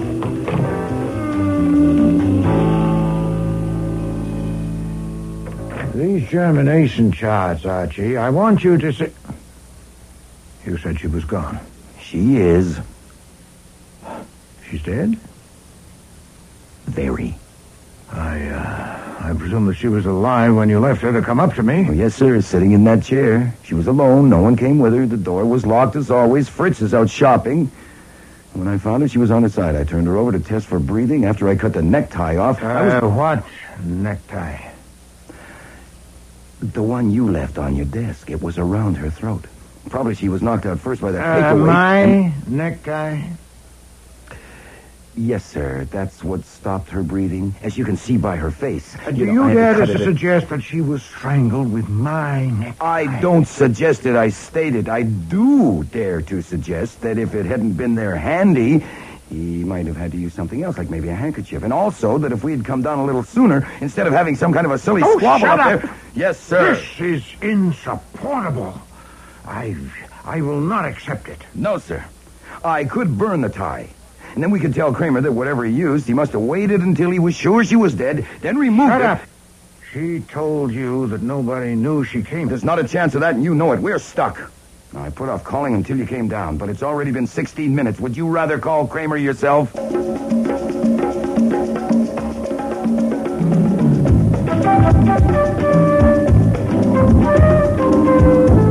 I still think you're lying, Goodwin. Inspector Kramer, you've been questioning me now for 5 hours. Now, look, you know me well enough. I know you well enough to know you're capable of saving something for your private use. You asked me to believe that she didn't... Excuse me, I don't care a single measly damn about what you believe. If you know what she said better than I do, then that's just fine with me. I was talking. I was interrupting. You say that she gave you all those details, but she didn't name the member of the firm? I don't believe it. And I'm telling you this, Goodwin. If you or Wolfe use that name to get yourself hired to investigate this murder, say, and you use information you have withheld from me to solve the case and collect a fee, I'll get you for it if it costs me an eye. Look, apparently you don't realize the morning papers will be full of the fact that a woman who had come to consult Nero Wolfe was murdered in his office, strangled with his necktie while he was up playing with his orchids and chatting with Archie Goodwin. I can hear the horse laugh from here. If we had known which member of the firm it was, I would have got him before you even arrived. How did he know she was here? How did he get in? For the last time, I don't know. Now, I've discussed that with Rowcliffe, with you, with Pearlie Stebbins over there, and not discuss it again. Oh, what the hell. Come on, Stebbins, let's pack it up. Oh, good one. Yeah. If it costs me both eyes. Okay, everybody's gone, Fritz. I've locked up. Thank you, Archie. Hey, 3 empty wine bottles. We didn't even eat dinner. I drank them, Archie. You're pie-eyed. No, Archie, I have tried, but no. Oh, boy. Go to bed. It's nearly midnight. No, he will be hungry. He may never be hungry again. Pleasant dreams, Fritz.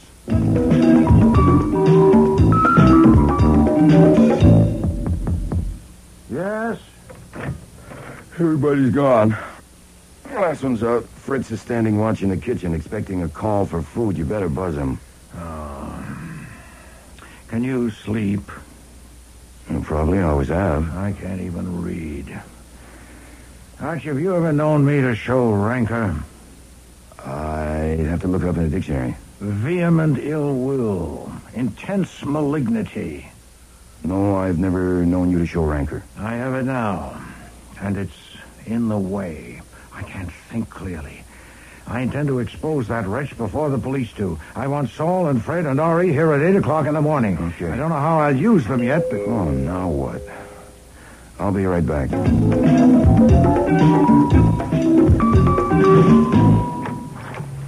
I would like to see Mr. Wolfe, please, about my secretary, Miss Bertha Aaron. You're Lamont Otis. I am. This is Miss Ann Page, my associate, a member of the bar. How do you do? My coming at this late hour is justified, I think, by the circumstances. Yes, I see what you mean. Just a minute. Hey, you over there. Across the street. Come on. Who are you, Jillian or Murphy? Come on over here a minute. What on earth? Oh, yes, it's you. Sergeant Wiley. Come on up here. What for? May I ask what this is about? You may. An inspector named Kramer is in danger of losing an eye, and that would be a shame. Mr. Otis. Yes? I'd appreciate it if you'd answer a simple question. Were you asked to come here by either Mr. Wolfe or me? Certainly not. Was your coming entirely your own idea? Yes, No, but I don't... excuse me, you heard him, Wiley. Include that in your report. It will save wear and tear on Kramer's nerves. Much obliged. Happy watchdogging. Come in, Mr. Otis. Miss Page, I'll tell Mr. Wolfe you're here.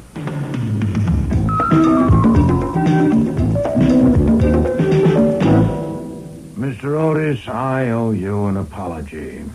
A valued and trusted employee of yours has died by violence under my roof. If you came to reproach me, proceed. I didn't come to reproach you. The police have told me how she was killed, but not why she was here. I think I have a right to know. How old are you, Mr. Otis? I'm 75. Why? I don't intend to have another death in my office, this time induced by me. Miss Aaron told Mr. Goodwin that the reason she didn't go to you with her problem was that she feared the effect on you. Her words, Archie? He has a bad heart, and it might kill him. Bosh. My heart has given me a little trouble, and I've had to slow down, but it would take more than a problem to kill me. She exaggerated it. She was so devoted to Mr. Otis that she had an exaggerated idea about his heart condition. Miss Page, why did you come here with Mr. Otis? Not because of his heart. Because he asked me to. I do shorthand. And if I tell Mr. Otis, will you take responsibility for the effect on him? I take the responsibility. It's my heart. I doubt if the effect of telling him would be as bad as the effect of not telling him. I take no responsibility, but you have me as a witness that he insisted. Very well, Archie. Give Mr. Otis a copy of the statement you typed up for the police. Yes, sir. Perhaps if you looked at this paragraph first, Mr. Otis. I shouldn't have brought you, Anne.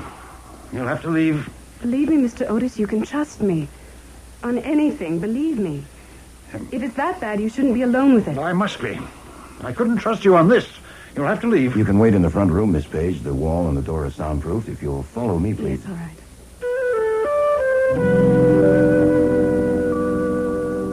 We have given you all the information we have, but I add this. First, that nothing in that statement will be revealed to anyone by Mr. Goodwin or me without your consent.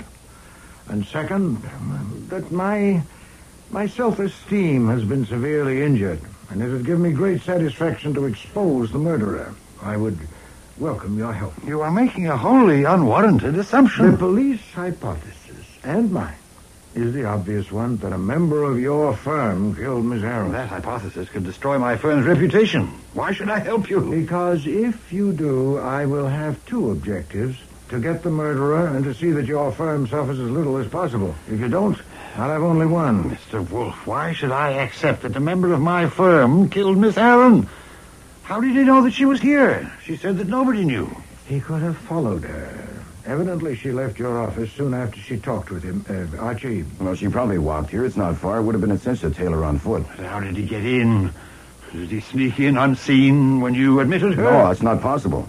He saw her enter and knew that this is Nero Wolfe's address. He went to the phone booth and rang this number, and she answered. This phone on my desk. With me not here, that would be automatic for a trained secretary. Would she do that, Mr. Otis? It's quite conceivable, yeah. Okay. She answered.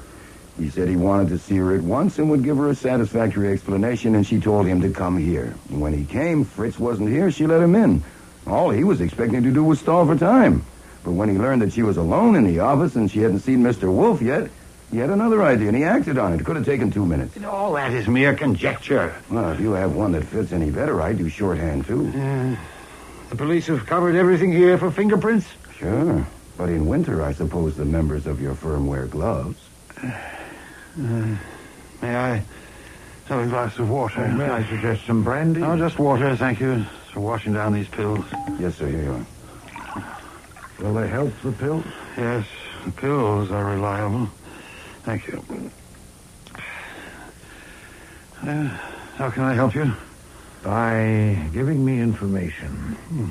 It must be supposed that our killer was in a position to give Mrs. Sorrell information that would help her in her action at law against her husband. That's true? Of course. Here, privately with you, it's not merely her action at law, it's blackmail. Her demands are exorbitant and preposterous. And a member of your firm could give her weapons. Well, which one? Or ones? I won't answer that. Which member of your firm was in a position to betray its interests to Mrs. Sorrell? They all were. Our client, Mr. Sorrell, is vulnerable in certain respects, and my 3 partners and I conferred together on it. But it could only be a partner in the firm, that is Frank Eady, Miles Haydecker, or Gregory Jett. And that's incredible. Is it equally incredible for all 3 men, or are there preferences? Please, you're asking me to Had talk... any of them any problems? Say with money, women, whatever. Certainly not. At least I shouldn't think so. Frank Eady, who is the oldest partner next to me, would be in a very sound financial condition. He's a family man. Interests in other women? I think so, yes, definitely. It's very discreet. And Mr. Haydecker? Miles is extremely clever with money and has, I should think, amassed a considerable amount of it. Women, well, I think Miles is too interested in his work and his hobbies, chess and behind-the-scenes politics, to bother with women, including his wife. Now, Mr. Jett? Gregory is our junior partner. We made him a member of the firm just 2 years ago after he had made a spectacular success in 2 big corporation cases. Oh, yes? His financial condition is... I am in an extremely unpleasant position, Mr. Wolfe. You are indeed, sir. You'll find it worse when you talk with the police. Gregory is in the red. In his account with the firm last year, he made a bad investment, a Broadway show. Seems a friend of his, a female, was in the cast. Have there been any other expenses connected with female friends? Not that I know of, for certain. Not recently. He seems to have settled down. Miss Aaron told me recently that he has been paying more attention to Miss Page than their professional association required. Is that why you asked her to leave? Because you couldn't count on her loyalty in a matter concerning Mr. Jett? Yes, Mr. Wolfe, I cannot continue this at the moment. It's been quite a shock. I'm afraid I overestimated my stamina. I would like to accept, tentatively at least, your offer of help. May I answer your questions tomorrow? At your convenience, of course.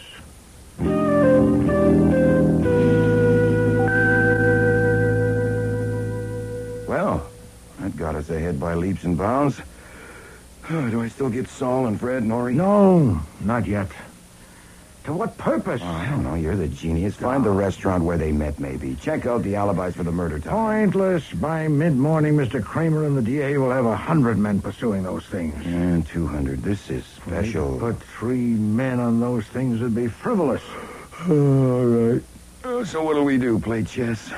I have one thought. Go ahead. Will the police tackle Mrs. Sorrell? Oh. I doubt it. Not right away. Kramer would save that till he questioned the partners. I mean, going to Mrs. Sorrell would spill it. Yeah. She is young and comely. Oh, yeah. I've never seen her off stage. Well, you've seen pictures of her. Archie, you have a flair for dealing with personable young women. Sure, they melt like chocolate bars in the sun, but... Wait a minute. You're exaggerating it a little if you think I can go to that specimen and ask her which member of the firm she met in a cheap restaurant, and she'll wrap her arms around me and murmur his name in my ear. Huh. That might take me an hour or more. Can you find out where Mrs. Sorrell lives? I already noticed the Churchill was in the papers. Address an envelope, Archie, to Mrs. Sorrell in your handwriting and mark it personal and confidential. And what will be in that envelope? A card, handwritten. Which says... We were seen that evening in the restaurant as we sat in the booth. It would be dangerous to phone you or for you to phone me. Stop. You can trust the bearer of this card. Signed? Unsigned. And who delivers it? You do. Later this morning to the doorman at the Churchill to be sent up to Mrs. Sorrell. You will wait for a reply. Now, will that get you in this year? Oh, I think there's a fair chance. Yes, Archie, I think so, too.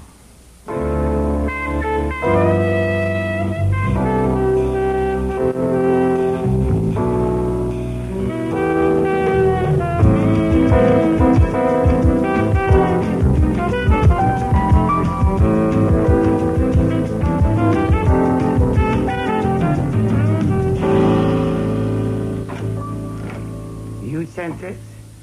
I brought it. Haven't I seen you before? What's your name? Goodwin. Archie Goodwin. You may have seen my picture in the morning paper. Oh, of course.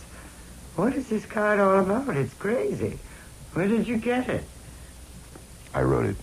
You wrote it? Well, it was a trick. I made it up. I tried to write something that would make you curious enough to see me. I don't understand. Okay, I might as well confess, Mrs. Sorrell. I have been at your feet for years. The only pictures in my heart are of you. One smile from you, just for me, would be rapture. I thought that now you left your husband, I might be able to do something, render some little service that would earn me a smile. Mr. Goodwin, I hardly know how to take you. You overwhelm me, really, you do. Have you any particular service in mind? Well, if I might come in, now that you have smiled at me. Of course. So please sit down. Thank you. Not many people ever have a chance like this, an offer of service from a famous detective. What should it be? Well, I can sew on buttons. So can I. I could walk along behind you and carry an umbrella in case it rains. I don't walk much. It might be better to carry a gun. You mentioned my husband. I honestly believe he's capable of hiring someone to kill me. You're handsome, very handsome. Are you brave? Well, it depends. I probably could be if you were looking on. By the way, now that I'm here, and this is a day I'll never forget, I might as well ask you something. Since you saw my picture in the paper, I suppose you read about what happened in Nero Wolfe's office yesterday. That woman murdered Bertha Aaron, was it? I read a part of it. I don't like to read about murders. Did you read who she was? Private Secretary of Lamont Otis, partner of Otis, Edie, Haydecker, and Jet? I didn't notice. I thought you might because they're your husband's attorneys. Oh, you knew that, of course. Oh, of course. I didn't notice. I guess you didn't read that part, or you would have noticed those names, since you know all four of them. What I wanted to ask was, did you know Bertha Aaron? No. Oh, I thought you might, since she worked for the firm that represents your husband, and they handled a case for you once. You never met her. No. You seem to know a good deal about that firm and my husband. You said that so nicely about being at my feet and the only picture in your heart. Mm-hmm. So they sent you, or Nero Wolfe did, and he's working for my husband. No, he isn't. Well, he's working for that law firm. That's the same thing. No, he's working for nobody but himself. Oh, you're lying. I only allow myself so many lies a day, and I'm careful not to waste them. Mr. Wolfe is upset because that woman was killed in his office, and he intends to get even. He is working for himself. He thought you might have known Bertha Aaron and could tell me something about her that could help. I can't. Oh, then it's too bad. I'm still at your feet. I like you there. You're very handsome. I just had an idea. Would Nero Wolfe work for me? Well, he might. What would you want him to do? I'd rather tell him. Well, if you'd like to go now, I'd be glad to take you. He'll be free till 1 o'clock. I wonder. You wonder what? Nothing. No, I won't go now. I'll think it over. Oh, I'm sorry. I can't help. But I'd never met that woman. What was her name? Bertha Aaron. I'd never heard of her. I may ring you later today. I'll think it over.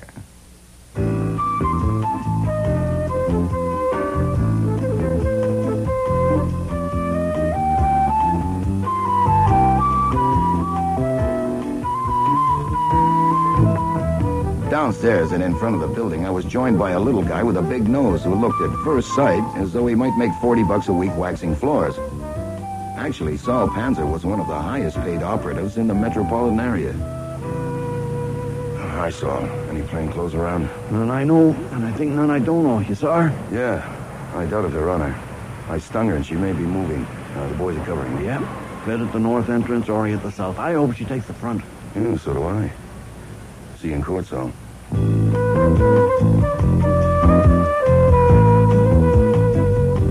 was 11:40 when I got back to the house, so I expected Wolfe to be in the office. He wasn't. But a stranger was. Morning. Good morning. So I continued on to the kitchen, where I found the great man conferring with Fritz. You cannot use onions. We've had this discussion many times. I know we have. You forgot to leave the necktie on your desk. Oh. The man in there is Gregory Jett. He spent the morning at the DA's office. I excused myself because I wanted to hear from you before talking with him. Now, did you see that woman? Yes, sir. She's a gem. There is now no question about Bertha Aaron's basic fact, that a member of the firm was with Mrs. Sorrell in that restaurant. She admitted it. No, but she confirmed it. We talked for about 20 minutes, and she never mentioned the card after the first half a minute. She told me I was handsome twice. She smiled at me 6 times. She said she'd never heard of Bertha Aaron, and she asked if you would work for her. She may phone for an appointment. Do you want it all verbatim now? Later will do. The men are there. Yeah, Saul, Fred, and Ori are covering every entrance to that building, but it's wasted. She's not a fool, anything but. She's a very tough article, and she's after $30 million. What's biting Gregory Jett out there? I don't know. Shall we see?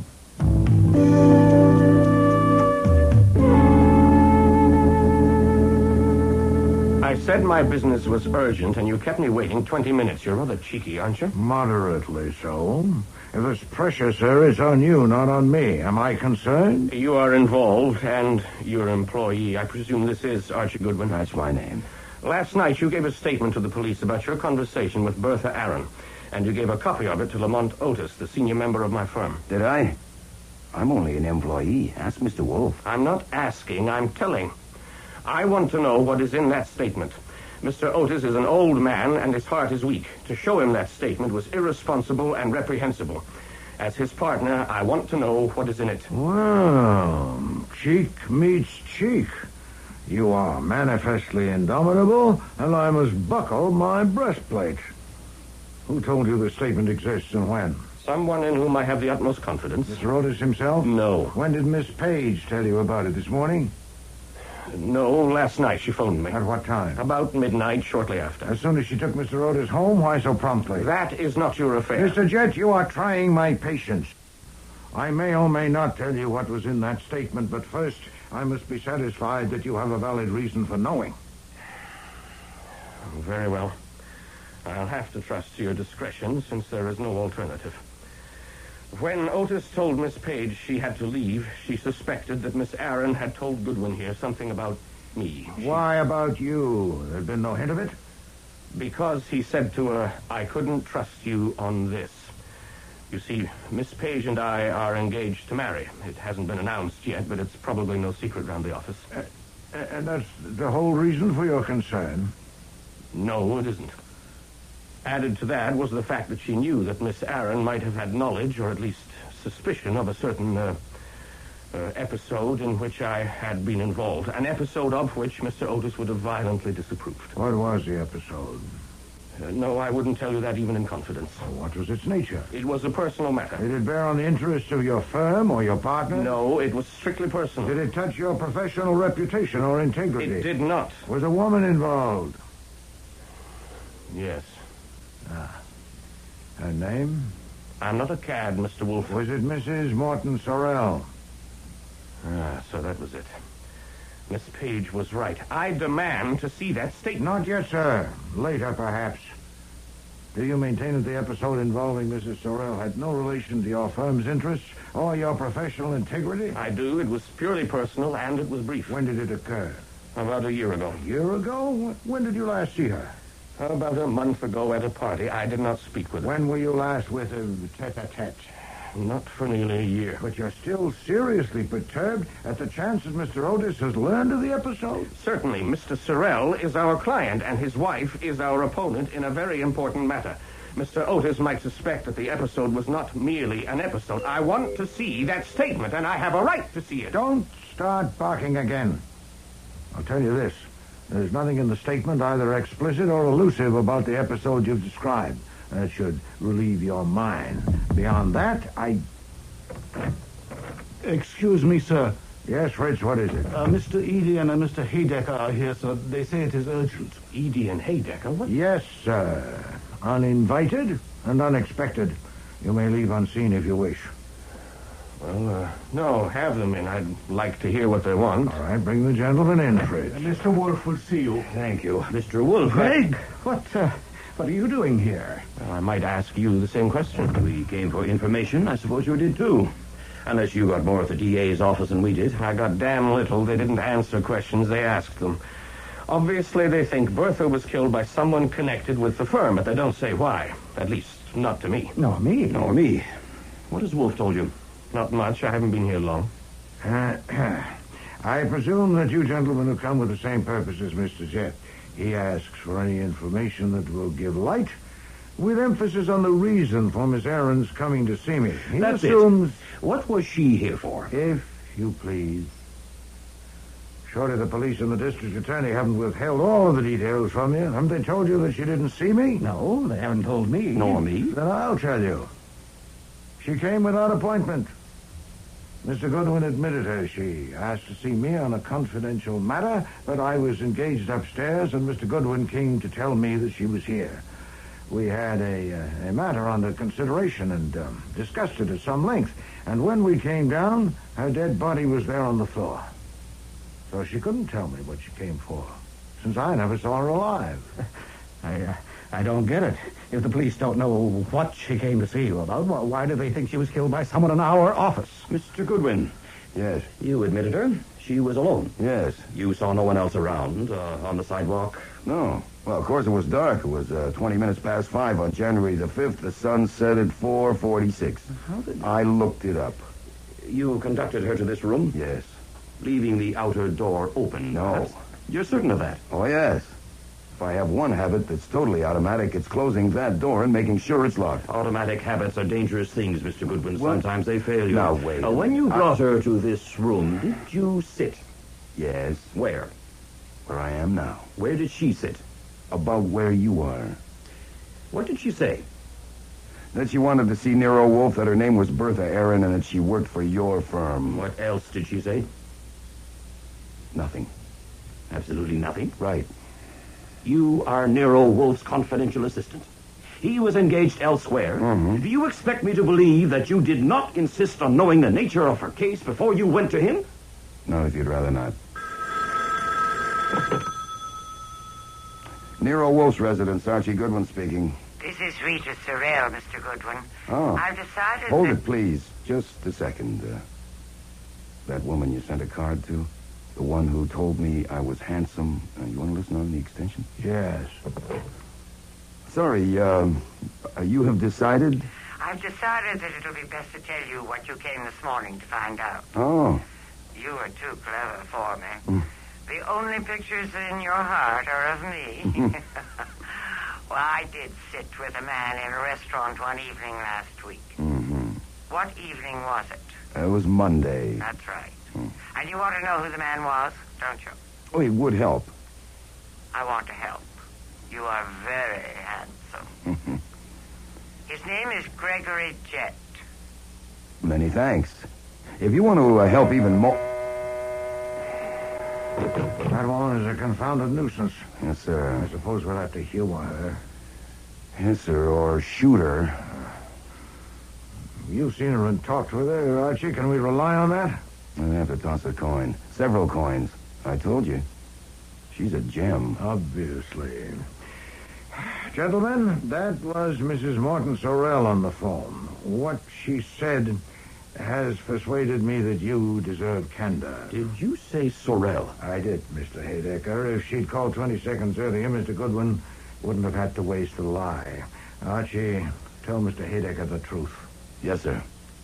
I did insist on knowing the nature of Bertha Aaron's case before I went to Mr. Wolfe, and she told me. She said she had accidentally seen a member of the firm in secret conference with Mrs. Morton Sorrell one day last week. After worrying about it for some time, she told him about it that afternoon and asked for an explanation. And he didn't have one, so he was a traitor. I don't believe it. Nor I. A member of the firm. Did she name the man? No, she didn't. Do you expect us to believe that Bertha Aaron would come to an outsider with a story? No more cross-examination, Mr. Haydecker. I indulged you before, but not now. Your questions are to be asked. I'll do the asking. As for Mr. Goodwin's bona fides, he's given a signed statement to the police, and he is not an ass. Good God.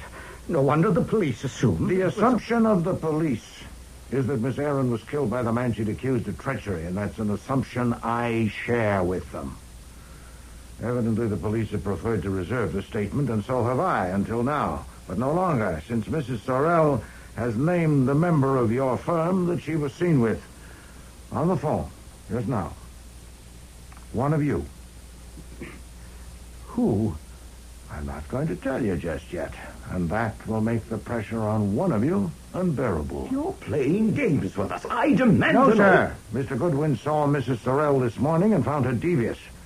I need to substantiate her information before I use it. I need to know what each of you was doing on Monday evening of last week, 8 days ago. To what purpose? Because that was when one of you was seen by Miss Aaron in conference with Mrs. Sorrell. So I'm going to ask you now. Mr. Jett, how did you spend last Monday, say, from 6 o'clock to midnight? I was at a theater with a friend. The friend's name? Miss Ann Page. What theater? The Drew. The play was Practice Makes Perfect. Miss Page and I left the office together shortly before 6 and had dinner at Rusterman's. We were together continuously until after midnight. Thank you. Mr. Eady. That was the Monday before New Year's. I got home before 6 o'clock and ate dinner there and was there all evening. Alone? No. My son and his wife and 2 children spent the holiday week with us. They went to the opera with my wife and daughter, and I stayed home with the children. How old are the children? 2 and 4. And where is your home? An apartment, Park Avenue and 69th Street. Did you go out at all? No. Thank you. Mr. Haydecker. I was at the Manhattan Chess Club, watching a tournament. Bobby Fischer won his adjourned game with Weinstein in 58 moves. Larry Evans drew with Calmet, and Rashevsky drew with Mednis. Did they? Mm-hmm. And did play start at 6 o'clock? Certainly not. I was in court all day and had things to do at the office. My secretary and I had sandwiches at my desk. And what time did you leave the office? Around 8 o'clock. My secretary would know. What time did you arrive at the chess club? 15 or 20 minutes after I left the office. Damn it, this is ridiculous. You may be on the square, Wolf. I don't know. If you are, God help us. Frank, I'm going to see Otis. Are you coming? Yes, I am. I think we should say nothing more till we talk with him. You agree, Greg? Yes, I do.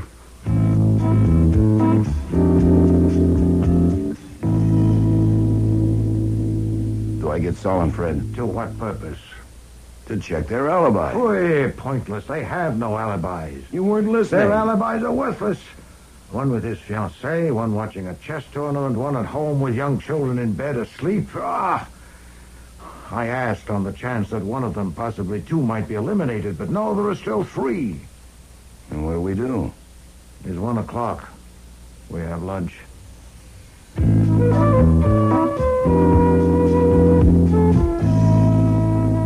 Inspector Kramer arrived right after lunch. And was he glowering?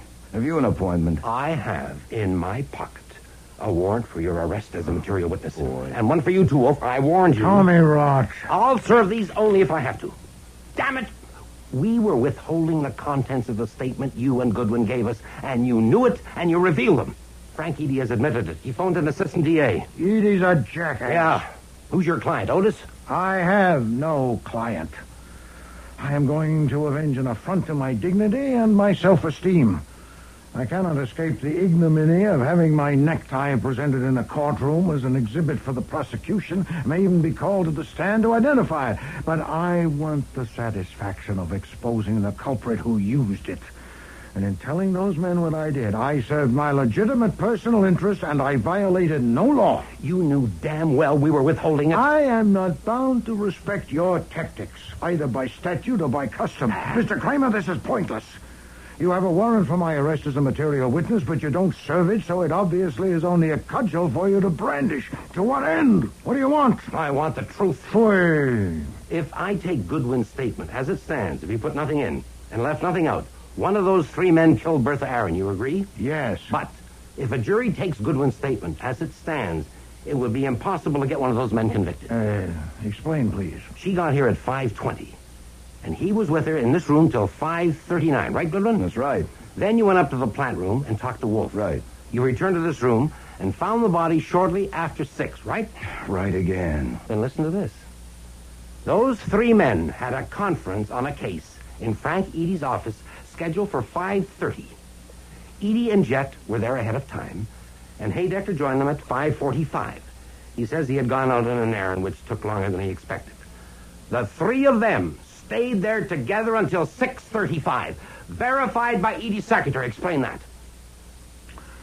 What was Haydecker's errand? He went to 3 theaters to buy tickets. We've checked. They don't remember him at the theaters. But even if you take him, what have you got? Bertha Aaron was alive at 5:39. Haydecker was at the conference at 5:45. Proved. 6 minutes to follow her, phone this number, come in and be admitted by her, kill her, and get back to that office more than a mile away. Phooey. And, of course, the assumption that one of them hired a thug to kill her isn't tenable. Here in your office with your necktie? Nuts. You can take your pick of 2 assumptions. 1, they're lying. The conference didn't start at 5:30 and or Haydecker didn't join them at 5:45. 2, Goodwin's statement is a phony. Archie, get Mr. Parker at once. Right. Mr. Kramer, Mr. Goodwin reported fully and accurately, and the statement he signed corresponds in every respect with what he told me. So if you came armed with warrants to challenge that, Archie, you're wasting hold your on. time. Here's Parker. Mr. Parker, afternoon. Mr. Kramer is here waving warrants at Mr. Goodwin and me, and... No, material witnesses. He may or may not serve them. Please have your secretary ring my number every 10 minutes. If Fritz tells you that we have gone with Mr. Kramer, you will know what to do. Yes, of course, just a moment. It seems Mr. Kramer is leaving. He has left.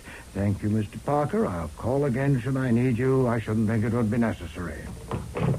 Well, I don't think we should count on any favors from Kramer for a while. Preposterous. Did he omit the third assumption deliberately? Huh? Has it occurred to him? I doubt it. He was concentrating on us, but it soon will. It has occurred to you, Well, sure. From that timetable it's obvious, but when it does occur to him, he'll probably mess it up. It's not the kind he's good at. Yes.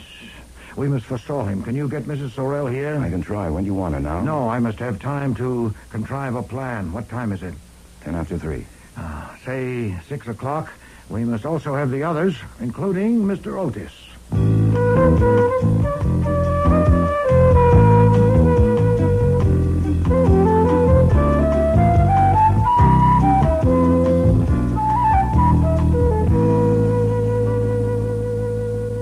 Mr. Wolfe. Madam.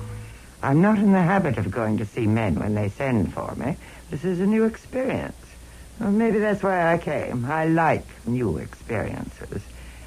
Mr. Goodwin said you wanted to discuss something. I do. Something private and personal. It is.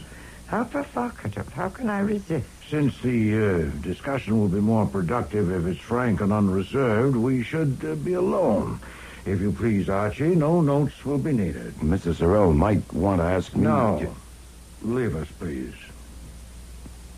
If you say so. I went straight down the hall to the front room. Everything was in order. The 4 partners and Miss Page were sitting there. Saul and Fred were standing in the center of the room. How long do you plan to keep us here? If you talk, you won't hear. And even if you don't want to hear, others do. You can talk later. As Mr. Wolfe told you, there's a speaker behind the couch. And it's wired to a microphone in the office. He's in there talking with someone. Now, since you'll recognize the voice, I don't need to name her. Okay, Saul, turn it on. I'm not going to pretend that you named him and are committed. You told Mr. Goodwin on the phone today that you were with a man in a booth in a restaurant last Monday evening, and you said his name is Gregory Jett. That's not true. Shh, quiet, please. You could have been merely scattering dust, and at will you can deny you made the call. What if I don't deny it? What if I repeat it? It was Gregory Jett. I wouldn't advise you to. Why not? Because it wasn't Mr. Jett. No. No, it was Mr. Haydecker. That's ridiculous. Shut up, Haydecker. That's interesting. Really interesting. So I sat in a booth with a man and didn't know who he was? Really, Mr. No, Wolfe? madam, I assure you it won't do. I'll expound it. I assumed that one of 3 men had killed Bertha Aaron, but 3 hours ago I had to abandon that assumption when I learned that those 3 were in conference together in Mr. Eady's office at 5:45. Now, that all 3 men were lying, that they were in a joint conspiracy was most unlikely, especially since others on the premises could probably impeach them. But though none of them could have killed her, one of them could have provoked her doom. Of the 3, only Mr. Haydecker was known to have left around the same time as Miss Aaron. He'd set on a personal errand, but his movements couldn't be checked. Now, my new assumption, not yet a conclusion, was that he'd followed her to this address and seen her enter my house, had sought a phone and called you to warn you that your joint intrigue might soon be exposed. And then, no doubt in desperation, he'd scurried back to his office 15 minutes late for the conference. Haydecker. Now, I You're the don't traitor. believe Be you quiet. came here, madam, determined to murder. Indeed, you couldn't have, since you could have no expectation of finding her alone. Mr. Haydecker believes that you merely intended to salvage what you could, at best to prevent the disclosure, at worst to learn where you stood. You called this number, and Miss Aaron answered and agreed to admit you and hear you. Mr. Haydecker believes that when you saw her sink to the floor, unconscious, and saw the necktie on this desk, the impulse carried you on. How does he know that? He believes... How do you that know what he believes? A good question. I am not in his skull. I should have said he says he believes. I said nothing of the sort. Sit down, Haydecker. You might have known, madam, that he couldn't stand the pressure.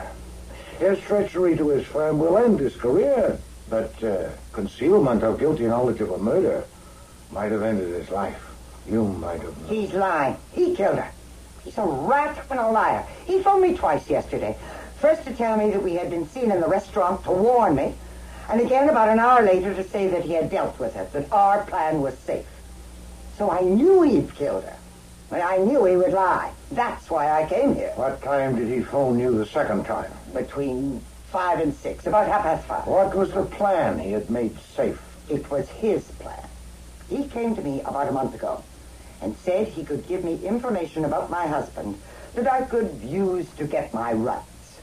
He wanted... That's a lie. She came to He me. wanted me to pay $1 million for it, and I finally said I would pay him 1/10 of what I got. That was at the restaurant. Has he given you the information? No, he wanted too much in advance. Of course, that was the difficulty. We couldn't put it in writing and sign it. No, indeed. A signed document is of little value when neither party would dare to produce it. I presume you realize, Mrs. Sorrell, that you have to appear on the stand at a murder trial. Are you prepared to testify under oath? I suppose I'll have to. I knew I would have to when I decided to come to see you. Then you are a dunce, madam. Oh, no, Mr. Wolfe. I am not a dunce. Oh, but you are. One detail alone would sink you. After you rang this number yesterday afternoon and Miss Aaron answered and you spoke with her, you got here quickly. Unquestionably, you took a cab. Now, I need only telephone the police and suggest that they locate a cab driver who picked you up at or near the churchyard yesterday afternoon and drove you to this address. In fact, that's what I intend to do right now. Why are you doing this? Do you want money? No, madam. Oh, I confess a weakness. I am savoring a satisfaction. I'm getting even with you. 25 hours ago, in this room, you submitted me to the severest humiliation I've suffered for many years. I will not say it gives me pleasure, but I confess it. I'll kill you quick! I'll kill you! It was a sight I'd never seen before and never expect to see again. Nero Wolfe with a woman in his lap with his arms wrapped tight around her, hugging her close to him. Confound it, Archie! Don't stand there! Get her! Yes, sir. I'll kill you! I'll kill you!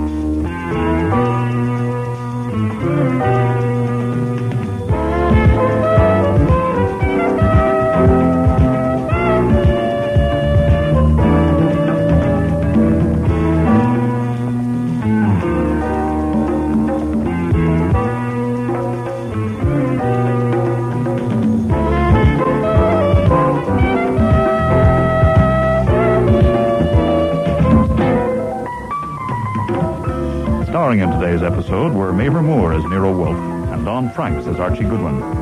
Charmian King was Rita Sorrell, Bud Knapp, Mr. Otis, Dan McDonald, Miles Haydecker, Neil Monroe, Gregory Jett, Aileen Seaton, Bertha Aaron, David Hughes, Frank Eady. Cease Linder was Inspector Kramer, Alfie Scott, Sergeant Wiley, Mickey Guadagni, Ann Page, and Frank Perry was Fritz. Music was composed and conducted by Don Gillis. Technical operations by John Jessup. Sound effects, Bill Robinson. Production assistant was Nancy McElveen, and casting consultant, Ann Weldon Tate. Eeny, Meeny, Murder Mo was written and produced in Toronto by Ron Hartman.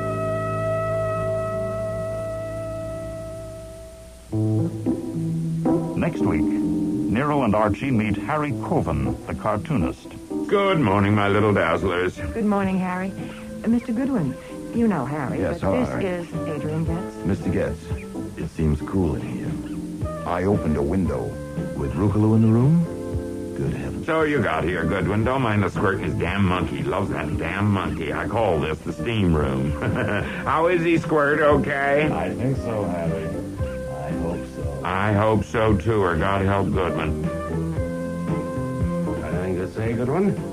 Sorry, Inspector, I lost my voice. You're not funny, pal. You're never as funny as you think you are. This time you're not funny at all. I've got you. Even a suspended sentence, you lose your license. Take him downtown, Doyle. Next week, The Squirt and the Monkey, with guest stars Jack Creeley, Patricia Collins, Sherry Flett, Richard Monette, and Eric Peterson.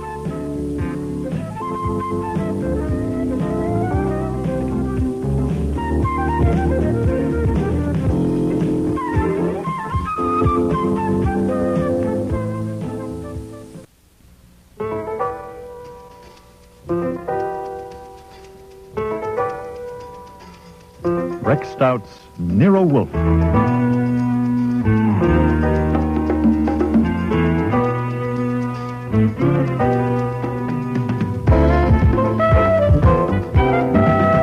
Starring Mavor Moore as Nero Wolfe and Don Franks as Archie Goodwin.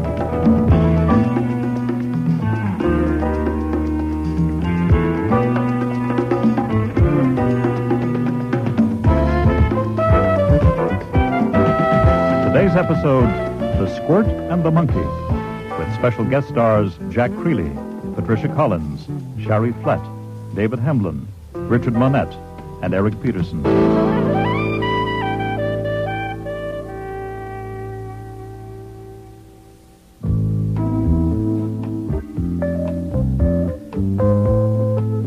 I was doing two things at once.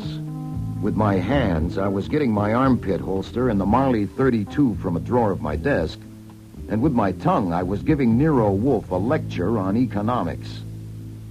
The most you can hope to soak our client is $500. Deduct the overhead and expenses, that leaves $300. Take off 85% for income tax, and that leaves you with $45 clear for the wear and tear on your brain and my legs, not to mention the risk. Risk of what? Complications. Playing games with a gun is sappy. Mr. Coven is sappy. And I resent my gun being used as a prop in his sappy schemes, not to mention me. Hoy! It's a thoroughly conventional proceeding. Mr. Coven has engaged us to find who stole his gun. You're merely out of humor because you don't like the cartoon strip he draws. Dazzle Dan. And for God's sake. Perhaps you prefer Betty Boop or Blondie. Well, get you. I look at the comics occasionally just to be cultured.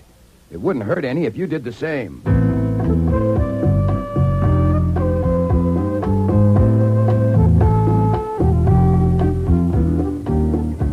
It was true that I didn't care for Dazzle Dan, even though it was syndicated to 2,000 newspapers, and I didn't care for its creator, Harry Coben, who had called at our office Saturday evening. Also, I didn't care for the job he wanted us to do, because Harry Coben had programmed it so he was going to do the detecting himself. The only difference between me and a messenger boy was that I was taking a taxi instead of the subway to his house on 76th Street. Yes. I have an appointment with Mr. Coben. Are you the man from Fernari's? No.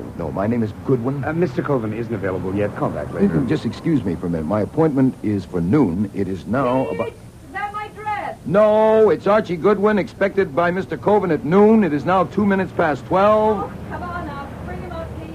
Interruptions, shouting, noisiest goddamn place. Come on, then, up this way. Thank you. When you have an appointment with Sir Harry, always at an hour. Dearest Pete, you are going to stop calling my husband Sir Harry. You're wrong. It's a plan. I haven't got the guts to quit churning out this crap and starve for a while, so I call him Sir Harry to make you sore, working myself up to calling him something that will make him sore. And eventually I'll come to a boil and figure out a way to make Adrian Getz sore, and then I'll be fired and I can be an artist again instead of doodling out Dazzle Dan. It's a plan. There's no need to bore our guest with your plan. Hello, Mr. Goodwin. Good afternoon. There's every need. I'm more apt to go through with it if I announce it in front of a witness. You're the witness, Goodwin. My name's Jordan. Peter, darling, Hello, you're Mr. acting like a brat, and you're too old to be a brat. Why not grow up? I look on you as a mother. Peter! Now, excuse me, but I am not a professional witness. I came to see Mr. Coven at his request. Shall I go hunt for him? Good morning, Mrs. Coven. Am I too early? Good morning, Byron. Yes, it's too early. This is Mr. Hildebrand, Mr. Goodwin. Pete left the workroom, so I thought it must be time. Oh, are you unable to work unless I'm there? I give you inspiration. Is that it? What you give me, Pete, isn't inspiration. It's a headache. Then why don't you take a pill? You are a royal pain. It was all very informal and homey. I'd had enough of the three people in that room even before the monkey in the cage in a corner decided to join the fun. Also, the room was like an oven. So I walked to the far side of the room and opened a window. Who opened that window? I did. Well, please shut it at once. Rukaloo will be dead in an hour. Certainly. And now that I have your attention, finally, Rukaloo's coughing. Are you all right, baby? Listen to him. Pneumonia already. That's an idea. That's what I'll do when I work up to making Getz sore. You Open must a be window. Archie Goodwin. I'm Pat Lowell, Mr. Coven's manager. Hello. I was going to phone you this morning to warn you that Mr. Coven is never on time for an appointment, but he arranged this himself, so I didn't. Well, never again pass up an excuse for phoning me. I won't. You're early, anyway. He told us the conference would be at 12:30. I was told to come at 12. Oh? To talk with him first? I guess so. Well, I handle all his business. Everything from endorsements of cough drops to putting Dazzle Dan on scooters, and this is the first time he's ever done this. Done what? Called someone in without consulting me. I understand it's something to do with Dazzle Dan starting a detective agency. We'd better wait and let Mr. Coven tell her. As I understand it, I'm only here as a technical advisor. Of course, you would handle the business end, and that would mean you and I would have to have lots of talks. Oh, here's Mr. Coven now with Mr. Getz. Good morning, my little dazzlers. Good morning, Harry. Mr. Goodwin, you know Harry, Yes, but hello, this Harry. is Adrian Getz. Mr. Getz. It seems cool in here. I opened a window. With Rukaloo in the room? Good heavens. So you got here, Goodwin. Don't mind the squirting his damn monkey. Loves that damn monkey. I call this the steam room. How is he, Squirt? Okay? I think so, Harry. I hope so. I hope so, too, or God help Goodwin. Byron has 7:28 come. No, I phoned Funari, and he said it would be right over. Late again. We may have to change. When it comes, do a revise on the third frame, where Dan says, not tonight, my dear, make it not today, my dear. Got it? But we discussed that. I know, but we changed it. We'll change 7:29 to fit if you finish 7:33. No, but it's only a matter Then what of... are you doing up here? Why, Goodwin came, and you said you wanted us to... I'll let you know when we're ready, sometime after lunch. Show me the revise on 7:28. How is everybody? Blooming, see you all later. Come along, Goodman. We'll go to my study.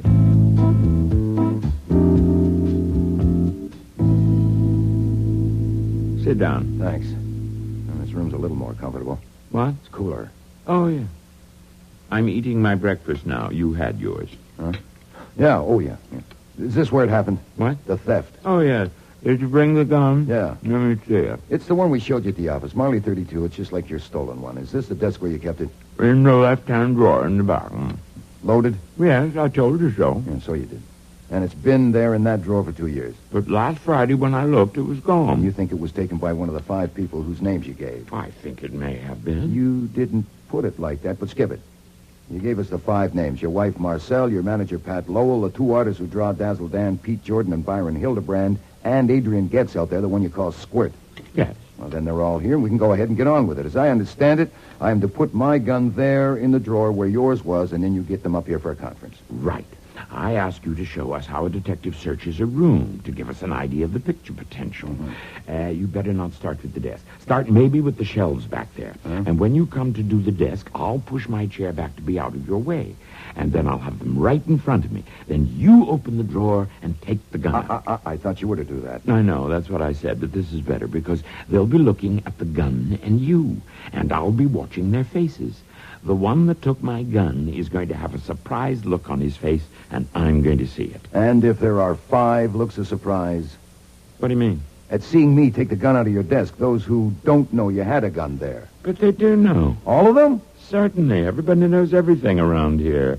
They thought I ought to get rid of it. Now I wish I had. You understand, Goodman, all there is to this. I just want to know where the damn thing is and who took it. I'll handle it myself from there.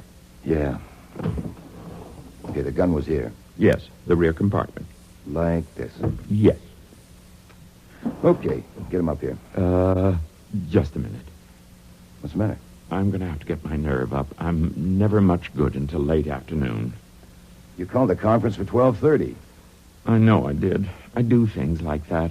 But I've got to dress. I'm still in my bathrobe. Don't try to rush me, understand? Now, look. Let me explain how Mr. Wolfe charges. If it takes more of my time than he thinks reasonable, he adds an extra $100 an hour. Now, keeping me here until late afternoon would be expensive. Well, it only might take an hour or so. An hour or so, yeah. Do you know how much I make an hour? Over $1,000. More than $1,000. Oh, excuse me. What do you want, Marcel? Going to get dressed now, are you, dear? I came to see if Mr. Goodwin was staying for a while. Yes. I thought you might be, Mr. Goodwin. You ought to have something to eat. We don't do any cooking. We even have our breakfast sent in, but there are some sandwiches. Oh, well, I don't want to be rude, but are they in the room with the monkey? Oh, no. Well, wouldn't that be awful? Downstairs in the workroom. I'm sure you'll be much more comfortable there. As you see, there's smoked turkey, sturgeon, caviar, and that's hot corned beef on the warmer. Just help yourself. Thanks. Well, why doesn't someone turn the radios down? What? I said, why doesn't someone turn the 2 radios down or off? Oh, one's Byron's and the other's Pete's. They like different programs when they're working, so they have to go for volume. That's grand. Adrian, what are you doing? I'm trying to work here. What the hell are you doing? Why did you turn my radio off, Mr. Getz? That was uncivil, I know. It was only that I wanted to ask Mr. Goodwin something. Shoot. Did you know when you opened that window that cold drafts are dangerous for tropical monkeys? Sure. I was trying it out. That was thoughtless. You may turn your radios on again. Goodwin, God help you. Why, does he sting? Don't ask me why, but watch your step. I think he's a kobold. Oh, yeah? What's a kobold? A sort of goblin. Well, the muse calls. Want to see an artist create? Come and look. No, thanks, I think. What? What did you say? I said no thanks. I think I'll go and chat with the monkey. And I did go and talk with the monkey for a while. When the heat got to me, I went back to the workroom and watched the artist for a while. Nothing I saw changed my opinion of Dazzle Dan, but I had to admire the way they did him. Working from rough sketches, which all looked alike to me, they turned out the finished product in 3 colors so fast they could barely keep up. Then I sat down and concentrated on the experiment of listening to 2 radio stations at once for a while. When my brain started to curdle, I got out. A door toward the front of the house was standing open. I stepped inside when I saw Pat Lowell was there. Now, could you listen a minute, Miss Lowell? We're here on a desert island, and for months you've been holding me at arm's length, and I'm desperate. It is not mere propinquity. In rags and tatters as you are, without makeup, I've come to look upon I'm you busy. Go play with a coconut. Then I spent another half an hour or so looking through the glass of the front door at the outside world. The view was nothing to brag about, and the afternoon passed like that. Eventually, when I was thoroughly fed up, I went upstairs in search of Lord Harry. The study was empty, so I tried next door. Mr. Coven? Oh, sorry. Mrs. Coven was lying in the middle of a king-size bed there. I needn't have apologized. She was sound asleep, so I quietly closed the door. In the room across the hall, Harry Coven was standing at the window with his back to me. Well, what do you want? It's going on 4 o'clock. I'll be going soon and taking my gun with me. I was standing at the window thinking. Oh, yeah? Any luck?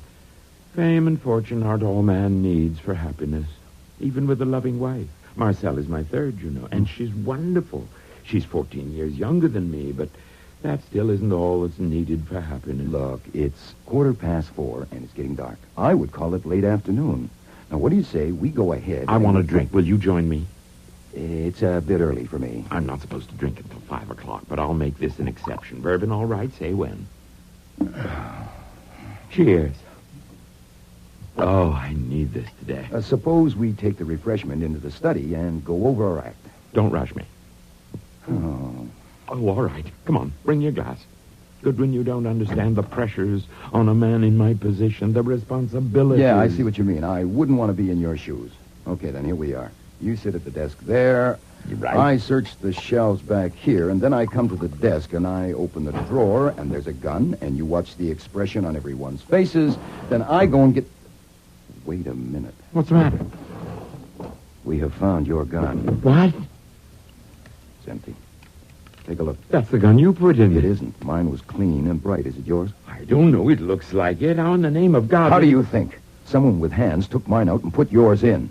It could have been you, was it? Me? No. How could it have been me? I didn't even know where mine was. Yeah, you said you didn't. I had to stretch you out and tamp you down, keeping me here the whole goddamn day, and now this. If you ever talk straight and to the point, now is the time. Did you touch my gun? No. Do you know who did? No, but you're... All right, shut up, damn it, shut up.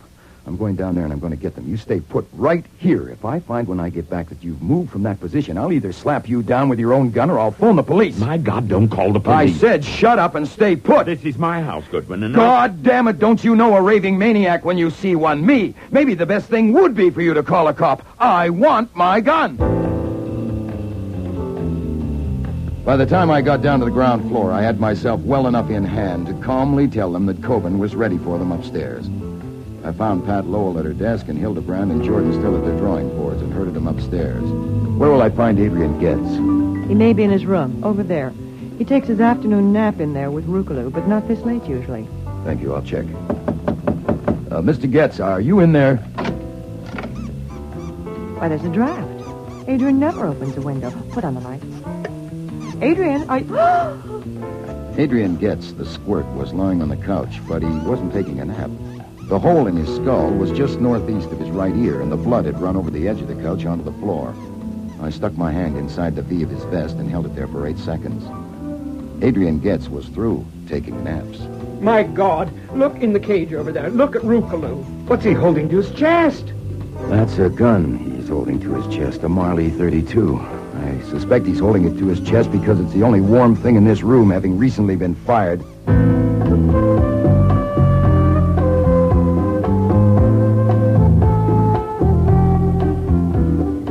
Over Over the years, I haven't told the cops more than a couple of dozen barefaced lies. Maybe not that many. Well, on the other hand, I can't recall any murder case where Wolfe and I have simply opened the bag and given them everything we had. Except one. And this was it. On the murder of Adrian Getz, I let Inspector Kramer have it all. And it worked just fine. You're a liar, Goodwin. Oh, sir.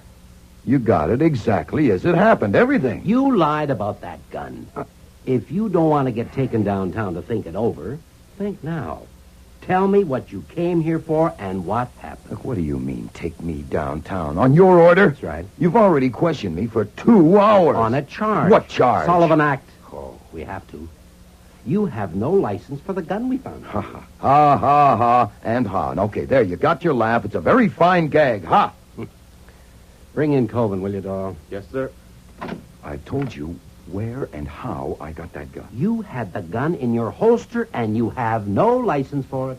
Oh, I get it. I get it. You've been hoping for years to hang something on Nero Wolfe, and here's your chance to get at him through me. I want to know why you came here and what happened. I told...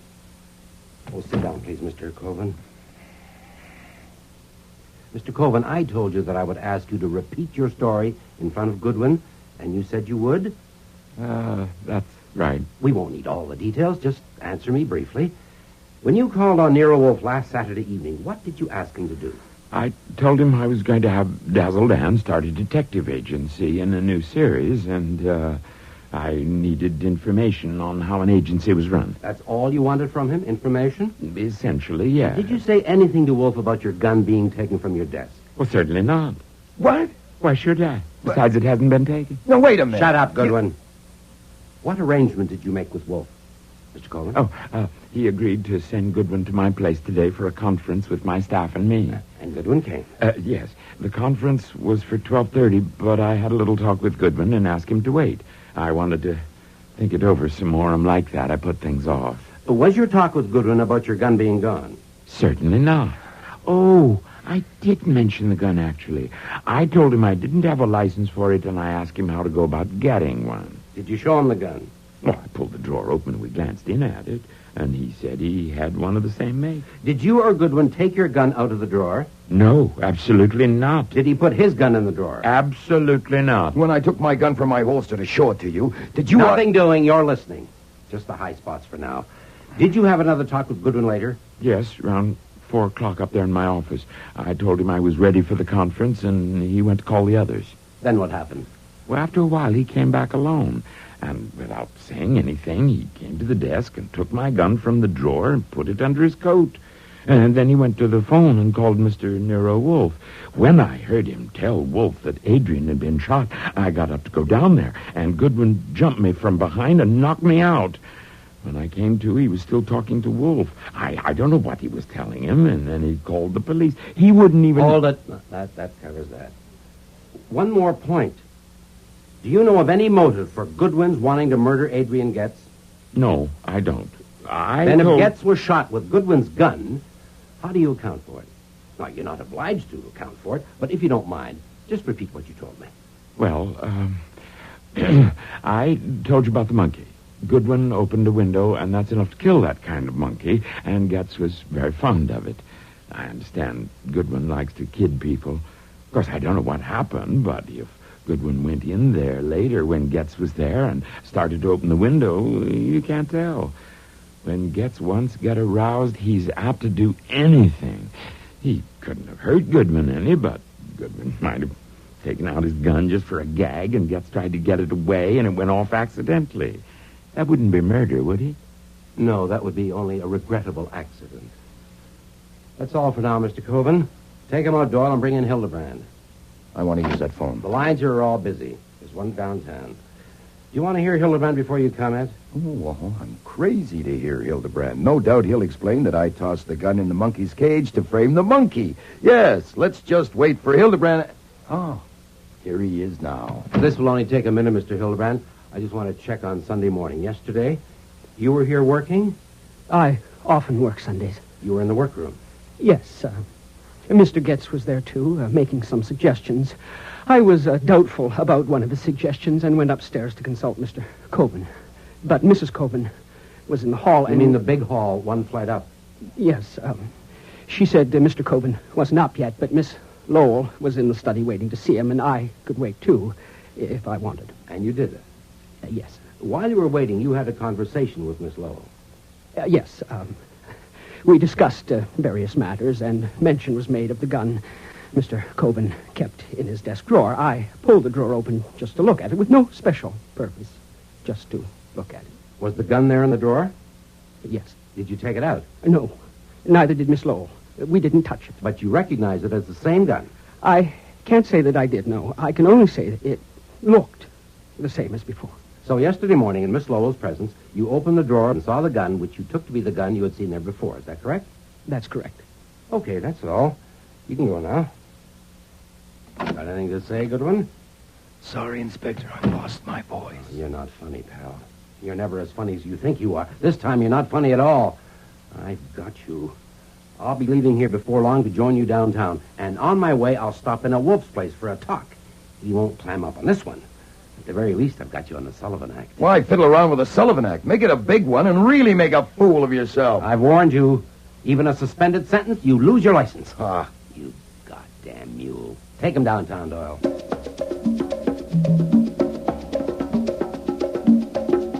It was after 9 o'clock before they finally let me use the phone at the cop shop. I know where you are and how you got there. Mr. Kramer is here. Really? I have phoned Mr. Parker, but it's too late to do anything tonight. Have you eaten yet? No, sir. I'm afraid of poison, and I'm on a hunger strike. You should eat something. Mr. Kramer's worse than a jackass. He's a demented jackass. I intend to persuade him to release you at once. Wolfe couldn't budge Kramer, because it wasn't until 2 p.m. the next day before Parker finally got bail posted and I arrived back home.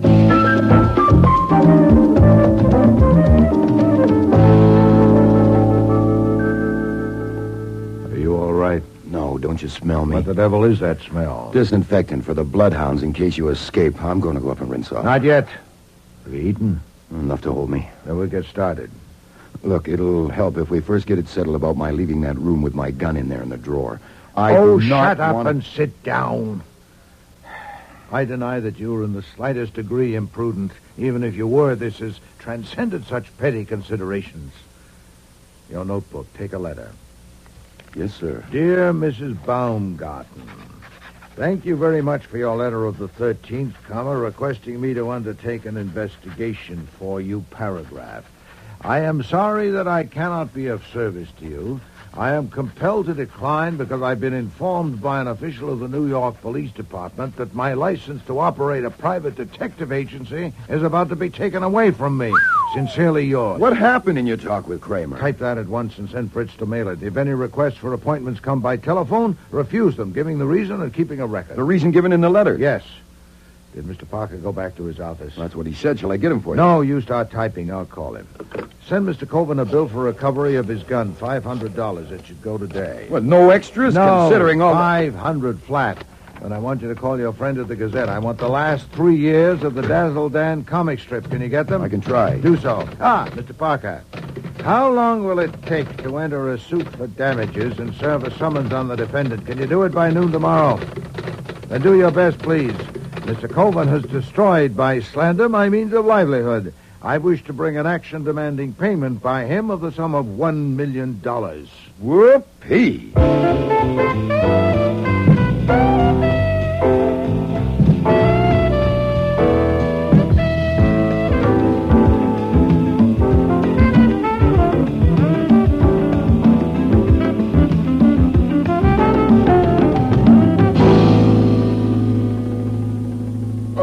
There you are, sir. Mission accomplished. 30 pounds of Dazzle Dan with the best wishes from the editor of the Gazette. Mr. Cohen was cooperative. He thought it was a bargain. Front page will carry a few paragraphs exclusive to the Gazette, stating that Nero Wolfe is out of the detective business because Inspector Kramer is taking his license away. Satisfactory. Kramer will be real pleased. Also, scuttlebutt. Lonnie Cohen and I discussed the murder from the point of view of the press, what the boys in the business are saying but can't print yet. You want it? I am a primate and therefore curious. Okay, first of all about Miss Lowell. Juicy. It is said that Getz learned that she was chiseling on royalties from makers of Dazzle Dan products and intended to hang it on her. That could have been big money. Any names or dates, evidence? No, nothing repeatable yet. But there are some facts about Hildebrand. Oh, yes? He's been drawing Dazzle Dan for 8 years. Now, last week he was told he could leave at the end of the month. Now, he might or might not get another job at his age. He's been talking about it openly and blaming Getz. What about Mr. Jordan? Anything on him? No, this I don't like. They say Jordan has painted some pictures, modern stuff, and twice he has tried to get a gallery to show them. Now, both times Getz has somehow kiboshed it. Now, whether because Getz was a born louse or whether he wanted to keep Jordan I'll do alive, my own speculating, thank you, Archie. Sir? Mr. Getz may not have liked the pictures. Mr. Coven. Oh, well, what better could you ask there? Getz ruled the roost. Plenty of evidence about that. So the only question is what he had on Coven. The house on 76th is registered in Getz's name. Oh, indeed. Mm-hmm. And Mrs. Coven? Well, husband and wife are one, aren't they?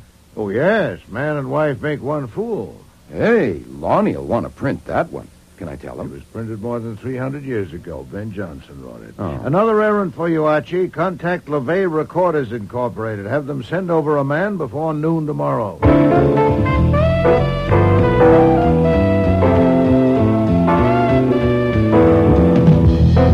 It wasn't till nearly dinner time that I got to take that much-needed shower. After dinner that evening, we were all hard at it in the office. Fritz unfolding gazettes, finding the right page, and tearing it out. I was banging away at my typewriter on a detailed report for Mr. Parker in the slander suit against Harry Coven. And Wolfe was at his desk concentrating on a methodical study of 3 years of Dazzle Dan. It was well after midnight before he pushed back his chair and got up. This morass of fatuity has given me indigestion. Yes, sir. Culture can be hard to take. Read this strip, Archie. Oh, yummy. The Sunday section in color. Well, boys and girls in the first picture, Dazzle is scooting along this country road on his motorcycle, passing a sign that says Peaches right from the tree. Aggie Ghoul and Haggie Cruel proprietors. It isn't necessary to read aloud. Comics are meant to be read aloud. And in the second picture, Dan says, give me a dozen. Notice how the two women are dressed. The old one is wearing a potato sack, and I think that's supposed to be a mink coat on the young one. Look at frame 5. The old one is handing the young one a coin and saying, here's your 10%. Haggie, and Haggie says, thank you very much. Well, go on. All right, then Dazzle asks Haggie, why don't you split it even? And Aggie tells him, because it's my tree. Huh? Am I supposed to comment? If it would help, yes. All right, if you mean the mink coat, Pat Lowell's may not be paid for. There have been 2 similar episodes, one each year with the same characters. Then it may be paid for. Is that all? Well, that's all for now. I'm not a brain, I'm a typist. I gotta finish this damn report.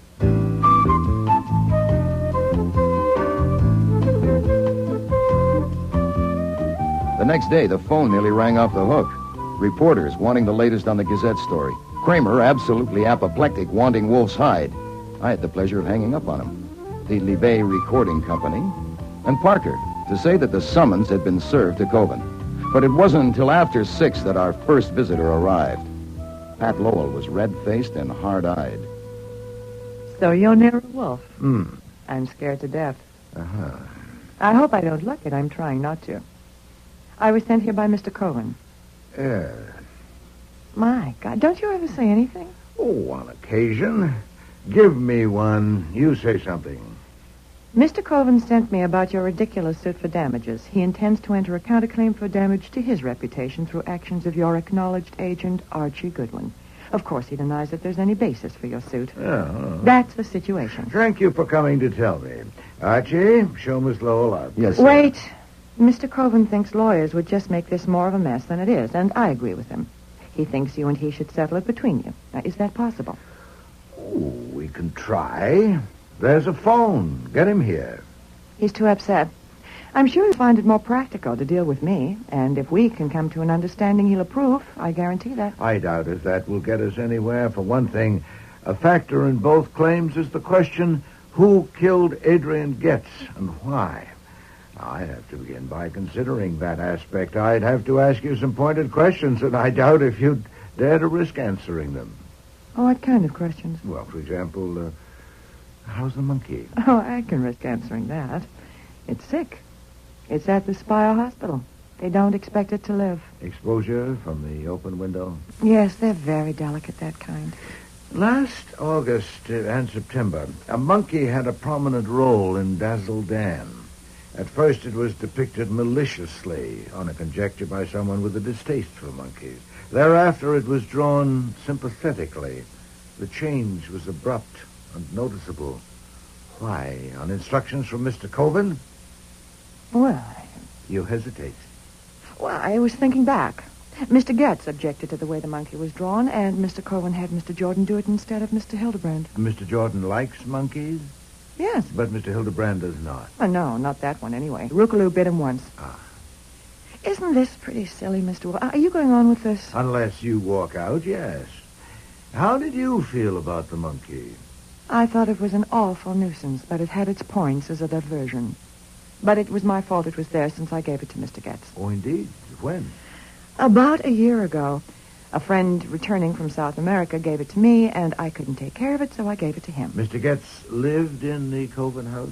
Yes. Then actually, you were dumping it onto Mrs. Coven. Did she appreciate it? I know I should have considered that. I apologized to her, and she was nice about it. Did Mr. Coven like the monkey? He liked to tease it, but he didn't dislike it. He teased it just to annoy Mr. Getz. I am told that it's generally believed, though not published, that the conception of Dazzle Dan was originally supplied to Mr. Coven by Mr. Getz.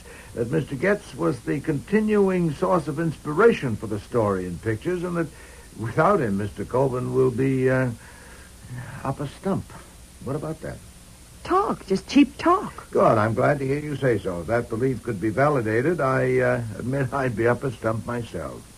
I don't understand. Well, to support my claim against Mr. Coven, I need to demonstrate that Mr. Goodwin did not kill Mr. Getz. If he didn't, then who did? One of you 5, huh? But all of you had a direct personal interest in the continued success of Dazzle Dan. And if Mr. Getz was responsible for the success, why kill him? So you see, I'm not silly at all. We've been at it only a few minutes, and already you've helped me enormously. I didn't say Getz had nothing to do with the success of Dazzle Dan. After all, so do I. I didn't say he won't be a loss. Everyone knows he was Mr. Coven's oldest and closest friend. We were all quite aware that Mr. Coven relied on him. Please, Miss Lowell, please don't spoil it for me. Don't give me a point and then try to take it back. Next, you'll be saying that Coven called Getz the squirt to show his affection, as a man will call his dearest friend an old bastard, whereas I prefer to regard it as an inferiority complex, deeply resentful, showing its biceps. Or telling me that all of you, without exception, were inordinately fond of Mr. Getz and submissively grateful to him. Phooey! Look, Mr. Wolfe, I You don't should see what know this that I has had to a do- talk with Inspector Kramer Monday evening and learned from him some of the plain facts, such as the pillow lying on the floor, scorched and pierced, showing it had been used to muffle the sound of the shot, and the failure of all of you to prove lack of opportunity. We aren't getting anywhere. This is pointless. You're quite right. We've gone as far as we can, you and I. It's time for you to call Mr. Coven and tell him so. Tell him to be here at 8:30 with Mrs. Coven, Mr. Jordan, and Mr. Hildebrand. Are you trying to be funny? I now know who killed Mr. Getz. I'll have to tell the police, of course, but first I want to settle the matter of my claim with Mr. Coven. And you can tell him that. Tell him that if I have to inform the police before I have a talk with him and the others, there'll be no compromise on my claim, and I'll collect it. This is a bluff. Then call it. I'm going to. I'm not such a sap. Archie, get Inspector Kramer. Yes, sir. They'll be there by the time you are, Miss Lowell. Hello. Yeah, homicide? Inspector Kramer, please. Yeah, this is Hang a very... up, damn you. Hang up. Okay. Get Mr. Coven's number for her, Archie.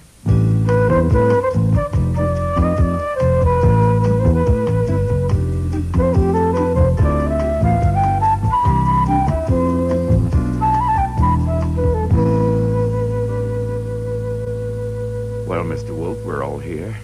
This time you can't cook up a fancy lie with Goodwin. There are witnesses. We won't get anywhere that way, Mr. Coven. The situation is this. You don't want to pay me $1 million. I don't want to lose my license. The police don't want to add another unsolved murder to the long list. The central and dominant factor is the violent death of Mr. Getz, and I propose to deal with that at length Now, if we can get that settled... You told Miss Lowell you know who killed him. If so, why don't you tell the police? That ought to settle it. You don't mean that, Mr. Cole. You're damn right I mean it. Then there's a misunderstanding. I heard Miss Lowell's talk with you on the phone, both ends of it. I got the impression that my threat to inform the police about Mr. Getz's death was what brought you down here. Now, It you wasn't seem any to... threat that brought me here. It's that blackmailing suit you started. I want to make you eat it, and I'm going to. Oh, indeed. Then I gather that you don't care who gets my information first, you or the police. But I do. For one thing, when I talk to the police, I like to be able to... Archie, if you will. Yes, sir. I went to the hall and switched on the porch light for a look through the one-way glass of the front door. One glance was enough. I stepped back into the office. Excuse me, sir, the man about the chair. Tell him to... No, wait. I'll see him. If you'll excuse me a moment. Wolfe strode to the front hall, peered through the glass, and opened the door. The chain bolt stopped it at a crack of 2 inches. Well, Mr. Kramer. I'm coming in. I doubt it. What for? Patricia Lowell entered here at 6 o'clock and is still here. The other 4 entered 15 minutes ago. I told you your license was suspended. I'm coming in. I still doubt it. I have no client. These people are here to discuss an action for damages which I brought against Mr. Coven. I don't need a license for that. I'm shutting the door. My God, this does it. You're through. I thought I was already through. But this sort of... I can't hear you. The wind. Oh, this is preposterous. Talking through a crack. Descend to the sidewalk and I'll come out. Do you hear that? Yes. Very well. To the sidewalk. Archie, my coat.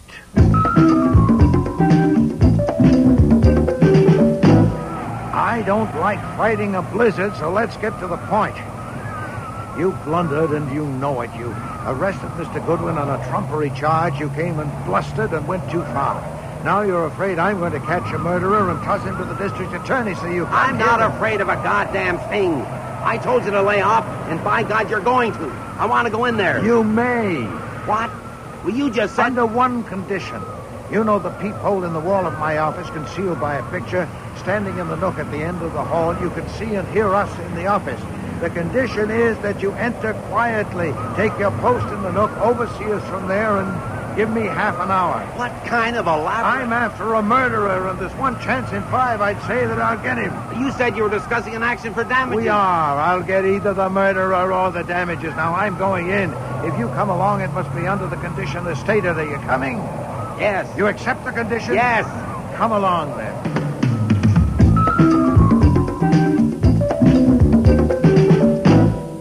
I apologize to you all. That was unavoidable.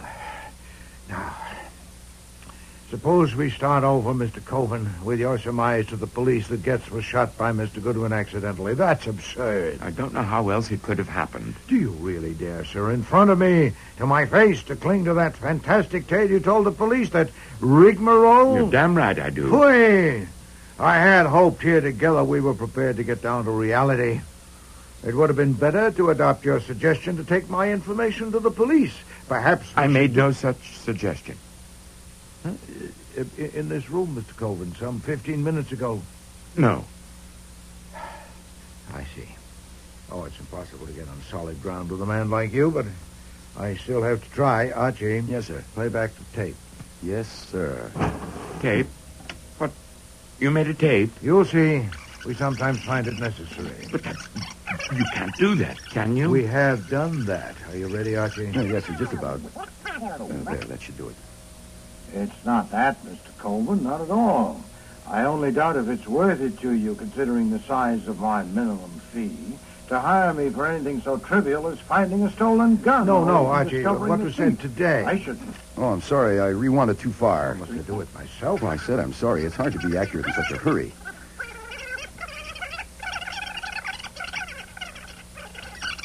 There, that should be right. It's my license. The police don't want to add another Is that what you unsolved wanted? murder That to should the do, long yes. list. The central and dominant factor is the violent death of Mr. Getz, and I propose to deal with that at length. Now, if we can get that settled... You told Miss Lowell you know who killed him. If so, why don't you tell the police? That ought to settle it. You don't mean that, Mr. Coleman. You're damn right I mean it. Then there's a misunderstanding. That's enough, Archie. Now, Mr. Coleman, I'd call that a suggestion that I take my information to the police, wouldn't you? You recorded it when I came here the first time. You heard the tape? Well, then... Why haven't I given it to the police?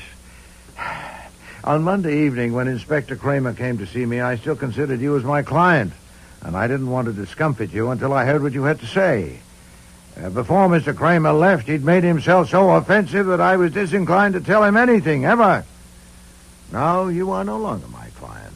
What are you going to do? Well, to begin with, I'm going to unmask a murderer, so let's get at it, shall we? What do we know about him or her? We know a great deal.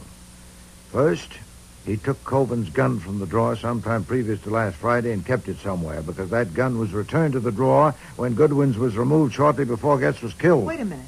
Mr. Coven's gun was in the drawer Sunday morning. Byron and I saw it. That's right. We'll come to that in a moment. Second, he knew the purpose of Coven's visit to me and of Goodwin's errand at the Coven house on Monday, and he knew the details of the procedure planned by Coven and Goodwin.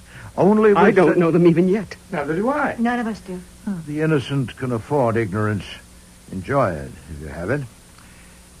Third, his mental processes are devious but, defective. His deliberate plan to make it appear that Goodwin had killed Getz, while ingenious in some respects, was witless in others. Going to Coven's office to exchange guns, proceeding to Getz's room, shooting him in the head, using a pillow to muffle the sound, all that was competently conceived and daringly executed, but then what? Wanting to make sure that the gun would be found on the spot, he slipped it into the monkey's cage. That was probably improvisation, but it was utterly brainless. Mr. Goodwin couldn't possibly be such a vapid fool. Fourth, he hated the monkey deeply and bitterly, either on its own account or because of its association with Getz. Having just killed a man and needing to leave the spot with all possible speed, he went and opened a window from only one conceivable motive. That took a peculiar, indeed an unexampled malevolence. Well, I admit it was effective. Miss Lowell tells me the monkey is dying. Fifth, he placed Coven's gun in the drawer on Sunday morning, the day before the murder, and after it had been seen there, took it out again. Why? It could only have been that he'd already planned what was going to happen on Monday, and he was arranging in advance to discredit Mr. Goodwin's story. So he not only put the gun in the drawer Sunday morning, he also made sure its presence would be noted. You saw the gun in the drawer, Mr. Hildebrand? Yes, but I didn't put it there. Your claim to innocence has not been challenged. You went upstairs to consult Mr. Coven. Yes. You encountered Mrs. Coven one flight up. We're told by her that Mr. Coven was still in bed. Yes. You went into the office, found Miss Lowell there. Yes, but... And you pulled the drawer open, and both of you saw the gun there. That's right. I didn't go there to look in that drawer. Well, stop meeting accusations that haven't been made. It's a bad habit. Had you been upstairs earlier that morning? No. Had he, Miss Lowell? Not that I know of. Our looking into the drawer was only incidental. Had he, Mrs. Coven? Had he what? Had Mr. Hildebrand been upstairs earlier that morning? Earlier than what? Well, you met him in the second-floor hall and told him that your husband was still in bed and that Miss Lowell was up in the office. Now, had he been upstairs before that morning? I haven't the slightest idea. Then you don't say that he had been. I don't know a thing about it. There's nothing as safe as ignorance or as dangerous. Now, to complete the list of what we know about the murderer, sixth and last, his repugnance to Getz was so extreme that he even scorned the risk that by killing Getz he might be killing Dazzle Dan. How essential Getz was to Dazzle Dan... I make Dazzle Dan. Dazzle Dan is mine. I am Dazzle Dan. For God's sake, shut up, Harry. Well, I've identified the murderer for you by now, Shirley. You have not. Then I'll specify. But first let me say a word for the police, particularly Mr. Kramer. What flummoxed Mr. Kramer was Mr. Coven's elaborate lie, apparently corroborated by Miss Lowell and Mr. Hildebrand. If he'd proceeded on the assumption that Mr. Goodwin and I were telling the truth, he would have found it simple. This should be a lesson to him. Now then, the murderer. Mr. Jordan. Yes? You're eliminated because you weren't there Sunday morning to place the gun in the drawer. Mr. Hildebrand. What? You were there Sunday morning, but you had made no earlier trip upstairs. Miss Lowell. Oh, for God's sakes, will you get to the point? You didn't know why Mr. Coven had called Mr. Goodwin there. Hold it. Inspector, Kramer, what Damn is he... you, Wolf, you and your game. If you'd only given it to us. I can't give you what you won't take. You can have her now. You want more help? Mr. Coven was still in bed Sunday morning when two of them saw the gun on the drawer. More? Spend some time with Mr. Hildebrand. I'll stake my license against your badge that he'll remember that when he spoke with Mrs. Coven in the hall, she said something that caused him to open the drawer and look at the gun. Still more? Take the contents of her room to your laboratory. She must have hidden the gun among her intimate things, and you should find evidence. Take me home, Harry. Marcy. I said, take me home. Sit down, Marcy. I'll handle this. If you've got a record of what I said here Saturday, all right. I lied to the cops. So what? I didn't want... Quiet, Harry. Get a lawyer and let him talk. Don't say anything. That's good advice, especially, Mr. Coven, since I hadn't quite finished. It's a matter of record that Mr. Getz not only owned the house you live in, but also that he owned Dazzle Dan and permitted you to take only 10% of the proceeds. In one episode repeated annually, he buys peaches from two characters named Aggie Gould and Haggie Cruel. And Aggie Gould, saying that she owns the tree, gives Haggie Cruel 10% of the amount received and pockets the rest. Childish allegory. A.G. are the initials Adrian Getz. Haggie Cruel has the same initials as you, Mr. Coven. Now, it's not credible that that's coincidence, not repeated annually. Mr. Getz must have had a singularly contorted psyche, taking delight as he did in compelling you each year to publish that for a meager 10%. Not of the net. 10% of the gross. Over 400 a week. You worm. What? I said you worm. Not even a worm. Worms have guts, don't they? The one time you ever acted like a man and you didn't have the guts to see it through. I don't know what you're talking... You're right, Mr. Wolfe. Getz owned Dazzle Dan. He took Harry in years ago to front it and draw it. Harry should have insisted on an even split right then, but he didn't.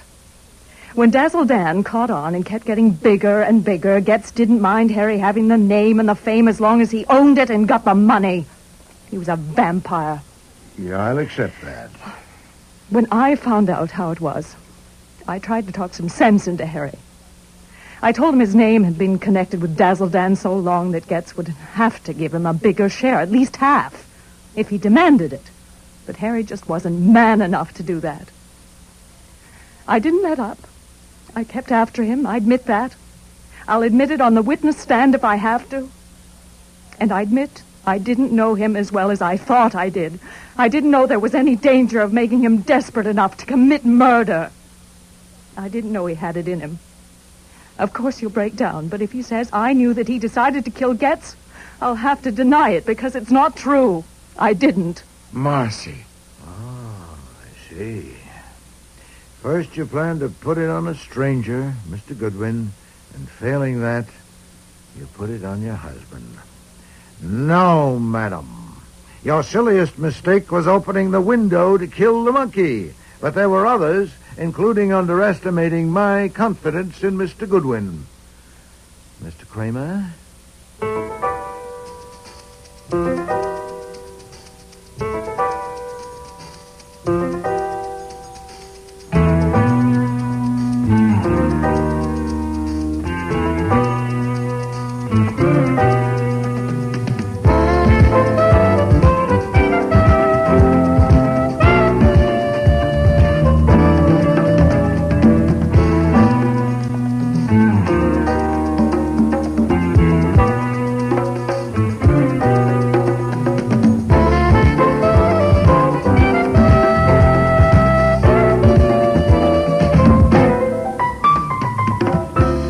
Starring in today's episode were Mavor Moore as Nero Wolfe, Dawn Franks as Archie Goodwin, and Cease Linder as Inspector Kramer.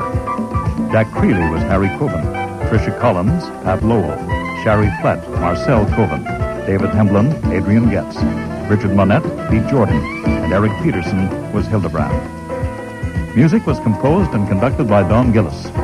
Technical operations, John Jessup. Sound effects, Bill Robinson. Production assistant was Nancy McElveen, and casting consultant, Ann Weldon Tate.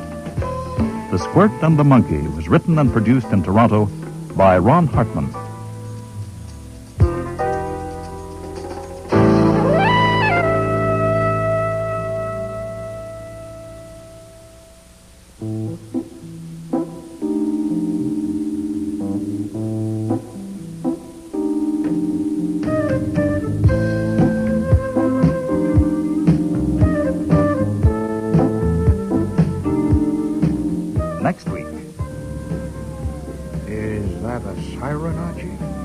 Yeah. It's a Parkway police car coming up behind us. You know, when you were having the car sent down, I phoned home. Fritz said there'd been 4 calls, one from an officer of the court, one from the DA's office, and 2 from Inspector Kramer. Oh, Would swell. Kramer have sent out an alarm? Well, the way he'd like to pin your scalp to his wall, I wouldn't put it past him. And we're about to find out. Hey, no, that's no way to do it. Open a valve and let it out. If you'd see. Under. Oh, God, help me. It would be wonderful if someone could put his arms around me and tell me, all right, my darling, I'll take care of everything. Just leave it to me. Oh, that would be wonderful. I may try it if you'll brief me on what I'd have to take care of. God, I'm a fool. You saw my car out front. The Yellow Jag. I am going to burn it. How do you set fire to a car? If you're sitting on a lid you don't want open, my advice is to move. Now, the sooner the better, or you may get hurt. I am already hurt.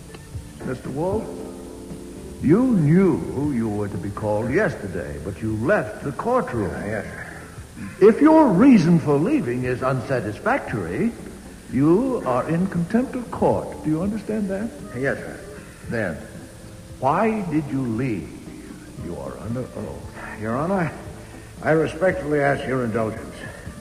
My reason for leaving is inherent in my testimony, and therefore I would rather plead on the charge of contempt afterwards, if the court will permit. I'll still be here. Indeed you will. You're under arrest. No, I'm not. You're not under arrest? No, sir, I came here voluntarily. Well, you are now. Officer, this man is under arrest. Next week, The Next Witness, with guest stars Terry Tweed, Robert Christie, Michael Ayub, and Dixie Seatle.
Rex Stout's Nero Wolfe.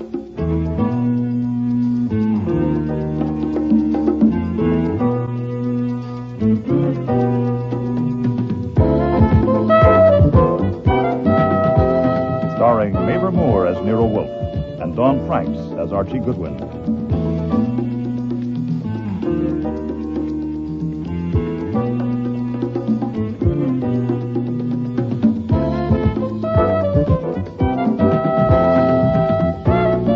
Today's episode, The Next Witness, with guest stars Terry Tweed, Robert Christie, Michael Ayub, and Dixie Seatle.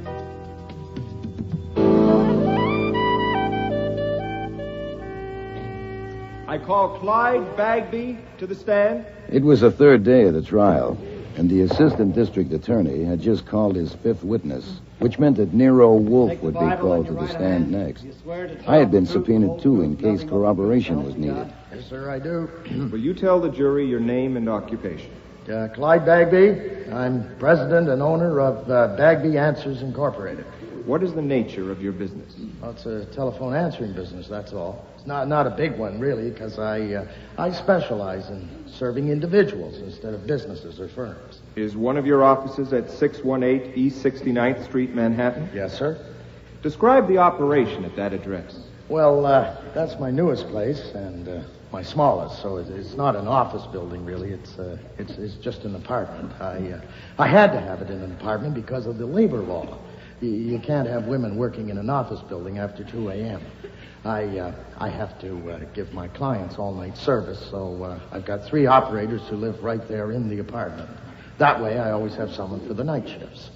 Are the switchboards installed in one of the rooms of the apartment? Yes, sir.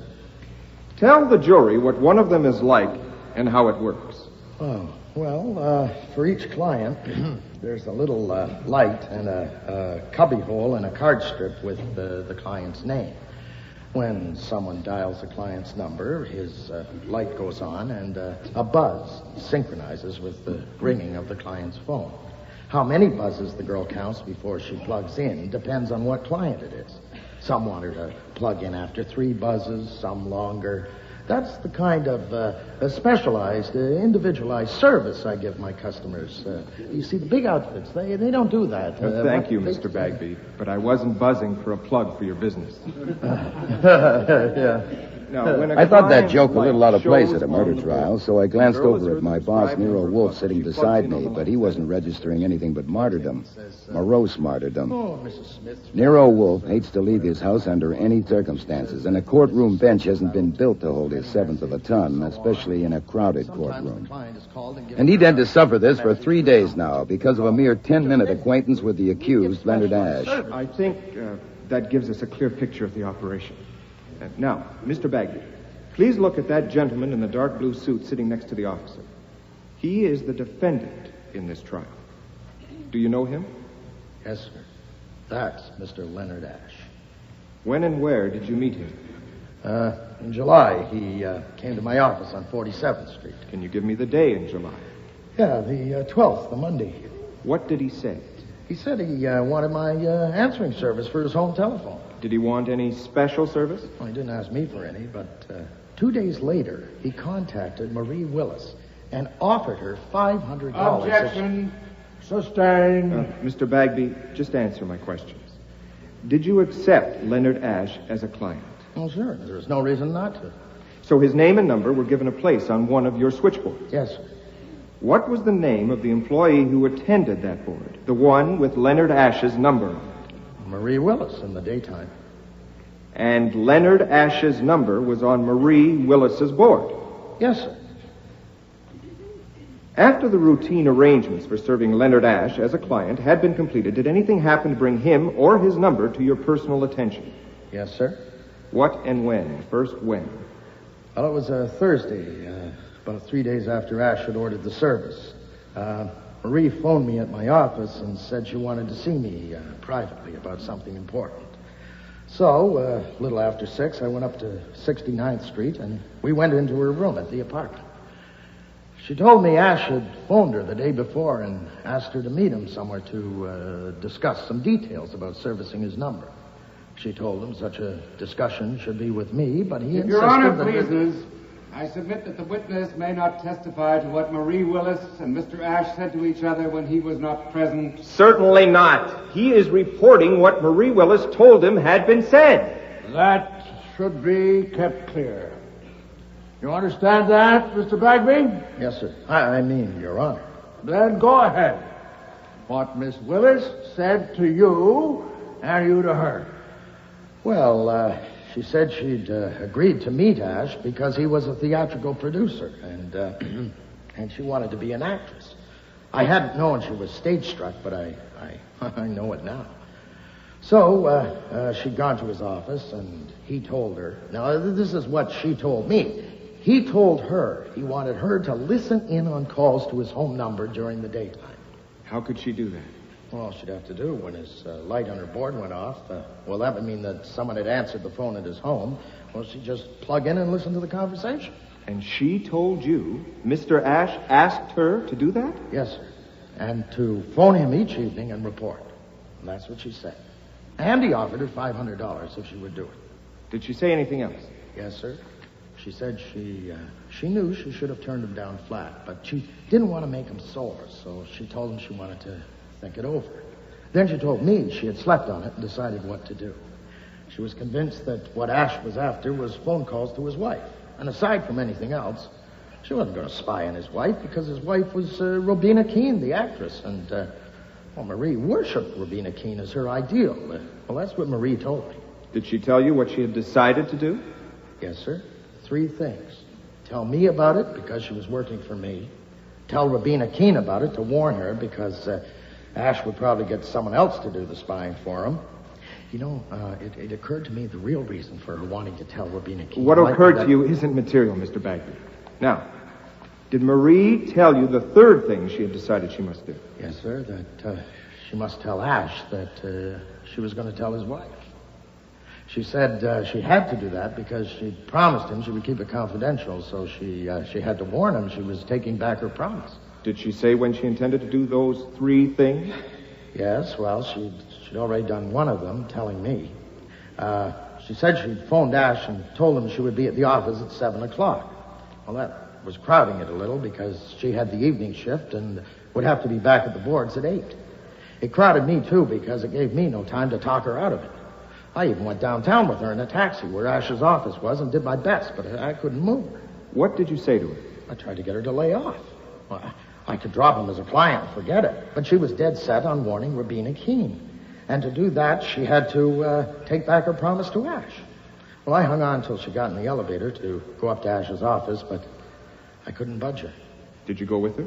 Oh, no, that wouldn't have helped any. Well, what could I do? Then you didn't go up to Ash's office with Marie Willis? No, sir. Did you go up later at any time after she had gone up? No, sir. Did you see Ash at all that evening? No, sir. Did you speak to him on the telephone that evening? No, sir. What did you do that evening after you saw Marie Willis enter the elevator to go up to Ash's office? I took a taxi home, and about 10 o'clock, I got a phone call from the police to say that Marie Willis had been found murdered in my office. And I went there as fast as I could, and there was a crowd out in front, and an officer took me upstairs. They hadn't moved her. They'd taken Archie. the plug cord from around her throat. They hadn't moved her. And there she was, slumped over on the ledge in front of the board. They wanted me to identify her, and I had to. It was the hardest thing I ever had to do in my life. I'd never seen anyone have been strangled before, but it was her, all right. The same clothes and everything. We want a taxi, but first a word with you. No, sir. First, a word from me. What? Mandelbaum may finish with that witness any minute. You were told you'd follow back. I know. If you want a taxi, of course, you're going home. And I'm not going home. I can't. Right. If you do, you'll just get hauled right back here with a fat fine for contempt of court. Not to mention me. I'm under subpoena, too, remember? Where are you going? To 618 East 69th Street. To Bagby's answers. Why? I'll explain on the way. I'm going back to the court. No. I'll need you. All right. Shoot. I've heard you do a lot of explaining, but this'll have to be good. You know, it's preposterous. It sure is. Let's go back. I mean Mr. Mandelbaum's thesis that Leonard Ash killed that girl. Leonard Ash is not an imbecile. I refuse to believe he'd go to that place at that time to kill her. You were present when he called on me that day to harm me. Do you believe it? I pass. But I find it hard to believe his story. That a man phoned him, a voice he didn't recognize, and said if Ash would meet him at the Bagby place, he thought they could talk Marie out of it. And when Ash got there, the door was open, and there she was with a plug cord around her throat. So he opened up the window and yelled for the police. Do you believe that? Phooey, I didn't like it, but it may be true.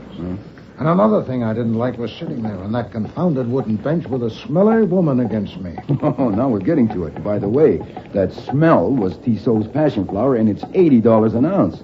Lily Romeways. Soon I was to be called as a witness, and my testimony would have been an effective corroboration of Mr. Bagby's testimony. It was intolerable.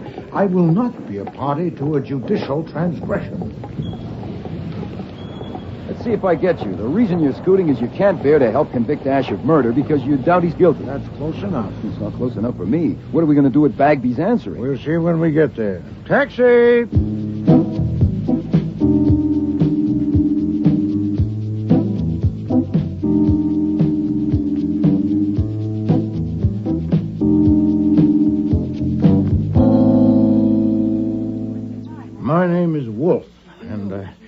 just come from the courtroom where Leonard Ash is being tried. This is my assistant, Mr. Goodwin. Yes? We're checking on subpoenas that have been served on the witnesses for both the prosecution and the defense. Are Miss Hart and Miss Velarde and Miss Welch here? I'm Alice Hart, and that's Bella Velarde on board, too. Helen Welch isn't here. It's her day off. We've all had subpoenas, but... Aren't you Nero Wolfe, the detective? Yes. What do you want? I want information, madam. I want you and the other two ladies to answer some questions. We have no information. But I won't get any, but I'm going to try. Who sent you? Autokinesis. There's a cardinal flaw in the assumption that Leonard Ash killed Marie Willis, and I don't like flaws. It has made me curious. A flaw? Take my board, will you, Bella? I won't be long. We'll go to my room. This way. One moment, Miss Hart. A point not covered in the newspaper accounts. Marie Willis's body was found slumped over the ledge in front of the switchboard. And presumably she was seated at the switchboard when the murderer arrived. But Yes. You live here, you and the others. Yes? Then if the murderer was Mr. Ash, how did he know she was alone on the premises? Oh, I don't know. Perhaps she told him she was. Is that the flaw? Good heavens, no. Come in, please. My time is limited. Now, what is this flaw? I am the inquisitor, Miss Hart, not you. What's the matter? That painting on your wall, that's a Van Gogh, isn't it? And unless I'm very much mistaken, an original. Where did you get that picture? That is none of your business. It isn't, but here is the situation. You have been questioned by the police and the district attorney's office, but they were restrained by their assumption that Leonard Ash was the culprit. Now, since I reject that assumption and must find another in its stead, there can be no limit to my impertinence with you and others who may be involved. I'll take you and that picture. If you refuse to say where you got it, or if your answer doesn't satisfy me, I'll put a man on it and he'll find out. You can't escape being badgered, madam. The question is whether you suffer it here and now by me, or face a prolonged inquiry among your friends and associates by more meddlesome men. What does it matter where I got that picture? Probably it doesn't. Possibly nothing about you matters. But that picture is a treasure, and this is an odd address for it. Do you own it? Yes, I bought it. When? About a year ago from a dealer. The contents of this room were yours? Yes, I like things that... Well, this is my extravagance. It's my only one. How long have you been with this firm? 5 years. What's your salary? $150 a week. Not enough for your extravagance. An inheritance, perhaps? Alimony? No, I have never married. Mr. Wolfe, if you saved for 15 years, I think you do have a right to something. You have indeed. Where were you the evening that Marie Willis was killed? I was out in Jersey in a car with a friend, Bella Velarde, to get cooled off. It was a hot night, all right? We got back after midnight. Of course, the police have asked if you know of anyone who might have had a motive for killing Marie Willis. Do you? No. Were you friendly with her?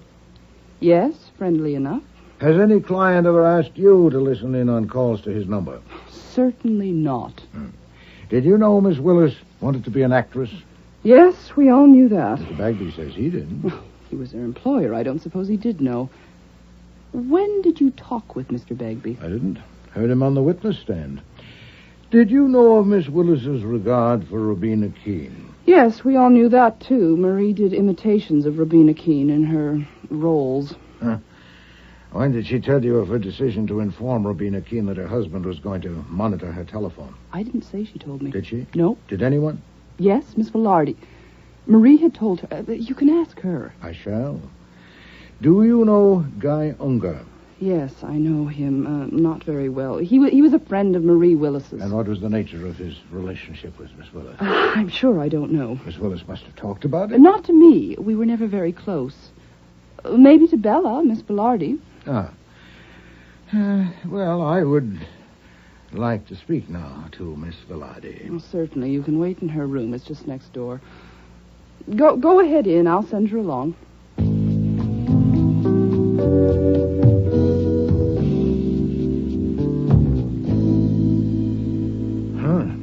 Certainly a contrast in rooms. Yes, sir. Oh, Miss Velarde is a crack lever. A what? She never quite closes doors or drawers. Oh. She is also a philanthropist. Indeed? She donates to the cause of equine genetics. Meaning? She bets on horse races. She subscribes to racing form and track dope. Ah. Archie, open drawers. Have one open when she enters. I want to see how much impudence these creatures will tolerate. This photograph. Miss Velarde and another woman, and do you recognize the man? Now, I could be wrong. It's been 2 months since the newspapers had a picture of him. Well, that's Guy Unger. Find more of him. They're taking their time out there. I'd say Miss Velarde's getting a thorough briefing from our Miss Hart. Here she comes. This should get her. Miss Hart says you want to ask me something. Sit down, Miss Velarde. Do you know what a hypothetical question is? Of course I do. I have one for you. If I put 3 expert investigators on the job of finding out approximately how much you've lost betting on horse races in the past year, how long do you think it would take them? I don't know. I do. With luck, 5 hours. Without it, 5 days. It would be simpler for you to tell me. How much have you lost? How do you know I've lost anything? There's a fair chance that you keep a record of your gains and losses. Archie, your search was interrupted. Resume. See if you can find it. You may watch if you like, Miss Velarde. There's no question of pilfering.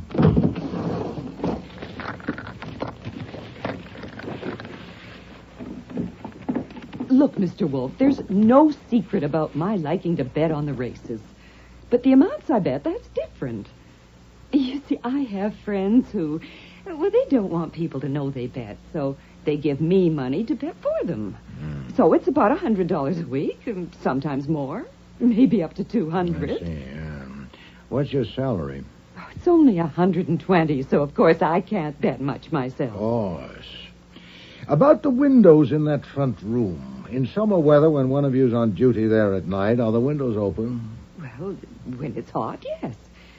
Usually the one in the middle. If it's very hot, maybe all of them. With the shades up? Yes. It was hot on July 15th. Were the windows open that night? I don't know. I wasn't here. Where were you? I was out in Jersey, in a car with a friend, Alice Hart, to get cooled off. Now, we got back after midnight. Yeah. If the windows were open and the shades up on the evening of July 15th, as they almost certainly were, would anyone in her senses have proceeded to kill Marie Willis so exposed to view? What do you think? I know. That would have been... No, I don't think so. Yeah. Then she or he must have closed the windows and drawn the shades before proceeding. Then how could Leonard Ashe, in the circumstances of given, have managed that without alarming Miss Willis? I don't know. He might have... No, I don't You might know. have what? Nothing. I don't know. How well do you know Guy Unger? I know him fairly well. You seen much of him in the past 2 months? No, very little. When was this snapshot taken? Oh, that. You took that from my drawer. What else did you take? You get out of here. Get out and stay out. Come, Archie. There seems to be a limit, after all. Wait. Wait a minute. I didn't mean that. I flare up like that. I don't care about the damn picture. It's just... When was it taken? About 2 weeks ago. 2 weeks ago Sunday. Who was the other woman? Helen Welch. Was Guy Unger Miss Welch's companion or yours? We were just together. Nonsense. Well, Guy and Helen... I was just with them. Then I take it that since Miss Willis died, Mr. Unger's interest is centered on Miss Welch. I don't know about center. They seem to like each other. Where is Miss Welch? This is her day off. That I know. Where can I find her? I think she's up at her place she rented for the summer in Katona. You think so? You're not sure? Do you want me to phone and find out? Yes, if you would. I want to talk to her.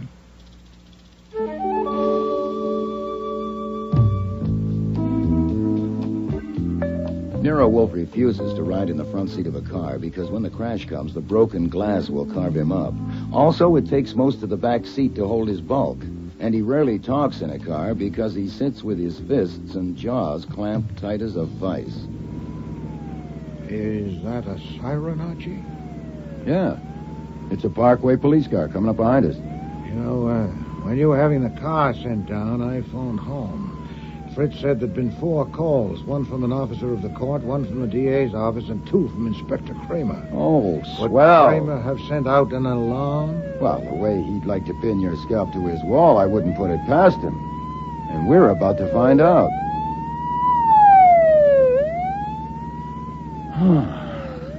Nope. Not this time.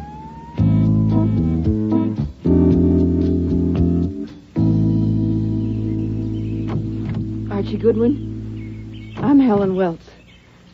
Mr. Wolfe? Yes. Give me a hand, Archie. It's a real pleasure. This is Guy Unger. How'd you do? Hello. Let's sit in the shade of the old apple tree, shall we? Oh, thank you. I prefer to sit. You didn't give me a chance on the phone. I didn't want you to have a trip for nothing. You see, I can't tell you anything about that awful business of what happened to Marie. I really can't because I don't know anything. I was out on the Sound on a boat. Didn't Bella tell you? That's not the kind of thing I'm after, Miss Welch. Hmm? Such routine matters as checking alibis have certainly been handled by the police. My attack must be eccentric. For instance, when did Mr. Unger get here? Oh, why, just... Now, wait a minute. Just forget me. I'm looking on, that's all. A substantial chair. Thank you. Now, I'll explain, Miss Welch, why I ask when Mr. Unger got here. When I spoke with Miss Hart and Miss Velarde, I was insufferable, both in manner and in matter, and they should have ordered me out, but they didn't. Manifestly, they were afraid to, and I intend to know why. I assume that you know why. I know. I assume that after I left, Miss Hart phoned you again, that she also phoned Mr. Unger, or you did, and he was enough concerned about me to hurry to get here before I arrived. I heard about you being on your way about 10 minutes ago when I got here. Mr. Unger, I'll probably finish sooner with Miss Welch if you withdraw. For 20 minutes, say? I think I'd better stay. Then please don't prolong it with interruption. Now you behave yourself, Guy. I'll tell you what I think, Mr. Wolfe. I think he just wants to show you how smart he is. You see, when I told him that Nero Wolfe was coming, well, you should have heard him. He said, maybe you're famous for brains and he isn't, but he'd like to hear you prove it. Well, you did. Something like that, anyway. I don't pretend to have brains. I was just scared. Oh? Scared of what? Well, scared of you. I mean, wouldn't anybody be scared if they knew you were coming up to grill them? Not enough to send for help. Certainly not if they had the alternative of snubbing me, as you have. Why don't you choose it? Why do you suffer me? Now that's a question. I'll show you why. You see, I didn't want to miss a chance to touch the great Nero Wolfe. There. Now I have patted the head of the great detective, and the strain's been too much. I need a little drink. Helen. Having touched me, you still suffer me.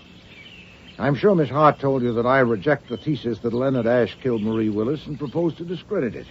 I hope to establish a reasonable doubt of his guilt. Can you give it to me? Well, of course not. How could I? One way would be to suggest someone else with motive and opportunity. Can you?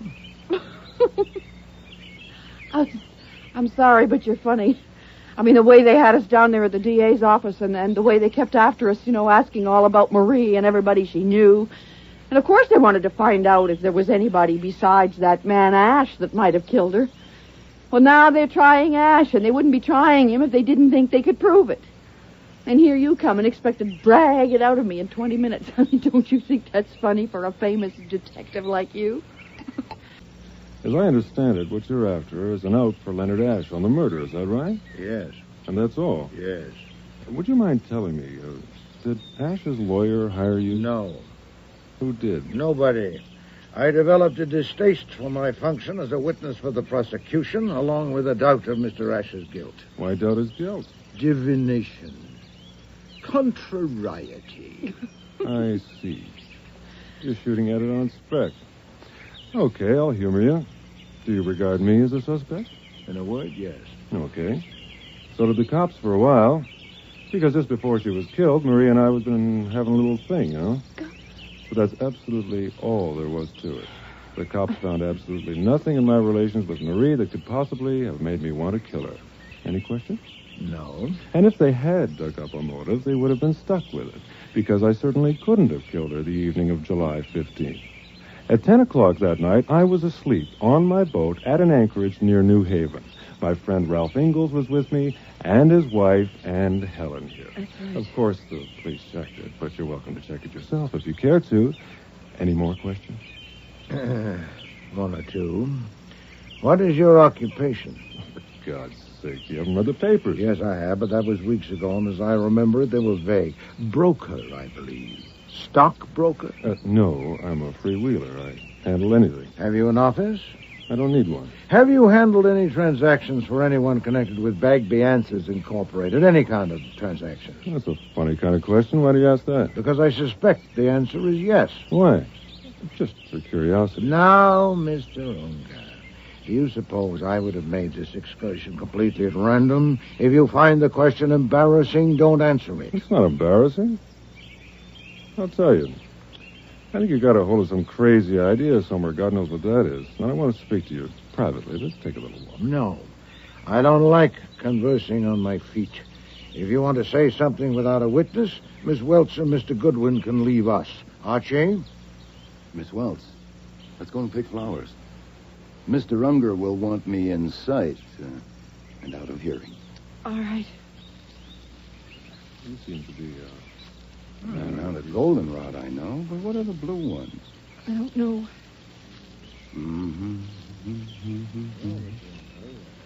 Well, this should be far enough. Unless he uses a megaphone. Well, I admit he'd be a maniac to jump Wolf under the circumstances, but maybe he is one. What? I learned a long time ago that people involved in a murder case, nothing is impossible. He is not involved in a murder case. And he will be before Mr. Wolf gets through with him. Hey, no, that's no way to do it. Open a valve and let it out. He'd see. Unger. Oh, God, help me. It would be wonderful if someone could put his arms around me and tell me, all right, my darling, I'll take care of everything. Just leave it to me. Oh, that would be wonderful. I may try it if you'll brief me on what I'd have to take care of. God, I'm a fool. You saw my car out front. The yellow Jag. I am going to burn it. How do you set fire to a car? You pour gasoline on it, all over the inside, toss a match in, and jump back faster. You'll singe your eyelashes. Is it a bluff? Is Wolf just trying to scare something out of us? No, not just. If he scares something out, fine. If not, he'll get it the hard way. If you're sitting on a lid you don't want open, my advice is to move. Now, the sooner the better, or you may get hurt. I am already hurt. Then hurt worse. I guess I can be. You asked what these blue flowers are? Mm-hmm. They're wild asters. Just the color of my eyes. Mm-hmm. Well, I already know what I'm going to do, and I decided walking over here with you. What time is it? It's 3:15. Well, let's see. It's 4 hours. Where can I see Nero Wolfe? Around 9 o'clock in town. Well, his address and number are in the book, but he may not be there this evening. Well, I've got... Phone and ask for Fritz. Fritz? Tell him you're the Queen of Hearts. Oh. And he'll tell you where Wolf is. Now, if you don't say you're the Queen of Hearts, he won't tell you anything, because Mr. Wolf hates to be disturbed when he's out. Look, but why not save time and trouble? No. Now, evidently, you've decided to tell him something, and there he is.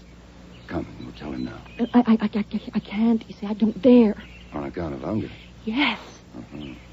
Well, if we'll go and we'll come back after Unger leaves. He is not going to leave. He's going to ride to town with me. Then record it on tape and use me for the tape. You can trust my memory. I guarantee to repeat it to Mr. Wolf word for word. When you phone this evening, you'll have had time to think. Come on, he's afraid I'm talking. If you tell him, I'll deny it. Are you going to tell him? Wolf, yes, but Unger, no. Yes, if you do, I'll deny it. Then I won't.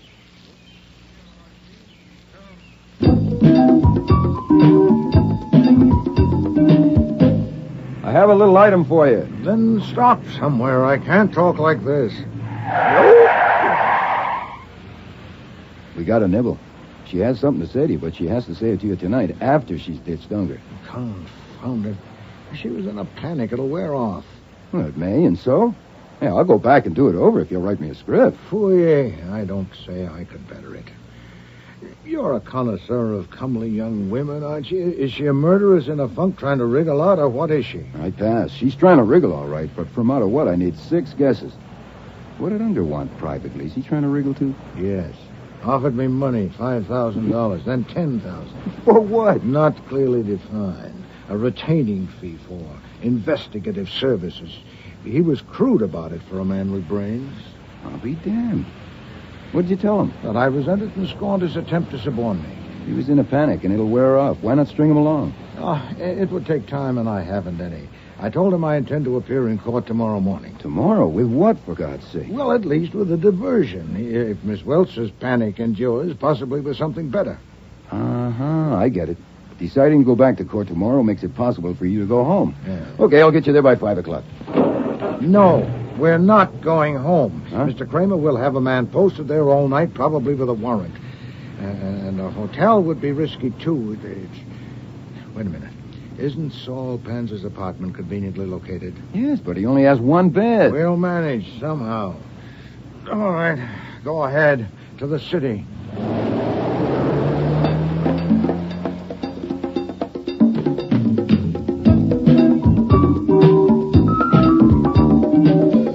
And to our right, you will be able to see our destination as we approach. The beautiful downtown residence of this country's second-best private investigator, Saul Panzer. Thank heaven. Fasten your seatbelts and no smoke. Jeez. Why did you do that? Because we don't want to see Saul after all. What flummery is this? No flummery. Sergeant Pearlie Stebbins was just turning in at the entrance. Did he see us? I don't think so. Confound it. Yes, sir. Next stop, please. Oh, you're enjoying this. I am like hell. I was going to watch a ball game tonight. Confound it. You told Saul about Miss Welch when you called? Yes, sir. I told him you'd rather have an hour alone with the Queen of Hearts and a blue orchid. You know Saul. And you looked up Mr. Donovan's address? Like you told me. How long will it take to drive there? 10 minutes. All right. Go ahead. Yes, sir. Just sit back and try to relax.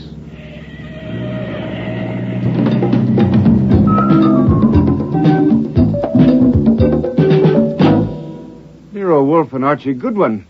What kind of a trick is this? My maid told me Judge Wolfe. I merely evaded vulgar curiosity. I had to see you, Mr. Donovan. But you can't see me.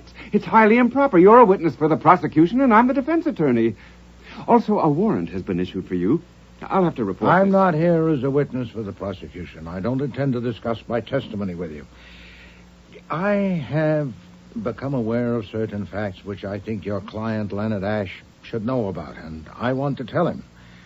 I suppose it would be improper for me to tell you more than that, but it wouldn't be improper to tell him. He's on trial for first-degree murder. You know damn well you can't see him. I can if you arrange it.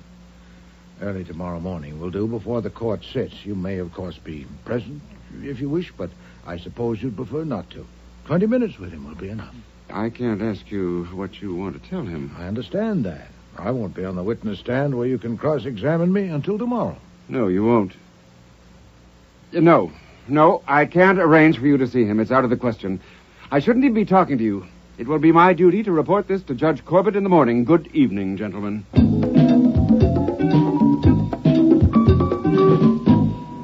His saying he'll report to the judge in the morning meant he didn't intend to phone the DA now, but he might change his mind. We better get out of this area fast. Yes. Where to now? Find a phone. See if that woman has called Saul yet, and is it safe to go to his apartment. Okay. And get Mrs. Leonard Ash. I have to see her. Arrange it. You mean tonight? Now. Oh, that should be a cinch. She's probably sitting there hoping a couple of strange detectives will drop in. Hey, do I have to be Judge Goodwin? No. We are ourselves.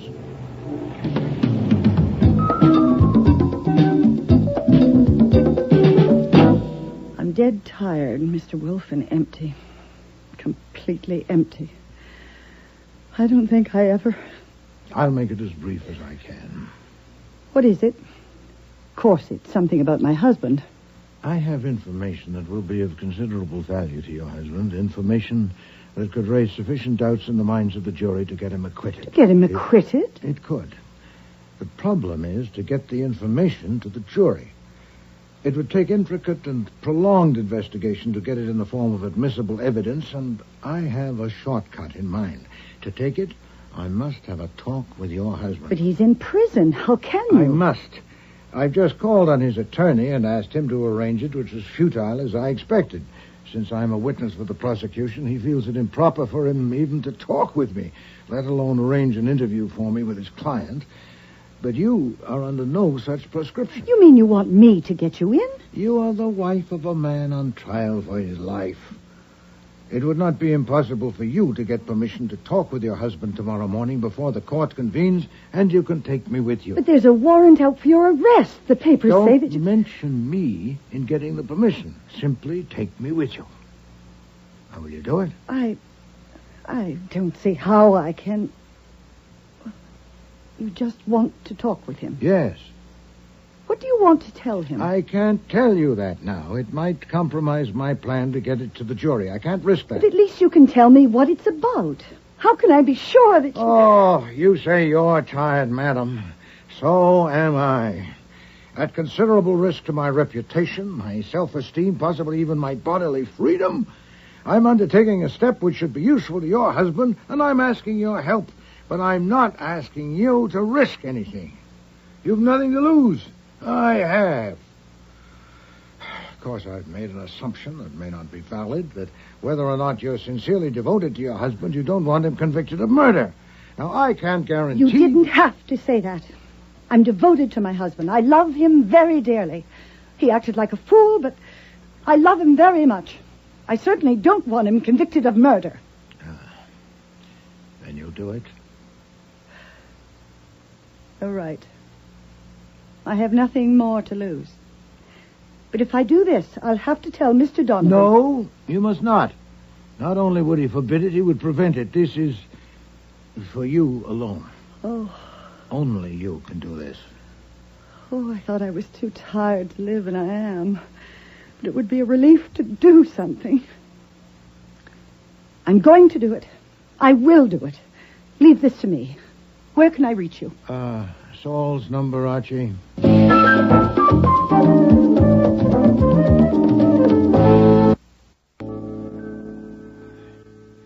Well, a good room, Saul. I congratulate you. I'm glad it can be of use to you, Mr. Wolfe. What time is it? 20 minutes to 10. Have you heard from that woman? Mrs. Ash called. You have an appointment at 8 o'clock in the morning. Satisfactory. And Miss Welch, the Queen of Hearts. Has she called? Not yet. It's past the time she said. Could be in the soup. Soup. Saul. I have some beer, cheese. Good cheese. Thank you, Saul.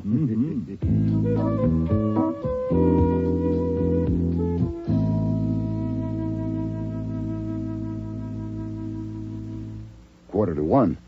Our lady's panic wore off. Well, I'm going to bed. Afraid I haven't got any pajamas you could get into, but... I got it. This is Jackson 4, 3109. Hello, I want to speak to... this is the Queen of Hearts. It sure is. This is Archie Goodwin. Where are you? I'm in a booth in Grand Central. I couldn't get rid of him, and then he... Well, that doesn't matter now, but where are you? With Mr. Wolfe, waiting for you, close to Grand Central. I'll meet you at the information booth, upper level, in 5 minutes. Will you be there? Yes. Sure. Of course I will. Make some coffee, will you, Saul? She'll either need that or bourbon.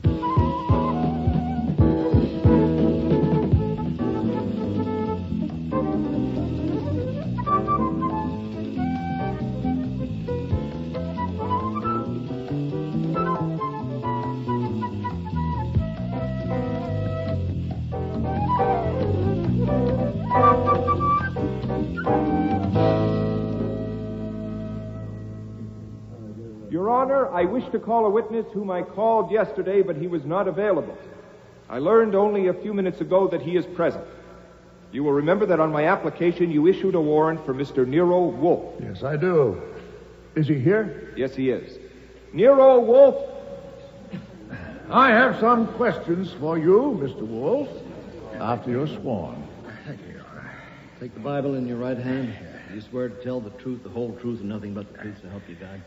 I do. Mr. Wolfe, you knew you were to be called yesterday, but you left the courtroom. Yes, sir. If your reason for leaving is unsatisfactory, you are in contempt of court. Do you understand that? Yes, sir. Then, why did you leave? You are under oath. Your Honor, I respectfully ask your indulgence. My reason for leaving is inherent in my testimony, and therefore I would rather plead on the charge of contempt afterwards, if the court will permit. I'll still be here. Indeed you will. You're under arrest. No, I'm not. You're not under arrest? No, sir, I came here voluntarily. Well, you are now. Officer, this man is under arrest. Very well. You will answer to the contempt charge later. Proceed, Mr. Mandelbaum. Mr. Wolfe, have you ever met the defendant in this case? That gentleman? Yes, sir, that's Mr. Leonard Ash. Where and under what circumstances did you meet him? He called on me at my office on July 13th of this year. What did he say to you on that occasion? That he had, the preceding day, arranged for an answering service for his home telephone, that he wanted to hire me to propose to the switchboard operator assigned his number that she eavesdrop on calls made on it and report to me. Did he say why he wanted to make that arrangement? No. Did the defendant suggest any inducement to be offered this person to get her to do the eavesdropping? He didn't name a sum, but he indicated... Not what he indicated, what he said. He said that he would make it worth a while, but stated no amount. What else did he say? That's about all. The entire conversation lasted only a few minutes since I refused to do it. Did you tell him why you refused? Yes, sir. Well, what did you say? I said that I excluded from my field anything that smacked of marital difficulties and, Yes? Well, what else did you say to him? I'd like to be sure I understand the question. Do you mean what I said to him that day or on a later occasion? Well, I mean that day, of course. There was no later occasion, was there? Yes, sir. When and where did this meeting take place? Shortly after 9 o'clock this morning in this building. You met and spoke with the defendant in this building today? Yes, sir. Under what circumstances? His wife arranged to see and speak with him, and she allowed me to accompany her. How did she arrange it? With whom? I don't know.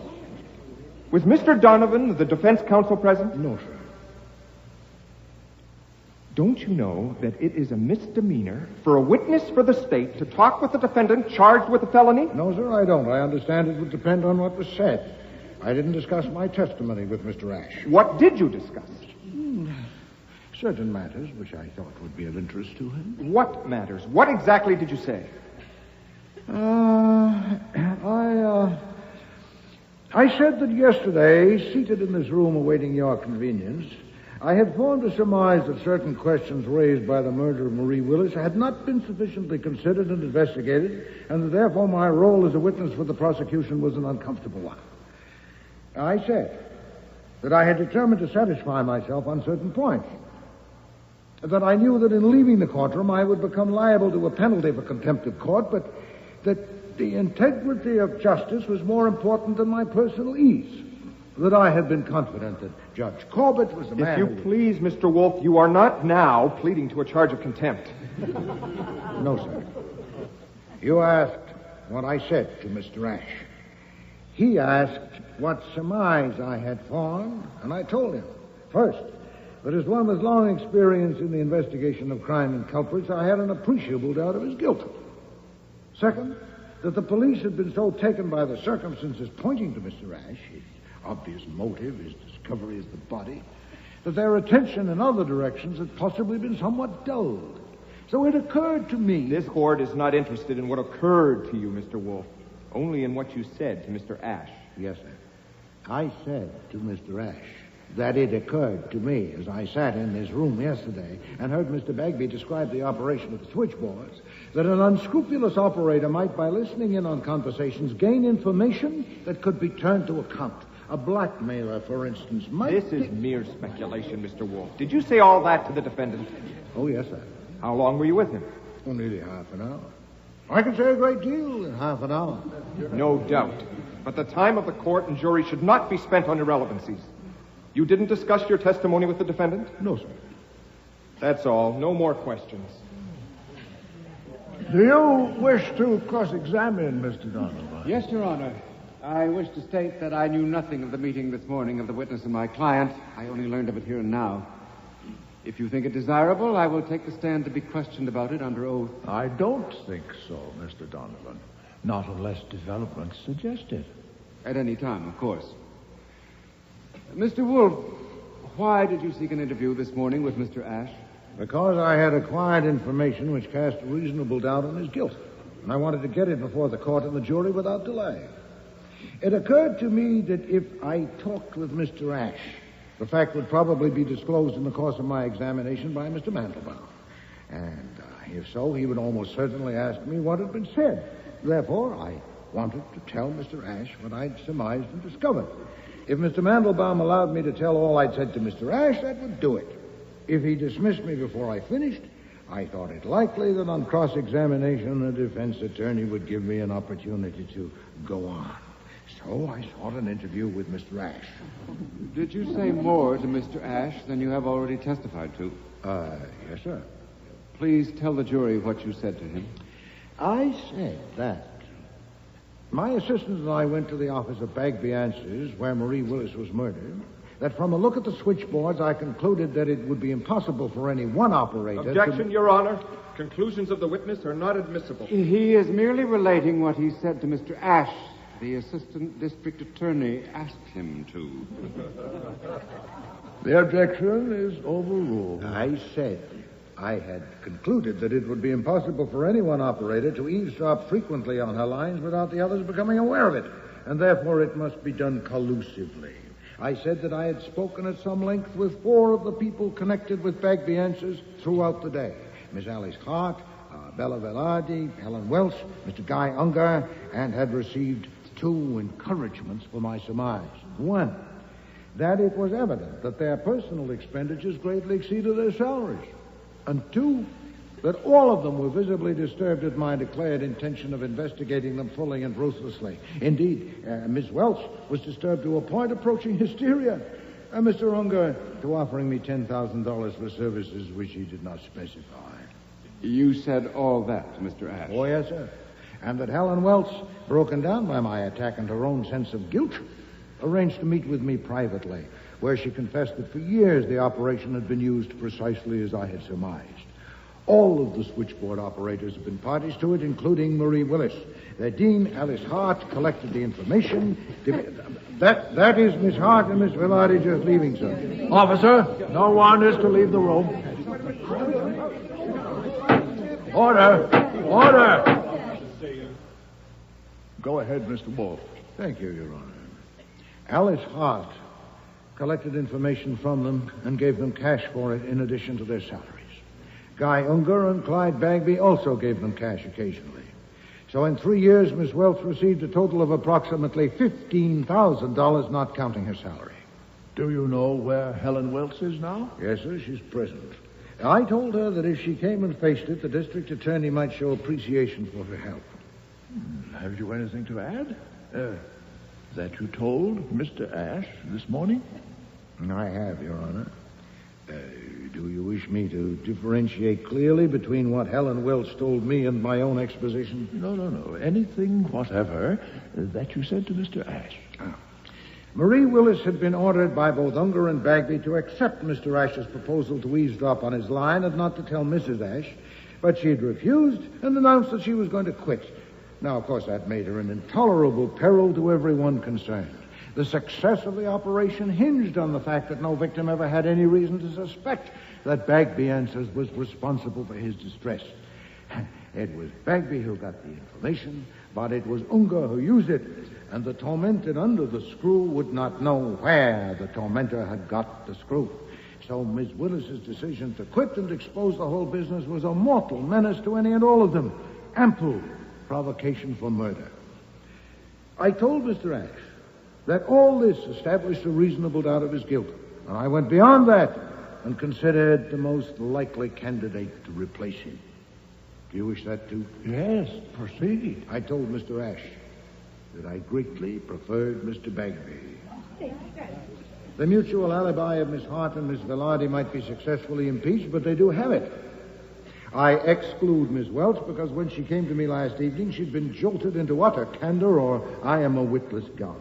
And that excludes Mr. Unger, too, because Miss Welch is certain he was on his boat the whole evening. And that leaves Mr. Bagby. He admits that he went to his apartment around the time of the murder, and his apartment is near where the murder occurred. I leave the timetable to the police. They are extremely efficient with timetables. And I think that covers everything, Your Honor. I would now like to plead to the charge of contempt. Mr. Wolfe, you know quite well that you have made that charge frivolous by the situation you have created. The charge is dismissed.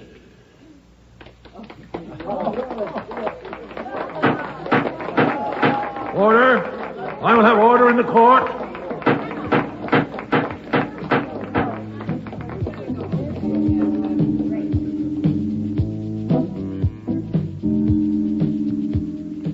Leonard Ash got off because Nero Wolfe hated to sit against a perfumed woman on a wooden bench.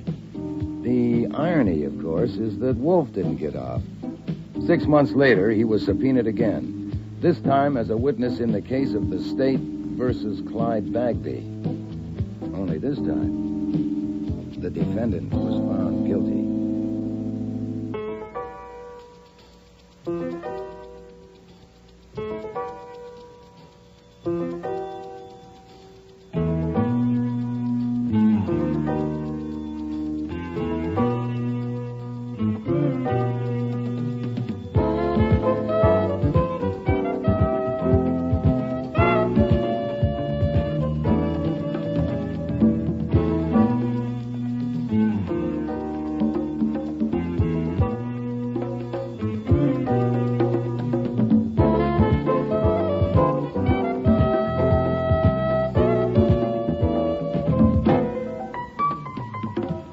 Starring in today's episode were Mavor Moore as Nero Wolfe and Dawn Franks as Archie Goodwin. Michael Ayub was Mandelbaum, Bill Lynn, Clyde Bagby, Art McDonald, Donovan, Robert Christie, Judge Corbett, Patricia Moffat, Bella Velarde, Terry Tweed, Helen Welts, John Evans, Guy Unger, Denise Ferguson, Robina Ash, Dixie Seatle, Alice Hart, and Alfie Scott was Saul Panzer. Music was composed and conducted by Don Gillis. Technical operations were by John Jessup. Sound effects by Bill Robinson. Production assistant was Nancy McElveen, and casting consultant was Ann Weldon Tate. The Next Witness was written and produced in Toronto by Ron Hartman.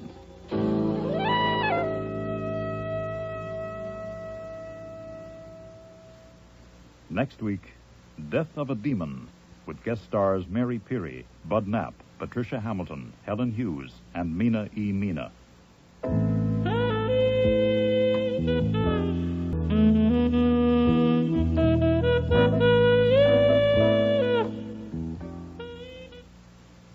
This is CBC Stereo.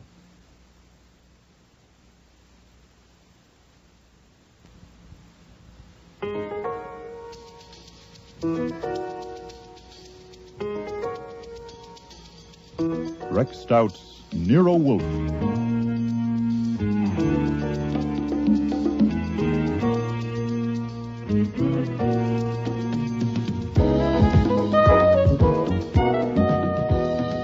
Starring Mavor Moore as Nero Wolfe and Dawn Franks as Archie Goodwin.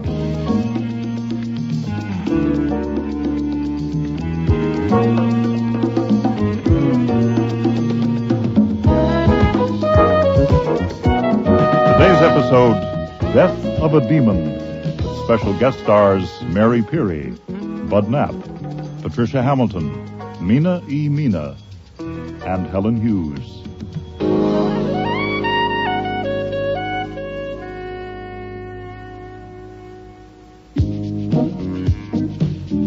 When Mrs. Hazen arrived for her appointment with Nero Wolfe, she gave me a smile. Thank you for getting him to see me, Mr. Goodwin. It isn't often that a man gets a natural, friendly, straightforward smile from a young woman who has never seen him before, with no come-on, no catch, and no dare. So I was surprised and disappointed when she took a gun from her purse and walked to Wolfe's desk. That's the gun I'm not going to shoot my husband with. Mrs. Hazen, I am not impressed by histrionic. Oh, I'm not trying to impress you. I'm only telling you. That's what I came for, just to tell you. I thought it would be more definite, I guess, if I brought the gun and showed it to you. Just that? You wanted half an hour. Because I thought it would be better if I told you something about why. If you will regard it as confidential. With the reservation that if you tell me about a crime, I can't engage not to disclose it. I'm not a lawyer or a priest. That's all right. There hasn't been any crime, and there won't be. You know who my husband is, Barry Hazen, Public Relations? Mr. Goodwin has informed me. We were married 2 years ago, just after my father died. My father was an inventor, and Barry used to do some public relations work for him. That's how I met him. I thought I really was in love with him. I've tried to decide what was the real reason I married him. You don't need to know all that. You don't even need to know why I won't kill him. It's your half hour, madam. I don't hate him, but I think I despise him. I know I do. And he won't let me get a divorce. I tried to leave him. Well, I did leave him, but he made such a... There I go again. I don't need to tell you all that. As you please. It's not as I please, Mr. Wolfe. It's as I must. As you must, then. You know how there can be something in your mind, but you don't know it's there until all of a sudden there it is? Certainly. The subconscious is not a grave, it's a cistern. But we don't know what's in it. I didn't. One day a month ago, I went to his bedroom and saw that gun in his drawer, and all of a sudden, I was thinking how easy it would be to shoot him while he was in bed asleep. I said to myself, you idiot. You absolute idiot. And I didn't go near that drawer again, but the thought came back. It kept coming back. Mostly when I was trying to go to sleep. And it got worse. It got so that I was planning how to do it so I wouldn't get caught. I knew it was idiotic, but I couldn't stop. I could not. And then, just 2 nights ago, I got out of bed trembling all over and went to the shower and turned on the cold water and stood under it. I had found a plan that would work. I don't have to tell you what the plan was. As you please. As you must. It doesn't matter. I went back to bed, but I didn't sleep. I was afraid of what my mind might do. I'd found out I couldn't manage my mind. So yesterday afternoon, I decided I would fix it so my mind would have to quit. I would tell somebody all about it, and then the plan couldn't work. Telling a friend wouldn't do, and of course I couldn't tell the police. Then I thought of you. And here I am. That's all, except this. I want you to promise that if my husband is shot and killed, you will tell the police about my coming here and what I said. I see. There. That's it. If you promise to tell the police, I can't possibly do it. Will you promise? Oh, I advise you not to insist on a promise. I must know. Very well. You promise? Yes. Oh. Well then, is a check all right? Certainly.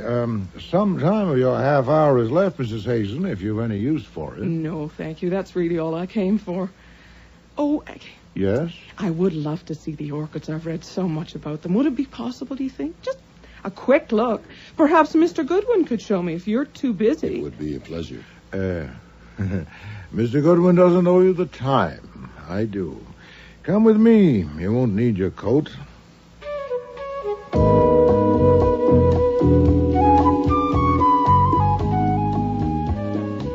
I had no kick coming. The 10,000 orchids in the 3 rooms up on the roof were his, not mine. He did like to show them off, but that wasn't why he had intervened. He had some letters to dictate, and he thought that if I took her up there, there'd be no telling when we'd come back down. Years ago, he decided on insufficient evidence that I forgot about time when I'm with an attractive young woman. So I got on with my work, and at noon I did what I often do, which was to switch on the radio for the news. But the contractor insists that he has received no favors from the senator. The body of a man named Barry Hazen was found this morning in an alley between 2 buildings on Norton Street in Lower Manhattan. He had been shot in the back and had been dead for some hours. No further details are available at present. Mr. Hazen was a well-known public relations counselor. The Democratic leaders in Congress have apparently decided to hold their fire. When you would like to know if a gun has been fired recently, you smell it automatically, but it doesn't mean a thing, really, unless it's just been fired, and there's been no opportunity to clean it. The cylinder was full of cartridges. Beautiful. Absolutely stunning. What was the name again? Phalaenopsis. Oh, they're lovely. Thanks again, Mr. Goodwin. I'll take the gun. No, ma'am, there's been a development. I turned on the radio for the news, and I got some, all right. The body of a man named Barry Hazen was found this morning in an alley between two buildings on Norton Street in Lower Manhattan. Been shot in the back, and he'd been dead for some hours. No further details are available at present. You're making it up. No, that's what was said verbatim. Archie, get her something. Brandy. Yes, sir. No. I'm all right. He said that. That's what was said. He's dead. Yes. He's dead. I'll be in the kitchen. No, hold it, sir. She'll be all right in a minute. Take a deep breath, Mrs. Hazen, please. I want to phone somebody. I have to know. Who can I phone? A shot of brandy, maybe it wouldn't hurt you after all. I don't want anything. Who can I phone? Nobody, not just now. Why not? Because we must first consider whether I should phone the police as I promised. Archie, has that gun been fired recently? If so, it's been cleaned. It's fully loaded. The cartridges all look alike. Did she shoot him? For a quick guess, no. To make it final, I would need facts. So would I. Did you shoot your husband, Mrs. Hazen? No. Since my promise was to you, you may, of course, release me from it. Do you wish me to phone the police? Not now. You don't have to now. You won't ever have to. He's dead, and I didn't kill him. That's all over now. Oh, sit down. It's not so simple. When the police ask you where you were this morning from 11 o'clock on, what do you say? What? Confound it. Quit propping yourself on my desk and sit down. That's better. What do you say? Why, will they ask me that? Certainly. You'll have to account for every minute since you last saw your husband. Did you come here in a cab? Yes. Then you'll say so. You'll have to. When they ask why you came to see me, what'll you say? Oh, you'll have to tell me what to say. Oh, I expected that. Confound it.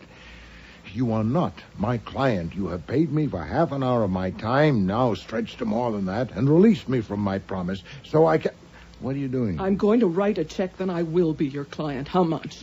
Mrs. Hazen, I am not a blackmailer. I take pay for services, and you may not need my services. Now, will you answer some questions? Of course, but I've taken more than my half hour. No, if you didn't shoot your husband, we've both been snared by circumstance.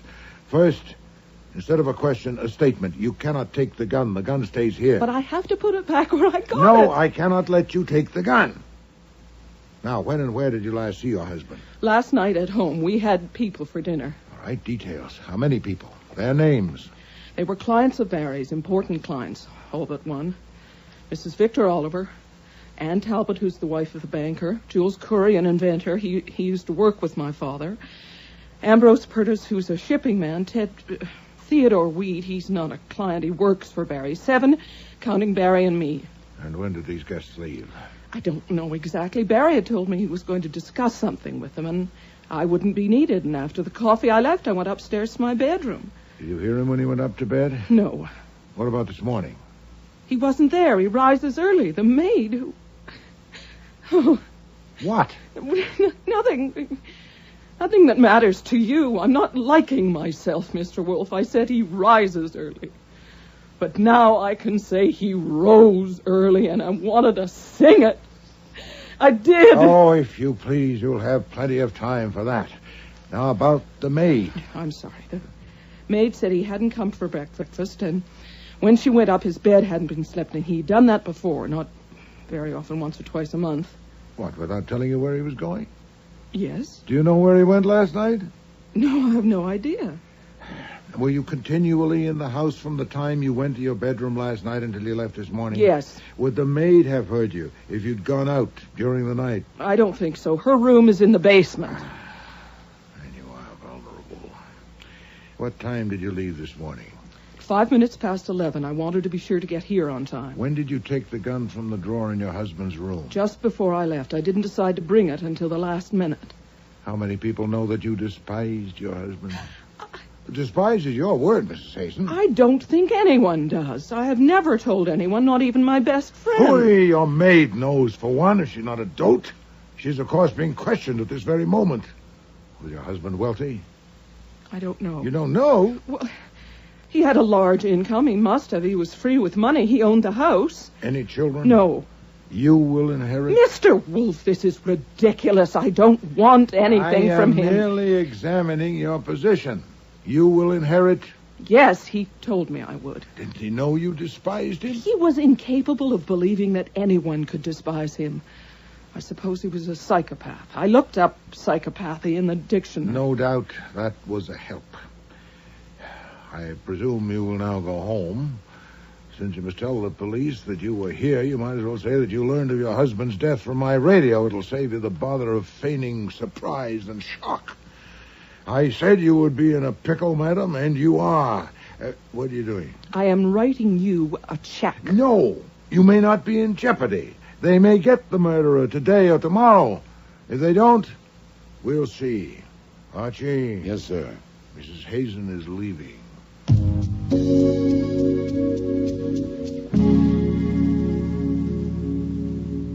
Archie, I do not intend to serve the convenience of a murderer. What ground do you have for your guess? You heard her stutter that I was making it up. Also, she went white, all white in 3 seconds. No one can do that. Very well. Call your friend Mr. Cohen at the Gazette and get details. He may not have any yet. Anything in particular? Whatever he has. But in particular, I want to know if the weapon has been found or a bullet.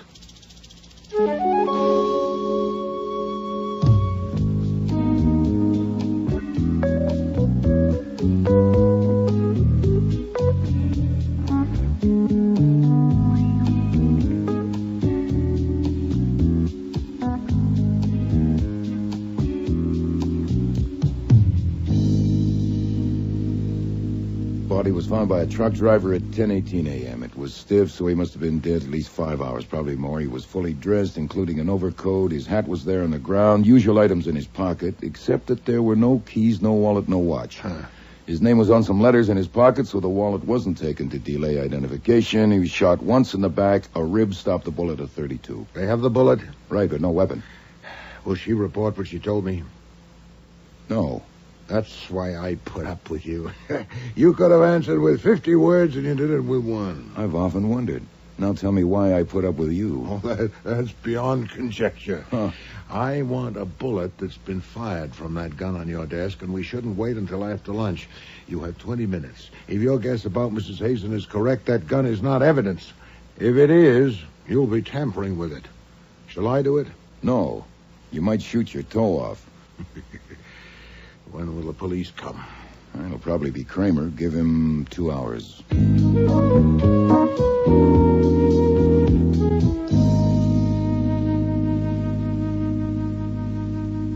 What time did Mrs. Hazen get here this morning?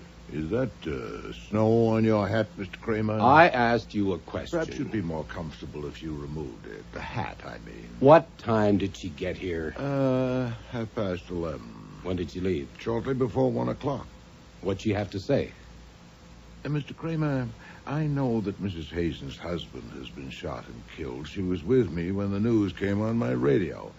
I have knowledge of no evidence that would be useful to you in your investigation. That is my considered opinion. Mrs. Hazen consulted me in confidence. What we spoke of is not pertinent to your inquiry.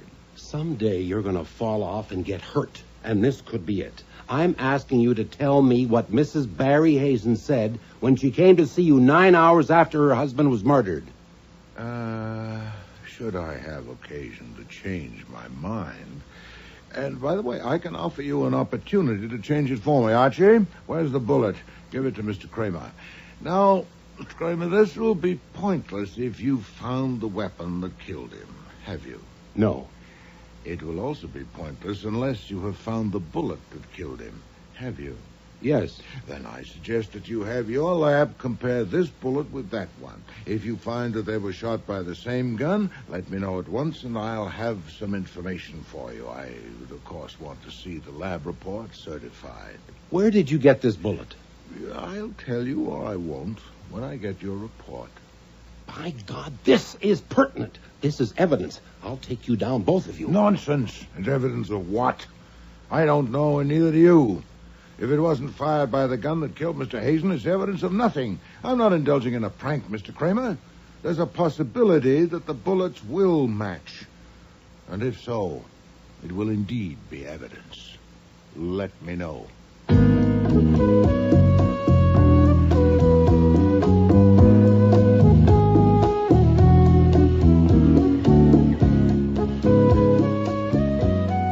Kramer left at 3:20. Wolfe, of course, stuck to his usual routine from 4 to 6 upstairs with the orchids. But I spent the afternoon like a hen on hot bricks.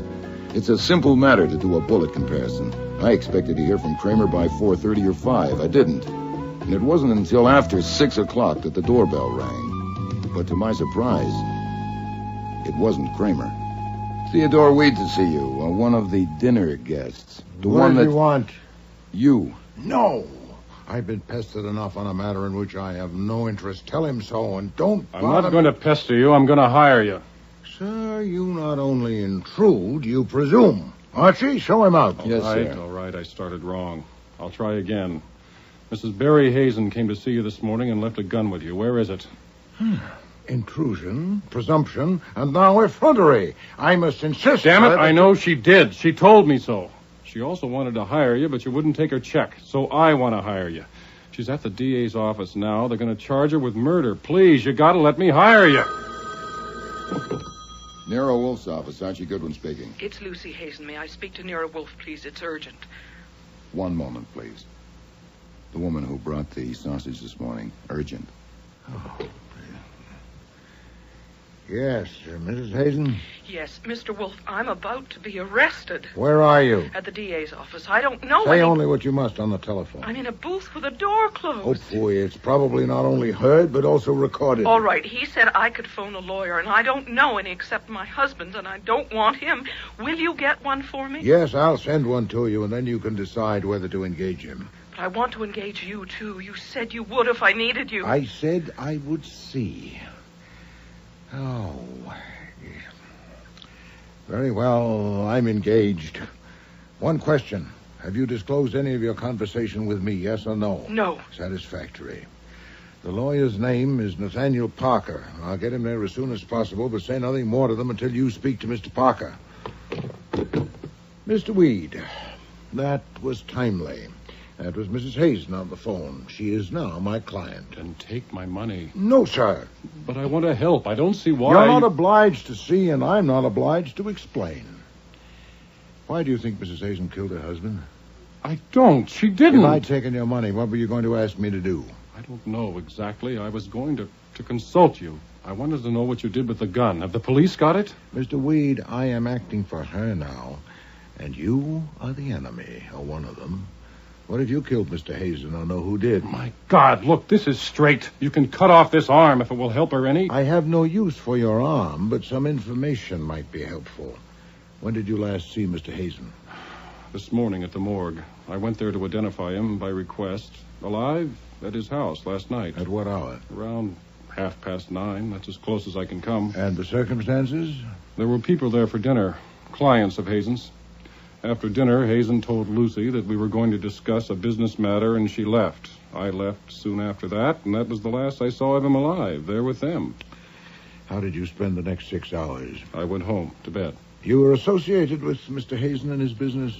I was in his employ. In what capacity? Mostly I write stuff, handouts, plugs, the usual junk. Also, I was supposed to use my contacts. I was a newspaper man when Hazen hired me a little more than a year ago. Well, if they were going to discuss a business matter, why did you leave? Well, I wasn't needed or wanted. And why were you there at all? Well, maybe I ought to give you a different answer than the one I gave the DA. The right answer. Even if it makes you think I killed him, which I didn't. If you did, Mr. Weed, you're doomed, no matter what answers you give. Hazen liked to have me in the same room with his wife because he knew how I felt about her. God only knows how he knew. I certainly tried not to show it, and I thought I did pretty well. And I'm sure she doesn't know, but he did. He was a remarkable man. Yeah. That's why I was invited to dinner last night. I don't think he expected to see me squirm. He didn't have to. He knew how I felt. He was a sadist. And a damn subtle one. And your feeling for her, was that returned? Certainly not. I was just a guy that worked for her husband. Rather a forlorn situation for you. Yeah, forlorn is right. Another thing you might want to know. I think there was something screwy about his business. Oh, in what way? Well, take the 4 people who were there last night. Why did Mrs. Oliver, an extremely wealthy widow, pay him $2,000 a month? She needs public relations like I need a hole in the head. And Mrs. Talbot, a banker's wife? Maybe her husband could use a PR expert, but why her? And Jules Coury. What can public relations do for an inventor? And Ambrose Piertis is the screwiest of all. He already uses one of the big PR operators, the Cadre Associates, but personally, he's paid Hazen more than $40,000 this past year. I'm not supposed to know this. I got curious and looked at the records one day. Did he have any other clients? About a dozen, but his total take was over $250,000 a year. Interesting. Mr. Weed, will you be available for further questioning, say, this evening? Well, sure, but why not now? I must arrange a lawyer for my client, Archie. Get Mr. Parker.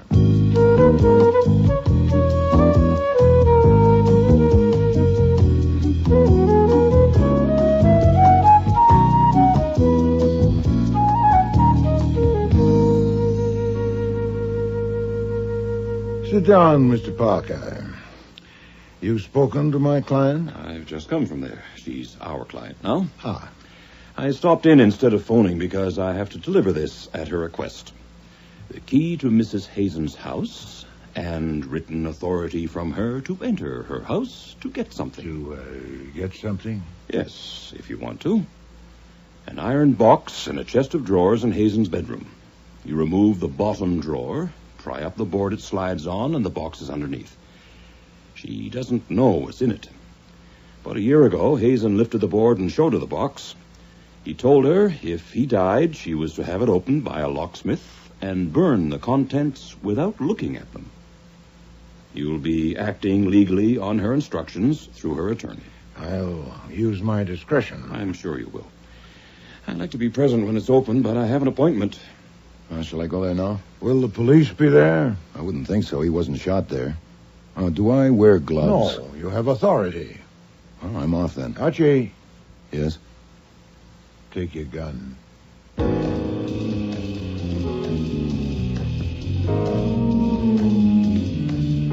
I stood across the street from the Hazen house, and I was glad I brought the gun. The house was dark except for a tiny sliver of light at the bottom edge of a window on the 3rd floor. A sliver you might leave if you weren't quite thorough enough when you arranged the drape. It wouldn't be the maid. Her room was in the basement. And why only that one light at 9:30 at night? I crossed over, used the key, and entered the house with care. Very quietly, I climbed the stairs to the 3rd floor. Try under the bed. Got to be here someplace. I've done that. Let's look the other pictures. There may be a safe. A door at the front of the house was slightly ajar. And through it I could see part of the bed, drapes over a window, and the back of a woman's head. She was sitting in a chair, facing away from me. There's no sense in this. There certainly isn't, Mr. Corey. I don't think it's here. It could be in Lucy's room. That would be like him. All right, let's try it. Look! In the doorway. Don't anyone move. This gun is loaded. Who are you? Billy the Kid. Now back up, please. Stand against the wall. I see the ladies' purses are on the bed with the gentlemen. Please throw their wallets there, too. Carefully, please. I'd hate to have to use this gun. You wouldn't dare shoot. Oh, I assure you I would. Then I should warn you. I'll aim for the shoulder or the leg, but I'm not a very good shot. Are you a burglar? No, ma'am. Then what do you want? I want you to tell me who you are and what you're doing here. But you have taken our wallets. Yes, sir, so I can check your identity as you tell me, just to make sure. Now, let's start with you, shall we? My name is Jules Coury. Is it important why we are here? Okay, the ID checks you, ma'am. This is Victor Oliver, as you can see. Are you from the police? No, are you worried? You, sir, I've seen your picture in the papers on the business pages. I'm Ambrose Purtis. What is the point of this? In time. That leaves just you, ma'am, and it's an easy guess, Mrs. Talbot, I presume. Yes, I'm Ann Talbot. All right, now that I know all your names, it's only fair that you should know mine. Archie Goodwin. I work for a man you may have heard of, Nero Wolfe, the private detective. He's been hired by Mrs. Barry Hazen. I have the key to the house and her written authority to enter. So why are you here? No? How'd you get in? Who has the key? Oh, okay then. Okay, we do it the hard way. You will take off your clothes and pile them on the floor, including your shoes and socks or stockings, but I think not your underwear. I'll think about that one. I most certainly will not. Let's just pretend you're at the beach or a pool. Would you want me to have to peel you? Don't think I wouldn't. Let's start with the gloves. I want them too. Is this necessary? Is it so important how we got in? Yes. There were no keys in Hazen's pockets. We don't have a key. The maid let us in. She has gone out, but when she comes back, you can ask her. She'll deny it. You see, I paid her to let us in and to go away for the evening. Yeah, I think I believe you, Mr. Corey. In any case, that can be checked. Hold it a minute. I'll have to call him. Now, wait a minute. I have something to say. Yeah? Are you calling the police? No, come on, say it fast. You swear you're not a policeman? No, I told you who I am. He's Archie Goodwin. I've seen him at the Flamingo. And a private detective? Right. Then you do things for money. We will pay you $50,000 if you will leave this house and forget that you've been here. Half of it in cash tomorrow morning, and the other half later. We'll give you a satisfactory guarantee, perhaps something in writing. How much later? Well, that's hard to say. It's delicate. We would need to be sure of your forgetting until certain difficulties have ended. Mm-hmm. Yeah, that's pretty vague. All right, you can collect your wallets and bags. No funny moves. Now, look here. I'm not calling the police, Mr. Purtis. I'm calling Nero Wolfe. Yes? It's me. Could we use 50 grand? In the box? No, I haven't got to that yet. I'm in Hazen's bedroom. There are 4 people with me, the 4 that came to dinner last night. They were in this room looking for something, hadn't found it. Purtis just offered me 50 grand to go away and forget I was here. I'll split it with you. He'd probably double it. Are you intact? Sure, I'm just calling to let you know to expect us all in about half an hour. We will double it. $100,000. Skip it. What would I tell my mother if I had one? All right, now you people have a choice. Either I phone Inspector Kramer and tell him everything, or you can come and talk it over with Nero Wolfe. And you may have 2 minutes to consider it starting now. Listen, Mr. Goodwin, we were looking for something that belongs to us. We're not thieves. We're respectable citizens. Sorry, don't waste it on me. I just run the errands. It's either Nero Wolfe or the police. If you pick Nero Wolfe, go downstairs and get 2 taxis. You will get in one of the taxis and wait till I come down and get in the other one. I'll be down in a couple of minutes. Oh, there's one complication. If any of you split, I'll phone the police immediately. I would rather not, but I'd have to. Well? Do we have any alternative? Let's go.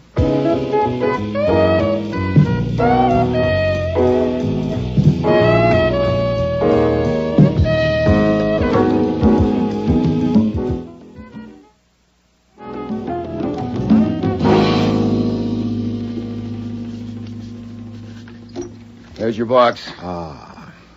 You haven't opened it? No, sir. Save that for you. The 4 people you mentioned. They're all here in the front room. I thought you'd want to do this first. Well, Shall I open it? The lock will be a cinch. This will be distasteful. Go ahead. Okay. Any trouble finding it? No, it's exactly where it was supposed to be, under the bottom drawer. I got there just in time. Another hour or 2, they probably would have found it. There we are. Well, this sure is distasteful. Empty. Just as well. Huh? It would probably have presented us with a problem. I presume he decided it was a mistake to tell his wife of it and removed the contents. Elsewhere in the house? I doubt that. So do I. Lock it up and leave it on your desk.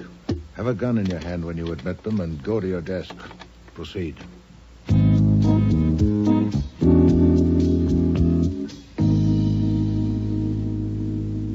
If you would all sit down, please. I like eyes at my level. Thank you.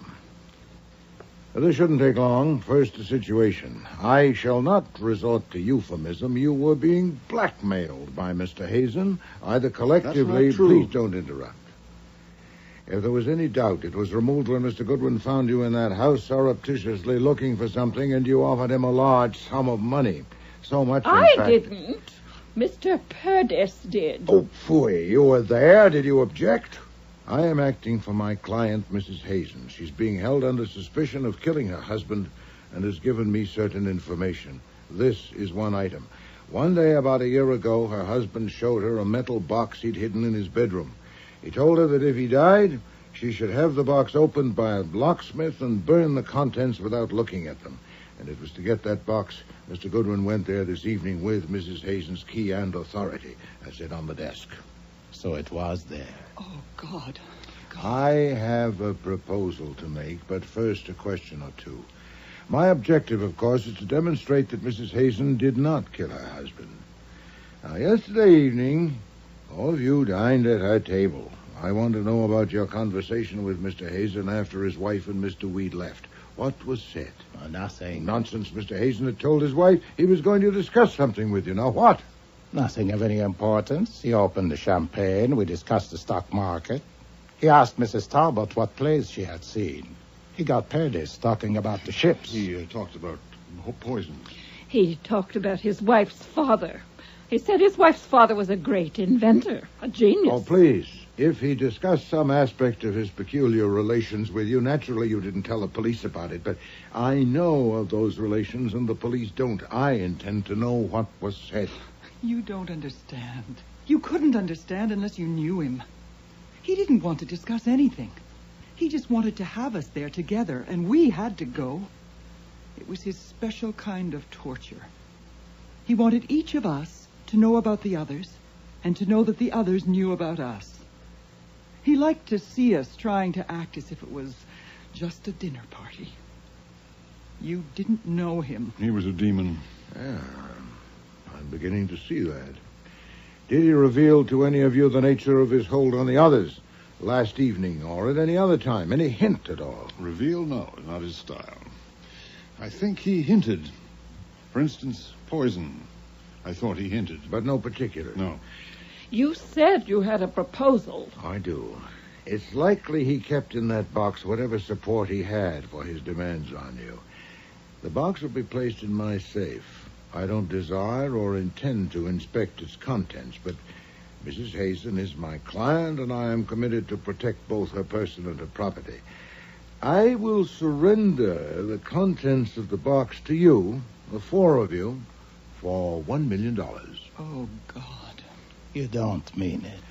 I shall expect $250,000 from each of you, either in currency or certified checks, within 24 hours. There's no question of extortion by Mrs. Hazen on me. We haven't seen the contents of the box. I only say, as her agent, you may have them at that price if you want them. You haven't opened the box? No, I haven't. What if it's empty? You get nothing and you pay nothing. The box will be opened here tomorrow at midnight with all of you present, or earlier if and when you meet the terms. If it's empty, well, so much for that. It's a short time to raise so much money. I dare not give you longer. The police would no doubt regard the contents of that box as evidential in their investigation of a murder. I cannot undertake to withhold my knowledge of it longer than 24 hours. So I shall await your pleasure.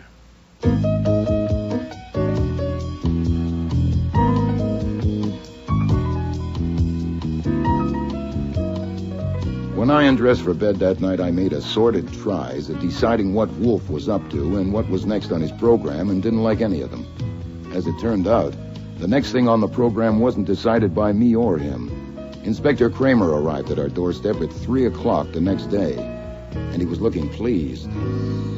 Too pleased. Okay, I want to hear it from you.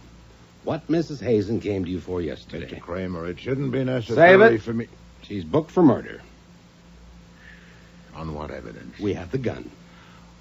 Oh, indeed. We found Hazen's car parked near the scene of the murder. The gun was in the dashboard compartment. And you proved it was the murder weapon? Definitely. And we have traced the gun. It was bought by Hazen 6 years ago, and he had a permit for it. He kept it in a drawer in his bedroom. But you haven't connected Mrs. Hazen to the gun. Oh, haven't we? How about this? Hazen was killed about midnight. At 8 o'clock the next morning, the maid went up to call him for breakfast. The drawer was open, and she saw the gun. You still haven't connected... Shortly after 11, the maid was tidying. The drawer was still open, but the gun was gone. Mrs. Hazen, the only other person in the house during that time, had just left the house, presumably to keep an 11:30 appointment with you, So maybe you know why she put the gun in the car. Let's hear you. What kind of gun was it? It's your turn to talk. I don't like this. I'm sure you don't. Oh, you're not squeezing it out of me, though you think you are. I would tell you nothing and risk the consequences if it weren't for one thing. Mm-hmm. And what's that? I need some information that I can only get from you. I have to know where the gun came from that Mrs. Hazen left with me yesterday. Now, if you'll agree... She left a gun with you? Yes. Yeah, I'll tell you about it and give it to you if you'll give me its history at the earliest possible moment. I want your word. You won't get it. Mrs. Hazen is charged with murder. If she left a gun with you, it's evidence in a murder investigation. No, it's evidence in my investigation, but not in yours. You have your gun, the one the murderer used. How can it embarrass you to tell me about this one? You're going to tell me what she said about it? I am. Okay, go ahead. I have your word? Yes. Get the gun, Archie. Right. Oh, by the way, there's a question that wasn't answered. What make is your gun? I mean, the one that killed him. Drexel 32. Huh. So is this. Oh, of course, there are millions of Drexel 32. It was fired yesterday by Mr. Goodwin to get a bullet. The bullet I gave you. That could have been evidence. No, we know it isn't, Mr. Kramer. All right. Let's hear it. First from you, and then Goodwin comes down to the station for a detailed statement. Very well. I don't get it. I have never known you to take a murderer for a client. Whether it's just your goddamn luck or what, I don't know, but you haven't. Why did you take her? Oh, I asked Mr. Goodwin's opinion, and he said she was innocent. His judgment of women under 30 is infallible.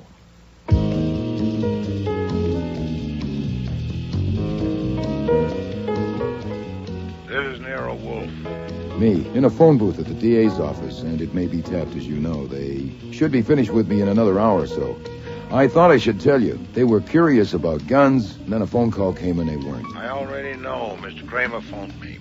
The gun we gave him was traced without difficulty. It was purchased by Mrs. Hazen's father, Titus Postel, and he committed suicide with it 2 years ago.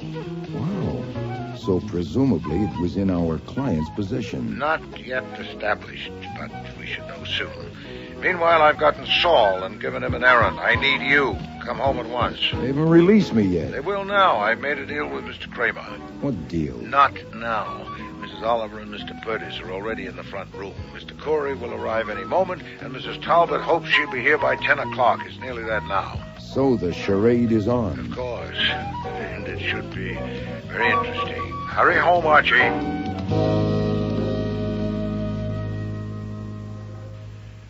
Please sit down, Mrs. Talbot.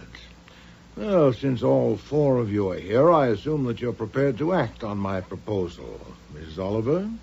This is a cashier's check for $250,000 made out to me. I'll endorse it, or I won't. Yes, that will, of course, depend on what's in the box. Mrs. Talbot?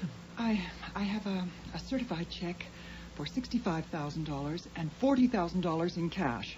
I'll pay the rest as soon as I can. I tried. I did the best I could. Right. Mr. Purtis? I have a certified check for my share. Full amount? Yes. Mr. Corey? I have nothing. Oh, indeed. And why are you here? I want to know what's in the box. If there's anything worth $250,000 to me, I'll buy it. The deadline is midnight. You'd have 90 minutes. I don't think so. I don't know what you are doing, but whatever it is, I want to know what's in the box. Well, yes, this situation wasn't covered by the terms of my proposal. Two of you are prepared to comply with the terms and shouldn't suffer for Mr. Corey's dissent.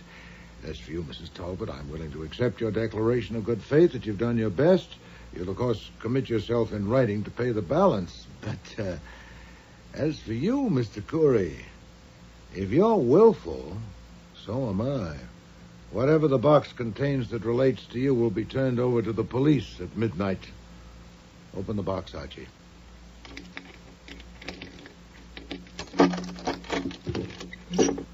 It's empty. Empty? Damn you. You've got it. You had a key. Use your head, Perdis. He didn't know it was empty. Now, why would Well, he... you're wrong. I did know it was empty. I knew it last night when I made my proposal. You knew. I made the proposal not out of caprice to plague you, but for a purpose. And that purpose has been served.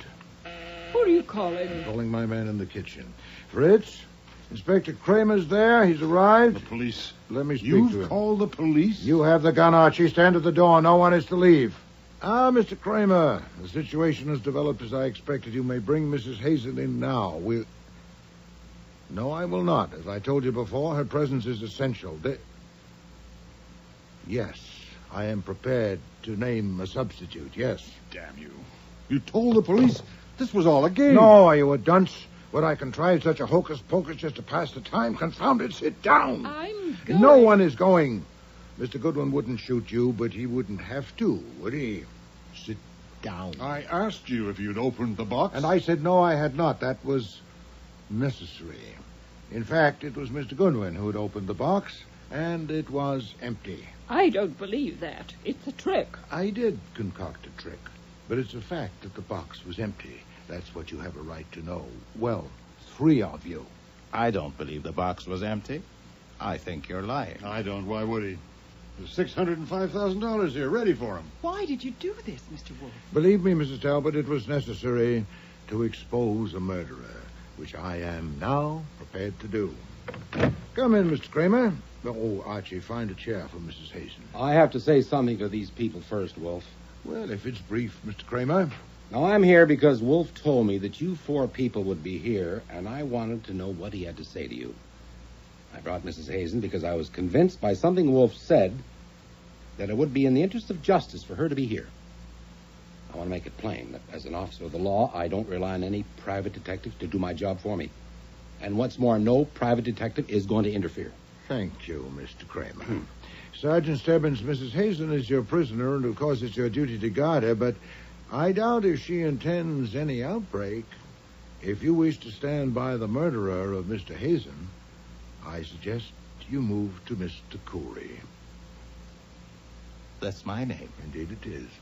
Mr. Kramer, I promised you I'd offer a substitute for Mrs. Hazen for the murder of Barry Hazen. Though I've no conclusive evidence as of this moment, I have some highly suggestive facts. But you said you First, had a... Mr. Hazen was a blackmailer. He extorted large sums of money from the 4 people in this room using his public relations business as a cover. He had in his possession... You can't prove that. Oh, phooey, you have in your bag a check for $250,000. For what? I advise you, madam, for your own good, hold your tongue. Mr. Hazen had in his possession various objects, I don't know what, to substantiate his blackmailing demands. And last evening I told these 4 people that I'd secured these objects and that I'd surrender them for $1 million. I gave them 24 hours to meet my terms. They are here. 3 of them... The objects are here? No, I don't know where the objects are. The people are here. 3 of them came prepared to pay. Mr. Cooley did not. And that's your basis for accusing Mr. this Kramer, man? This will go better if you keep your questions until I'm through. I was acting on the premise, certainly were the test, that one of Hazen's victims had killed him. And to kill him would have been futile unless he got the object that had made it possible for Hazen to bleed him. Now, this evening, 3 people came prepared to buy those objects from me, not Mr. Cooley. He knew I'd nothing to support my threat. Even when I told him that the objects pertaining to him would be given to the police in 90 minutes, he was unmoved. Mr. Curry, do you want to comment? No. This is fascinating. I thought I had decided not to bring my share of the money because I didn't believe he had anything that threatened anybody. Get back to facts, Wolfe. Well, for a fact, I submit the conversation at the gathering Monday evening after Mrs. Hazen and Mr. Weed left.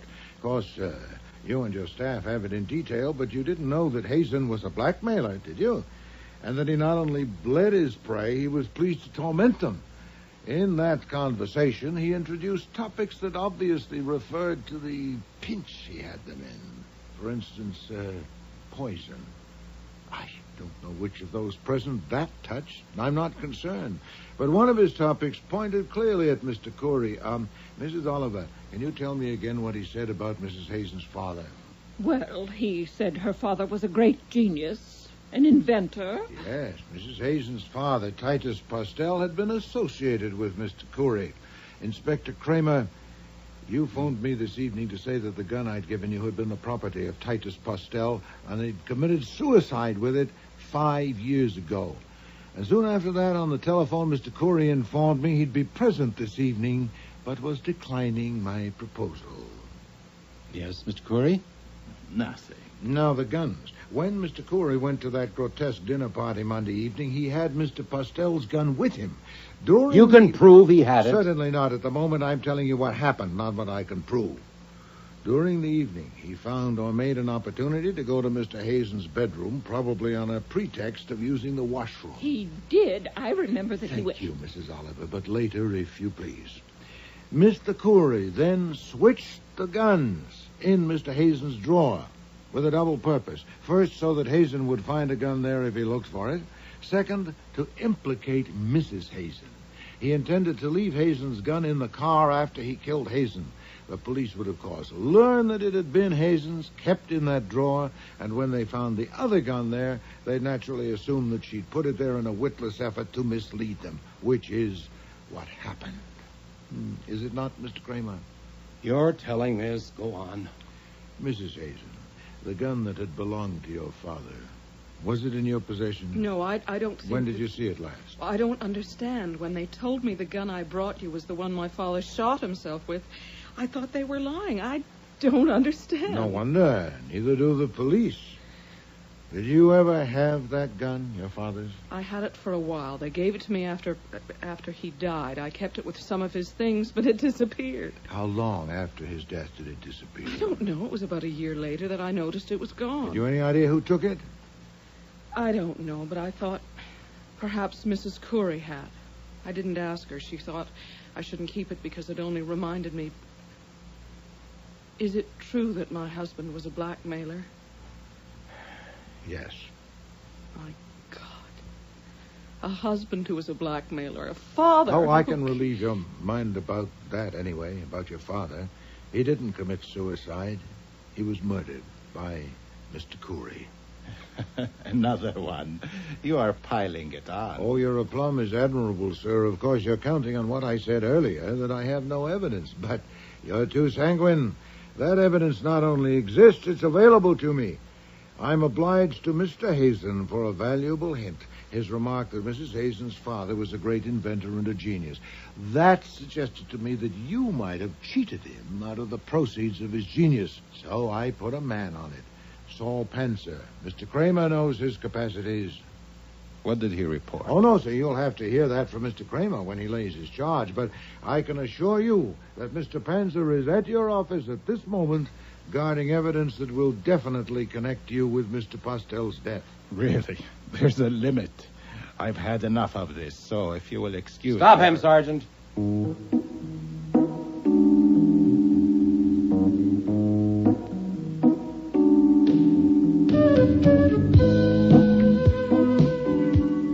I'll have to leave it with two loose ends. First, the object or objects that Hazen had collected were never found, unless they were found by Mrs. Oliver, Mrs. Talbot, or Purtis, so we'll never know. Second, the fee that Wolfe had certainly earned. Lucy refused to take any of Hazen's leavings. She wouldn't even take the house. But there is a chance that she'll get a chunk of Corey's pile eventually on account of the evidence Saul dug up that Corey had stolen a couple of Titus Postel's inventions, but Corey, who is now locked up while his lawyers hop around from court to court, has admitted nothing, and neither has his wife. So Wolfe hasn't collected a fee yet. As for a third point you might be curious about, whether Lucy and Theodore Weed have found out how they feel about each other, you can have one guess. If you need more than one, what do you suppose makes the world go round?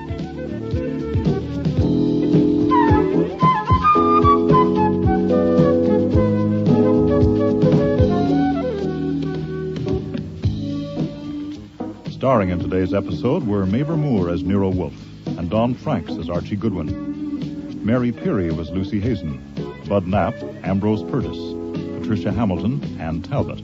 Mina E. Mina, Jules Curry. Helen Hughes, Mrs. Oliver. Dan McDonald, Nathaniel Parker. Richard Blackburn, Theodore Weed. And Cease Linder, Inspector Kramer. Music was composed and conducted by Don Gillis.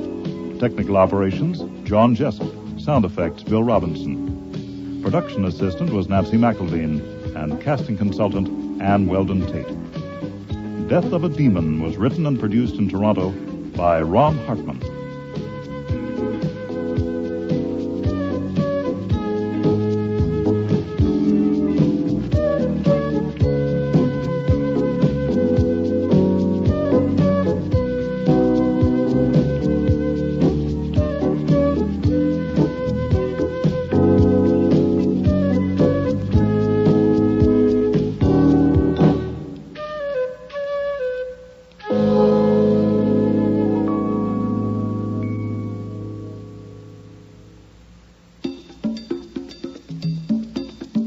Next week, Nero and Archie become involved in the world of high fashion.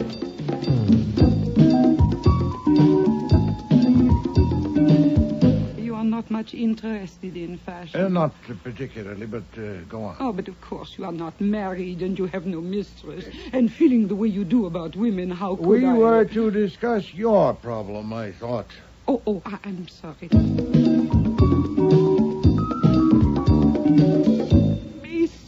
Bianca-Wurst, hold the line, please. All right. Thank you. Get on the other line, Archie. Check. Hello, this is Nero Wolfe. Are you Miss Voss? Yes? What do you want? If my name is unknown to you, I should explain. I know your name. What do you want? I want to invite you to call on me at my office. I've been asked to discuss certain matters with you. Who asked you? Well, I'm not at liberty to say. I'll tell... What matters? If you'll let me finish. The matters are personal and confidential. That's all I can say on the telephone. I'm sure you understand. I know your name, yes. You are scum in your stinking sewer. A slimy little ego in your big gob of fat. Oh. And you dare... Oh! Hello? Hello? Hello, Miss Voss. Are you all right? Miss Voss. There's nothing. Well, that's interesting. Apparently something fell on her and then, hung up the phone. What? You and your gorgeous words just like your orchids. Well, I'm on my way. I don't like gags about homicide. Murder is no joke. But I want to tell you, Mr. Wolfe, Bianca Voss had you wrong. What was it she called you? Scum in a stinking sewer.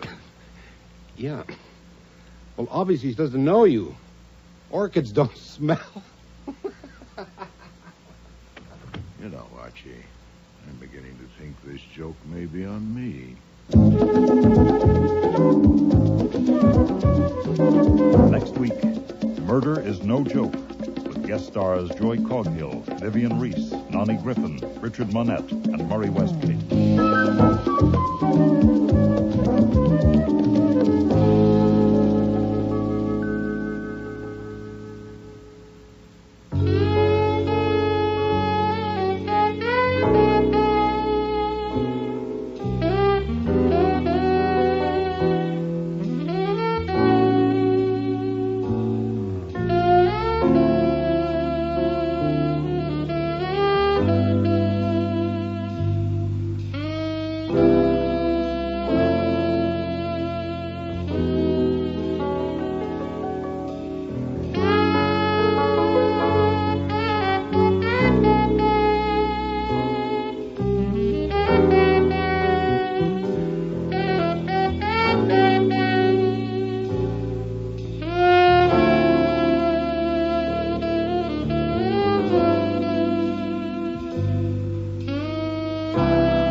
Rex Stout's Nero Wolfe.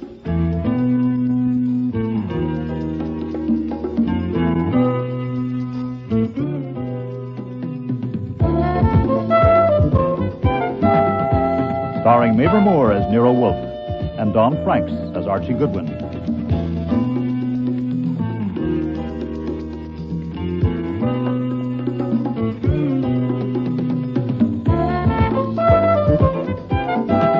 Today's episode's Murder is No Joke, with special guest stars Joy Coghill, Nani Griffin, Richard Monette, Vivian Reese, and Murray Westgate.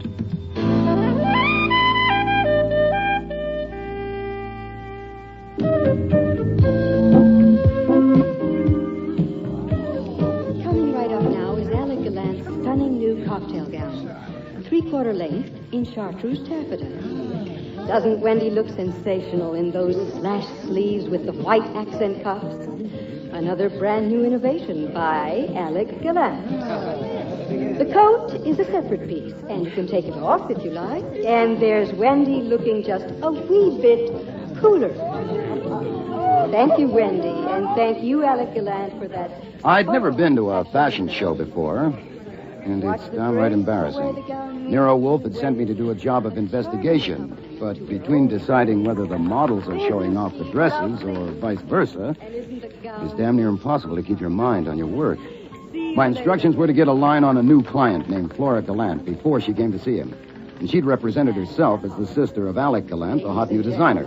Wolfe told me to pick up whatever I could, but I don't think he meant one of the models or the reporter beside me who was crossing her legs for my benefit. Oh, and it was, too. Whisper of indiscretion to the waist. What else but pure silk could shape your lovely legs in such high-catching folds? Watch the turn. Isn't she a vision? It's the kindest cut of all you get from Alec Gallant. Now watch the dip. Thank you, Rita. Rita was pretty good. Oh, but the MC was no dog either.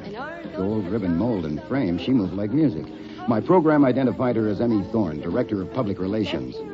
I wondered about her private relations. She spoke to a gent who looked like Lord Byron, but was probably Alec Gallant himself, and he turned and spoke to a dumpy female on his right. I asked the reporter beside me who Dumpy was. It was like I'd started a tape.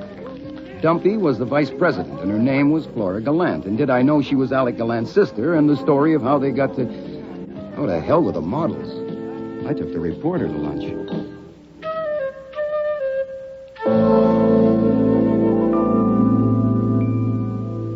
I must apologize for asking such an important man as you, Mr. Wolfe, to give up your valuable time to listen to me and my troubles.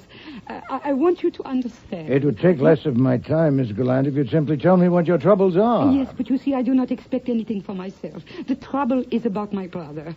You know who he is. Yes, Mr. Goodwin here has informed me. An illustrious dressmaker. Oh, he is not merely a dressmaker.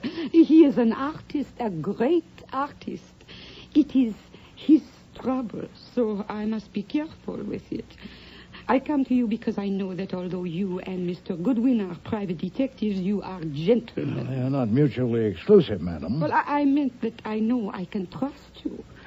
You may. Mr. Goodwin. Right, whatever Mr. Wolfe says. I only work here. Thank you. I must explain that in France, where my brother and I grew up, our name was not Gallant.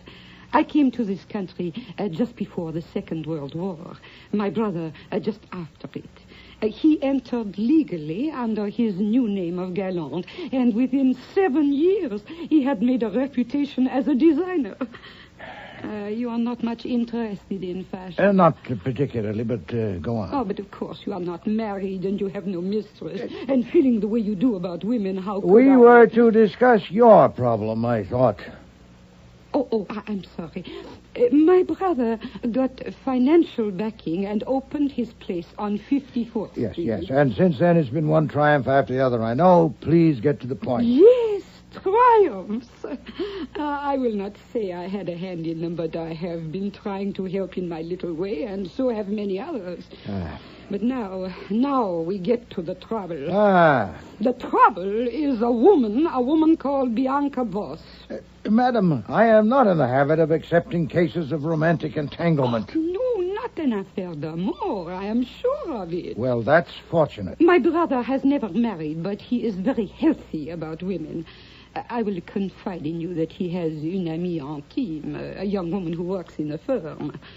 Bianca Voss cannot attract him in that way. Good. She came first here from Europe a year ago. He expected her, so he must have met her somewhere. I see. He designed things for her, but no bill was ever sent. Then he gave her one of the offices on the 3rd floor, and she started to come in every day.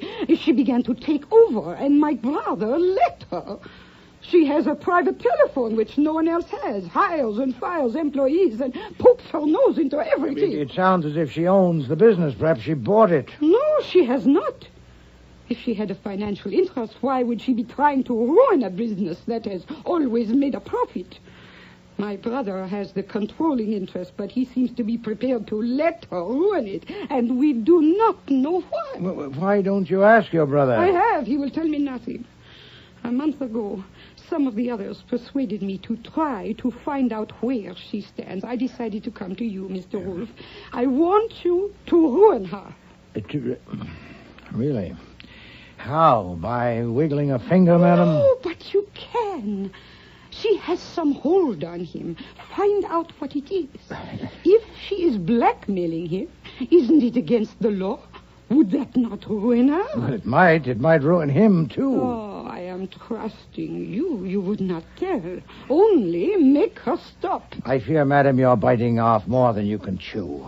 A prolonged investigation here, perhaps abroad, would be laborious and extremely expensive, aside from my fee, which would not be modest, with the outcome highly uncertain. My brother, Mr. Wolfe, is a generous man. Yes, but he isn't hiring me. Now, if your brother himself were to consult me, if you brought him in... No, impossible. I told you. But if he were released from her, I assure you, Mr. Wolfe, she is a true villain. You are a clever man. You would know it if you saw her or spoke with her. Perhaps. I cannot ask her to come for you to speak to her, but you can. You can tell her you have been asked in confidence to discuss something with her, and she will be afraid not to come, and that alone will show you she has guilty secrets. Well, Here, in this envelope is $100 for you. Nothing. But it will show you that I am in earnest.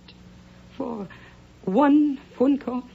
Worth $16, Mr. Wolfe, after income tax. I know that, Archie. Well, Miss Gallant, where is Miss Voss? At my brother's firm. She always is. Give Mr. Goodwin the phone number. I get it. She may be downstairs. No, use my phone. Mr. Wolfe's is for him. Oh, very well. This Miss Voss sounds like a difficult customer. I've no idea what she sounds like. I haven't heard her yet. Very funny. Doris? This is Flora. Is Miss Voss around? Oh, I thought she might have come down. No, don't bother. I'll ring her there. Well? Yeah, she's up in her office. I'll get her.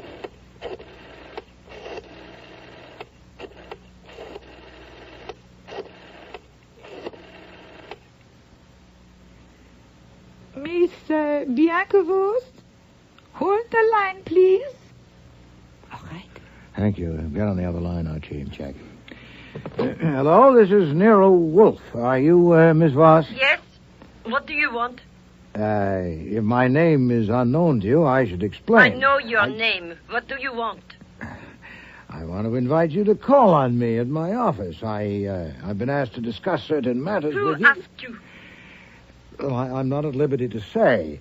What matters? If you'll let me finish. The matters are personal and confidential. That's all I can say on the telephone. I'm sure you understand. I know your name, yes. You are scum in your stinking sewer. A slimy little ego in your big gob of fat. Oh. And you dared. Oh! Hello? Hello, Miss Voss. Are you all right? Miss Voss. There's nothing. Oh, that's interesting. Apparently something fell on her and then hung up the phone. What?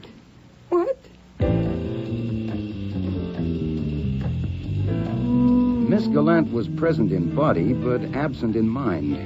So I had to look up the number of Alec Gallant Incorporated to get the switchboard again. When I did, I told the receptionist to whip upstairs and see if Miss Voss was okay, that I'd just been talking to her and she was in some kind of trouble. She put me on hold. It was 9 minutes by my watch before someone picked up the line again, and this time it was a man. Hello. Hello. This is Carl Drew. What is your name, please? Watson, John H. Watson. Is Miss Voss all right? May I have your address, Mr. Watson? Well, Miss Voss knows my address. What's happened? I must have your address, Mr. Watson. Miss Voss is dead. What? She was assaulted in her office while she was on the phone with you, according to our receptionist. What? And I must insist on having your address. Why did you hang up, Archie?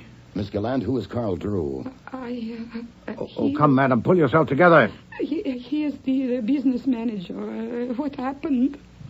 Bianca Voss is dead in her office. Oh. He said she was assaulted, but he didn't say with what or by whom. Well, Miss Gallant, it seems someone else has done your dirty work. Oh, no. No, it is impossible. I'm only quoting your Carl Drew. But how? Here, Miss Gallant, your money. No. No, take it, confound it, take it back. No. After her, Archie. We're star witnesses, and it'll be our next if Inspector Kramer thinks we got paid for it.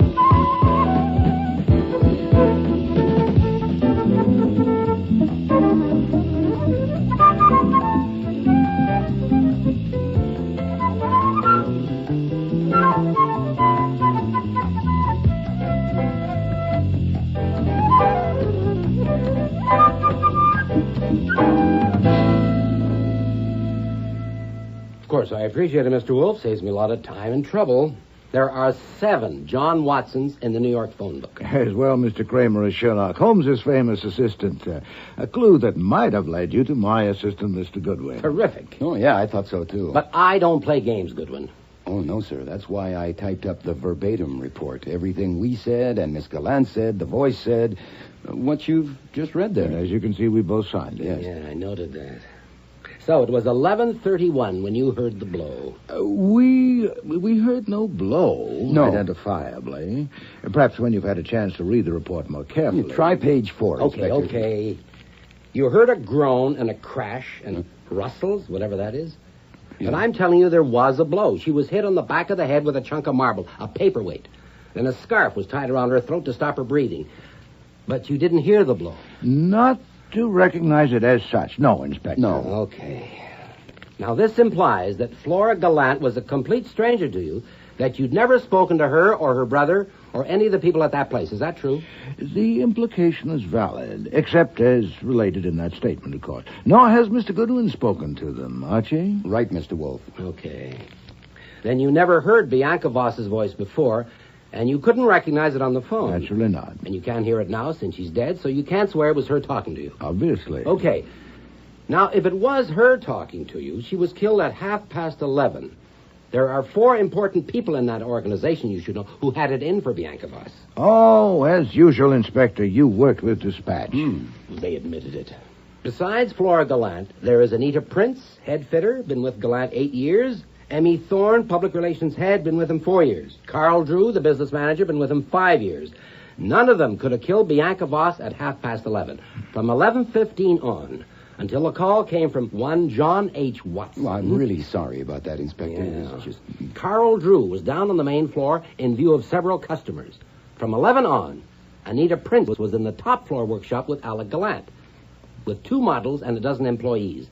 At 11:20, Emmy Thorne had an appointment with 3 men till 11:45, all airtight. It's very neat. Yeah, too damn neat. Of course, there may be others who wanted Voss out of the way, but as it stands now, those 4 are all in the clear. Why not 5? Alec Gallant himself. Okay, 5. They're all in the clear, including him, if she was killed at 11:30. But suppose she wasn't. What? Suppose when Flora Gallant phoned her from here and put you on, it wasn't her at all. Somebody pulling a stunt with a phony voice and all those noises to make you think you heard a murder at that time. Oh, yeah. With the corpse there on the floor. Why not? Then you're no better off, Inspector. Who did the impersonation? You say they've all got alibis for 11:30. No, it could be someone else, easy enough. Such as who, Archie? Well, there's lots of women around there. Someone who wouldn't commit murder but might be willing to help cover it up. Whoever did it is an accessory. Don't forget that. Oh, it's very tricky, Mr. Kramer. If Flora Gallant killed her, it must have been planned as carefully as a coup d'etat. She phoned here last week to make an appointment for 11 this morning. She came on time, didn't she, Archie? Right on the dot, sir. Well, then, did she first kill Miss Voss in that lady's office, station some accomplice beside the corpse to answer the phone, then rush down here and maneuver me in a matter of minutes into ringing Miss Voss's number? Am I so simple? That's one thing you aren't, Wolf. Look, I didn't say it was Flora Gallant who killed her. Oh, hell, I know it's tricky. It could have been any of them. I'm bringing it up because you two heard those sounds, not me. Ah, you want to know if we're satisfied if those sounds were authentic? Or if they might have been faked. Just maybe. Yes, of course. Right, Archie? Mm-hmm. Well, we can't really help you, Mr. Kramer. If they were bogus, they were well executed. At the time, hearing them, I had no suspicion they might be flummery. Archie? Oh, I pass. As the report says, they're on page 4. I got it. I read it. It's not what you say, it's what you don't say. Well, my guess is she dragged the phone along as she went down, and it struck the floor. Okay, but were you convinced it was real? Was it happening then? Well, something was sure as hell happening then, and look, a chunk of marble hitting a skull wouldn't make much noise anyway. Besides, if she was killed earlier, couldn't the doctor tell? With blood he might have, but there wasn't any. Well, is that your impression, Archie, that it might, or might not, have been actuality? Well, there is one more thing. I mean, what about the layout? Whoever did it, whenever they did it, they must have left right away, and with all those people around. Oh, the place is a rabbit warren. That's right. A front entrance, a separate door to the offices upstairs, a side door, a back door, 3 different elevators. It's like wide open. There's a barn door. I knew you'd say that. Okay.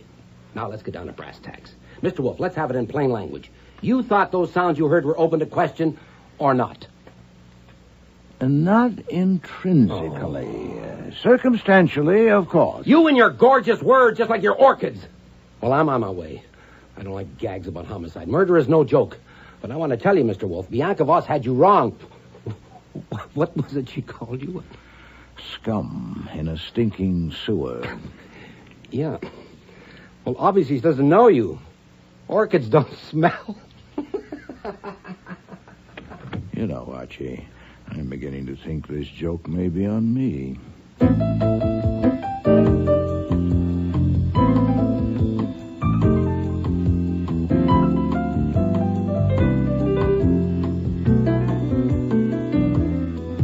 Next morning, I was eating breakfast in the kitchen with the Times propped up in front of me, reading about the Bianca Voss murder. It included mention of John H. Watson, but never identified him as yours truly. Kramer was obviously playing it close to his well-stuffed vest. But just as Fritz served the eggs Benedict, I saw another item on page 1. Coffee with the eggs, Archie? Yeah, thanks. Fritz, you ever see an actress named Sarah Yair?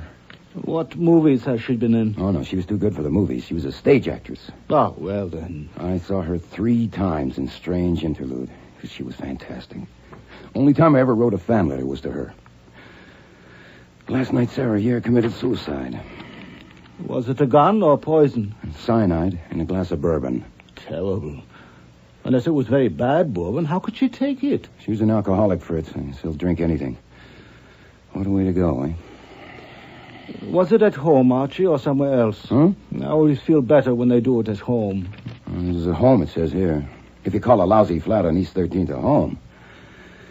Boy, she must have slid a long way down. I wonder if it was really suicide. Well, of course, Archie. It's in the Times, isn't it?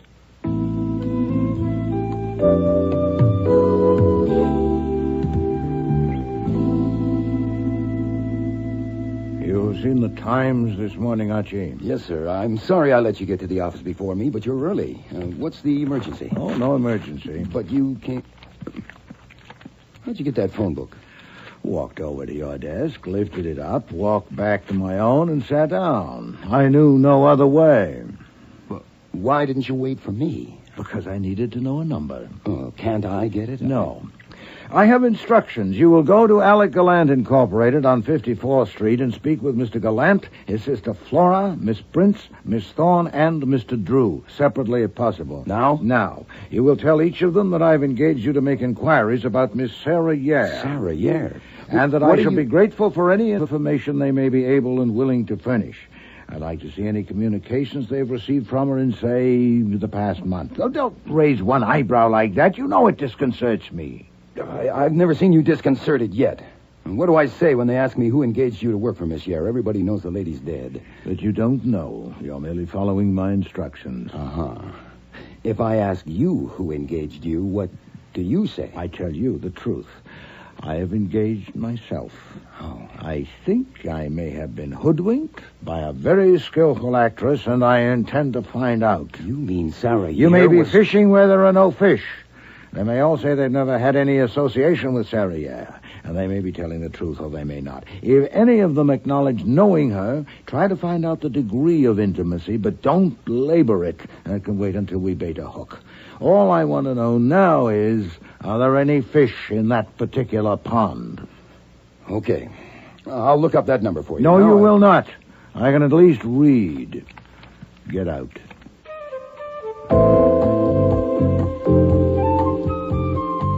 Alec Gallant Incorporated was no palace, inside or outside. There was a show window, but all it had in it was a swatch of black fabric against dark green.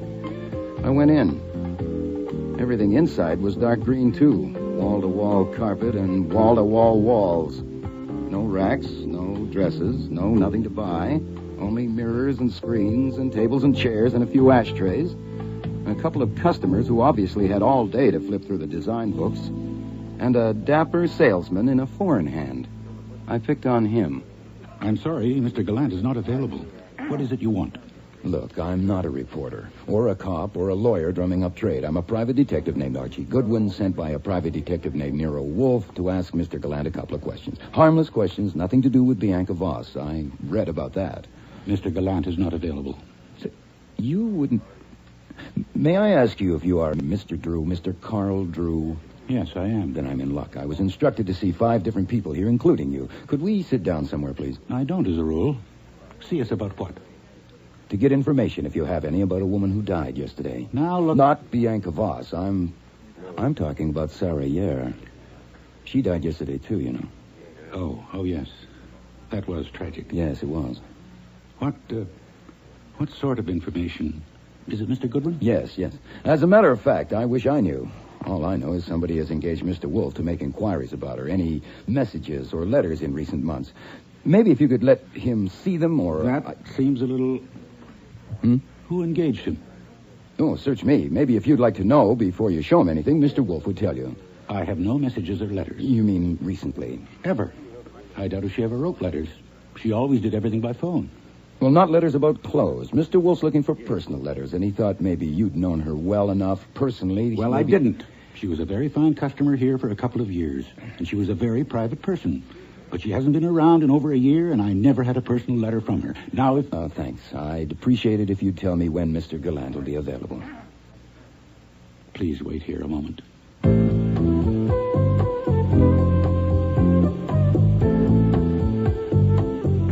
So, that was one fish. I had to resist the temptation not to play him on the line, but Wolfe had said not to labor it, and I only disobey him when I know better. Carl Drew made a phone call and came back. Mr. Gallant is in his office with Miss Prince, and we'll let you have 5 minutes, Mr. Goodwin. This way, please. Another fish. I'm sure Drew must have told Gallant what my line was, or why did I even rate 5 seconds? By the time I got through the pin-up paradise on the second floor, nudes to the right of me, nudes to the left of me, I understood the way designers have to master subjects like the female anatomy. The insight was so blinding that I didn't notice until Carl Drew had left that I was in the presence of Lord Byron himself, with Mona Lisa in tweeds perched on the table beside him. Now, Mr. Goodwin. Mr. Goodwin, what is all this about Sarah Yare? Just a couple of questions, Mr. Gallant, and thank you for seeing me. And you too, Miss Prince. Please, let us skip the hors d'oeuvre. Check. I suppose Mr. Drew explained to you He about... said the detective, Nero Wolfe, is making an inquiry and sent you. That's all. That's right, Miss Prince. What are you smiling at? She can't help it. She smells at life. Very well. An inquiry about what? How Miss Yard died? I don't think so, Mr. Gallant, but I'm just an errand boy on this trip. I'm to ask you if you got any messages or letters from her in the past month or so, and if you'll let Mr. Wolfe see them. My God, this is too much. What? A woman was assassinated here yesterday. Don't you know that? Yes. Of course you do. And after that calamity comes another, as always. The death of my old and valued friend, Miss Yare. In mold and frame, she was perfection. In movement as music. In friendship, completely pure. I never had a letter from her. Send them away, Anita. You gave him 5 minutes, Alec, and he's only had 2. Thank you. Mr. Goodwin, who has hired Mr. Wolfe? Well, search me. He'll probably tell you if you have any of what he wants. I had no letters. I had no personal relations with Miss Yare. Mr. Gallant preferred to fit her himself. Oh. It seems odd that Nero Wolfe should be starting an inquiry immediately after her death, or did he start it before? Well, first I knew he gave me this errand this morning. Well, this noon. You don't know much, do you? No, I just take orders. But you do know that Sarah Yare committed suicide. Name of God, must you? Send him away. She didn't need to send me. I went. Because Gallant had picked up a marble ashtray and was about to send it at my head. In fact, I ran down the hall until I was stopped by the sound of a voice I recalled from a fashion show coming from an open office. Not falling loose, but neatly arranged. It was Emmy Thorne, the MC, doing her PR work. I decided to investigate and had stepped in before I noticed the room's other occupant. Good one, for the love of God. Hello, Sergeant. You. Well, what? Sightseeing? Rubbernecking? The scene of the crime? Well, just morbid Stebbins like you homicide types. Compulsion neurosis. Is this the place? What do you think? I think that's the desk and the telephone. And that's where the dead body lay. And the live one is Miss Emmy Thorne. How do, Miss Thorne? Who did you say he was, Sergeant? A pain in the drain. What have you got to do with this, Goodwin? Actually, Sergeant, this is one homicide I have no finger in. I'm here on a fishing trip, Miss Thorne. I'm Archie Goodwin of Nero Wolfe's office. May I have a word with you? Now, wait a damn minute, It's all right, Sergeant. I'm expecting him. He's the one Mr. Drew told me about. Sure, Mr. Goodwin. Let's take a walk. You can't leave this building, Miss Thorne. What are you fishing for, Goodwin? If I knew, I might tell you, but don't hold your breath. See you in court, Stebbins.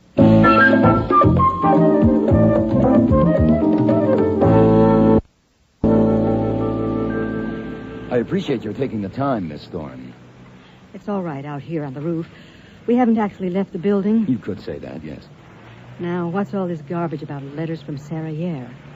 You know, I think my tie must be crooked, or I've got a grease spot on my shirt. Mr. Drew resented me. Mr. Gallant was going to heave an ashtray at me, and now you. Why is it garbage to ask a simple question politely? Maybe I should have said go. What right have you to march in here and ask any kind of question? Oh, none. It's not a right. It's a liberty. I have no right to ask you to have dinner with me this evening, which might not be a bad idea, but I'm at liberty to. And you're at liberty to tell me to go climb a tree, and I'm at liberty to go climb a pole instead. So, have you any letters from Sarah Yare? Oh, Lord. I didn't think I'd laugh for a year. What? This mess, what happened here yesterday, and then Sarah. No, I have no letters from her. You don't have to go climb a tree. Oh, thanks. What else? Nothing, unless you know of something. You know of anyone who might have letters? I don't. Of course, I'm curious, if you want to call it that. I was very fond of Sarah. And this coming after all her trouble, naturally, I'm wondering who got Nero Wolfe to send you here. Oh, my guess is some friend of Miss Yare's. Someone else might be curious. Well, thanks, Miss Thorne. Oh, and by the way, I'm glad I don't have to climb a tree or a pole. Well, perhaps when all this is over. Yes. Yeah, that might be fun. Let's go back downstairs, shall we?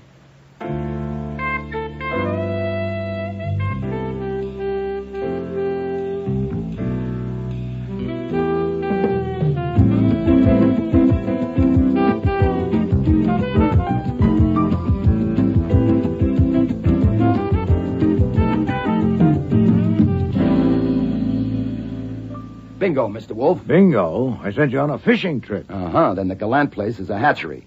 Sarah Yare bought all her clothes there. They all knew her, and it seems they all loved her. Including Flora Gallant? She wasn't there. My guess she's down at the DA's office. Very well. That settles it. You will now go at once No, Mr. Wolfe, that doesn't settle it. Not for me. What is this, Archie? Insubordination? I don't care what you call it. It was bad enough me going up there without knowing the score, playing dumber than I am because you sent me out on a limb in the dark. Before I do any more climbing, I want some light. Why did you pick on Sarah Yare? You never go to the theater because they don't make seats big enough. That is unworthy of you, Archie. And while I'm on the subject of your mobility, what was so important about that phone book this morning that for the first time in your life you actually crossed the room to my desk and hefted it back to your own? I want to know. All right. Thank you. This morning I told you I thought it possible that the performance here yesterday, getting us on the phone just in time to hear a murder committed, was flummery, designed to hoodwink me. Yeah, sure. Even Kramer thought that, and we had to ballet dance our way out of it. So we did. But Kramer's theory that Bianca Voss had been killed earlier and that another woman, not the murderer, was standing beside the corpse waiting for a phone call was patently ridiculous. With all those people around, anyone could have opened the door and stepped in. But if she wasn't killed at the time we heard those sounds, she must have been killed earlier, because I phoned right after and had someone sent up to her office. Precisely. Therefore, Archie, the sounds did not come from there.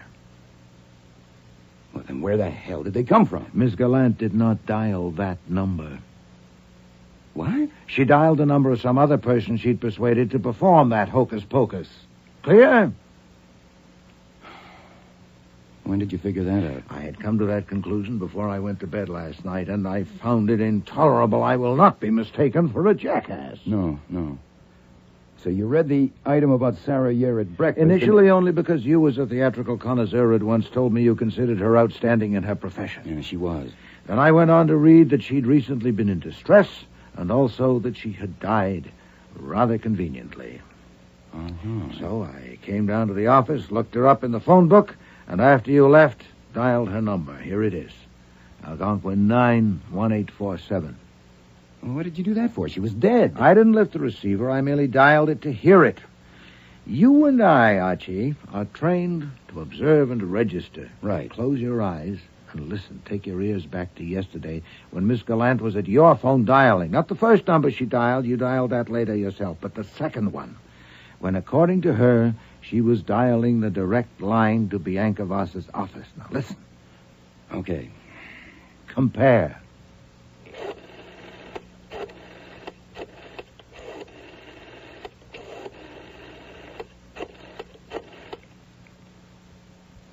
No, wrong. The first, third, and the fourth. Now, try again. This will be another number. Go.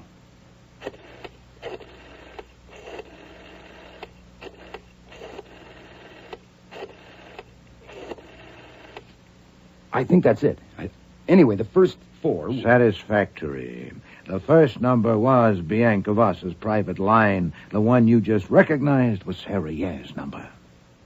I'll be damned. Good God, what time is it? Huh? Oh, 5 to 4. Then instructions for your next errand must be brief. Go to Sarah Yare's address on 13th Street and take a look at her apartment. You mean break in? You are checking the telephone. Huh? I need one last detail. Her phone might have been disconnected since this directory came out. I need to know that it's still operable. If I'm to see that whoever tried to make a fool of me regrets it, I must take care not to make a fool of myself. Now on your way.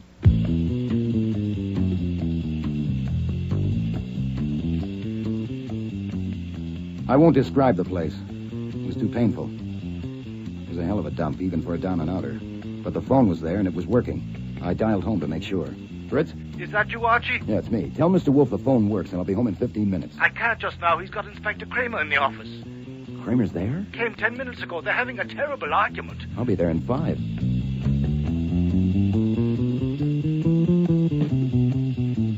I got a hacky who liked to take advantages and made it there in 10. When I let myself in, they were still arguing in the office. So I figured I'd better stay out in the hall and sniff the atmosphere before barging in. Mr. Kramer, I said I've never known you to be more wrong. You accused me of duplicity. I am stating facts, Wolf. Facts, yes. You said you've never had any association with those people, but you sent Goodwin up there today with some song and dance about a fishing trip, for God's sake. I did not. Yes, you did. He told Sergeant Stebbins it had nothing to do with Bianca Voss, for God's sake. Phooey. Nuts! And when I asked you politely why you sent him up there, you say you'll tell me in 24 hours. Perhaps sooner if you'd help instead of hinder. Instead of hinder, Have you any information on the death of a woman named Sarah Yare?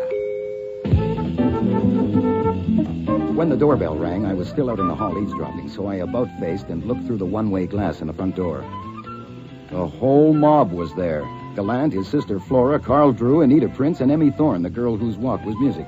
Fritz appeared from the kitchen to answer it, but I grabbed him and marched him into the office with me. Archie? What? Was that you ringing the bell? No, sir, but I'm bringing the message. First, the connection you inquired about is operational. Second, 5 fish in the net are worth 10 in the sea. All right. What gobbledygook is that? Message received. Fritz? Yes, sir. Put the chain bolt on and tell those people they'll be admitted shortly, then stay there. Yes, sir. Inspector, Mr. Gallant and his 4 colleagues have just arrived, uninvited and unexpected. You'll have to leave without being seen, so into the front room, please, then duck out when they leave. We'll communicate later. Like hell they're unexpected, and like hell I'll leave. Oh. If you won't let them in, I will. Mr. Kramer! Would I lie so clumsily? You're damn right you would. If they'd been expected, would I have invited you in and sat here bickering with you? Either you leave or I do. Admit them and you'll have them to yourself, and I wish you luck. You think I'm going to sneak out and sit in your goddamn stoop until you whistle? No. No, that would be unseemly, wouldn't it? Very well. Get behind the waterfall. The what? That picture. You've hidden behind it at least once before and seen and heard all that went on through the spy hole, but you must not disclose yourself until I invite you to do so. Well, Inspector, they're waiting. Are they waiting for you or for me? Okay, Wolf, we'll try it your way. All right, Archie. Show them the way to the spy hole and then bring them in.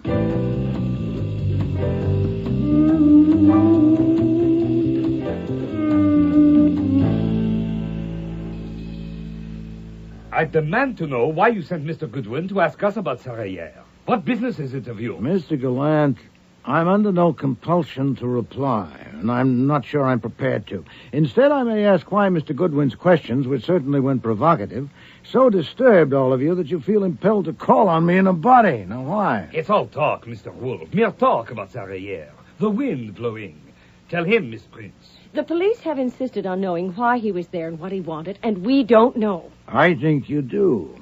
Yet all of you refused to tell the police, I understand. Now, why did you refuse, Miss Thorne? Because it was none of their business. And that's what you told Inspector Kramer? We have a right to know why you sent him. Absolutely. Oh, there's no point dragging this out. I'll answer your question, and we'll go on from there. I sent Mr. Goodwin to see you because I suspected I had been gulled in connection with the murder of Bianca Voss, and because I guessed it had some connection with Sarah Yare. By coming here en masse, you've made that guess a conviction, if any doubt remained. Oh, my God, Ellie. Titwa, Mr. Wolfe, we came here for an explanation. Of what, Mr. Gallant? No, for an understanding. Ah, that's better, Mr. Drew. Continue. We're in trouble, all of us, you know that. And we need your help, and we're ready to pay for it. But first, we have to know what the connection is between Sarah Yare and what happened to Bianca Voss. No, you don't mean that. You mean you have to know whether I have established the connection. And if so, how? Well, I'm willing to tell you, but first we must get a few things straight. I understand that each and every one of you felt yourselves endangered by Miss Voss's presence and that it would destroy the company. Is that true, Miss Thorne? Yes, everybody knew it. All right, that's understood. But beyond that, you, Miss Gallant, had a more intimate concern for your brother. And you, Mr. Gallant, gave her cause. You are no man to truckle, yet you let that Voss woman prevail. Now, presumably you were under severe constraint, were you? I was under her heel. The police know. They found out some. I told them the rest. Years ago, we were in the French resistance together. In war, you marry a person without really knowing them. And I made that mistake. Later, I found out she was a traitor to France. Perfide. I left her. I changed my name, came to America. And then she finds me, makes demands. I was under her heel. No, that won't do, Mr. Gallant. I doubt if it satisfied the police, and it certainly doesn't satisfy me. The fact that she was an unwanted wife might lead you to kill her, but not to let her take charge of your business and indeed your life. What else was there? Nothing. Oh, phooey, she knew something about you, didn't she, eh? Some damning evidence? All right. What does it matter now she's gone? She had 2 brothers. They were both traitors. I killed them. Not during the war, when such things were every day, but after, when it was a crime. That's better. In a word, she knew you were legally an assassin. Yes, but I did not assassinate her. You know I did not. At 11:30 yesterday morning, I was... Hold it, Alec. Mr. Wolfe knows the alibis. He said he's trying to get things straight. Let him. Well, thank you, Miss Prince. The cat's head is out of the bag, but I've already heard it scratch.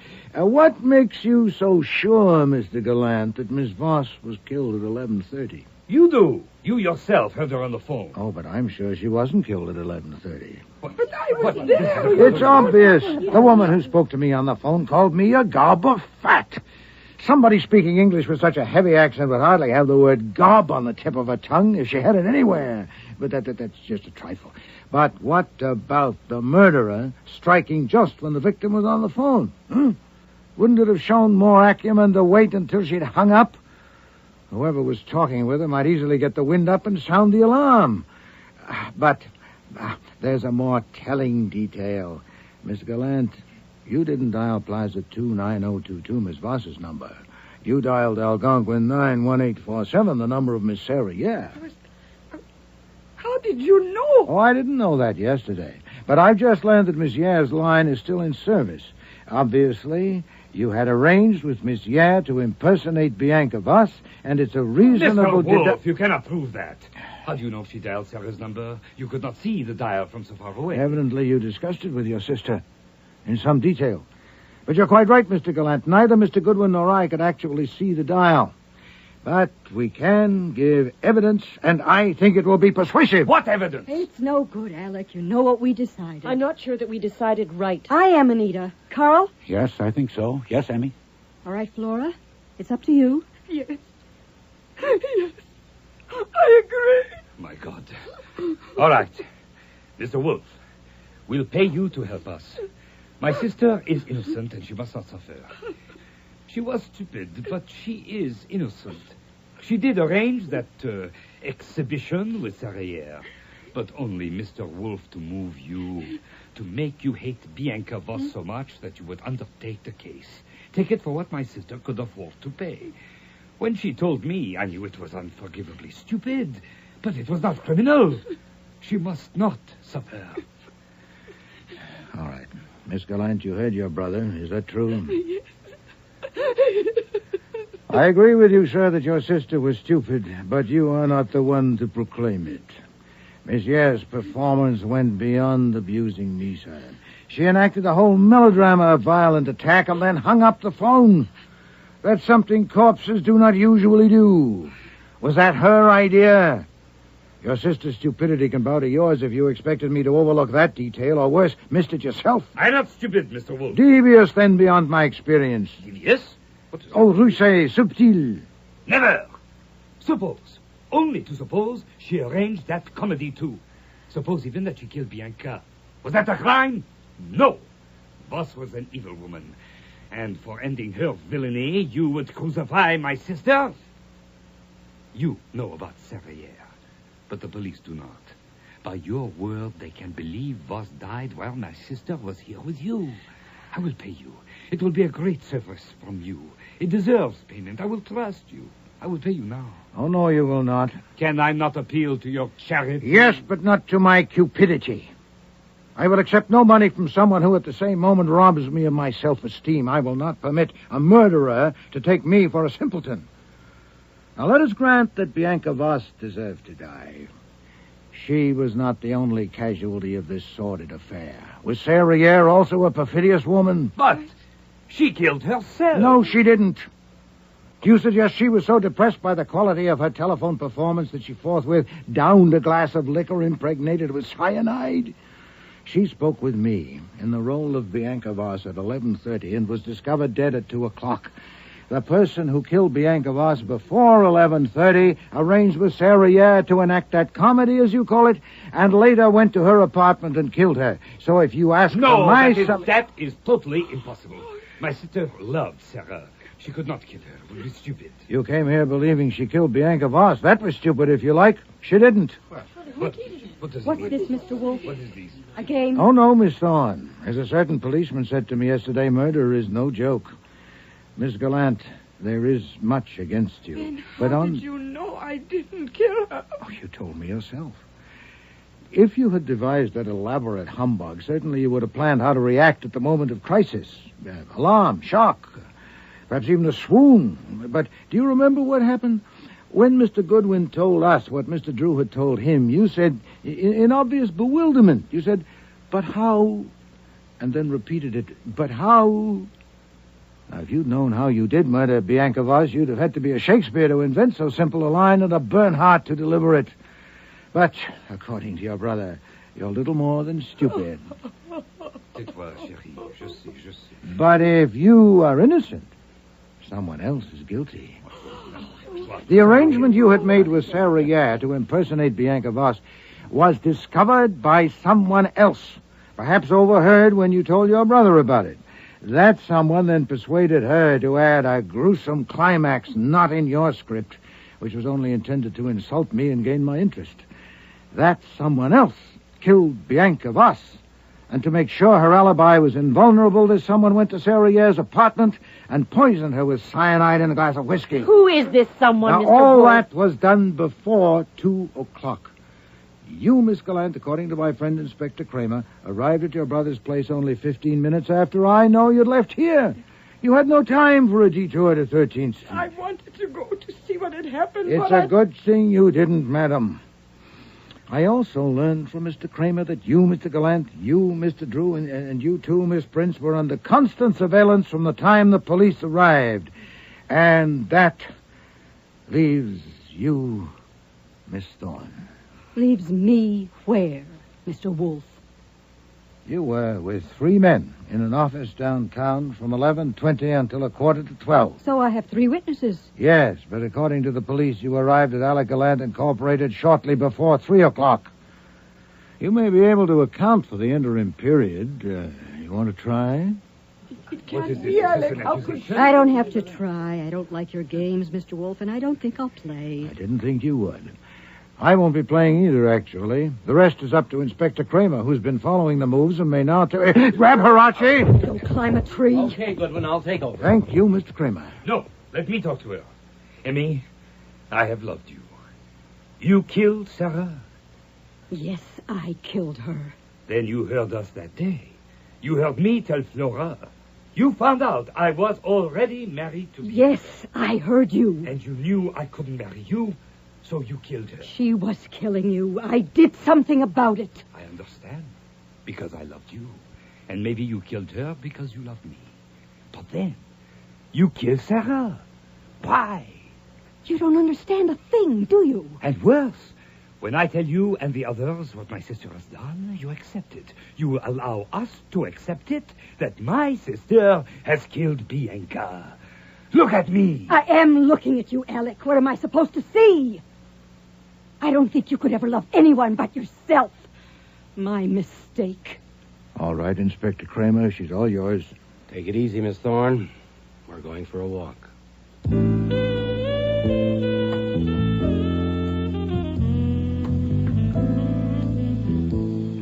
Emmy Thorne. Oh, it's too bad. I almost felt sorry for her walking out that way. When she walked like music, all right. But it just wasn't my kind of tune.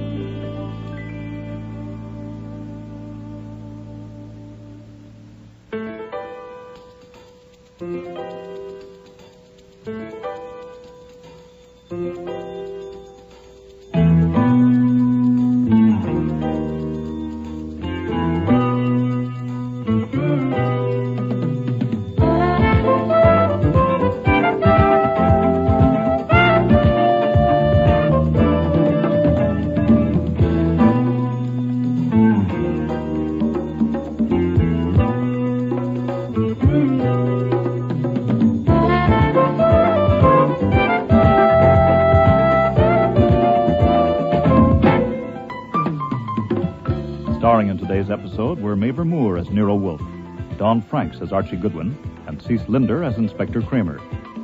Joy Coghill was Flora Gallant, Nani Griffin, Anita Prince, Richard Monette, Alex Gallant, Vivian Reese, Emmy Thorne, Murray Westgate, Carl Drew, James Morris, Stebbins, and Frank Perry was Fritz.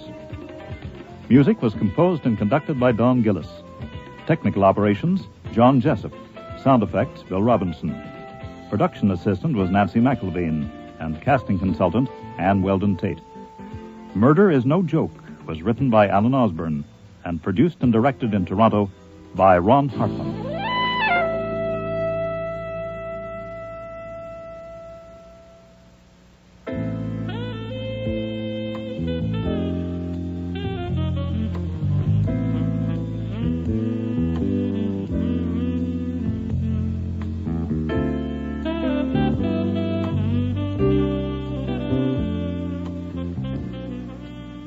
We hope you've enjoyed this last episode of the 13-week Nero Wolfe series.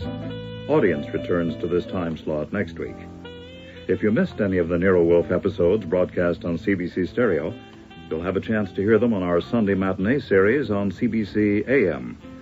Tune in tomorrow at 4:05 for Before I Die, with guest stars Maria Loma, Jane Eastwood, John Evans, David Hemblin, August Schellenberg, and David Stein.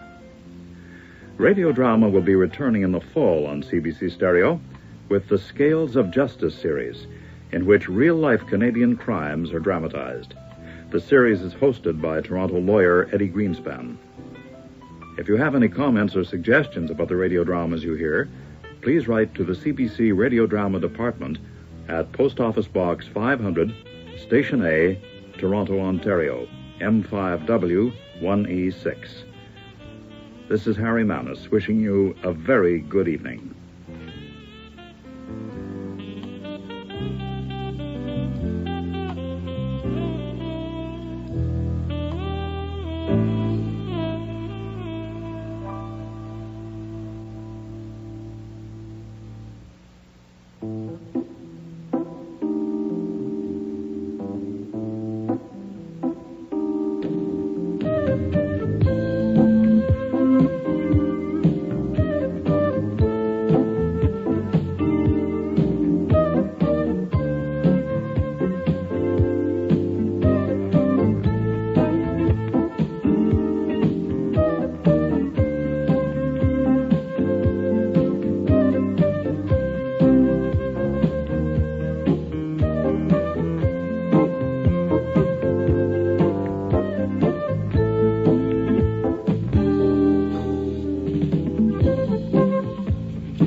Stay tuned for Nero Wolfe.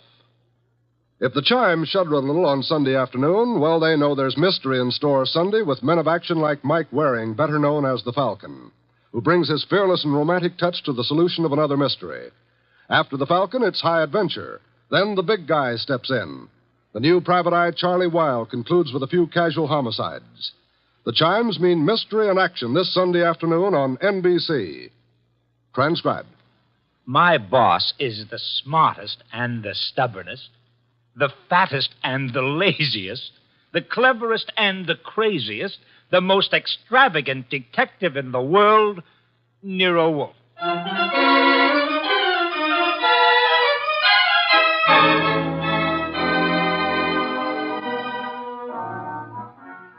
It's the adventure of Stamped for Murder, with that brilliant, eccentric private detective, orchid fancier, and gargantuan gourmet, Nero Wolfe, starring Sidney Greenstreet.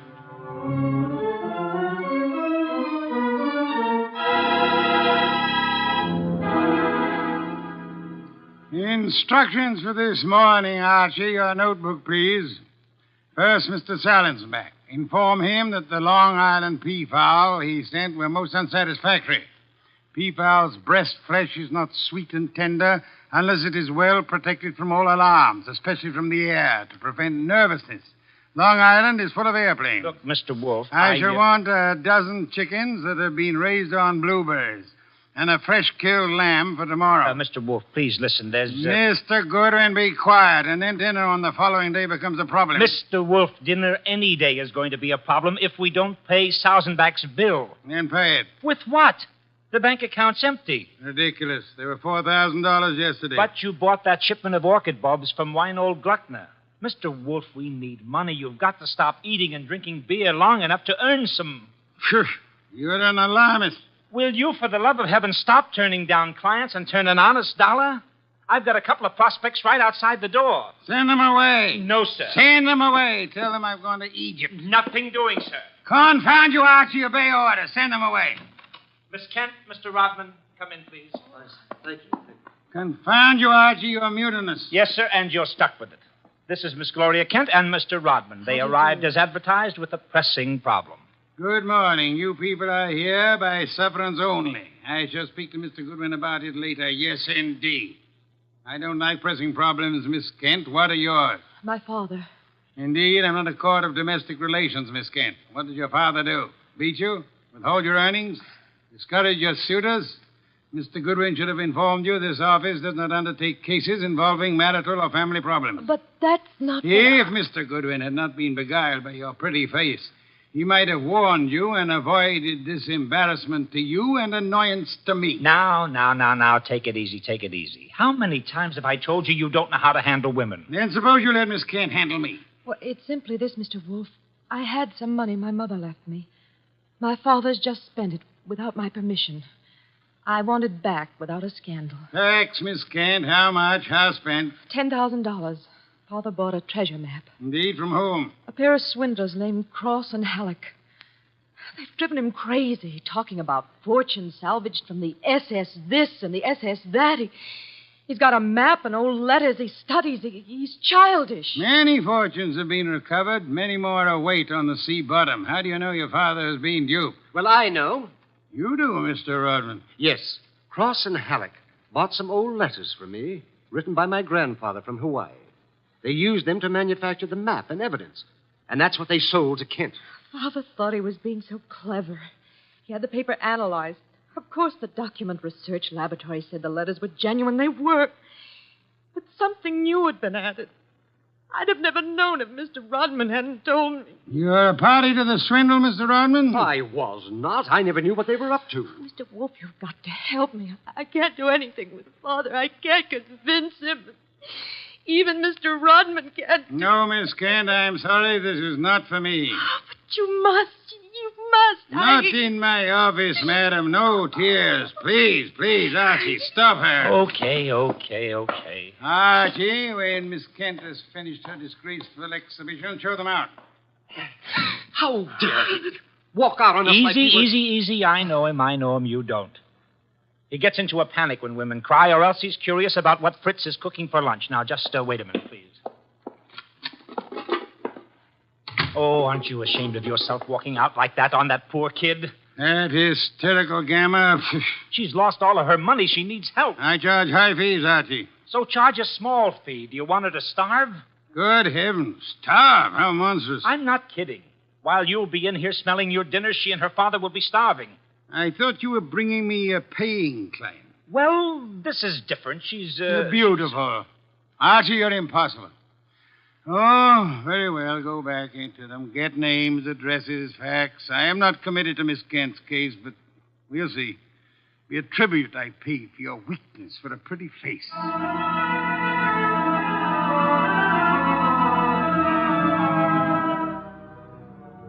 Rodman and Gloria Kent were gone, however. So all I had were the few facts they'd given me before they met Wolfe. I felt guilty about that when he came back into the office and sat down in his specially built chair. He closed his eyes, and I glared at him. Well, how much of you is awake? Mr. Wolfe. Well, they disappeared. Did you tell me you were going to help this girl just to get her out of the office, or did you mean it? You're a gadfly. No, sir. No, sir. You made a promise, and you're stuck with it. What did you get from Rodman? Name, address, occupation. He's a librarian, that's all. Very careless, Archie. You missed a significant point. Such as, How did Rodman discover the letters he sold were being altered by forgery and used for swindle? How did he locate the dupe, Mr. Kent? I guess you're right. I'll ask him next time. But what about now? Are you going to get Gloria's money back? I assume you call Miss Kent Gloria solely in order to annoy me. It does. Stop it. Get Cross and Halleck. On my way.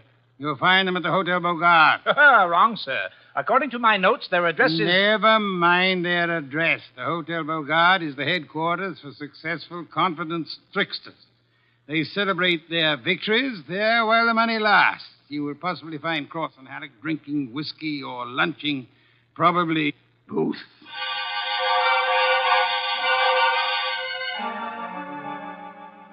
I located Cross and Halleck in the hotel bar and lured them back to our place on 35th Street.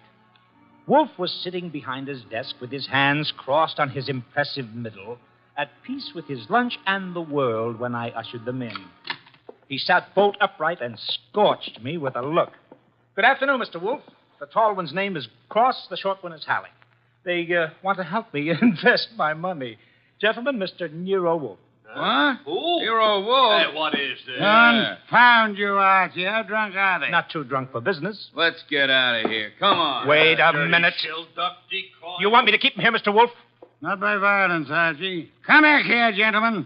Unless you want 7 years in the state penitentiary. What? You got nothing on us, Wolf. Nothing. I have the Kent case. The Kent? That's a laugh. We're sitting pretty. You are not, sir. You imagine you possess legal immunity. Mr. Kent believes you are grotesque balderdash and will not sue for fraud. Miss Kent cannot sue because she is reluctant to accuse her father of wrongfully obtaining her money. Ergo, you think you are invulnerable. Now, listen. But you forget me. I'm a detective with a fee to earn. A big fee. Quiet, Archie. I am determined to get that fee. Therefore, as Miss Kent's agent, I can and will bring action against you. I'm indifferent to her tears or her father's disgrace. I'm indifferent to anything outside of money. You will return the $10,000 to me at once, sir, or you will be in jail by morning. You mean that? I do, Mr. Cross. Alec. Come here.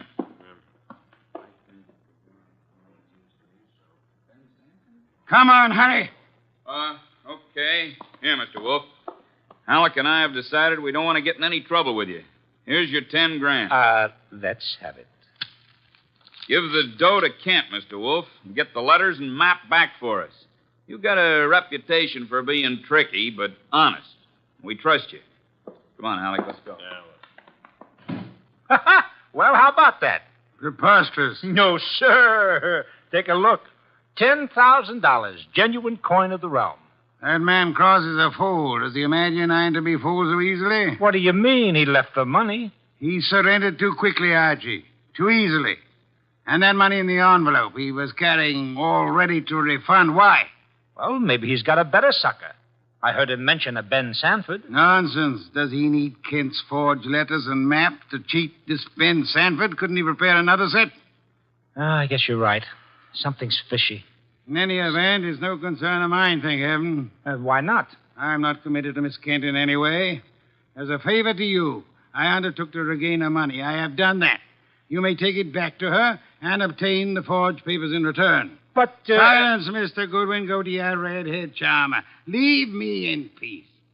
I intend to spend this afternoon with my New World Atlas.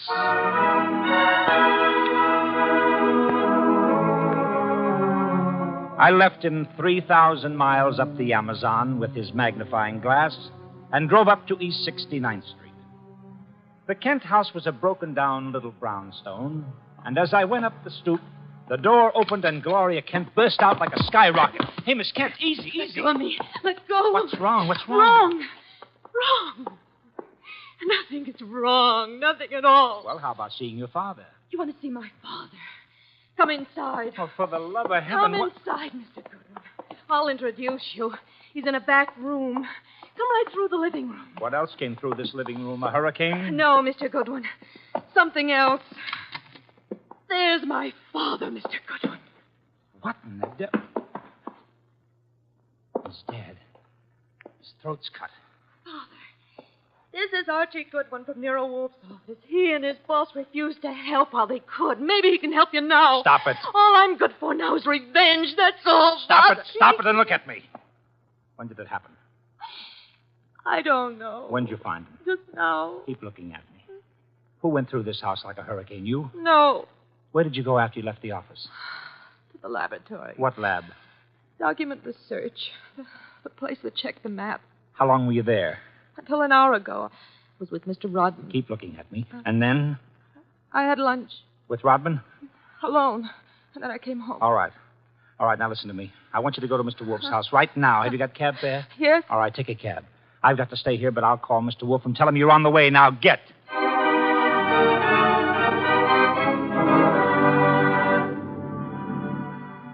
I called Wolfe, told him everything, and he instructed me to advise Inspector Kramer, who arrived with the homicide squad. I gave the inspector everything while the squad photographed and measured, print dusted and detected. At 3:30, Kramer took me back to the house on 35th Street for a fight with Wolfe. It's a great story, Wolf. Great. Kent buys a phony treasure map. Everybody knows it's phony except Kent. But Cross and Halleck try to buy it back, and Kent gets himself murdered. Did you find the map and letters in the house, Inspector? No, I didn't. The killer was after the map. A phony map? Certainly. Why? Well, if we knew that, we would know why Cross and Halleck so willingly paid back the money and why Kent was murdered. Maybe it's not phony. I'd better see the girl now. Oh, you fancy her for the murder? Well, I'll know after I ask a few questions. Tonight. She's had a shock, Mr. Kramer. She needs rest. Look, Wolf, I want her. Why bother with her when there's so much to be done? Yes, such as? Cross and Halleck, find them. And the mystery man they spoke of, Ben Sanford. These are the men you want now, not this poor, overwrought girl. Yeah. All right. The girl will be here for questioning tonight, though, huh? Tonight, Mr. Kramer. Okay. You'll hear from me later on. Well, you buffaloed him out of that, okay. Say, why don't you want her questioned? Is she guilty? I don't know. Well, what did she say when she got here? She said nothing. She never arrived. She never what? She never arrived. Well, then why did you tell Kramer she was resting? Would he have believed the truth? She must be found. More important, we must learn why forged letters and forged map produces turmoil. Find the killer and you find the map. You said so. I said the reverse, which is an altogether different statement. Archie, I want a photograph of that map. Get it. Oh, sure. Any particular camera you want me to use? You'll find the photograph at 200 Vanderbilt Street. Are you kidding? The lab cannot check